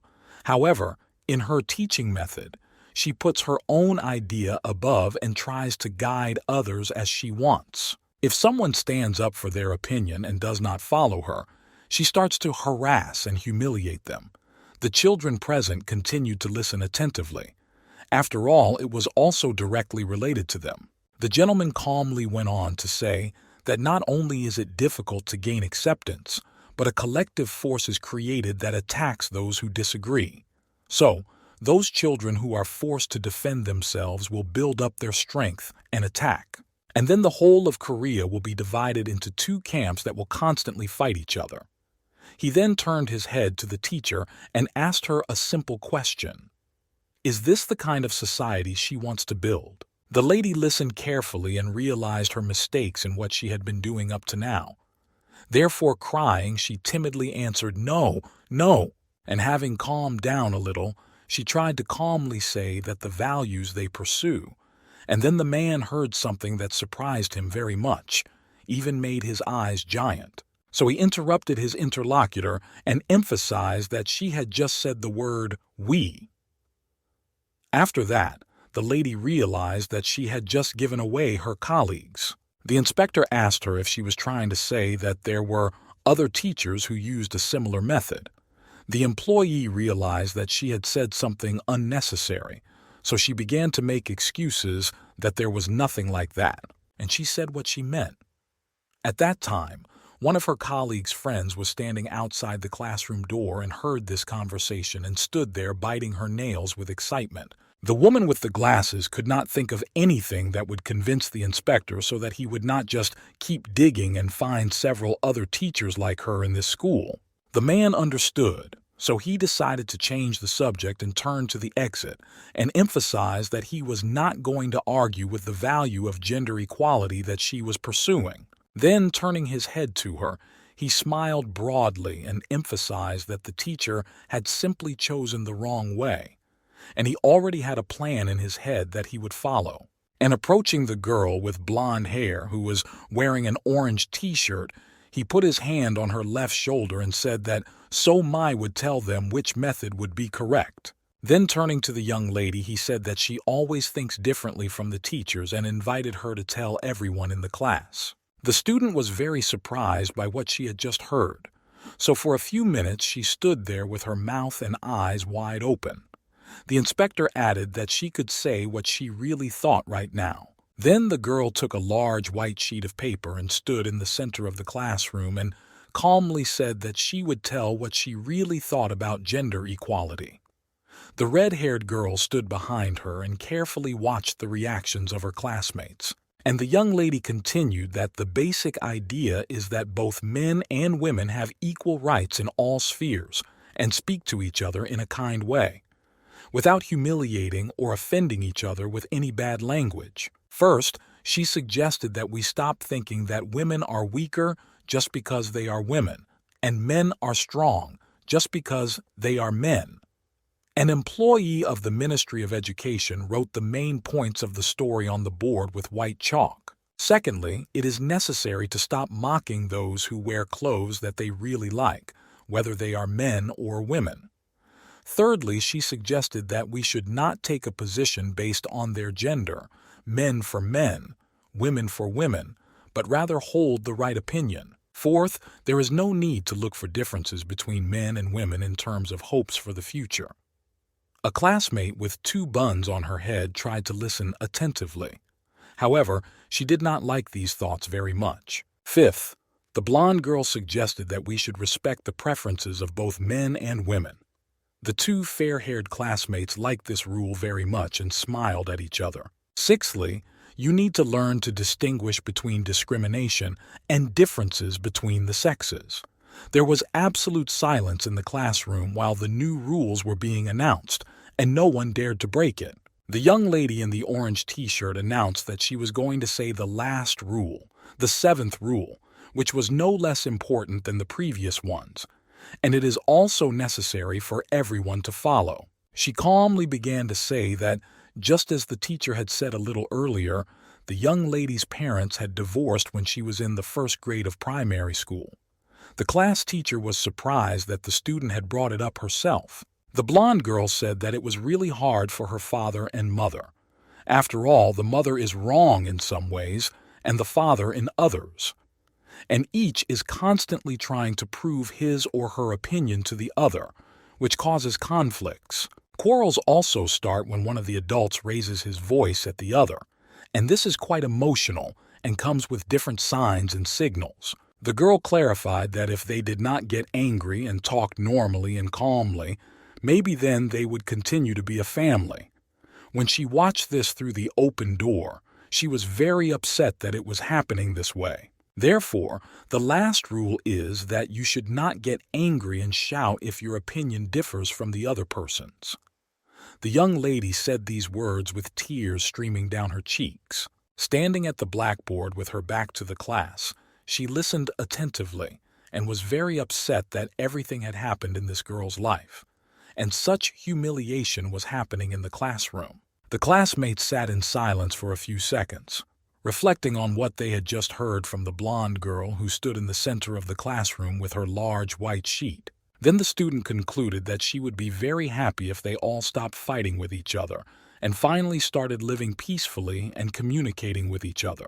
The inspector folded his arms across his chest, lowered his head, and spoke his words so that the teacher could hear them, and they had such a meaning that the girl said just everything she needed to say, even to him. In line with fair and neutral values without any elements of conflict, this is exactly what state educational institutions do.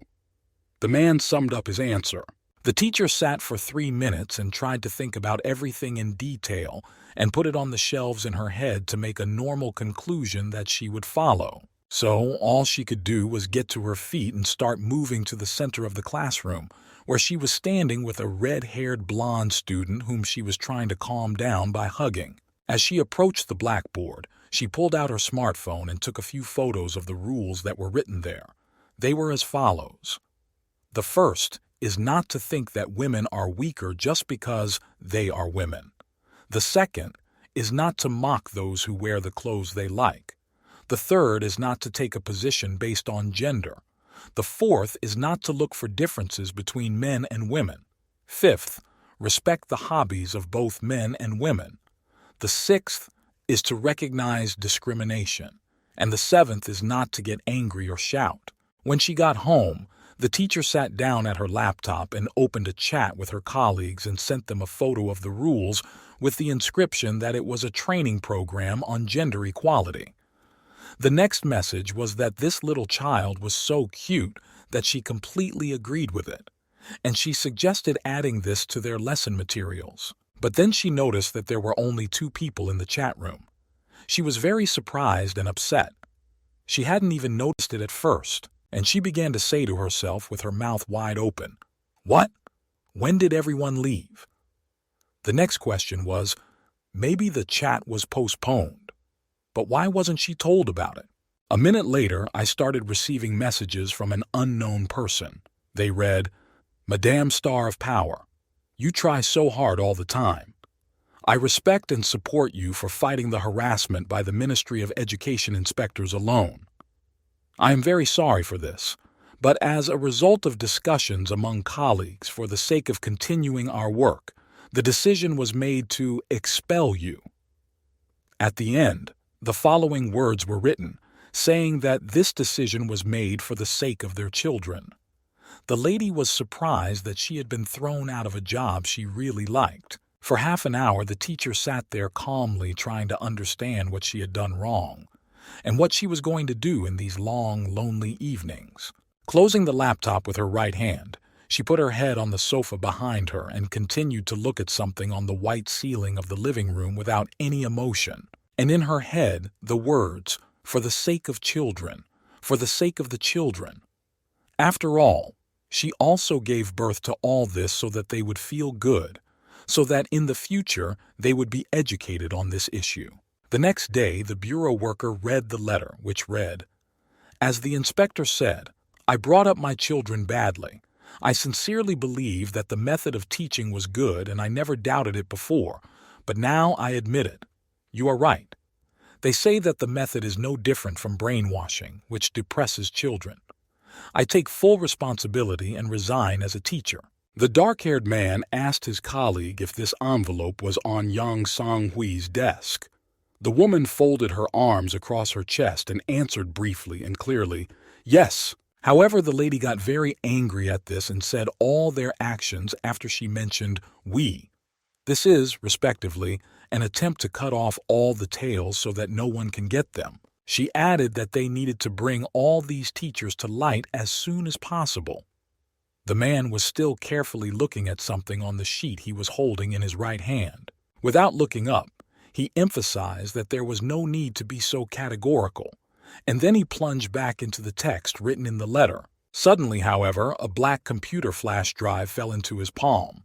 The inspector was very interested in it because it could contain something very interesting and something that could help them understand. The gentleman said that this was called a warning. The next day on the news, the presenter announced that an investigation by the Office for the Protection of Education Rights had found a group of people who had been brainwashing children in a primary school. The news caused a stir on the internet 2 weeks ago. Yesterday morning, teacher Young from a Seoul elementary school handed in her resignation and handed over a USB stick containing the group's website to the Education Rights Protection Office. Strategies for convincing parents, exploring ways to encourage students to form groups, and possible solutions when legal problems arise. Even looking at the file name gives you a horrible feeling. There are 10 to 30 people in one chat room, and there are also so-called seniors, elders who manage the others. The problem is that they work as a separate organization for each school district. Even Ms. Young, who was one of the seniors, said she did not know all the details about the others. Currently, the Ministry of Education and the police are working to uncover full information about the members of this community. A special investigation team has been set up. The teacher, who wore round glasses, gathered her personal belongings in boxes and, on her way out, said goodbye to her colleague who was sitting at the computer and looking at something carefully. The teacher did not even turn her head to say goodbye to her friend. However, she began to type something quickly on the keyboard, and then the word traitor appeared on the screen in the text editor, printed in big, bold letters. After reading it, the released lady just smiled to herself without saying a word. She just continued to move towards the door, through which she could go out into the corridor and head for the exit as quickly as possible, because she could no longer just stay here. Suddenly, someone appeared in her way and took the boxes the teacher was holding. This surprised the lady, because she was not expecting this to happen today, so she just froze in place. It turned out that it was the inspector who was happy and said with a sincere smile that he would help her take it to the right place. So they slowly walked down the corridor to the door that led to the street. The woman walked in front, and the black-haired gentleman followed her, carrying a single box of things. The gentleman decided to break the silence and said that she probably thought he had come to mock her, but he had come to help her from the bottom of his heart. So far, the lady did not fully understand what he was getting at, so she stopped abruptly in the middle of the corridor. She said that up to that point she had never doubted her method of education. She believed that this was the truth to which one should strive and constantly go, and she thought so because all the people in her social circle were convinced that it was the right decision and that she was on the right path. It would definitely lead her to success. The woman summed up that when she was kicked out of the chat room, she thought about it and realized that they were treating her exactly the same way she had treated the children in her primary school class. Sadly, she said that she herself had been fooled by them and this ideological teaching that did not really benefit the students. Turning her head back a little, she said that he shouldn't misunderstand her because she was not saying this to make herself a victim. And she began to think out loud that if she, an adult, felt so bad afterwards, how could children bear it? How scared were they? And she concluded that she certainly understands this, so I hate myself so much that I just want to die here and now. She said this very sadly and with tears in her eyes. When they went outside and approached the teacher's black car, they opened the trunk and began to put boxes of things in it. Closing the door with both hands, the inspector asked the woman if she didn't even want to say goodbye to the children she had taught for so long and had become accustomed to their presence. Without turning her head to her husband, the woman sadly replied that she did not have that right. No matter how much she wanted to, no one would allow her to do so. So the only thing she could do for her students was to simply disappear from their sight forever. Suddenly, the man interrupted her and put his hands in his pockets and said happily that sometimes, teachers, it is worth learning a little from children. At the same time, a red-haired inspector with 2 girls stood behind her. The woman approached the students and, crouching down a little to be on the same level, said calmly, "Children, The blonde girl asked if the teacher was leaving them. A young lady with two buns on her head, holding a white sheet in her hands, stretched her limb towards the woman and said that they had brought it for her. Carefully taking it in her hands, the lady slowly began to unfold it, and what she saw surprised and touched her. She did not expect to receive such a present as a last gift. There were written words of wishes from each student of the class in which the woman worked.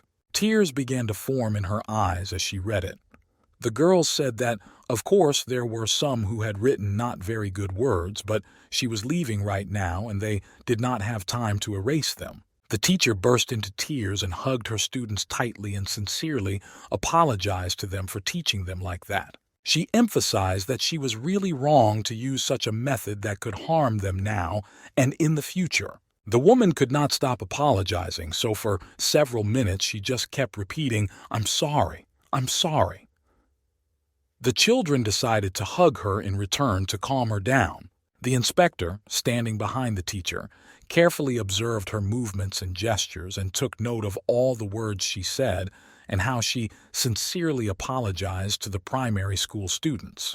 He therefore rejected young Song-hwa's resignation on the basis that she had cooperated with the investigation and had sincerely repented and understood her mistake, and had affirmed that she would continue to follow traditional teaching methods. The educational institution where she worked held a disciplinary meeting and imposed a 3-month suspension on Yang Sang-hui. In order to understand the real situation with this kind of ideological teaching, the Ministry of Education decided to conduct a global survey across the country among parents and primary school students. One day, as another class was taking it, a blond boy picked up the sheet with the survey questions on it and began to read them carefully to give the correct answers. The reason is that there is still no complete information about the members of this community.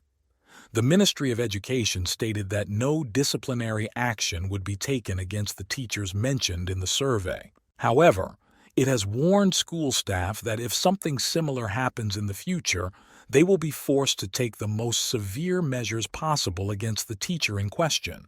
Every day, a group of residents and teachers gathered in front of the Ministry of Education to oppose the measures indicated by the organization. People held placards and shouted their opinions into a loudspeaker. They claimed that the website was a normal community for communication and that it was all a fake created by Yang Sang-hui to get rid of the accusations. The people who gathered condemned Minister Choi Kang-seok for violating the rights of teachers and at the same time suppressing the topic of equality in the educational process. One day, the head of the ministry came out to the protesters and addressed them loudly, saying that he too would like it to be a fiction. But whether this is true or not will only become clear when the long-awaited investigation begins. And in the end, he suggested that everyone who had gathered should stop talking nonsense to the masses. The news on the same day showed how this gray-haired gentleman spoke angrily to the people gathered outside the Ministry of Education, showing him in a way that did not look good. At that time, 2 inspectors were driving by in a car and asked the red-haired man if they could get to the bottom of the truth. The man replied that, according to the investigation, the website's server was located abroad and it would be quite difficult. And turning his gaze to the woman, he smilingly stressed that this time it had become a matter of public debate, so they would soon lose most of their support.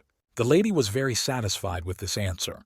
She calmed down for a moment and even tried to smile sweetly, which she did quite well. Driving through the streets of the city, the inspector suddenly noticed a store ahead of him that he needed to go to. He told his colleague who was driving the car.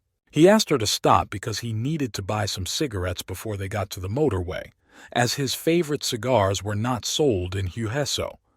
The woman happily replied, "Okay." As the man got out of the car, he looked through the side window and asked the lady if she needed to buy anything. The lady replied that he should buy some banana milk and not forget about the pipe. The inspector went to the store and tried to remember what kind of milk he needed to buy. After all, he doesn't make such purchases every day, so he couldn't easily remember the name. Walking between the shelves of products, The man put his hands in his trouser pockets and carefully began to look for what he needed to buy for his waiting colleague. Suddenly, he bumped into a person who was crouching down and looking at something at the bottom of the display case. She was wearing a burgundy sweatshirt with a hood pulled over her head. This attracted the man's attention, and he stood for a minute and carefully examined the man, who was a few meters away. There was something wrong with him, but he could not quite put his finger on it. So the man decided to help the stranger pick up the food that was scattered all over the floor around him, which he did only after he apologized. And then he saw what he had guessed, but he had to make sure.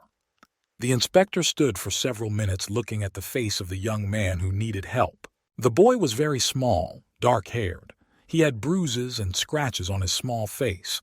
He was in no mood, and his eyes were rather sad and empty. As he approached the cash register, the man put a small jar of banana milk on the table, which had a bright green lid and an inscription on a white background. He told the saleswoman that he would take this and 2 packs of Marlboro Medium.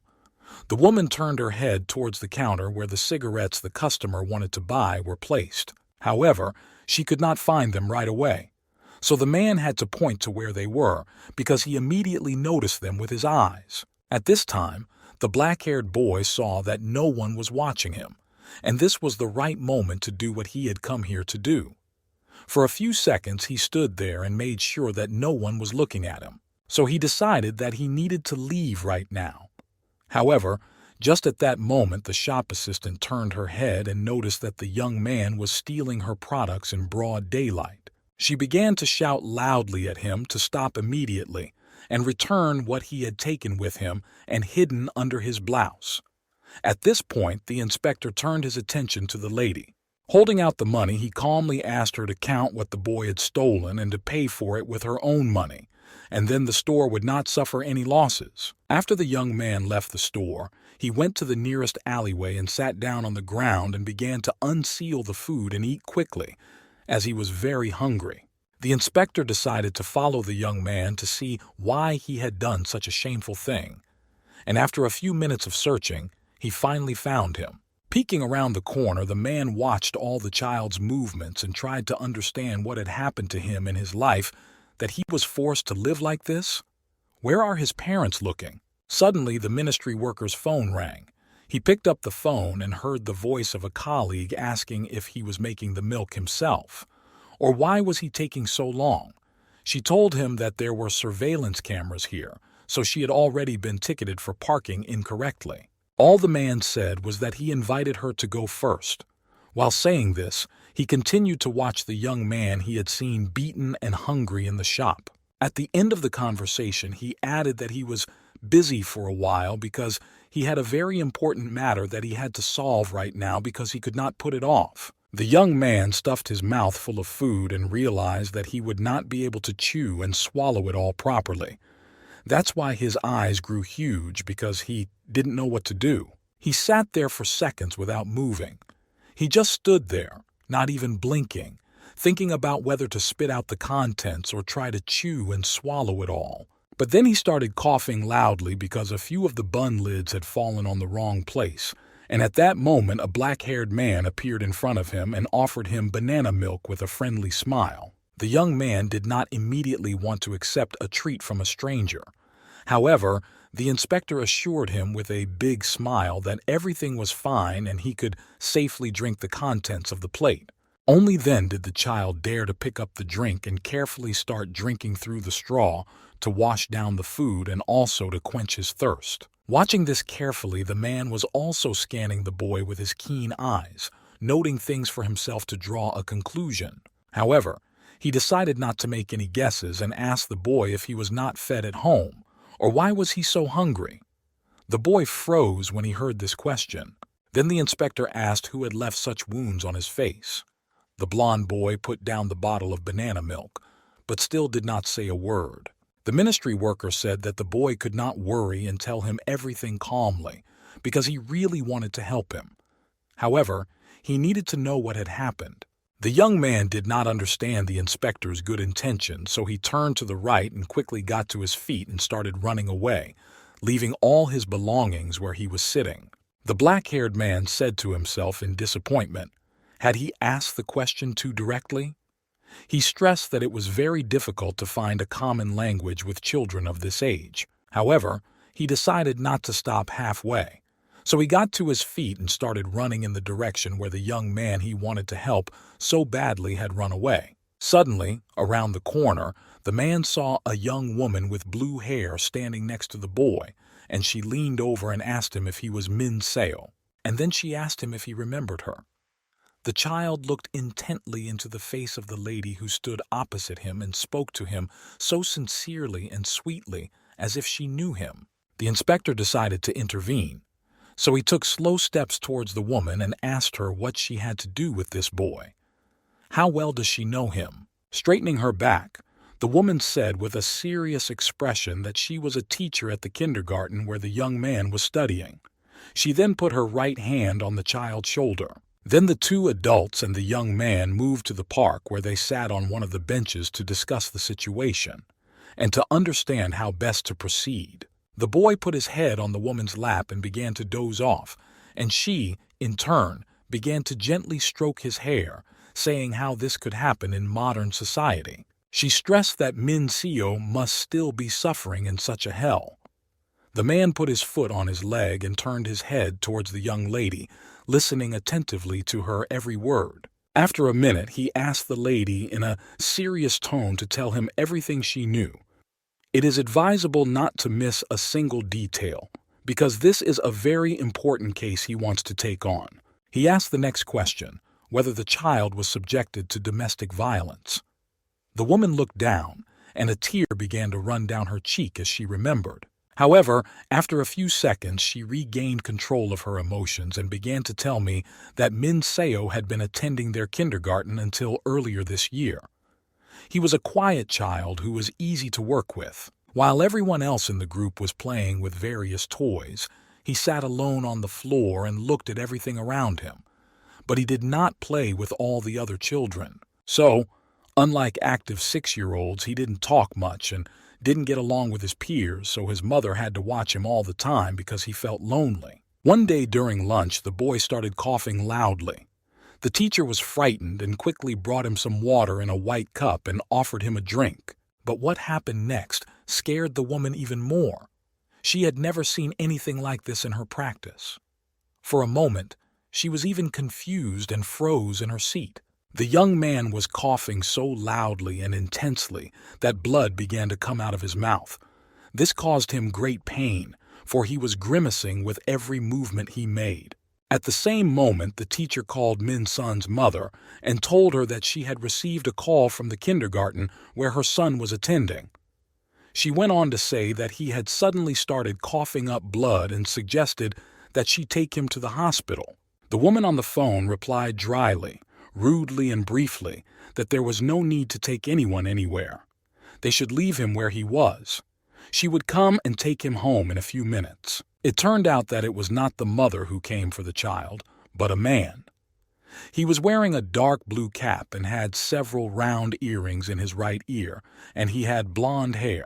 The woman looked at him and said to herself that she had seen this boy sometimes being picked up by his mother. So she was surprised to see a completely different person at the entrance. Today, his father came to pick up the child, who looked like a very stern and serious man. He was wearing a blue tracksuit. This showed that the gentleman was not a very friendly person. As he approached the door, the man greeted me and said that he was the father of this young boy. He went on to say that he was pleased to meet his son's teacher. He then grabbed the boy's right hand and said menacingly, "Let's go home quickly." The child grimaced at the pain he was receiving from the grip. The man dragged the boy, who had not even had time to put on his shoes properly, away with him. The boy resisted a little, as if to show that he did not like such company. The teacher emphasized that for some reason she thought something bad was going to happen. This premonition haunted the young lady for almost the whole day, as the boy's eyes kept coming back to her. After the meeting, it took her a few minutes to control her emotions and thoughts and continue working. After all, there are other children waiting for her who still need her. That's why Min Seo didn't come to the kindergarten for more than a week. The teacher was very worried because she had a bad feeling about him. so she decided to come to their home to make sure that everything was okay. As she approached the door, she raised her right hand and forefinger to press the button to signal that someone was there. However, she did not have time to press it, because through the door she heard a man's voice loudly shouting, "Hey, you little bastard! I told you not to talk to me during the match." The tone scared the teacher, not to mention the boy. However, the boy said he was very hungry. The father shouted at him to apologize as soon as possible before he broke his head. He also stressed that he thought the boy would grow up to be something normal, not like this. The next day, the teacher went around to all the local pediatricians to find the hospital Min Seo was attending, and heard the doctor's opinion that the boy's vomiting could be caused by internal trauma, intestinal damage caused by violence. The woman went on to say that she and the pediatrician immediately reported the matter to child protection authorities, and from that day on, Mi So did not attend kindergarten anymore, and 3 to 4 months have already passed. On her way home from work in the evening, the woman saw the same young man with his father, who was again wearing the same tracksuit. At first, she was very surprised and then frightened by what she saw. She thought that the special authorities had dealt with this family and that the young man was now feeling well. However, it was not like that. The boy had a bright blue bruise under his right eye, and the man, with his hands in his trouser pockets, smiling, said that they already knew each other and noticed that they hadn't seen each other for quite some time. A minute later, he said that they had some very serious business, so they could not take the boy to the kindergarten. At this time, the child was very upset and did not look up from the ground. The father finally added that they would be going to school very soon, so she should take care of his son. The woman listened to this with wide eyes. Then the man began to walk slowly past the woman, and it was quite close. At this time, the lady stood silently, not even blinking, because she did not know what to expect from such a person. Then the gentleman, smiling slyly, said that he could see that she was quite surprised, and he added that everything had happened as he had expected. It was she who had complained about their family. The man leaned down to the teacher's ear and threatened that if she did it again, he would just kill the boy. And that was that. The lady told the inspector that it turned out that the Child Protection Organization had only interviewed the parents. A few days later, the lady found out that the staff of the organization had simply left without taking any action. The teacher bent her head over the boy, who was lying on her lap crying, and asked how they could do such a thing. Didn't they notice anything suspicious when the evidence of violence was so obvious? The black-haired man replied that in the case of preschoolers, the reality is that it is impossible to properly assess the damage done to them, and they have no choice but to rely on their parents. The Child Protection Organization is similarly underpowered and poorly resourced, with many people leaving after just 2 years. And despite the fact that it is a specialized facility, there is an acute shortage of staff who can make proper judgments in this area. The lady then asked how he knew this. Does he work in a related field? If so, his face seemed quite familiar. The man quickly pulled out his name tag from his inside pocket and showed it to the lady, saying that he worked there. The lady opened her mouth wide in surprise but mumbled, "The Department for the Protection of Educational Rights," and she remembered seeing on the news that it deals with cases of violence at school. Then she grabbed the inspector's right hand and asked him to help the boy. After all, she would not be able to cope with this on her own. And if this continues, something might happen to Min Seo that cannot be reversed. The young man continued to doze sweetly on his tutor's lap. The man closed his eyes and began to think about what he should do. What should he do first? But then he suddenly said that he was sorry, but this case was not in their jurisdiction.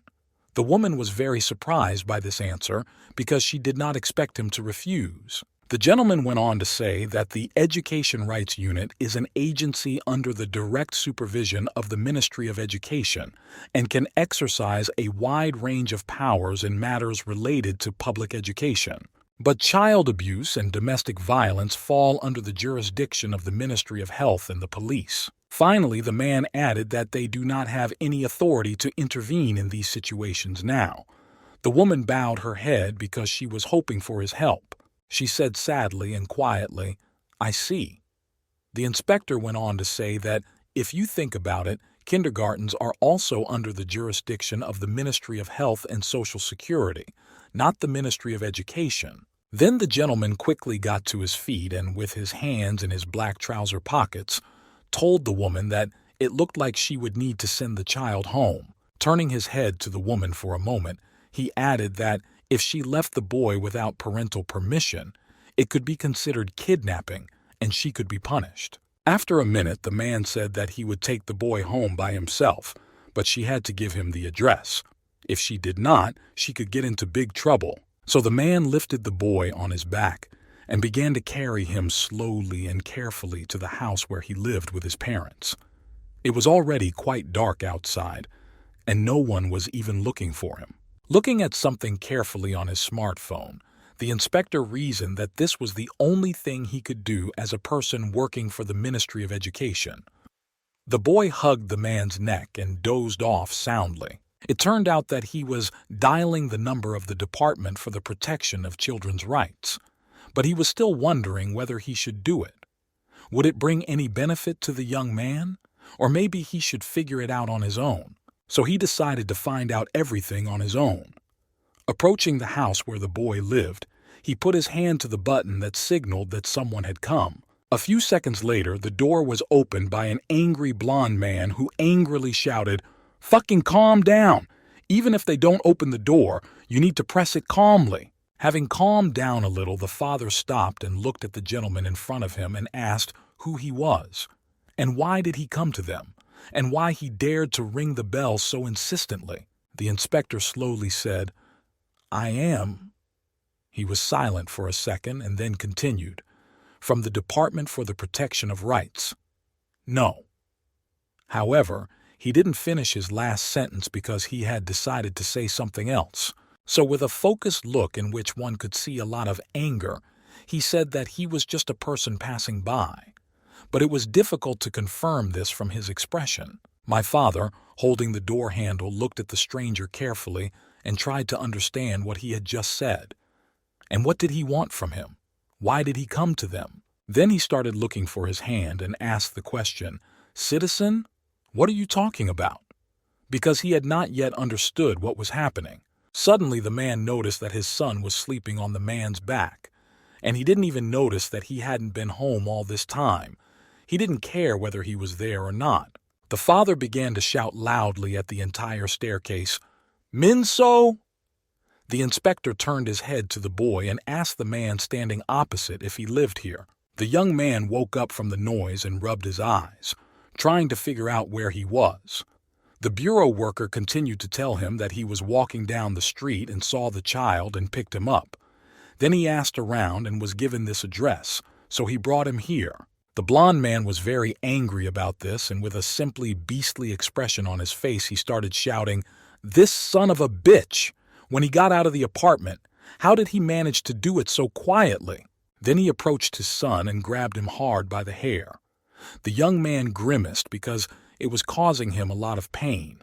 He could no longer stand it, so he began to raise his hands up to remove the adult's hand. Then the man turned to face his apartment and started pulling the young man inside, asking him when he managed to sneak out, and why was he being brought home by a stranger. Suddenly, the inspector said that the child had a lot of wounds on his face. These words made the blond man stop in his tracks and freeze, because he did not think that anyone would dare to ask him such a question. The bureau worker noticed that this caught the gentleman's attention, so he continued to say that he had bought the boy bread and he ate it so quickly that it looked like the boy had been starved for days. The father turned his head back a little to the side and watched the black-haired man standing outside the door, saying something he didn't like. However, he continued to hold his son's hair and called the stranger a freak, asking him what he meant by that. Why did he start talking about it? Then he suggested that maybe he was a policeman or one of those stupid people who protect children and come every day and say that you can't do that. The inspector replied that it was the duty of every citizen of the country to report a crime, especially when it comes to the abuse of such young children. The blond man looked down and listened attentively to the words of the stranger. After these words, the father turned his head to the boy and, addressing him by name, asked him if he had ever beaten him. The boy stood there silently and did not know what to say. When the boy did not answer, the man asked him another question. Perhaps he had starved him. The son put his head down as he thought about what he should say to avoid hurting himself, and after a moment he hesitantly said, "No, no." And tears were welling up in my eyes because he was not really telling the truth and everything was quite the opposite. And to top it off, he said that it had never happened. After that, he bowed his head down in sadness. His dad turned to the inspector with his mouth wide open, asking if he had heard everything well. And as he was closing the door, he asked who the black-haired man had accused of child abuse. He said this very confidently and boldly because he thought that everything was over and the gentleman would not be able to show him anything. Finally, the blond man told the bureau worker not to let him see him again, because if he saw him again, he would leave. After these words, the inspector could no longer contain himself, so he put his foot between the doors and thus prevented them from closing. He said that when people are rude like that, of course, it's better for people not to get involved with such a person. And he said that, fortunately or unfortunately, he was not like that. On the contrary, such difficulties encourage him to take radical action. Having said that, he grabbed the door with his right hand. The calm father was again enraged by this and made an unnatural face, clenched his teeth and said angrily, "You bitch!" He thought it was over. So he decided that he needed to deal with this stranger right now.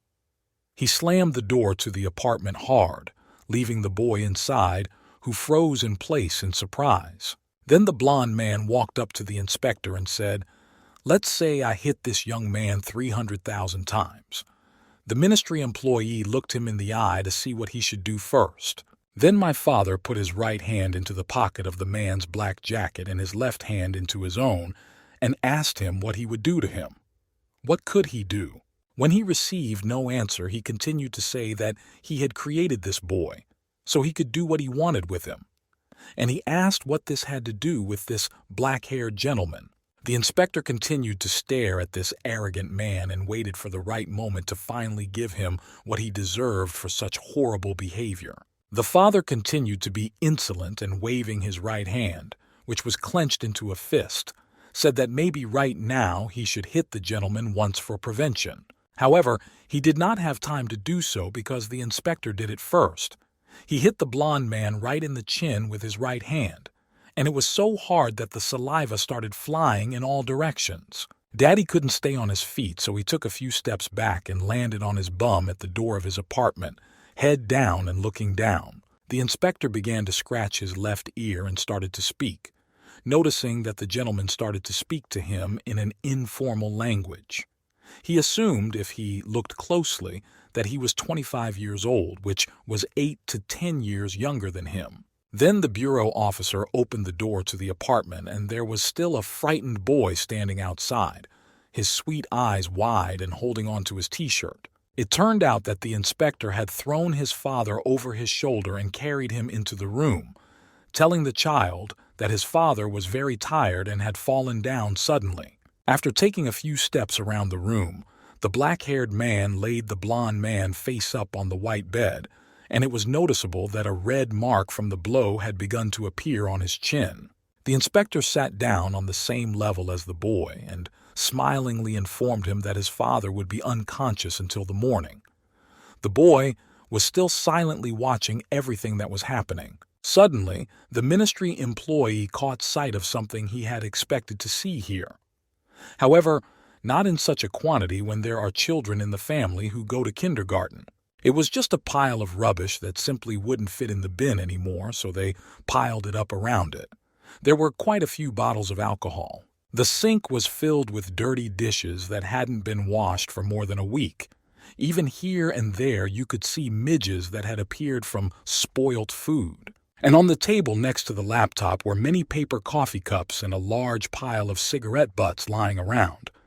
Everything was clear to the inspector. However, he decided to ask the young man a rather simple question and turned his head and gazed towards him and said cautiously, "Where is his mother?"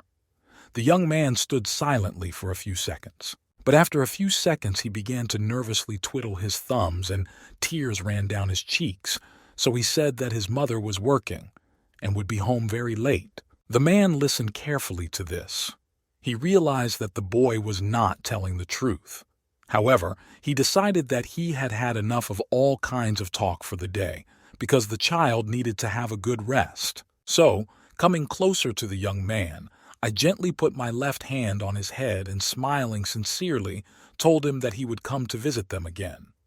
The child opened his eyes wide to show his great surprise. Then the inspector went to the door and slowly started to open it and go out into the corridor to go home. But there was someone waiting for him for several minutes. It turned out to be a woman who was holding her handbag tightly with her right hand, which was slung over her shoulder, and raised her left hand up to help. At the same time, she was trying to smile sweetly. The man asked in surprise, "A teacher?" The young lady, with both hands up, replied that she was very worried, so she decided to follow them to see everything with her own eyes. And laughing, she said that the black-haired man looked like a martial artist. After all, he managed to knock out a grown man with one punch, which requires a lot of skill. The inspector listened attentively and smiled sweetly in response, and the thought flashed through his mind, so that's when she was spying on him. Then he turned to the stairs and began to descend slowly. He turned to his companion and told her that nothing bad would happen until the morning. He emphasized that it was already quite dark, so he suggested that they go home. The woman took one step and asked him if this would solve the problem. The black-haired gentleman leaned forward a little and answered clearly and confidently that, of course not. And he began to tell me that the father is about 25 years old. He can't even wash his face. It's obvious that he doesn't work. So he takes out his anger on his child. This can be seen as a typical case of domestic violence. And a minute later he stressed that he was just sure that when he woke up, he would be very surprised by what had happened to him that evening. Smiling sarcastically, he continued to say that in the case of domestic violence, it cannot be eradicated if everything happens behind closed doors, so constant monitoring is needed until they are pressured. The next morning, in the apartment where the victim boy lived, his father woke up and could barely open his eyes. His beard had turned blue as a result of the blow. After lying still for several minutes, the man said, "Fuck!" Sitting on his bum, the blond man held his head because it hurt so much. He asked himself what had happened. He continued to sit for a few seconds to try to remember something. Suddenly, through the open door, he noticed his son sitting on his knees with his back to him, doing something quietly, not paying attention to his father. The man got to his feet and approached the boy and asked him what he was doing. At this time, the child was eating sushi, and the one he had just picked up fell backwards, as his father's voice scared him. However, the young man slowly turned his head back and told the adult with a smile on his face that his uncle had bought him a pack of sushi. You could see the joy in the boy's eyes at what he saw in front of him. The man made a face. He started to get angry because he didn't like what he had just heard from his son, and his happy face was just annoying him.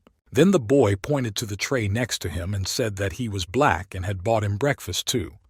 So he suggested that they sit down together at the table and eat some normal food. However, the father did not like this, and all he decided to do was to kick the tray with his right foot and the food, which was done so hard that all the contents were scattered around the room. The gentleman was simply beside himself with anger. He gritted his teeth and asked his son the following question: "Where is this bastard now? How could he come here again?" The boy's tears began to flow down his cheek in large streams. He was silent for a few seconds because he was very scared of the way his father looked. The man did not hesitate to lift his left leg up and threateningly ask the boy again where the gentleman in the classic suit was. The young man bent down, covering his head with both hands. Suddenly, music began to play loudly throughout the apartment, which attracted the father's attention, who turned his head in the direction of the sound. At first, he did not understand what was happening in his apartment. After a few minutes, he said, "What the hell? What kind of a jerk listens to music so loud?" He couldn't stand the sound anymore. So, walking around the apartment, he realized that it wasn't theirs. Opening the door to the corridor, he realized that it was coming from the neighboring apartment, which had been unoccupied until now. Then my father decided to go to the neighbor's door and started banging on it, shouting at them to turn down their music, which was blaring throughout the floor. A second later, the door opened and the blond man he saw standing there was very surprising. It could have been anyone, but not him. It turned out to be an inspector who greeted him happily and asked how well his neighbors slept. The man began to get nervous at what he saw and his face began to show signs of it. The black-haired man stood without a t-shirt showing off his muscular body. Holding a cigarette between his lips, he asked if the breakfast was good. All my father could say was, "You? How are you in the next apartment?" The bureau employee calmly replied, "How? I just rented it for a while, that's all." After taking one puff, the inspector squinted his eyes and added that they said that it was because of the blond man that 3 people had moved out of the apartment. Thanks to this, the gentleman was able to rent it very cheaply.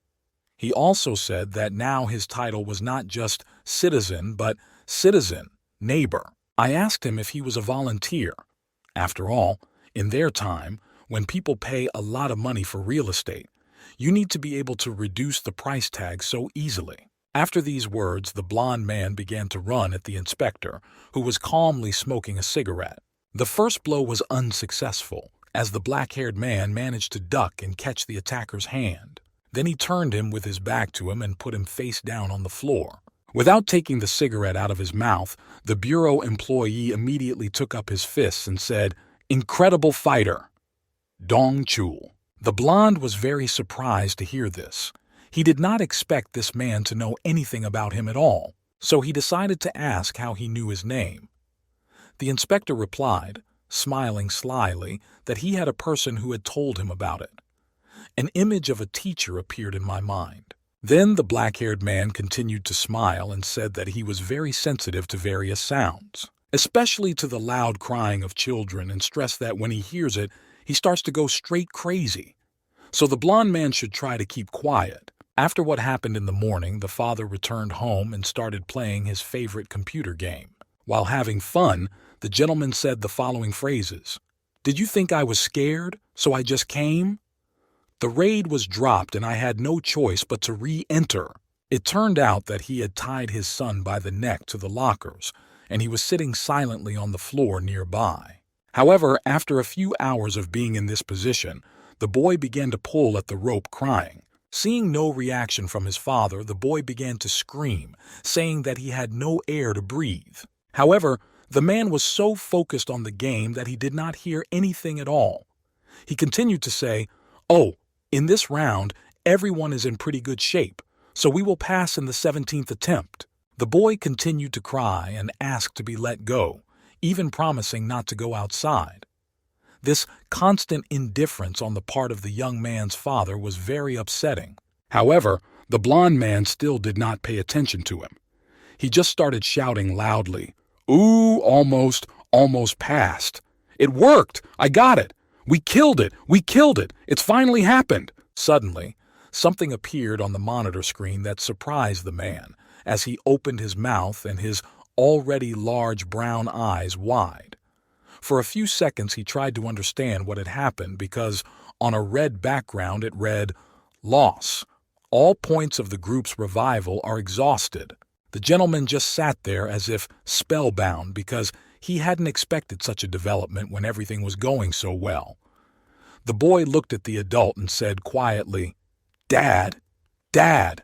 The father angrily raised his right hand, clenched into a fist, and hit the black computer keyboard on the table in front of him, saying loudly, "Bitch!" After that, he got to his feet and slowly entered the room where the young man was sitting and addressed him by name and asked him if he was crazy or what. Without giving him a chance to answer, he reminded him that when his dad was playing, especially during a raid, There was no need to talk to him because he was playing a very important round that could bring a lot of points and authority among other players. He added that because of this shouting, he was distracted and the whole team lost. My son listened attentively with wide eyes, and tears continued to flow down his cheeks. Suddenly, there was a loud knock on the door and a message like this came through. "No! Dongchul, you're wrong!" Everyone in the room instinctively turned their heads in the direction of the sound. The man's voice continued to say that the fact that my father lost was the problem of his crooked fingers. And the next question was why he was blaming the child for that. And finally, he added that he goes crazy when he hears a child crying. Having heard everything, the blond man opened his mouth wide and shouted loudly for him to shut up and get out of here. He said that this was how he was trying to raise his son. However, this did not stop the man standing in the corridor, and he started pulling the handle to open the door and enter the apartment where the father and his child were.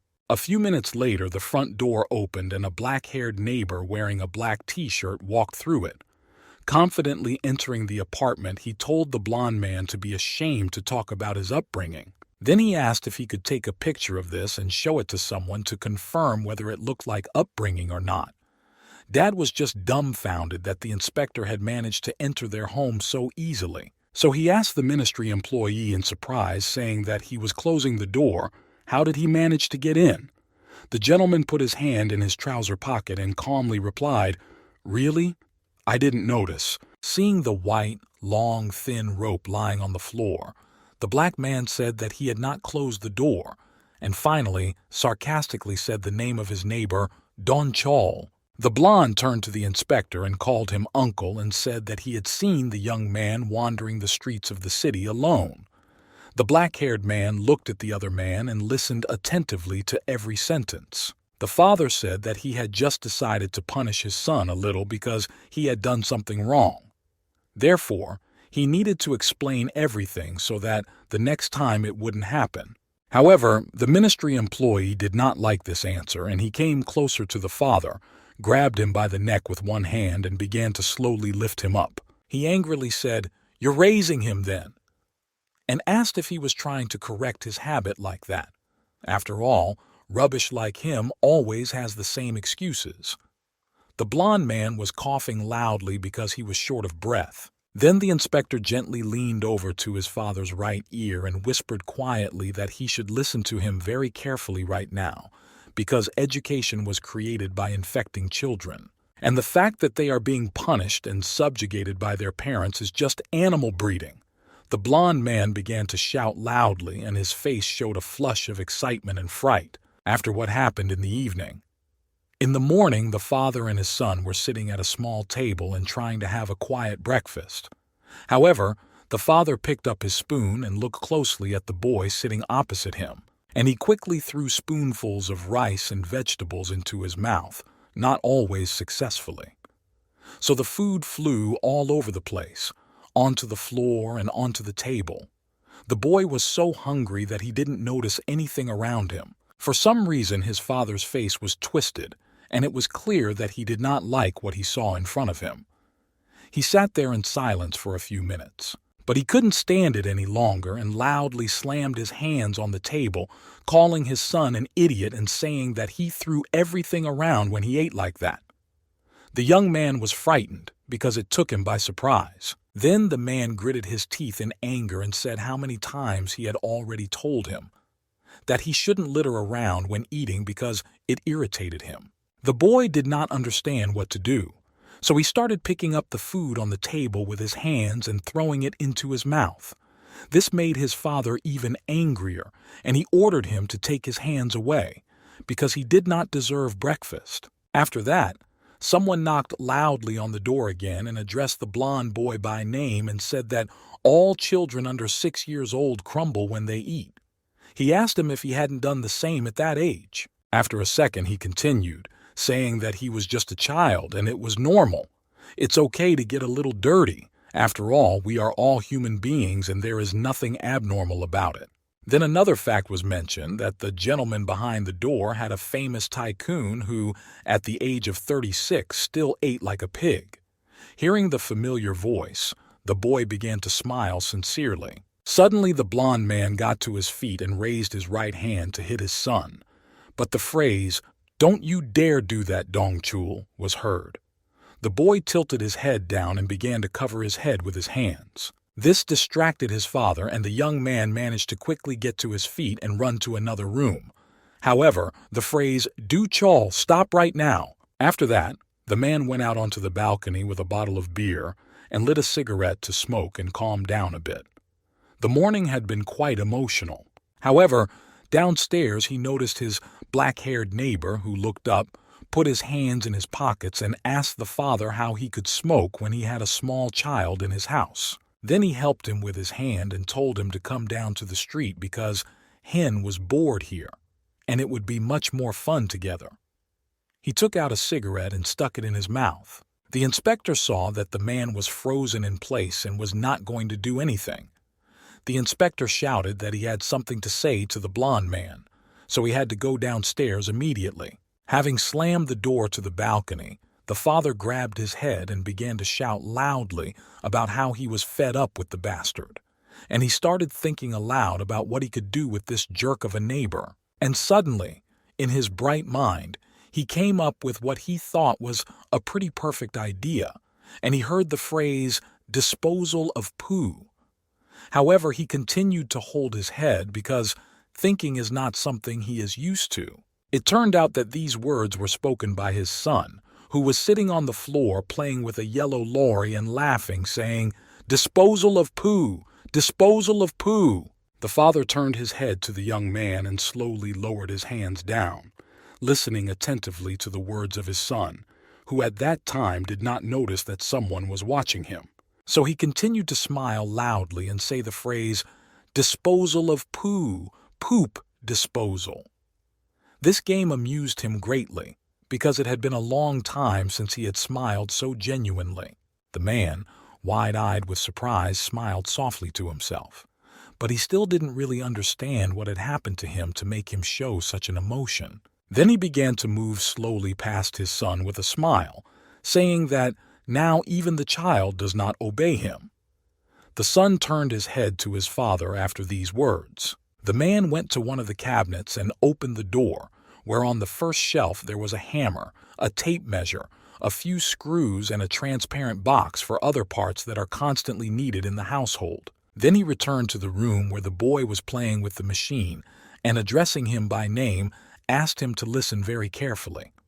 The young man held the toy with his right hand and turned his head to the adult.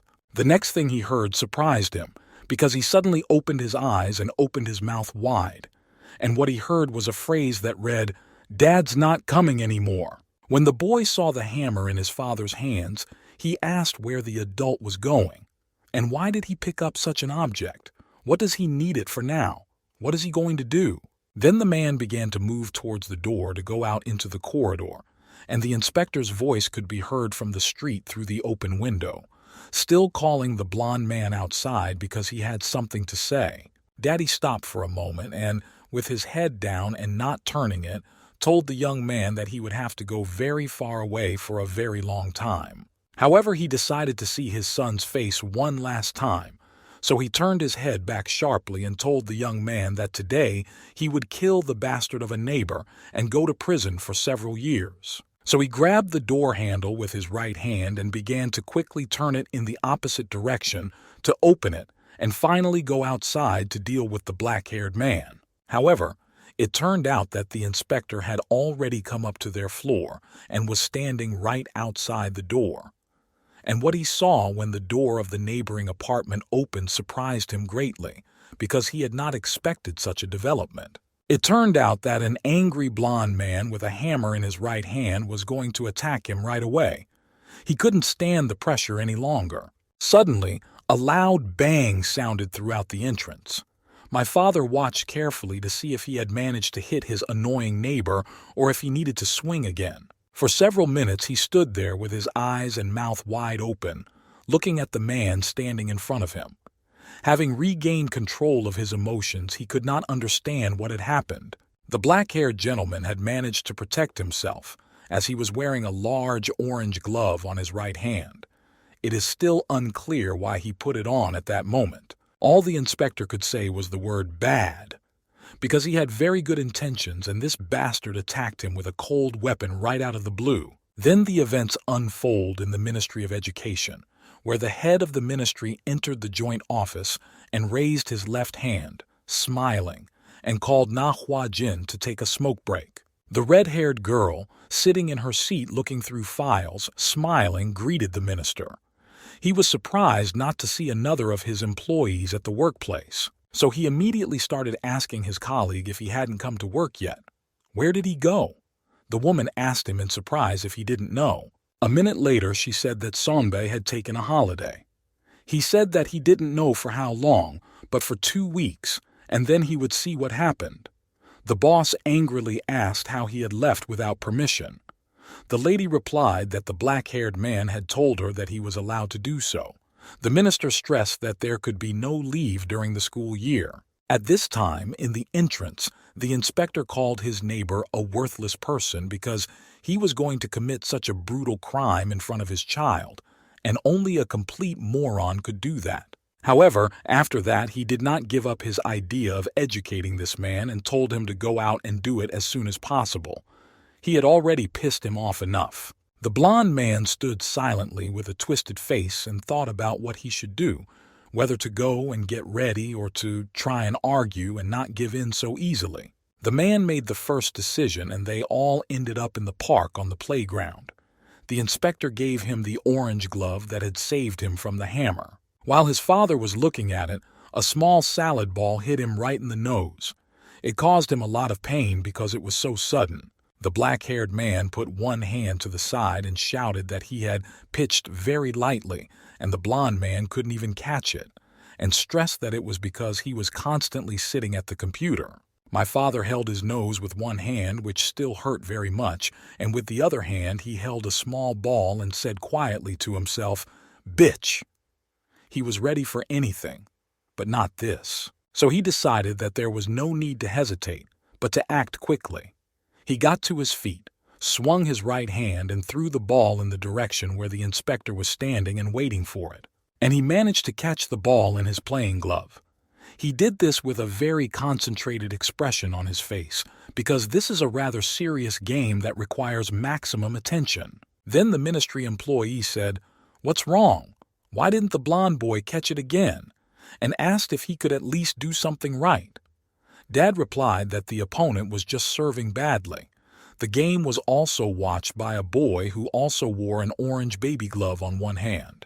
The inspector threw the ball to his father again, and he tried very hard to catch it to prove that he was capable of doing so and that he should not be written off immediately. The black-haired man turned his head and gazed to the boy and said that it would not work. The child looked at him in return and did not understand what the meaning of these words was. A second later, a ball was flying slowly towards him, which the new neighbor carefully threw in his direction. A sweet and sincere smile appeared on his face. The boy raised his right hand, which was wearing a glove, jumped up a little and managed to catch what was coming towards him.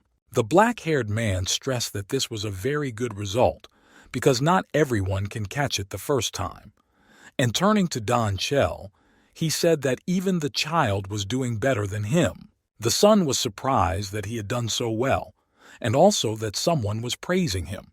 After all, he had never heard that from his father before. The bureau worker turned to the young man, smiling, and said that he was just serving the ball to his dad. The blond boy began to say excitedly, "What has he come to? What was he doing here?"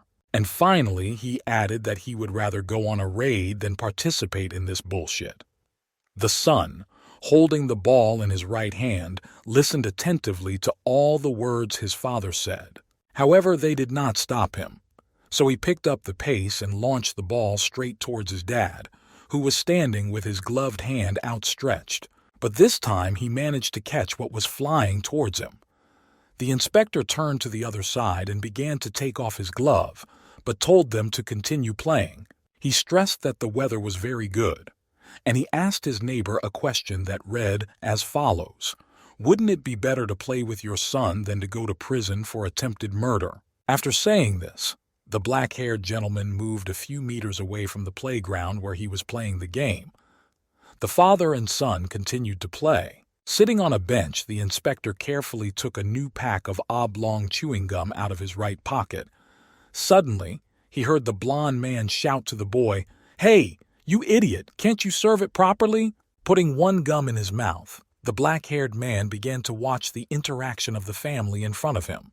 The young man threw it again to his father, who managed to catch it, and having done so, he said that he needed to start teaching him immediately. And throwing the ball back to the boy, he angrily shouted at him to pitch correctly. The inspector was very amused by this picture.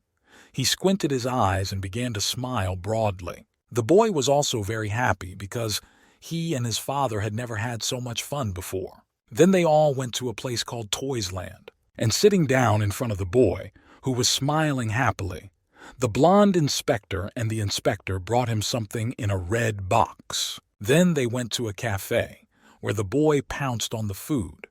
The father was getting a little angry, but the black-haired neighbor didn't seem to care. He just smiled as he watched the child. The boy enjoyed everything and closed his eyes, thinking that today was a day for children. After such an exhausting day, everyone returned home. The blond man was carrying his tired son on his back, and the ministry worker had his left hand in his trouser pocket and the boy's package in his right. Suddenly, the father decided to call out and said that he did not understand these little creatures at all. And looking at the black-haired man, he asked what he was chewing on all the time. At this time, the inspector's mind flashed back to the rule that smoking near children is prohibited. A moment later, he answered the question with a question, saying, "Isn't this great?" The blond man asked what could be unsurpassed, and the black-haired man decided to say what he thought. So he said that he was a self-confident man who constantly beat his son, swore, and cut himself off. And the child still called him father, played, and smiled. The blond man stressed that calling him a devil was too much. The ministry employee fixing the boy's hair said that he was just a child. He stressed that no matter how much garbage the blond man was, he was still his father, and the young man has no choice but to follow him and depend on him. After all, for children, parents are their universe. Therefore, no matter what they do, children will never hate their fathers and mothers. Finally, the inspector added that this is the only reason why the blond man is still alive. This surprised the man who was holding his son on his back. The black-haired gentleman continued that a few days ago, someone had seen the man put the child on a leash. The inspector angrily said that he could hardly contain himself because he wanted to break all the bones of this grieving father. And finally, he added that after everything he had done, he would have thrown his body right in front of the police station. The blond man listened attentively with his head down and eyes wide open. Then the inspector continued to walk towards the house with one hand in his trouser pocket and calmly said that, as he had said earlier, parents are everything to children. Even a child like this will be very scared and hurt, and as a result, the father has no choice but to change and become a good dad. The man continued to carry his sleeping son on his back, listening attentively to his new neighbor. Suddenly, the black-haired man stopped and warned him that this was his last chance. After all, if he heard the child crying at least once, it was a pity, of course, but he would be forced to do what he had long wanted to do. And having taken a few steps forward, he asked the blond man not to push the situation to the extreme because the gentleman did not want to get his hands dirty because of such an impudent creature as him. A few minutes later, the inspector stressed that this was his own son. How could he not be careful with him? Why is he abusing a little boy like that? Returning home late in the evening, the father put his son to bed on a white bed on the floor, while he sat nearby drinking a beer and looking at something on his smartphone. It turned out that the man was looking at photographs of his son when he was very young. Most of all, these photos were taken before he was 1 year old, and in one of them the child was sleeping peacefully. In another, he had already learnt to sit up and was looking at the camera with a sweet look on his face, his mouth wide open, and he was wearing a very nice blue outfit. The next photo was taken in the summer when the boy had already learnt to stand on his own.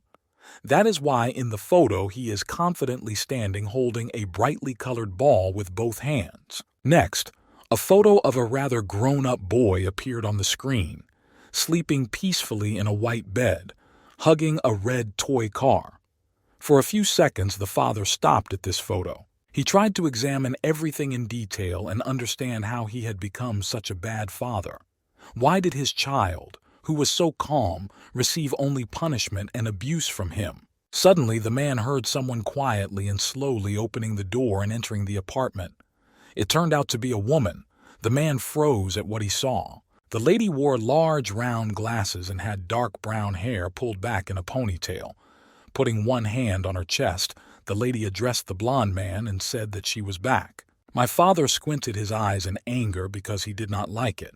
You could see it in his eyes because he did not try to hide it from his guest. Unable to control his emotions, the blond man threw a beer bottle at the woman, which flew past and hit the wall, splashing the contents all over the place.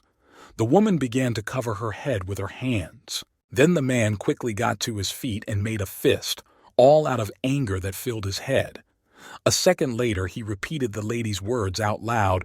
"You're back!" The woman, holding her hands to her face, began to cry heavily because she had not expected to be met like this.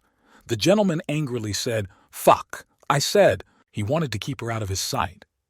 The young lady slowly and cautiously looked up to look into the eyes of her not-so-friendly interlocutor. At that time, the inspector was in his apartment taking a shower.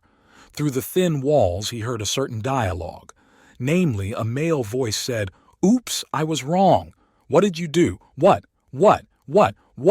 The next phrase sounded very threatening. "Get out of here before I fucking kill you." Hearing this, the black-haired man smiled.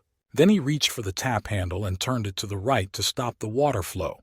And he quietly said to himself, "This is just horrible." Picking up one of the jars, he poured a little of its contents onto his head and rubbed his hands together to wash his hair, emphasizing that in the end, people do not change. In the next apartment, a woman fell to her knees in front of the blond man and folded her arms as if in prayer, crying and asking for forgiveness.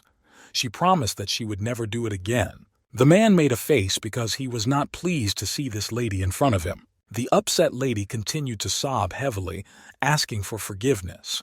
Large streams of tears and snot ran down her face, dripping onto her dark green blouse. Suddenly, their argument was interrupted by a boy who woke up from the noise in the apartment and, kneeling down, turned his head to the adults and said in surprise, "Mom! Mom!" Seeing the young man, the woman quickly got to her feet and started running to the boy, calling his name, "Min Seo." As she ran up to the boy, she hugged him tightly around the neck and said, "Min Seong, my son." The boy turned his gaze to his mother and sadly said that his mother had come back very late because he could not wait for her and therefore fell asleep. Smiling, the woman said that she would not be late any longer. These words made the young man very happy, and he began to hug his mother because he missed her very much. After taking the drink, the inspector came to the family's door and raised his right hand to knock. And then he heard a woman's voice say, "Mom's sorry." This made him stop and listen some more.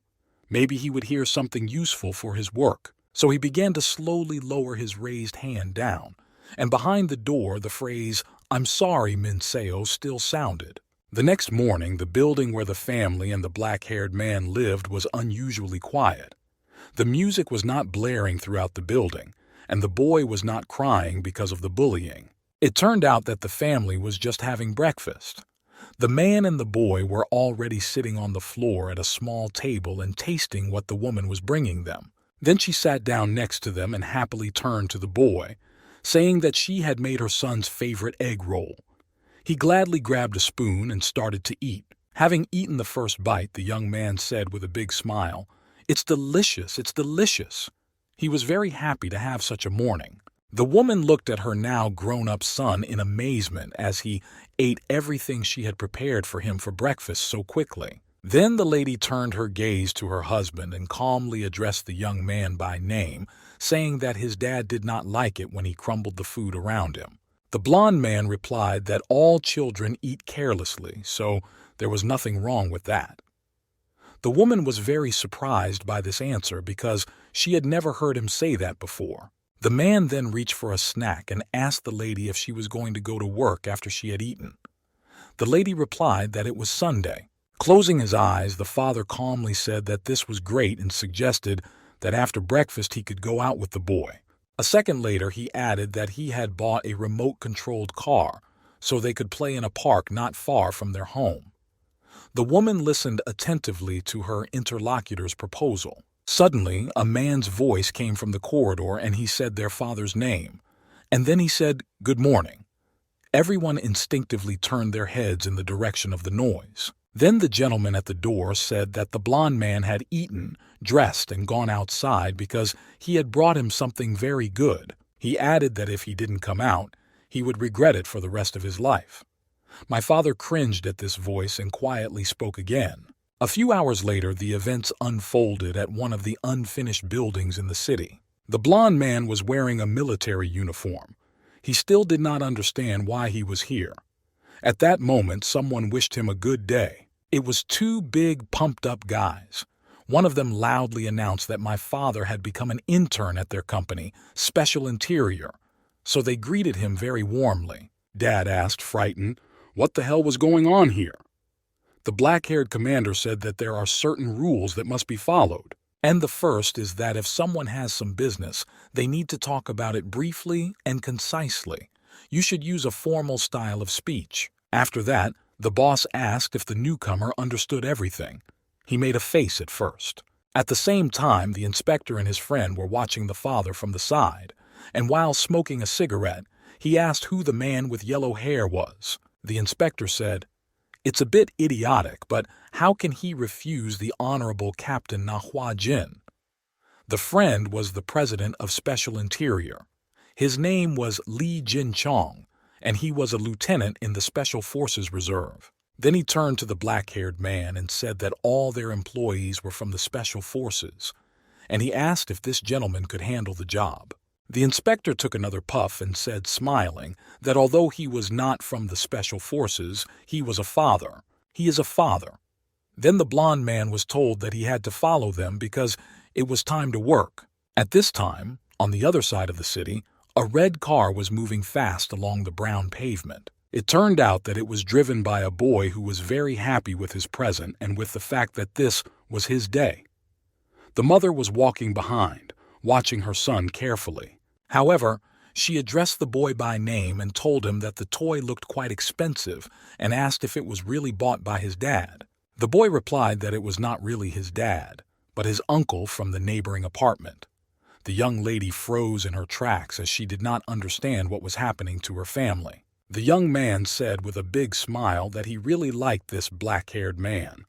After all, since his father had arrived, he no longer beat him and had even become a little kinder. At the same time, the blond man was doing the job he was offered, namely carrying bags of cement with another man. The son continued to tell his mother that right now he felt very happy, and he stressed that he wanted it to be like this all the time. The lady approached her son and put her right hand on his shoulder and calmly replied that it was very good that his dad had become kinder.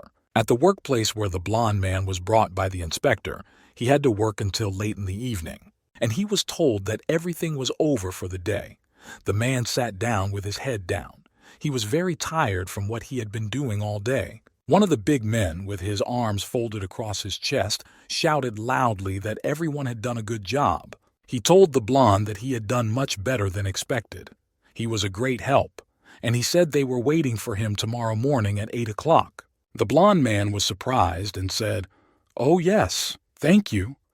And the inspector's friend said that all these words were not exaggerated. He added that if you look at his physical strength, he does not stand out, but he quickly understands how and what to do.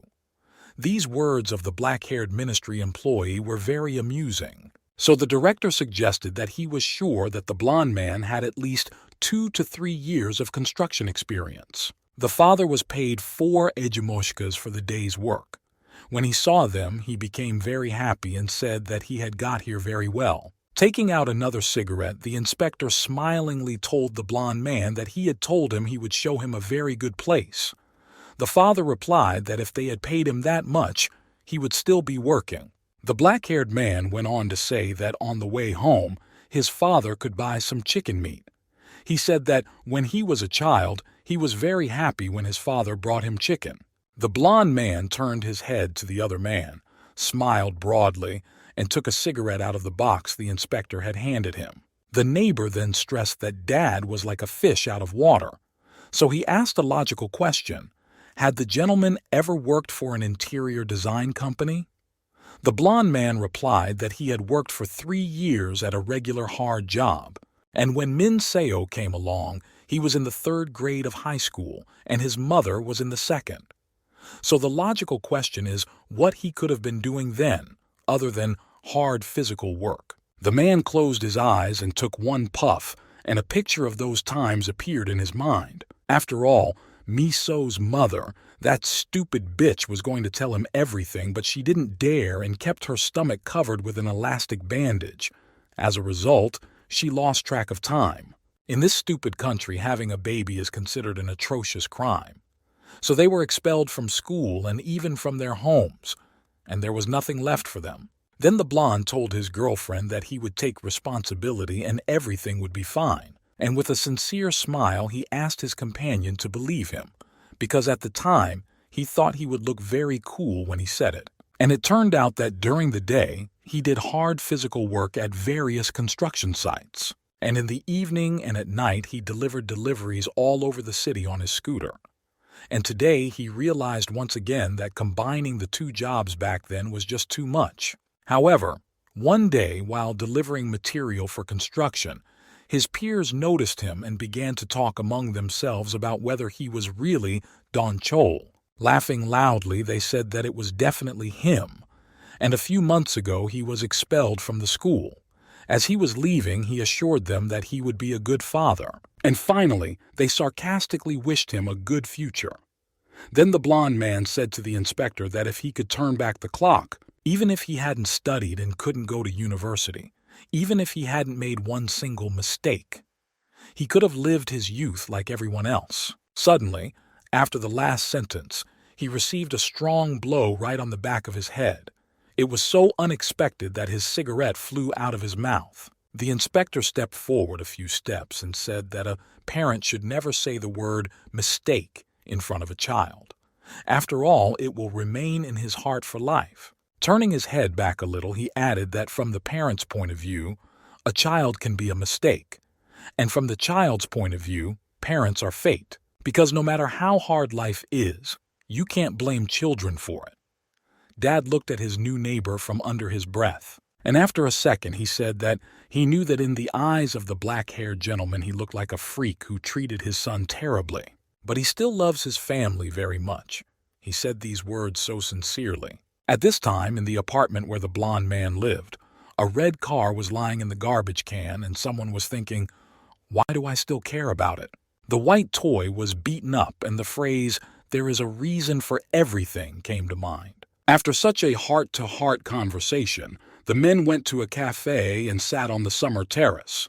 The inspector took out a cigarette and said, "Any reasons?" and clarified what he meant. The blond man started to get nervous and turned his head to the right, hiding his gaze, and said, "Oh yes, nothing." The black-haired man saw this and said that he was doing the right thing by not telling, and after taking another drag, he stressed that in any case it would be some kind of nonsense that was not very important now. Having said that, he watched the reaction of the interlocutor. The father lowered his head a little and looked down at his neighbor, who was so dismissive of his story. This upset him a little because he didn't know how to tell the story properly. So they went home after dinner. Neither of them said a word all the way home. The inspector went up the stairs first, followed by the blond man with one hand in his shorts pocket. When they each reached their door, the black-haired gentleman turned his head to his father and asked him not to be late tomorrow, because when the president was in office, he was known as a demon mentor. Suddenly, their attention was drawn to the crying of a child coming from the blond man's apartment. They froze in their seats for a moment in surprise, because they did not yet understand what had happened. A second later, the father quickly opened the door to the apartment and ran inside, frightened, asking what had happened. Why was his son crying so loudly? At the same time, the mother knelt by the boy and tried to calm him down. However, it was not very successful because he continued to scream loudly and wipe away the tears that were running down his cheeks.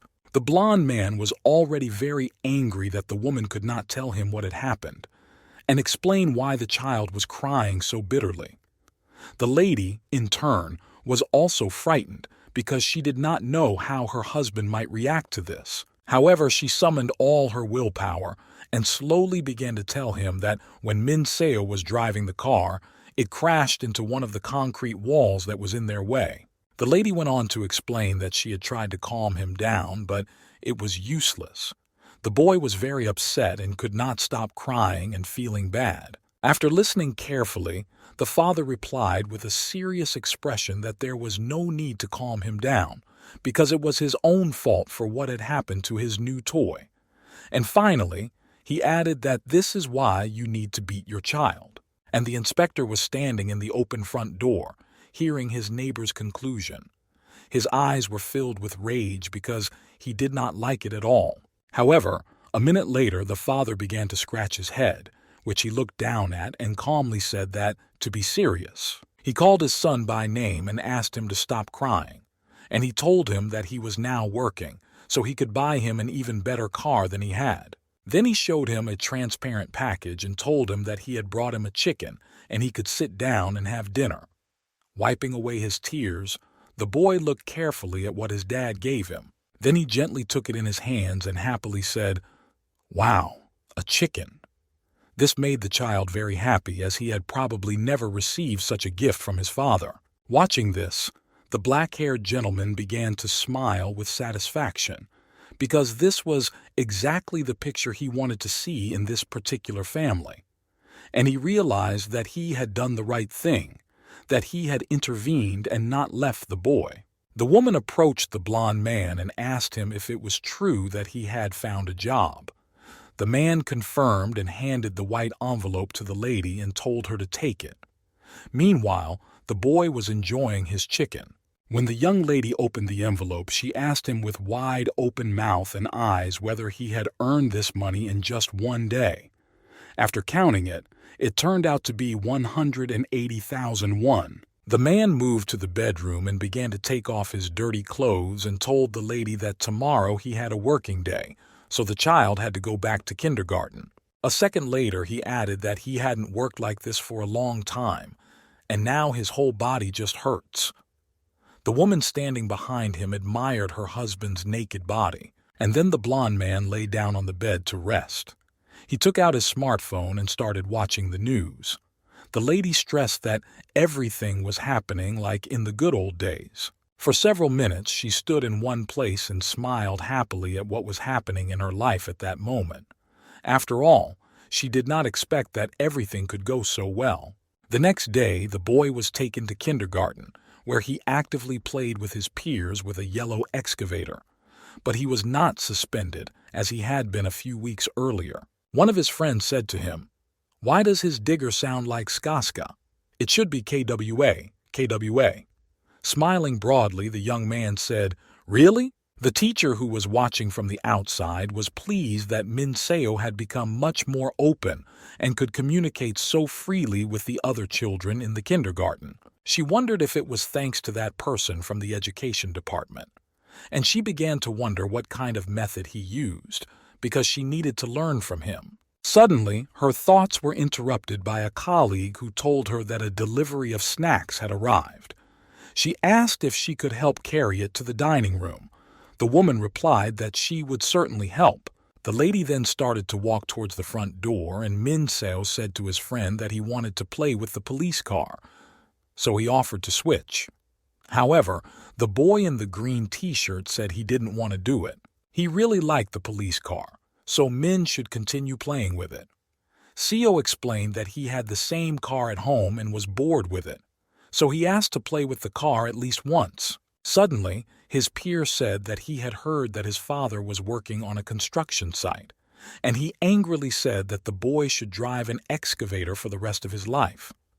The young man to whom this was addressed did not like it very much. At that moment, A teacher with a sweet smile was carrying a yellow box of sweets that had just been brought to the kindergarten for all the children, and what she saw in front of her surprised her. So she froze in her tracks and opened her mouth wide. One of the boys said, "What did you say?" It turned out that Min Seo had attacked his friend and, having knocked him to the floor, sat on top of him and began to slap his face angrily, saying, "Ha! Here! Take this!" The woman quickly threw the box aside and started moving towards the boys, loudly shouting the name of the young man who was sitting on top and hitting his opponent with the excavator. As she approached, she grabbed the angry parka in her arms and shouted that "You can't do that." At that moment, the boy did not realize that someone was already pulling him away, and the victim, who was wearing a light green t-shirt, was lying on the floor, screaming loudly, crying and rubbing his face with his hands, trying to wipe away the tears that were rolling down fast. When the teacher took a closer look, she noticed that the boy who had been beaten had a wound on his forehead, and blood was spreading around him. The child continued to scream loudly in pain. Min Seo was still unable to control his emotions, the anger that filled his head and thoughts and forced him to do what he did. He stayed in the arms of the kindergarten worker for several seconds in this state. Naturally, after this incident, the mother was called to the facility and asked how she was raising her child. All the woman could do was to apologize with her head down. The victim's mother angrily said that this Ming would definitely become a criminal when he grew up, and asked how a child could think of hitting with a toy instead of his hands. The teacher tried to calm her down by explaining that it was actually her fault because she hadn't looked closely enough. However, this did not stop the young lady, and she said that now she was angry that the boy's mother was very young, so it is logical to conclude why he was so ill-mannered. The next question followed. Is this child a foster child? The kindergarten worker said that the woman was crossing a line that should not be crossed, especially in front of children. After the argument, the lady returned home with her son when it was quite dark outside. She was holding the boy tightly by the left hand, and with her right hand she was holding a small black handbag. Suddenly, they were called behind them by a teacher who was catching up to tell them something. However, the woman was already very upset by what had happened and could not get over the words she had heard in her direction. The preschool worker bent down and shouted that she was sincerely sorry. After all, it was precisely because she had failed to look after them properly. For a few minutes, the mother stopped and slowly turned her head to the teacher who was shouting loudly behind them. She couldn't just walk away when a person was addressing her. The teacher went on to say that it might sound very presumptuous and even a little rude. These words had already attracted the boy's attention, so he turned his gaze to the lady as well. And then the lady confidently and calmly said that children who experience domestic violence are much more likely to be aggressive towards their peers. Finally, the teacher asked her not to punish Min Seo too much. The mother stood silently in her seat and listened carefully to all the words that the kindergarten worker said to her. Then she smiled sweetly and said that from now on, everything would be fine, because their father was kinder to them and no longer behaved the way he used to. The teacher bowed down again and thanked them for their understanding, and the mother and son continued to walk calmly along the sidewalk on their way home. After walking a few meters, the woman turned to the boy and asked him if it was true that his dad had become very kind lately.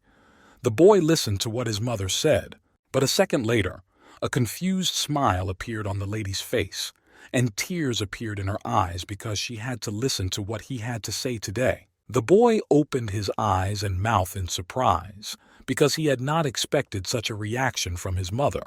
Then she asked him if that was why he had started to be capricious. At that time, in the house where the family lived in the neighboring apartment, the black-haired man was packing his belongings in paper boxes and talking on the phone, where someone asked when he was going to return. The gentleman calmly replied that he had 1 more week of leave left. The caller asked if it was true that he wanted to use 2 weeks. However, the gentleman decided to reassure him and said that he was actually returning to work tomorrow. The boss then informed him that he refused to extend his leave and that if he did not come to work, it would be considered absenteeism. This angered the inspector a little. He angrily asked what kind of hellish company was this.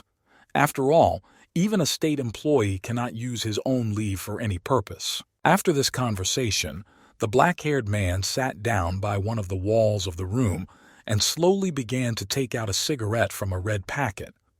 Because such dialogues bring him to certain emotions that knock him out of his rut, and he said that there was no need to say goodbye. So he lifted the cigarette to his mouth along with the lighter and began to light it to calm himself down. And then it occurred to the inspector that if his neighbor realized that he had left, he might become an arsehole again. Suddenly, his thoughts were interrupted by the phrase, "Hey, bitch," which sounded very loud behind the wall. The next phrase was, "I warned you I'd kill you if she did it again." The ministry employee listened very carefully and realized that something was going on. So he sat in his seat for a few minutes because he was shocked by what he had just heard. He wondered what he should do in this case. It turned out that the blond man was just shouting furiously, "That's right! You'll just die! You're going to die!" After saying that, he raised his right leg high to kick him. It turns out that the man was shouting at his wife, who was on her knees and trying to cover her head to protect her from the blows of her raging partner. A second later, the father shouted that today, their entire family would simply disappear, and to do this, they would all take certain pills and fall asleep forever. Hearing these words, the inspector quickly got to his feet and started walking towards his neighbor's apartment. He did not like what was happening there right now. A second later, he burst into the apartment and saw the following scene. A woman and a boy were lying unconscious on the floor, and the blond man was looking at his neighbor in fright. The ministry employee stood there for several minutes and carefully examined everything around him in the apartment. He could see a large pool of blood near the woman. The boy was lying all wet, and there was quite a lot of water near him, and on his right side was a blue broken bowl. The boy showed no signs of life. The blond man saw that the black-haired man was very angry and made his hands into fists, so the father asked for 2 minutes to explain everything properly. However, the inspector quickly approached the boy and asked his father if he had called an ambulance. The man was confused by this question and said, "Ah." Then the father turned to his neighbor and asked him excitedly if the child was okay.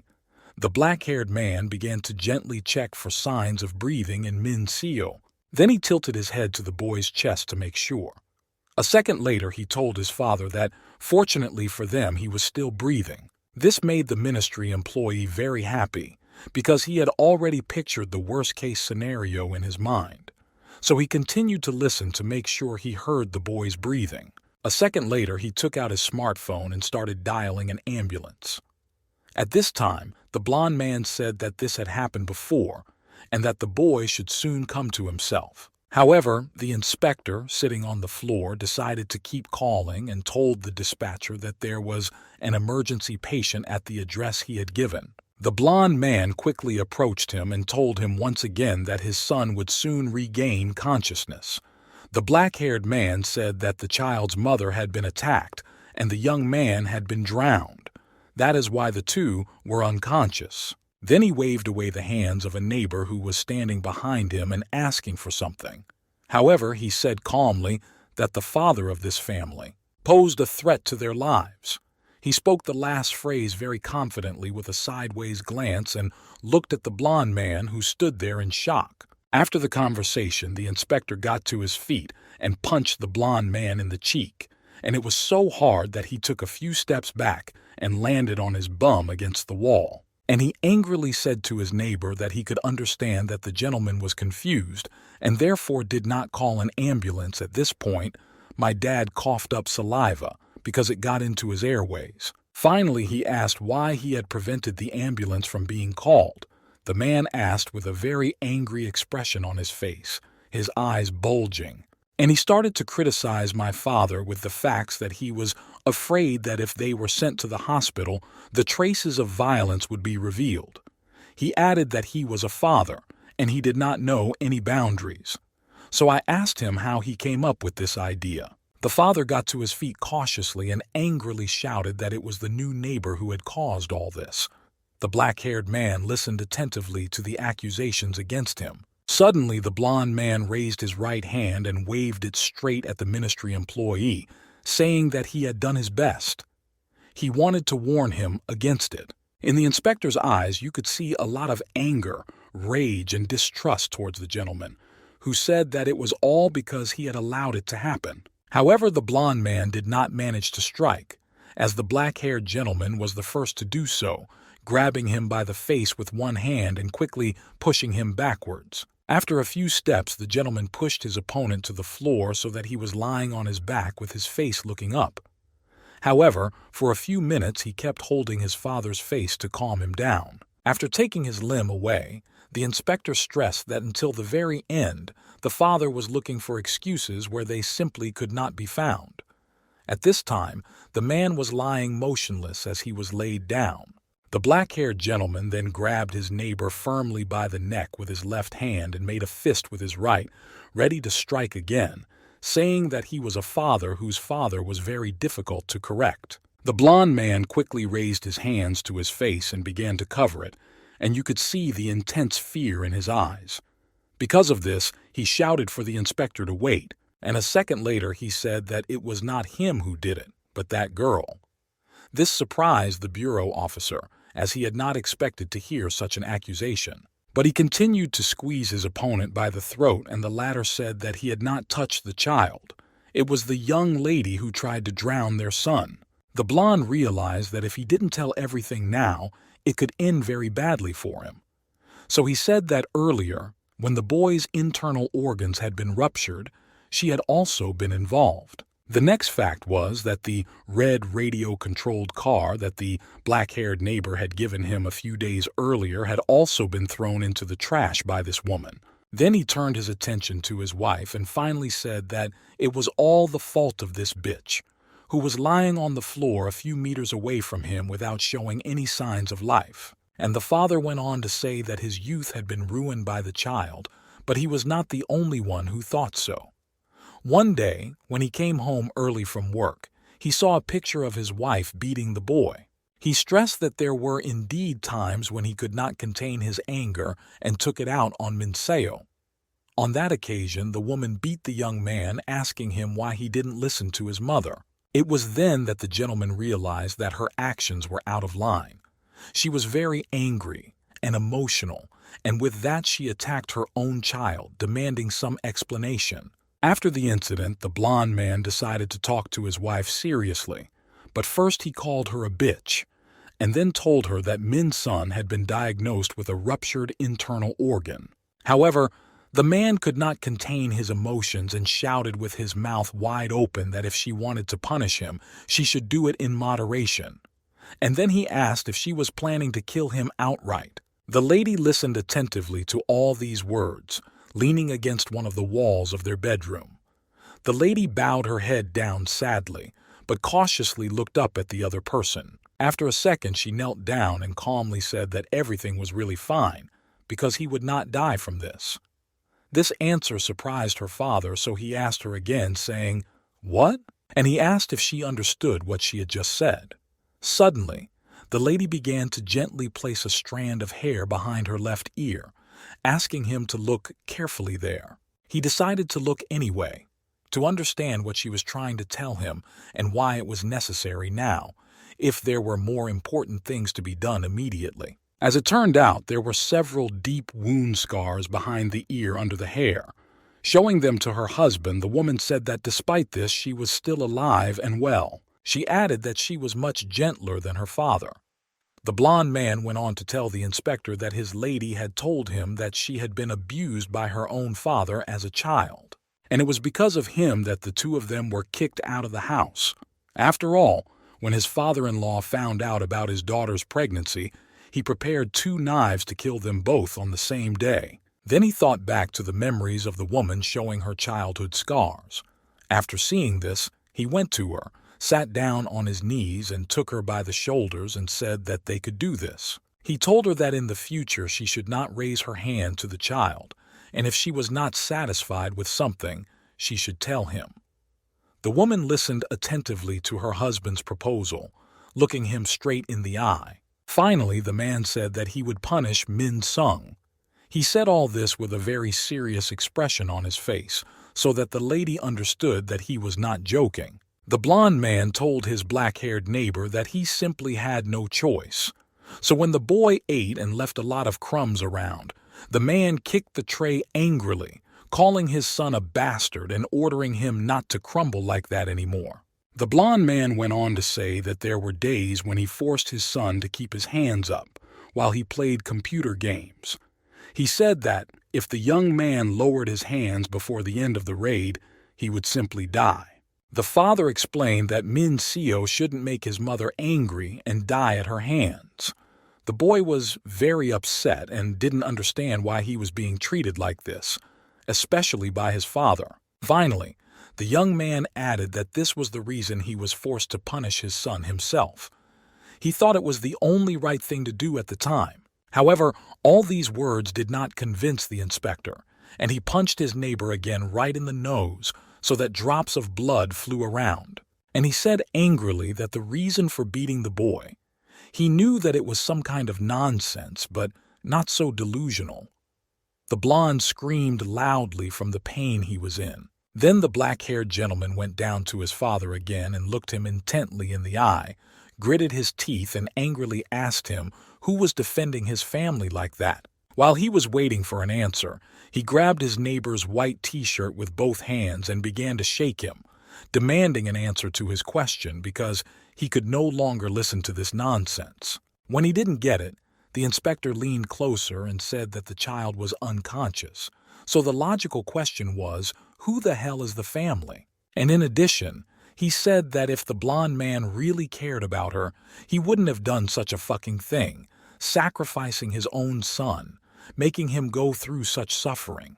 A second later, he added that he actually had an idea why the father had chosen this method. At this time, blood was spreading all over the man's face from his broken nose. The inspector said that the father was just beaten up. However, the man was lying on the floor with his mouth wide open and did not answer any of the questions asked. However, this did not stop the black-haired ministry employee from continuing to say that it was the easiest thing to do. The blond man began to slowly roll his eyes upwards as if he was fainting. The neighbor stressed that it was certainly better to put pressure on a small and defenseless boy than to deal with a hysterical adult woman who could not control her emotions about her own child. Continuing to sit on top of the blond man and holding his t-shirt, the black-haired man asked if he had spoken before. Had he warned the gentleman?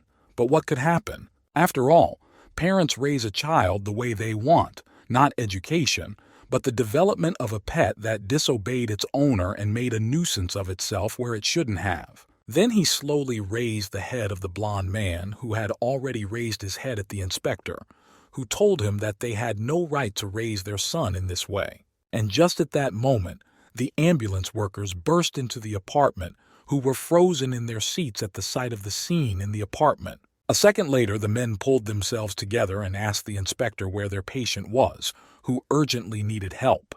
The ministry employee saw them and froze in a pose where he raised his right hand, which was made into a fist. He did not expect anyone to see him in this way. Of course, after this act, he ended up behind bars, where he was sitting on the floor cross-legged and with his head bowed, thinking about what had happened today. He was very upset, so to come to his senses, he closed his eyes and tried to think of something positive.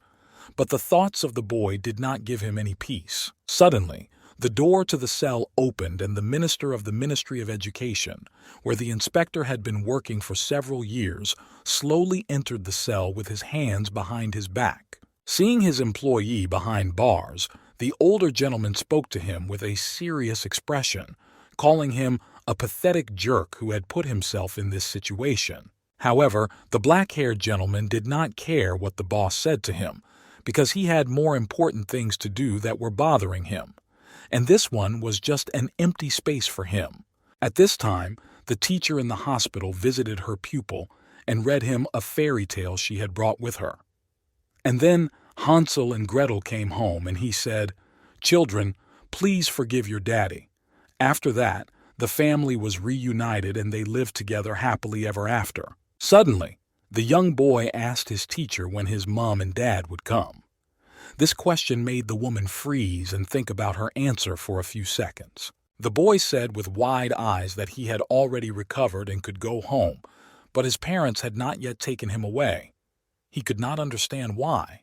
The woman, having mastered her emotions, smiled sweetly, but her mind was raging with a lot of thoughts, and she could not collect and formulate a normal answer. Therefore, the teacher slowly leaned over to the child, putting her right hand on his head and looking directly into his eyes, addressed him by his name, namely Min Seo, and she carefully informed him that his mom and dad would not be coming anymore.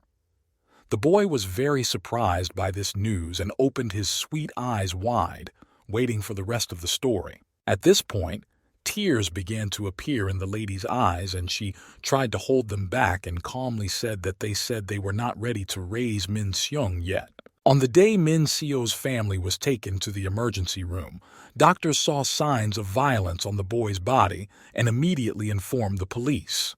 The young man's mother simply ignored any questions from investigators who arrived the very next morning and tried to find out everything in detail. However, the father testified, telling everything that happened to his son. During the interrogation, he sat on one of the benches in the corridor, and with his hands on his knees and his head down, he told everything guiltily. Therefore, the parents were arrested and charged with cruelty to their own child, and each of them was imprisoned in a detention center where they will await a court decision. The blonde man was of course very upset that this happened, because he thought he was doing everything right, and that his son would not suffer. But that's not how it turned out. When the inspector was finally released from custody, he and his boss returned to the Ministry of Education building, where they had a lot of unfinished work to do. They stopped right at the entrance, and the minister handed the black-haired gentleman a pack of cigarettes and called him a jerk, saying he could have one. After taking the first puff, he told his employee that he could consider himself lucky. At this time, the inspector put the cigarette in his mouth and listened attentively. However, the minister continued to say that the victim had agreed to resolve the situation quietly and without any conditions. The black-haired man listened and lit his cigar with a lighter. The men took a few puffs and stood calmly in front of the ministry. However, the minister turned his head to the side and asked whether the black-haired man was going to interfere in everything. He also warned that it looked like a few reporters had sniffed something, so the man should be on the lookout. After all, there are a lot of people who cut their teeth at the Education Bureau. The black-haired man listened attentively, and when the main gentleman finished, he said that it wouldn't be long anyway. The gray-haired gentleman turned his head to the other man with a surprised expression. The inspector turned his head to the right and said seriously that the minister himself had said that the Agency for the Protection of Rights in Education would not last very long. After all, if one case were to be made public, their department would suffer greatly and eventually be liquidated. However, he recalled that the gray-haired gentleman had told them not to worry and to do whatever they wanted. However, the chief interrupted him and said that it was not good to interfere in other people's personal lives and that he had crossed the line. The subordinate listened quite attentively. After a second, he said that in the past, if the offender didn't stop even after being given a chance, the case would still end in punishment. But this time, the offender was everything to the victim, because when he heard the news, the boy was very upset and began to cry and scream loudly because he did not understand why it had happened. At that time, he was sitting on his bed in the ward, wiping his tears and telling his carer that he did not want to go. He asked where his mom and dad were. The inspector watched and covered his face with his hands because he could not stand it. It was very difficult for him to experience negative emotions together with the young man. He was very upset and cried bitterly for several hours. 2 streams of tears ran down his face and quickly dripped onto his t-shirt. 6 months later, the trial finally took place, with the boy's parents present. And of course, everyone testified to explain the situation in their family. And at the end of the trial, the defendant Won So-yeon was sentenced to 1 year and 4 months in prison. The woman listened attentively and did not show any emotion on her face. Defendant Ko Dong-chol was sentenced to 6 months imprisonment and 1 year's probation. The man listened to his sentence with a sad expression. The judge also said that interim measures had been taken against the perpetrators of the child abuse. And after that, a hammer was heard. Quite a long period of time has passed. Winter had already come to the city, and at the orphanage children were playing outside in the snow and making snowmen. It was here that Min Seo was sent to live and study after the hospital. Here he found a few friends with whom he had a lot of fun in his free time. While the children were having fun on the playground, someone in a dark green jacket stood behind the fence and watched them closely, because it was important for him to know that everything was fine. After standing there for a few seconds, the unknown person noticed that the boy was smiling sincerely while building a snowman and was very happy with his current situation, because he had a friend next to him who was entertaining him. It turned out that a man with slightly dark hair was watching him. The gentleman raised his right hand up and gently pulled the black mask down. Suddenly the young man turned his head in the direction where the stranger was standing and looked at him in surprise. However, there was too much distance between them to see who was standing there. When the man saw this, he quickly turned to his right and started walking away, pretending that he had not been watching them. However, the boy continued to look after him. After all, this figure seemed very familiar to him. So he froze in place and tried to remember where he had seen it before with his mouth open. And then, a second later, he realized and ran to the gate, ran through it to the road and started shouting, "Dad!" after the gentleman. The man was quite surprised because he thought his son hadn't noticed him. The young man stood still and stretched his right hand forward and shouted again, "Isn't that you, Dad?" After that, he waited for at least some reaction from the passerby in the green long jacket. However, the gentleman did not stop and continued to move forward, ignoring all the words of the boy behind him. However, the boy did not give up and decided to run after him and shout, "Dad!" He really wanted this man to be him, because he had already missed him so much. The next phrase the boy shouted was that the man should not leave. And after he said that, he stepped carelessly on the snow and slipped and began to fall slowly, and he landed directly on the ground. The man, hearing the strange sound, carefully and slowly turned his head and looked back to see what had happened. The child raised his head and began to cry loudly because he had fallen, because it was very painful and because he could not catch up with the man he was running after. For a few seconds the man stood there and thought about what he should do. Perhaps he should approach the young man and help him, or walk away, ignoring him. Nevertheless, the man could not resist and, frightened, quickly turned and went to his son and, helping him up, addressed him by the name of Go Min-so, and calmly asked him if this place was better than home. After all, the boy had many friends and no cruel mom and dad around to punish him at any time. The gentleman continued to say that he had been treating his son badly all this time and asked him a clarifying question. Did the boy still want his father to take him home? The boy listened attentively and looked down at the ground.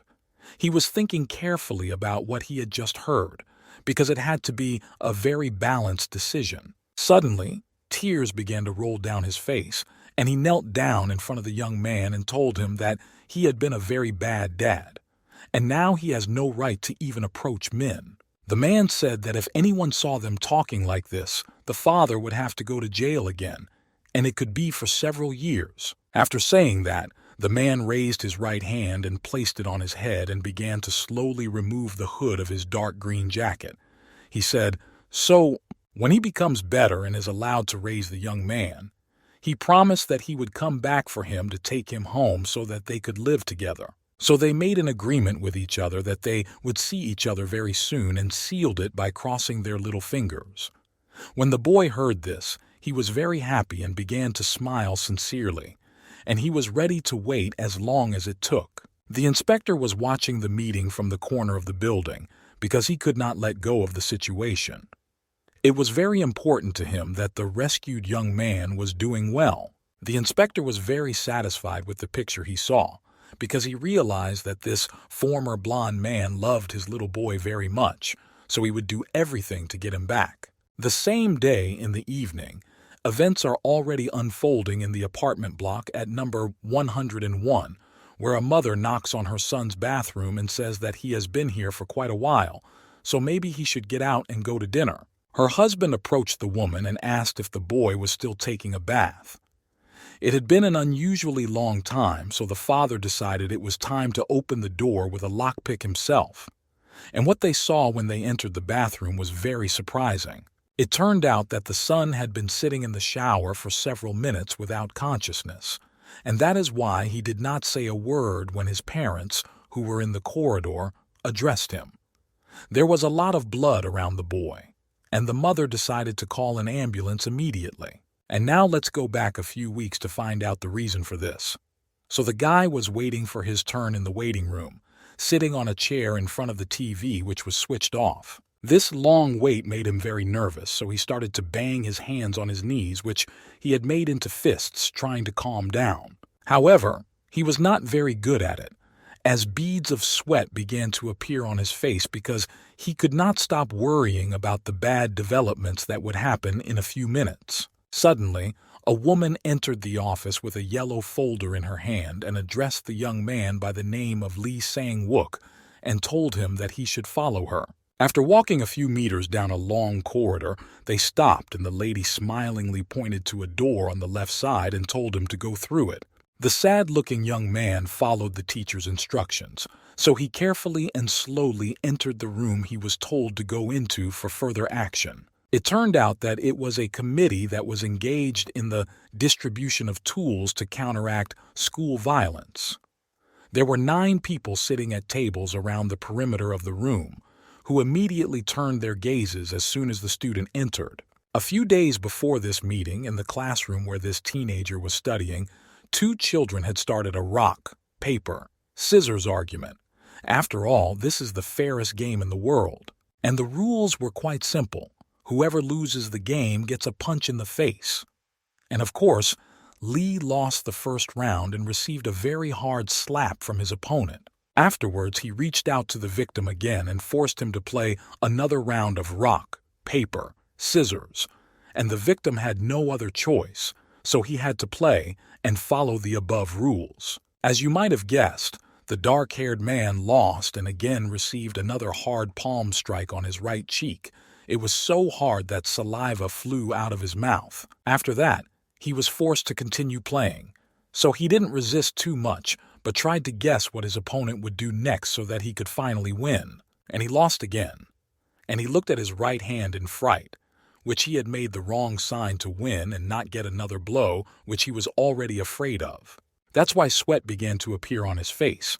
And his opponent, who stood opposite him, emphasized that everyone can lose and win in rock, paper, scissors. And as soon as he finished this phrase, a fist flew into the left cheek of the dark-haired teenager, which struck very hard and caused quite a lot of pain. He was unable to stay on his feet and took a few steps backwards to do some back exercises. A group of his peers were watching, and they were nearby and did not try to help. And then the young man explained that there was no such thing as fair play between him and Hong Sung-hak. So the opponent said with a sly smile that he was in a bad mood, and that his mood had worsened because of the loss. However, this game was not fair not only for him, but also for several other classmates who came across this impudent young man with light pink hair. One day he slowly approached a boy sitting at his desk playing his favorite game on his smartphone. Seeing this, the attacker took him away, not allowing him to reach the end of the level. As he passed by his classmate, the brazen man began to smile broadly, telling the victim that he would return the phone to him in about 30 years. The owner did not like this answer very much. However, seeing this situation, another high school student with a short haircut turned to the attacker, named Hong Seong-hak. The latter only turned his head to the right as he did not expect anyone to call him. The teenager also asked the young man with pink hair why he was not bothering his classmates. The dark-haired boy also looked bulky. When he received no answer, the boy continued to emphasize that they were not in high school. So a logical question arose. Wasn't he tired of humiliating others? This made the dark-haired man very angry and called the impudent boy over. However, It was a fact that no one could resist this Sun Hak. That's why his friend was already standing behind the person he was talking to with a chair raised above his head. And of course, a second later, a punch was delivered, forcing the healthy young man to fall to the floor holding his head. A young man with pink hair called him a fool and asked him what he was saying. When he didn't get a single answer, the boss ordered everyone to beat him, so they didn't hesitate and started kicking him hard all over his body. It turns out that Kim Won-zon, Moon Tai-soo, and Han Sang-gil were strengthening the position of their leader, whose name was Sun Hak. So sometimes they did some work for him, but the others were no better, because the torment he was forced to endure at school continued afterwards. One evening, when the gang and their girlfriends gathered in the gazebo, the victims were used as chairs for the young ladies, and when Sang-hak was resting after school, they had to work very hard. A blonde girl sitting on top of a boy with dark hair said that she was very comfortable and soft. However, after a few minutes, she asked if he was a massage chair, because he started shaking a lot.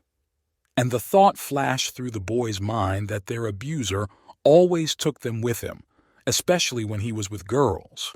So it turns out that these peers were living toys.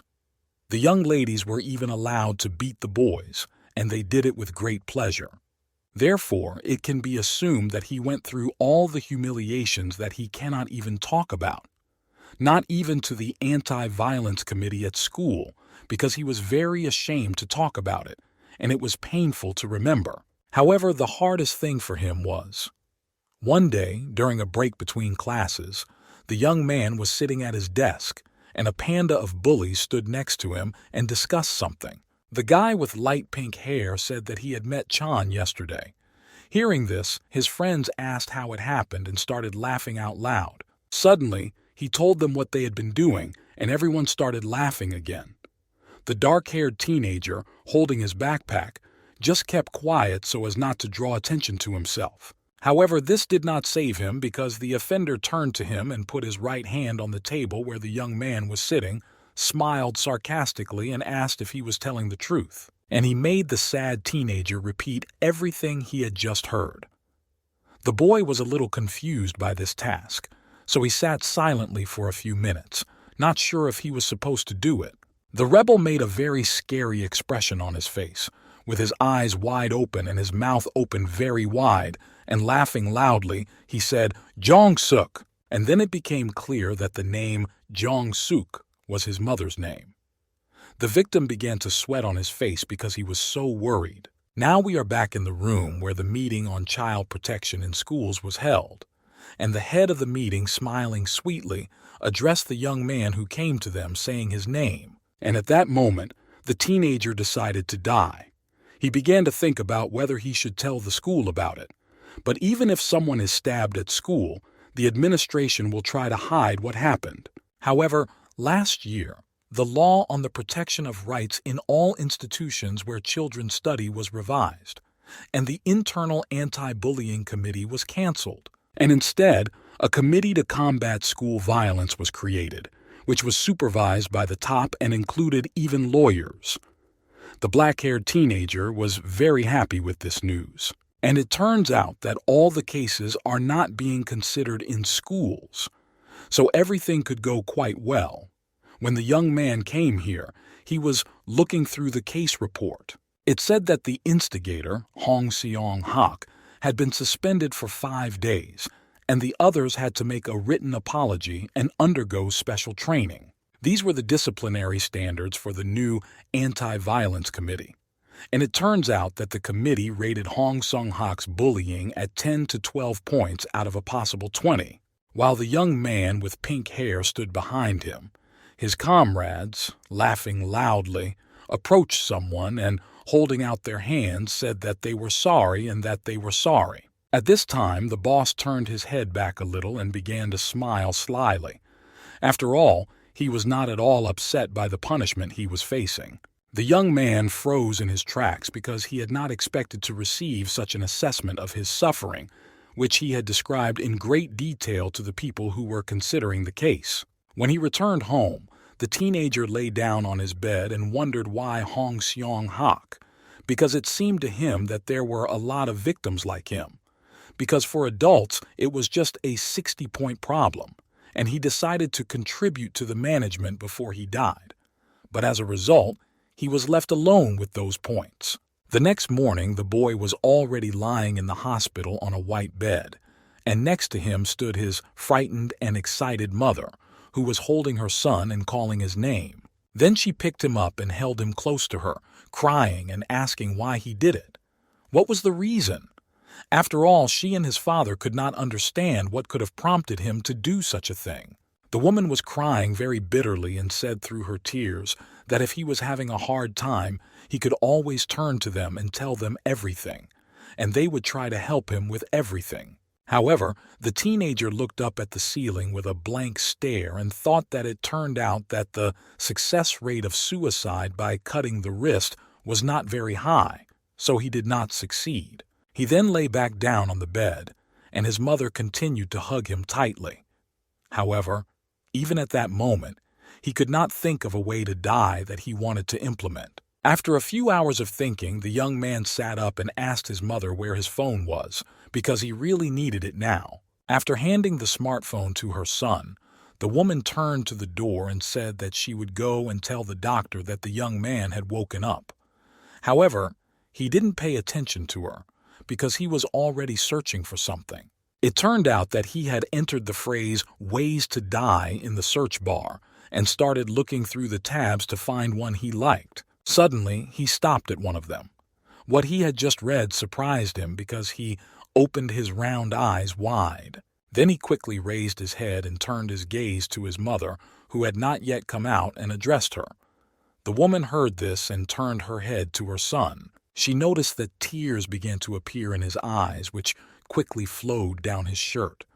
The young man sadly said that he would never do that again.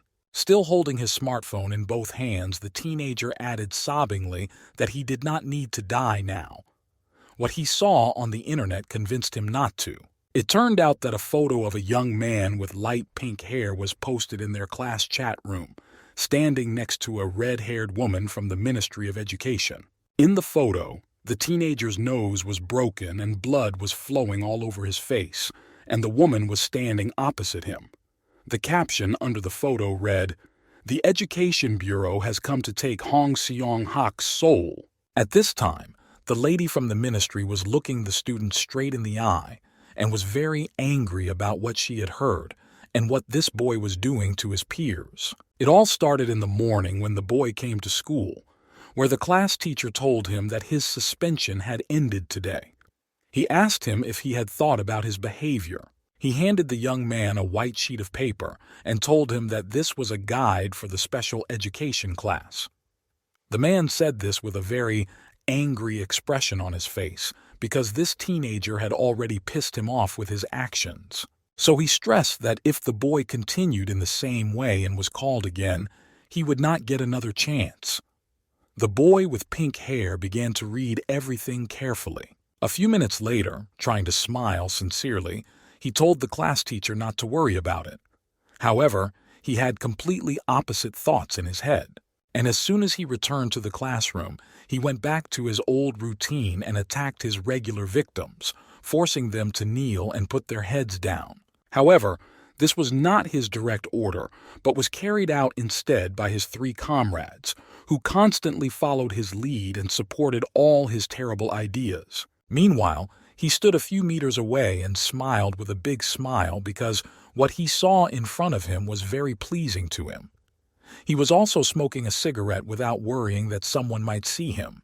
At the same time, in the apartment where the man lived with his young son, whom he had finally taken from the orphanage, the father was running after his son, swinging an object at him. And the inspector, already in his old apartment, was sitting at his red laptop and opening a bottle of soda, talking to his colleague on his smartphone about this particular father. The lady said that she had sent some important questions by email. She went on to apologize for bothering him during his holiday. But the lady explained that she couldn't choose, so he had to help her. It turned out that the caller was a red-haired lady who, having studied each case in detail, could not decide where to go first because, in her opinion, she needed to visit everyone at once. The woman was in despair because she could not understand what was wrong with this country, because the herd was not standing next to these children. Therefore, the lady began to shout loudly at the whole room. After a few minutes of this outburst of emotion, the lady calmly picked up her smartphone, put it to her ear, and told her colleague that the decision was his.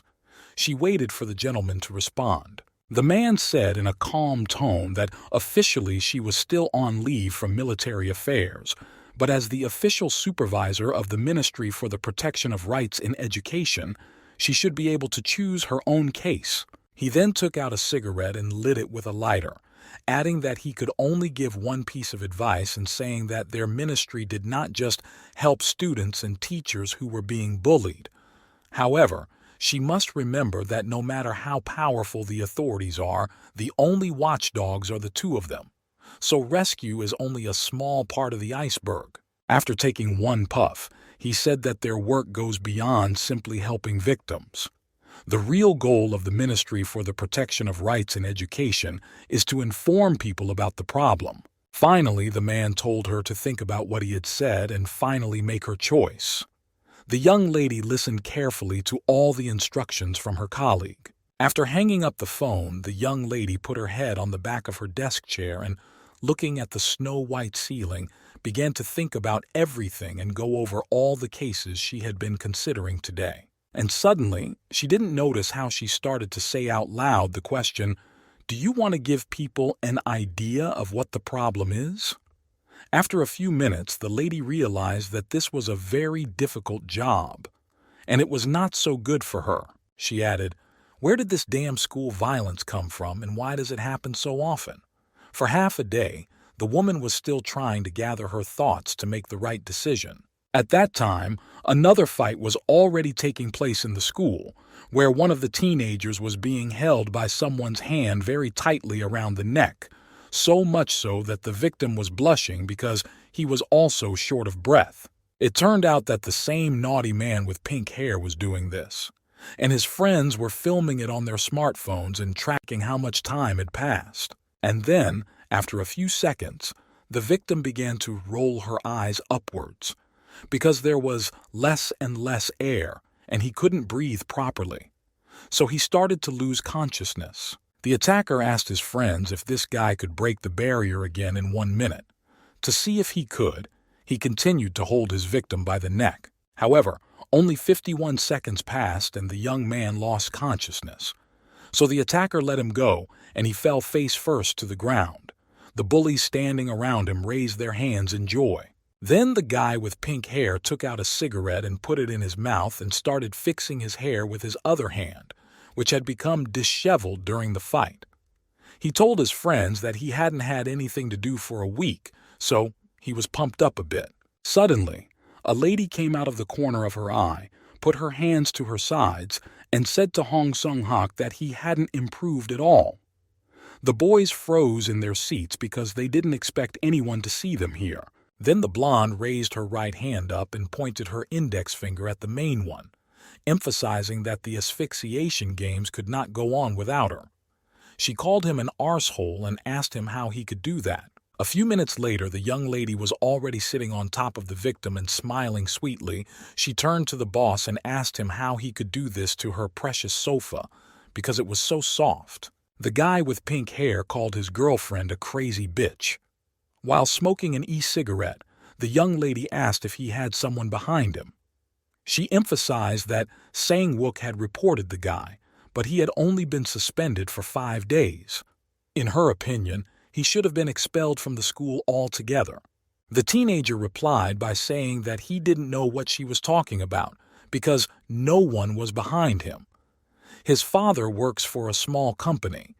He explained that he had just come to a meeting of a committee that fights violence at school. He took hold of his balls and then he began not only to tell, but to demonstrate how he did it.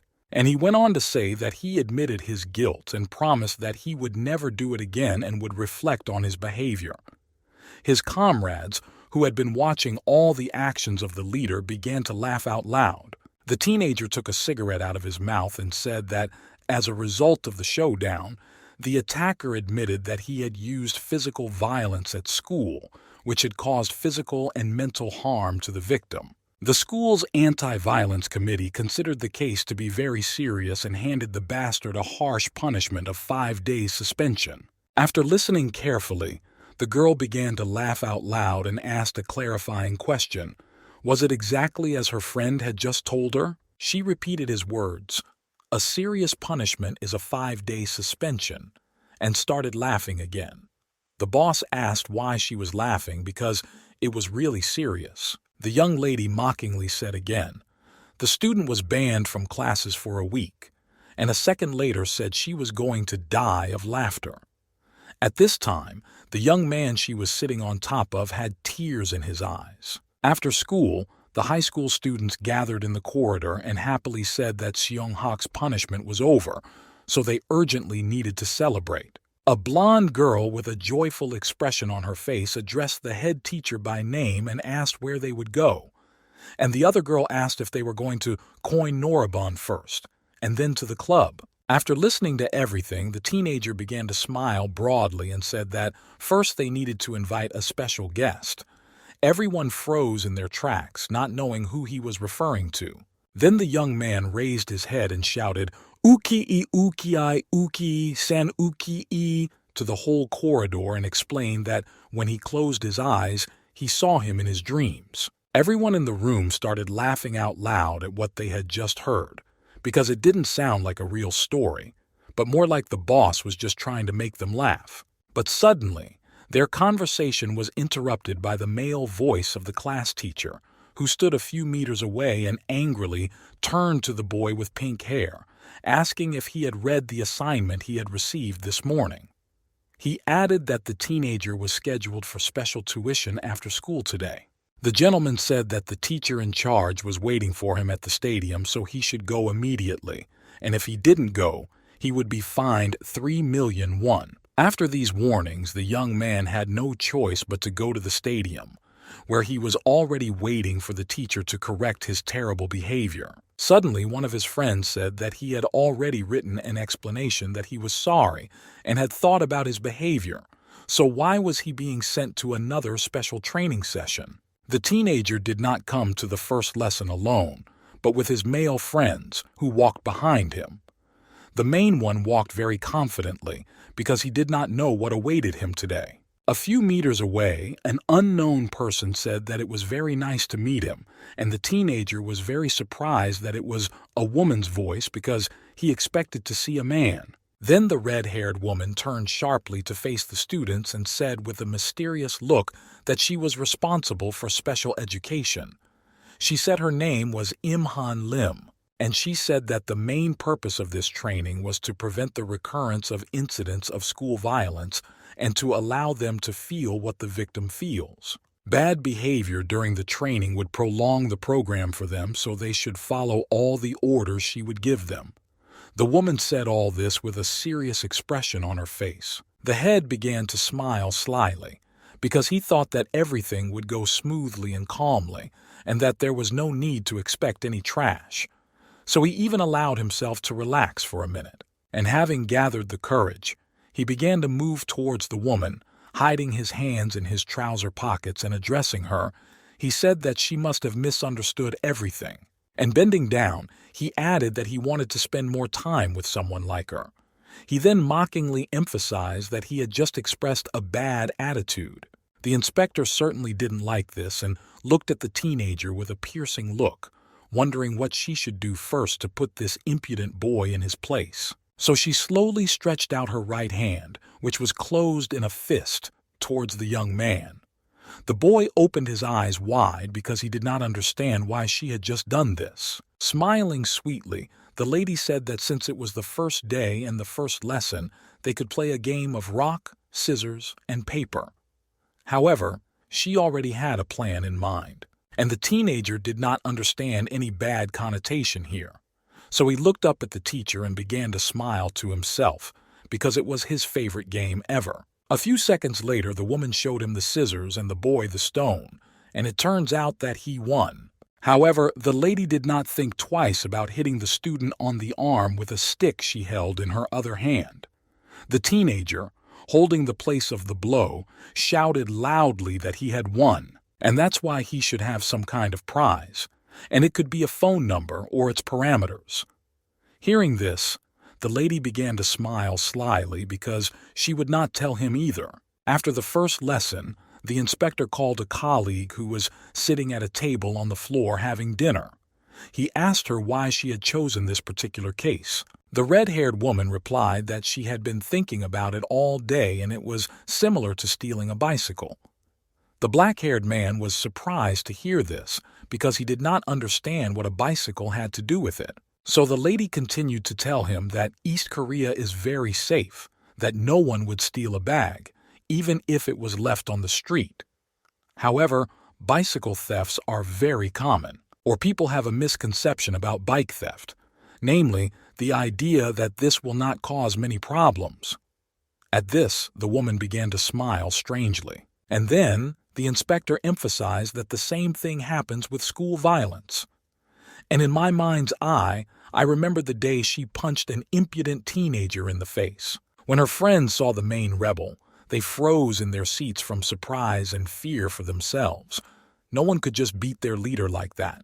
The students who were walking through the schoolyard at the time also stopped in surprise, because they had never seen anything like this since they had been studying at the school. From such a strong blow, the boy fell on his bum and tilted his head down and asked what the hell had just happened. The teacher replied, "If you lose, you get a slap. If you win, you get a fist." And at the end, she asked if she had said it right. Having received no response, she said that this was a special training and that lesson number 1 was now taking place. So the lady advised the young man to think about his actions. And in his mind, he had a plan to first break the idea that school violence can easily get away with it. Then the inspector approached the student, grabbed him by the neck and began to press harder, asking him if the next step was to play asphyxiation. At this time, the young man's entire face was smeared with blood coming from his nose, and thoughts flashed through his mind. Who is this stupid bitch? And why did she attack him so suddenly? Watching this showdown, students from other classes started filming the main bully of the school on their smartphones. Suddenly, one asked if the lady was from the Department for the Protection of Educational Rights. The other replied that she was and that her name was Imhan Lim. The classmate said that he always knew that one day they would come for this bastard. The young man with pink hair heard that this young lady was from the Education Rights Protection Unit, and he started to think, since when do women work in this department? The woman heard this and emphasized to herself that this student did not follow the news at all. The next phrases that came out of the young man's mouth were, "School violence, the Ministry of Education Department, that bastard Lee Sa-wook, did he do it again?" After thinking this, the boy raised his right hand up and placed it on the woman's hand and began to squeeze it tightly. The lady looked at the young man's limb in surprise. A second later, she asked him how he got such a strong grip. She waited to hear what the teenager, whom she continued to hold by the neck, would say. And at that moment, the thought flashed through her mind how poor UK was, how he could endure all the abuse. And then the guy said that he wouldn't have said that if he had been a man with long dark hair. And finally, he stressed that he was being held down by a very weak bitch. You could see a lot of anger in his eyes because he was tired of being held back. The young lady continued to hold the student by the neck, not allowing him to get free. And in my head, I had a lot of thoughts about this school freak who was making life difficult for many people in this school.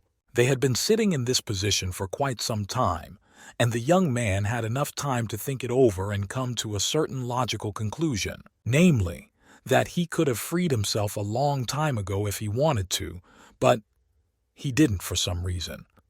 The teenager continued to hold his attacker's hands.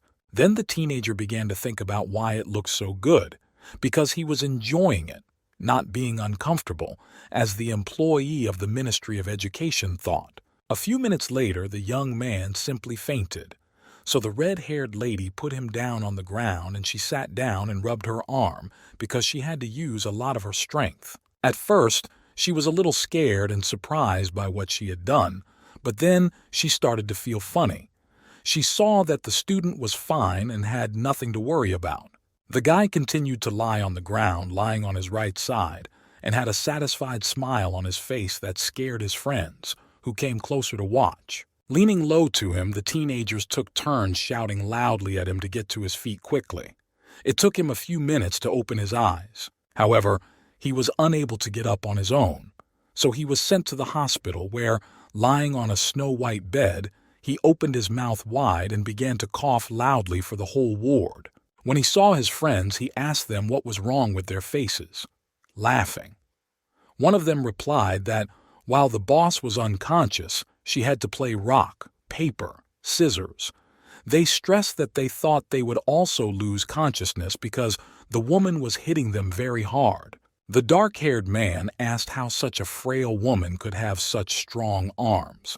The blond man said that he won with his fist, and when she hit him, he thought he was going to die. The blond boy added that it was a shame that it happened at the stadium in front of everyone. Other students took a lot of photos. The dark-haired one said that he heard a rumor that the lady was a special forces officer. And the blond one asked what they should do now because they were in a complete mess. The guy with the pink hair interrupted the conversation and called his comrades idiots, saying that they just needed to get rid of her and that would be the end of it. Rubbing his bruised nose, the guy wiped off some blood that had appeared and added some from a spray bottle or some other bullshit. Either way, she's just a bitch. After the hospital stay, the teenagers returned home and said that if the boss really liked being strangled, he was just a pervert. The guy with pink hair replied that they should try it too, at least once, because it was a thrill they would never forget. He thought that maybe he had opened the door to a new world. At the same time, the blond fellow was looking at something on his smartphone and asked if the others had seen what those bastards from their school had done. When the headmaster picked up the phone, he saw that a photo of a young man with pink hair was posted in the second-grade group chat, and an inspector was standing opposite him. And underneath it were several messages that read, "Hey, the education department is here to get Hong Sung-hak. I always knew that psycho jerk would end up like this. Justice is coming." The dark-haired man approached the blonde and asked if these bastards knew that they were also in this group. To this, the fellow only replied that he felt like shit right now. The main man read the following messages that appeared, namely, "Siak Wook, you're our savior. Siak Wook, well done. That's right, no more suffering. You did a great job." He started smiling, saying that everyone was so happy. And since they were so happy, Sang Wook, who had come across them from the Education Rights Protection Department, must be running around the apartment naked with joy, thinking he had managed to beat them. After listening carefully, the friends began to look at each other because they did not understand why this reaction was happening and what they should expect next. The dark-haired one added that if you think about it, it's kind of fucked up. Then the main one raised his head and looked up and ominously said that he would not get away with it, because he couldn't let what they did to him and his friends happen because of this bastard. At that time, a white and green taxi was driving along the city's highway. Inside sat a young man who wanted to commit suicide and his mother, who asked him if he needed to stay in hospital for a few more days. The teenager smilingly replied that he was feeling very well and there was no need for that. He added that he had nothing to worry about now. He was very happy about this for several days because he liked the news he read in the class chat very much. He turned his head and added that he would go to his school tomorrow and was looking forward to it. The mother looked at her son and smiled sweetly because it made her very happy. A few minutes later, they drove into the street where their house was located, and after driving a few meters, the car stopped at the sidewalk right in front of the front door. The mother turned in the other direction and smilingly told her son that she was going shopping, so he would go home alone. The young man turned to the door after hearing everything, and entering the entrance, He went to the lift to go up to the floor he needed. He took out his phone to see if there was any more news at school. In the chat room, he read several messages. "Sangwook, thank you, and I'm sorry. You gave me courage, but The teenager was smiling happily as he read them. Suddenly he looked up and saw his reflection in the doorway and said that Sungjun had also been through a lot during this time, so it was over now. He added that from now on, she should go to school with a smile. When the lift doors opened on the right floor, the boy saw that his offenders were waiting for him, and it scared him quite a bit because he did not expect to see them here after what had happened to them. That's why his eyes got very big and sweat appeared on his face from excitement. A second later, the young man was grabbed by the neck by the strong arm of one of his classmates and pushed against the wall. The teenager did not know that this was how it would start, because he thought they would say something first. Then everyone carefully entered the lift, and the blond boy began to press the button so that the doors closed behind them and no one saw them, because after that they might get into trouble again. The young man with pink hair sat down and with a cigarette in his mouth, sneeringly took the phone from his victim and started to watch what he had recently watched. He started reading the message aloud. "Sungjun, you've been through a lot too. From now on, we'll go to school with a smile." The guy read it and grimaced. Then he started laughing out loud, telling everyone present to look at this freak. And he asked if he and this pig were preparing to make a happy ending film or what. After that, the guy got to his feet and put his hands in his pockets with a serious expression and a menacing voice, saying, "Doesn't this young man understand anything yet?" And leaning closer, he whispered that the School Violence Committee, the police, or the Ministry of Education did not care about expulsion or even possible imprisonment. But the toy decided to stab its owner in the back, and he stressed that he could not let it go. He said these words with a very scary expression on his face. Then a signal sounded that they had already arrived on the first floor, and the doors began to open slowly. At that moment, the leader asked the victim what kind of bandage he was wearing on his wrist, and when he didn't get an answer, he asked if it was some kind of new fashion he hadn't heard of yet. The teenager looked frightened at the woman standing behind the offender. It turned out that she was an employee of the Ministry of Education, and what she saw in front of her surprised her, because she did not think that these insolents would come to this boy's house. The guys who turned their heads towards the exit screamed out loud in fright, "Ah!" After all, they didn't like her as much after they played the game with her. The woman threw away the white sheet with the text, "Victim's address" on it and started moving quickly towards the students to deal with them now. She approached the main one from the very beginning and kicked him right in the ribs, and he bent down and let the cigarette out of his mouth and took his hands out of his pockets. Then he started screaming very loudly to the whole staircase, because it caused him a lot of pain.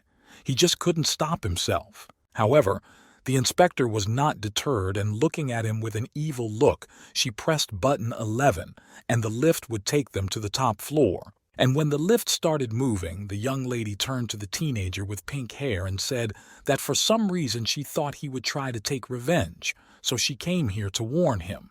But she could not even imagine that he would decide to do it on the first day. At this, the ministry employee looked even worse. Finally, she asked him if he had decided to take her by surprise like that. The chief looked at the woman who was addressing him with a sarcastic tone, but then the inspector could not restrain herself and control her emotions. So she attacked the young man. Again, she grabbed him tightly by the neck with both hands and shouted that he was just an idiot. While the woman was beating the guy, he said that the answer was number 3, and this made her stop because she did not understand what he was saying. Then the teenager showed his tongue to the woman with a sneering smile and a second later licked her hand, saying it was just boring. This act threw the lady out of her rut because she was not expecting this, so for a few seconds she froze in place without even blinking. And as soon as she realized what she was going to do next, she began to smile mysteriously and asked, "Boring?" Receiving no answer, the inspector asked him again what he had just said and whether he was really bored. Then the guy took the lady's hand and asked his own question, which clarified whether she didn't like that answer. And a second later he added that he was really bored, so he answered that way. At the same time, he continued to hold the wrist of the woman standing opposite him. Then, turning to her again, he said that if she thought otherwise, she could try to free her hand now. After that, he leaned closer to the inspector and, with an angry expression, called her a bitch and told her to stay out of their business. The lady was very amused by this expression because she had seen much worse in her life. So she didn't think twice about saying that she often thinks about her work. And no matter how much of a jerk a child is, he is still a child. And to what extent he can interfere, so far he can go. Then she looked up at the student and asked him a question that he wouldn't have to think about it, would he? Then the lift signal sounded. But they had arrived on the 11th floor, and the lady stepped out through the open door and ordered everyone to follow her to the roof. When they all got to the roof, the one with the pink hair said that she told them to follow her. What a brutal punishment. He shouted loudly and asked if she was a gangster or just an officer. The victim, who was standing behind everyone, wondered if he should be there. He suggested that it would be better to wrap it up a little faster, because he wanted to go home to watch a basketball video and then go to bed. The red-haired girl opened her legs wide and said seriously that the second lesson of the special training would begin from now on. The others present were surprised to hear that at such a time. The lady continued seriously that during the first lesson they had experienced only 1/100th of what they had done in this school. Therefore, during the second session, they should focus on the victim and stand in a circle in front of him or her and apologize. Everyone immediately turned their heads back to where the young man was standing. A second later, the inspector added that they had to stand there until Sang-wook forgave them. The injured boy did not like this. As everyone stared at the teenager, the woman said that if he didn't forgive them, they would have to stand there all night. Suddenly, the head turned his head to the lady and said that there was no need for that because they had already made up. The lady asked in surprise, "What? When?" Then he turned to the victim and began to move slowly, saying that it seems that there was a small misunderstanding because they had come here not for revenge but to make peace. When he got very close, the classmate put his hand on his shoulder and looked intently into his eyes and asked him if he was right. And with a terrible expression on his face, he added that they had already made up, hadn't they? And he said he forgave them, hadn't he? At that moment, the victim looked at her abuser carefully and thought that, even with the arrival of the man from the Ministry of Education, Hong Seong-hak had not changed. And as Seong-hak said, it was because they sent this young lady who, in his opinion, was not doing a good job. The students didn't take her seriously, so he wondered why he had to live and suffer like this for the rest of his life. The red-haired girl did not really believe the words of the main rebel. The boy, who was constantly humiliated by this gang, stood silently, gritting his teeth because he really didn't like it and was nervous. But he realized that if he continued to do nothing and endure it, nothing would change. And so he shouted loudly that he had never forgiven these insolent people. And then he turned his gaze to his offender and looked him straight in the eye and asked if he would forgive him if he were in his place. This made the young man with pink hair think. But then he pulled his right hand back, made a fist, and said angrily, "Oh yeah? Then don't bother, you bastard!" Wook began to cover his face with his hands to soften the blow. However, the boss didn't manage to do it because someone's delicate foot flew right by his right ear. It turned out that it was the foot of an inspector who had approached them very quietly. And when the bully student looked at her, she said that it was time to kneel down because her patience was running out. The boy turned his head to her, smiling slyly, and mysteriously said that he would give in and called her a bitch. And striking directly at the woman's side, he added, "Who should kneel to her?" It happened very suddenly and unexpectedly. The lady was knocked back a few meters, but still managed to stay on her feet because she knew how to group herself properly so as not to fall. This one really made her angry, and the place where the teenager's hand touched her started to turn red. The lady squinted her eyes and looked angrily at her attacker. The young man looked at her and said that she was too light to fly away like that. Finally, he asked her if she thought he wasn't going to hit her, but was just teasing her. Then he put his left hand to the button on his shirt and said that he had heard rumors that she was from the special forces. Maybe others would fall for it. And after taking off his top layer of clothing, he threw it on the ground and mockingly said that her physical features were still not like a girl's. This was said on purpose to bring the young lady to certain emotions. Then the teenager put his right hand under his white t-shirt and slowly licked his lips and added that, in fact, sport is a hobby, and he can do a lot of different exercises one after the other. A second later, he added that the lady had probably guessed that he had allowed himself to hit for a reason, and if she needed to, she could hit him. And he said with satisfaction that he could take a fist from a bitch like her all night long. The main thing is that the lady doesn't get tired and can continue. At this time, the black-haired inspector was sitting on the floor in his apartment talking on the phone when he heard a question in the receiver. When would he finally return to work? He replied that sometimes he thought he was being chased by a 70-year-old man. He asked if they really needed to call him like this every day. Not receiving an answer to his question, the black-haired man asked if he was not bothered by Imhan Lim at all. It was a very unexpected question, so he even moved his smartphone away from his ear. And a second later he clarified, was he checking on Im? Why? Did something happen? The minister, looking over the case, said that this time she was working with the boy. The chief went on to say that he had originally brought her to the ministry to deal with cases involving girls, but since the black-haired man was on holiday, she had to take on this case. At the end, he asked her if she got hurt. Would he take responsibility? The inspector was very amused, so he laughed out loud into the phone. The minister called him a jerk who dared to talk to the elders and laugh. Then the ministry employee added that he had forgotten to inform the director of their office that they were in a hand-to-hand fight. Meanwhile, he was sitting quietly and throwing a small green ball up in the air, on the roof, where a young lady was conducting an educational session with teenagers. Everything unfolded in a rather interesting way, namely, a young man with pink hair received a strong blow to the shoulder. A second later, he started screaming loudly, his mouth wide open from the pain that immediately appeared. This did not stop the red-haired girl, and she continued to swing her leg in the face of this impudent teenager who had already got her with his behavior. Then she stopped and asked him, smiling sweetly, what was wrong? After all, he had said that she could beat him all night long and he would take it. The guy looked at his opponent carefully and rubbed the place where he had been hit and wondered what had just happened.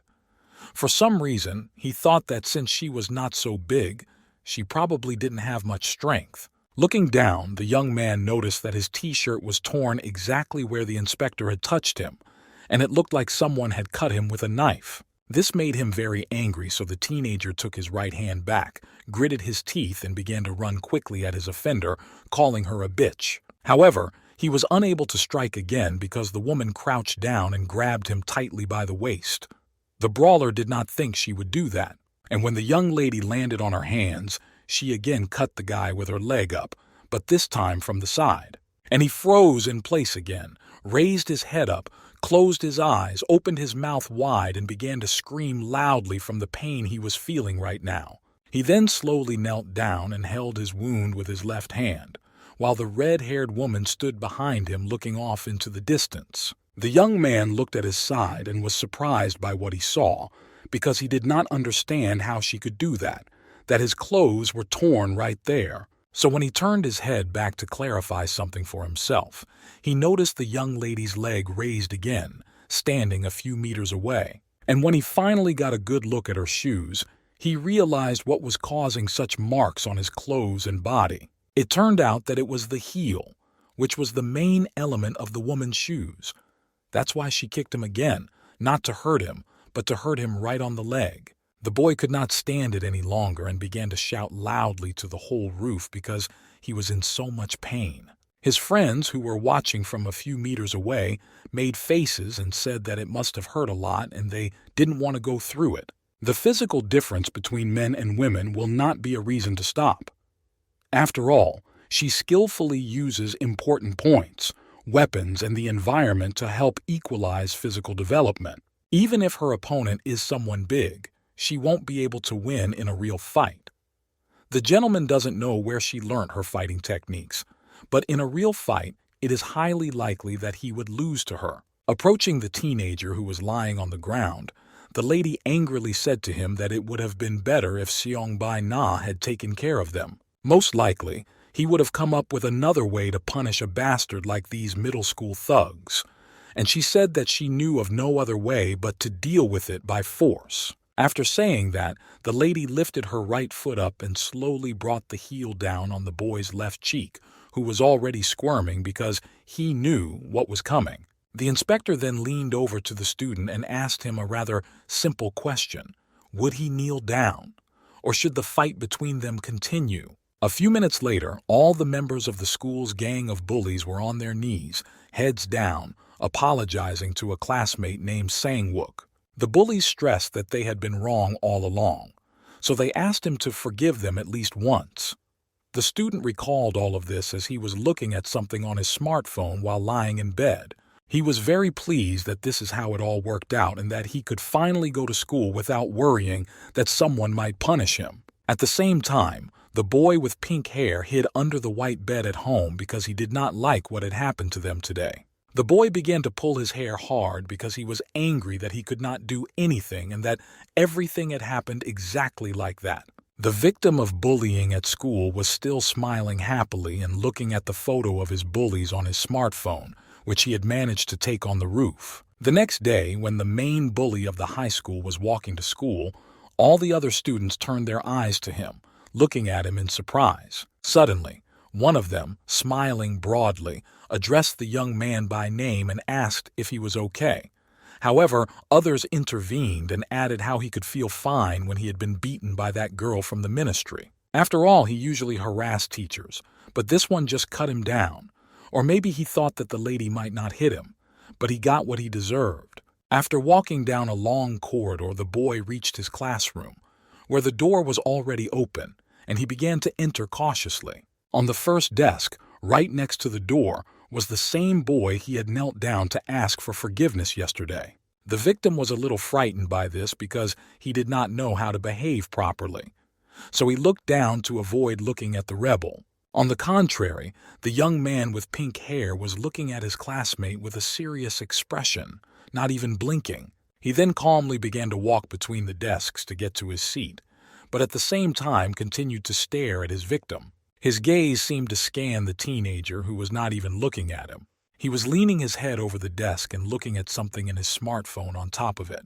The brazen man walked past and got to his desk carefully and calmly sat down. Suddenly, an inspector came up to him and leaned over with a sweet smile and asked him what he was looking at so intently. When she didn't get an answer, she said that it seemed to her that yesterday he had been on his knees and said that he would never do that again. But the lady noticed a lot of anger in his eyes, so she asked him if he wanted to repeat yesterday's lesson. The student replied that he was not allowed to look at it anymore. The lady put her right hand to her chin and after a few seconds of thinking said that he could not. Then she straightened a strand of hair on her left side and said that how could a criminal look at a victim with such a bad look? Even such a signal is a kind of revenge. The teenager listened attentively with a serious expression on his face. Then he turned to the other side and said that he understood everything. He just wouldn't look at it, and that was that. The lady remained standing there and followed the student with her eyes. However, she decided to say that from what she had seen, she did not think that this look was likely to change in the near future. After all, they are in the same class, and isolation seems useless. So she suggested that he walk around the school with his head down and look only at the floor. The boy turned his head to the inspector with an angry expression. With a piercing look, the lady added that, feeling ashamed and not having the courage to look others in the face. Isn't that perfect for a sinner like him? The guy shouted angrily, asking if she was making fun of him. What was the point of this? The ministry worker didn't think twice about it. She lifted her right leg up and bent it at the knee. As soon as the young man saw this, he immediately put his hands up to his face, covering it, because for some reason he thought that's where she would hit him. The red-haired woman stopped for a second and smiled broadly, saying that this was a wonderful reaction. It was exactly how it should be. The shock, the intense facial expressions. This reaction is perfect for his current situation. After waiting a minute for the young man to relax a bit, the inspector said that she could make a prediction that he would show his true face very soon. After this conversation, the pink-haired student went out into the corridor and slowly walked down it, and saw the other children in the school staring at him. And then two of his friends said loudly, laughing, that he was really walking with his head down. They said that yesterday this bastard came home to Sangwook and was caught by a woman from the Ministry of Education. Another added that this young man is real garbage, who still doesn't understand what he did before, and now he has decided to take revenge. It is now clear that the decision on the case of violence in the school was correct. If he had just been expelled from school, he would have definitely become a criminal. Then his peers said angrily that he had been like that until his graduation. However, the student with pink hair continued to walk down the corridor with his hands in his pockets. However, someone quickly approached him from behind and raised his leg to the level of his back and kicked him so that the teenager fell to the floor without realizing what had happened. When he turned his head and looked back to see who had dared to do this to him, he noticed two guys laughing loudly and running away. The guy got to his feet and angrily called them bastards and asked where they were running to. He was fed up with what was happening to him today, because he was used to feeling powerful in this school, and not to be the one who could be humiliated so easily. At this point, everyone in the corridor quickly took out their smartphones to film the whole thing and show it as evidence to the inspector, who was still in their classroom. Suddenly, someone behind him called out to the boy, calling him a prisoner, and then asked him how he dared to raise his head. The red-haired teacher, who had already come out to her student, looked intently at her phone and said that the reports were pouring in. Smiling happily, she added that she was thinking about how she could check the compliance with the rules by this impudent boy. And she emphasized how he had lived all this time, when everyone was just waiting for the boy to fail. The guy shouted angrily that wasn't it too much? After all, he had been hit, and of course he raised his head because of it. After hearing this, the lady did not think twice about grabbing the young man's leg. He grimaced, because it caused him a lot of pain. The inspector looked at the boy's expression and asked him if that was the place where she had kicked him yesterday. She added that she knew it was too much, but there was no other choice, and if he didn't, he would go around scaring other children again, wouldn't he? And she wouldn't have had to do this if it wasn't for the school's anti-violence committee simply isolating him from the class. She said that this was his destiny, so he should just accept it. After school, the third special education class was held in the gym, with all the members of the bully gang present. Standing in front of them in a tracksuit, the inspector, with a serious expression on her face, said that today they would have a special guest. Turning to the head, she said that he might strain his neck because he had been looking at the floor all day. The teenager with pink hair slowly raised his head and looked at the young lady standing in front of him and waited for her to speak. Without waiting for her to say anything, he announced the shocking news that he had decided to leave the school. And he stressed that it seemed that she had come here because she was unhappy with the decision of the school's violence committee. Because of this, he gave up and was ready to leave if she wanted him to. Even though he paid a fine and was suspended for 5 days, he was even ready to be expelled. So he asked what else they wanted. He turned around and started walking towards the exit, saying that he was not going to go to college because he would not even pass the qualifying exam. Stopping just before the door, he added that he hoped they would never meet again because he would definitely hit her. When the student opened the door, he saw a group of children whom they had insulted at school, and for some reason they came here right now. He laughed out loud and asked what was going on. Why are they all here? And he mockingly added that these were the taxpayers he had beaten, a toy trio of Avengers or something. The students stood at the entrance and listened in silence. Then a young man with pink hair approached one of them and, looking at him, first called him fat and then ordered him to step aside. He added that he was leaving, just as this loser wanted. However, the young man was not going to go anywhere. He just looked intently into the eyes of his offender, and then he approached him and began to push him quickly. The guy with pink hair did not expect that he would attack him. The victim pushed his attacker so that he fell to the floor with his back and threw his head back so that he hit his head hard. After a few minutes, he slowly raised his head and asked with an angry expression what the hell was he doing, and he repeated that he was leaving the school. So now the inspector would not be able to protect them. The rest of the students stood there and looked at the impudent man with a sneering smile. Suddenly, something cold touched the main rebel's forehead. It turned out to be a wooden stick that the ministry employee always carried with her. Looking at him, the lady said that he seemed to have misunderstood something. The teenager tried to remove the stick from his face, and the woman said that he was like a drunk driver saying that he would not drive a car again and asked if that was why he did not need to be punished. After all, school violence is also a serious crime.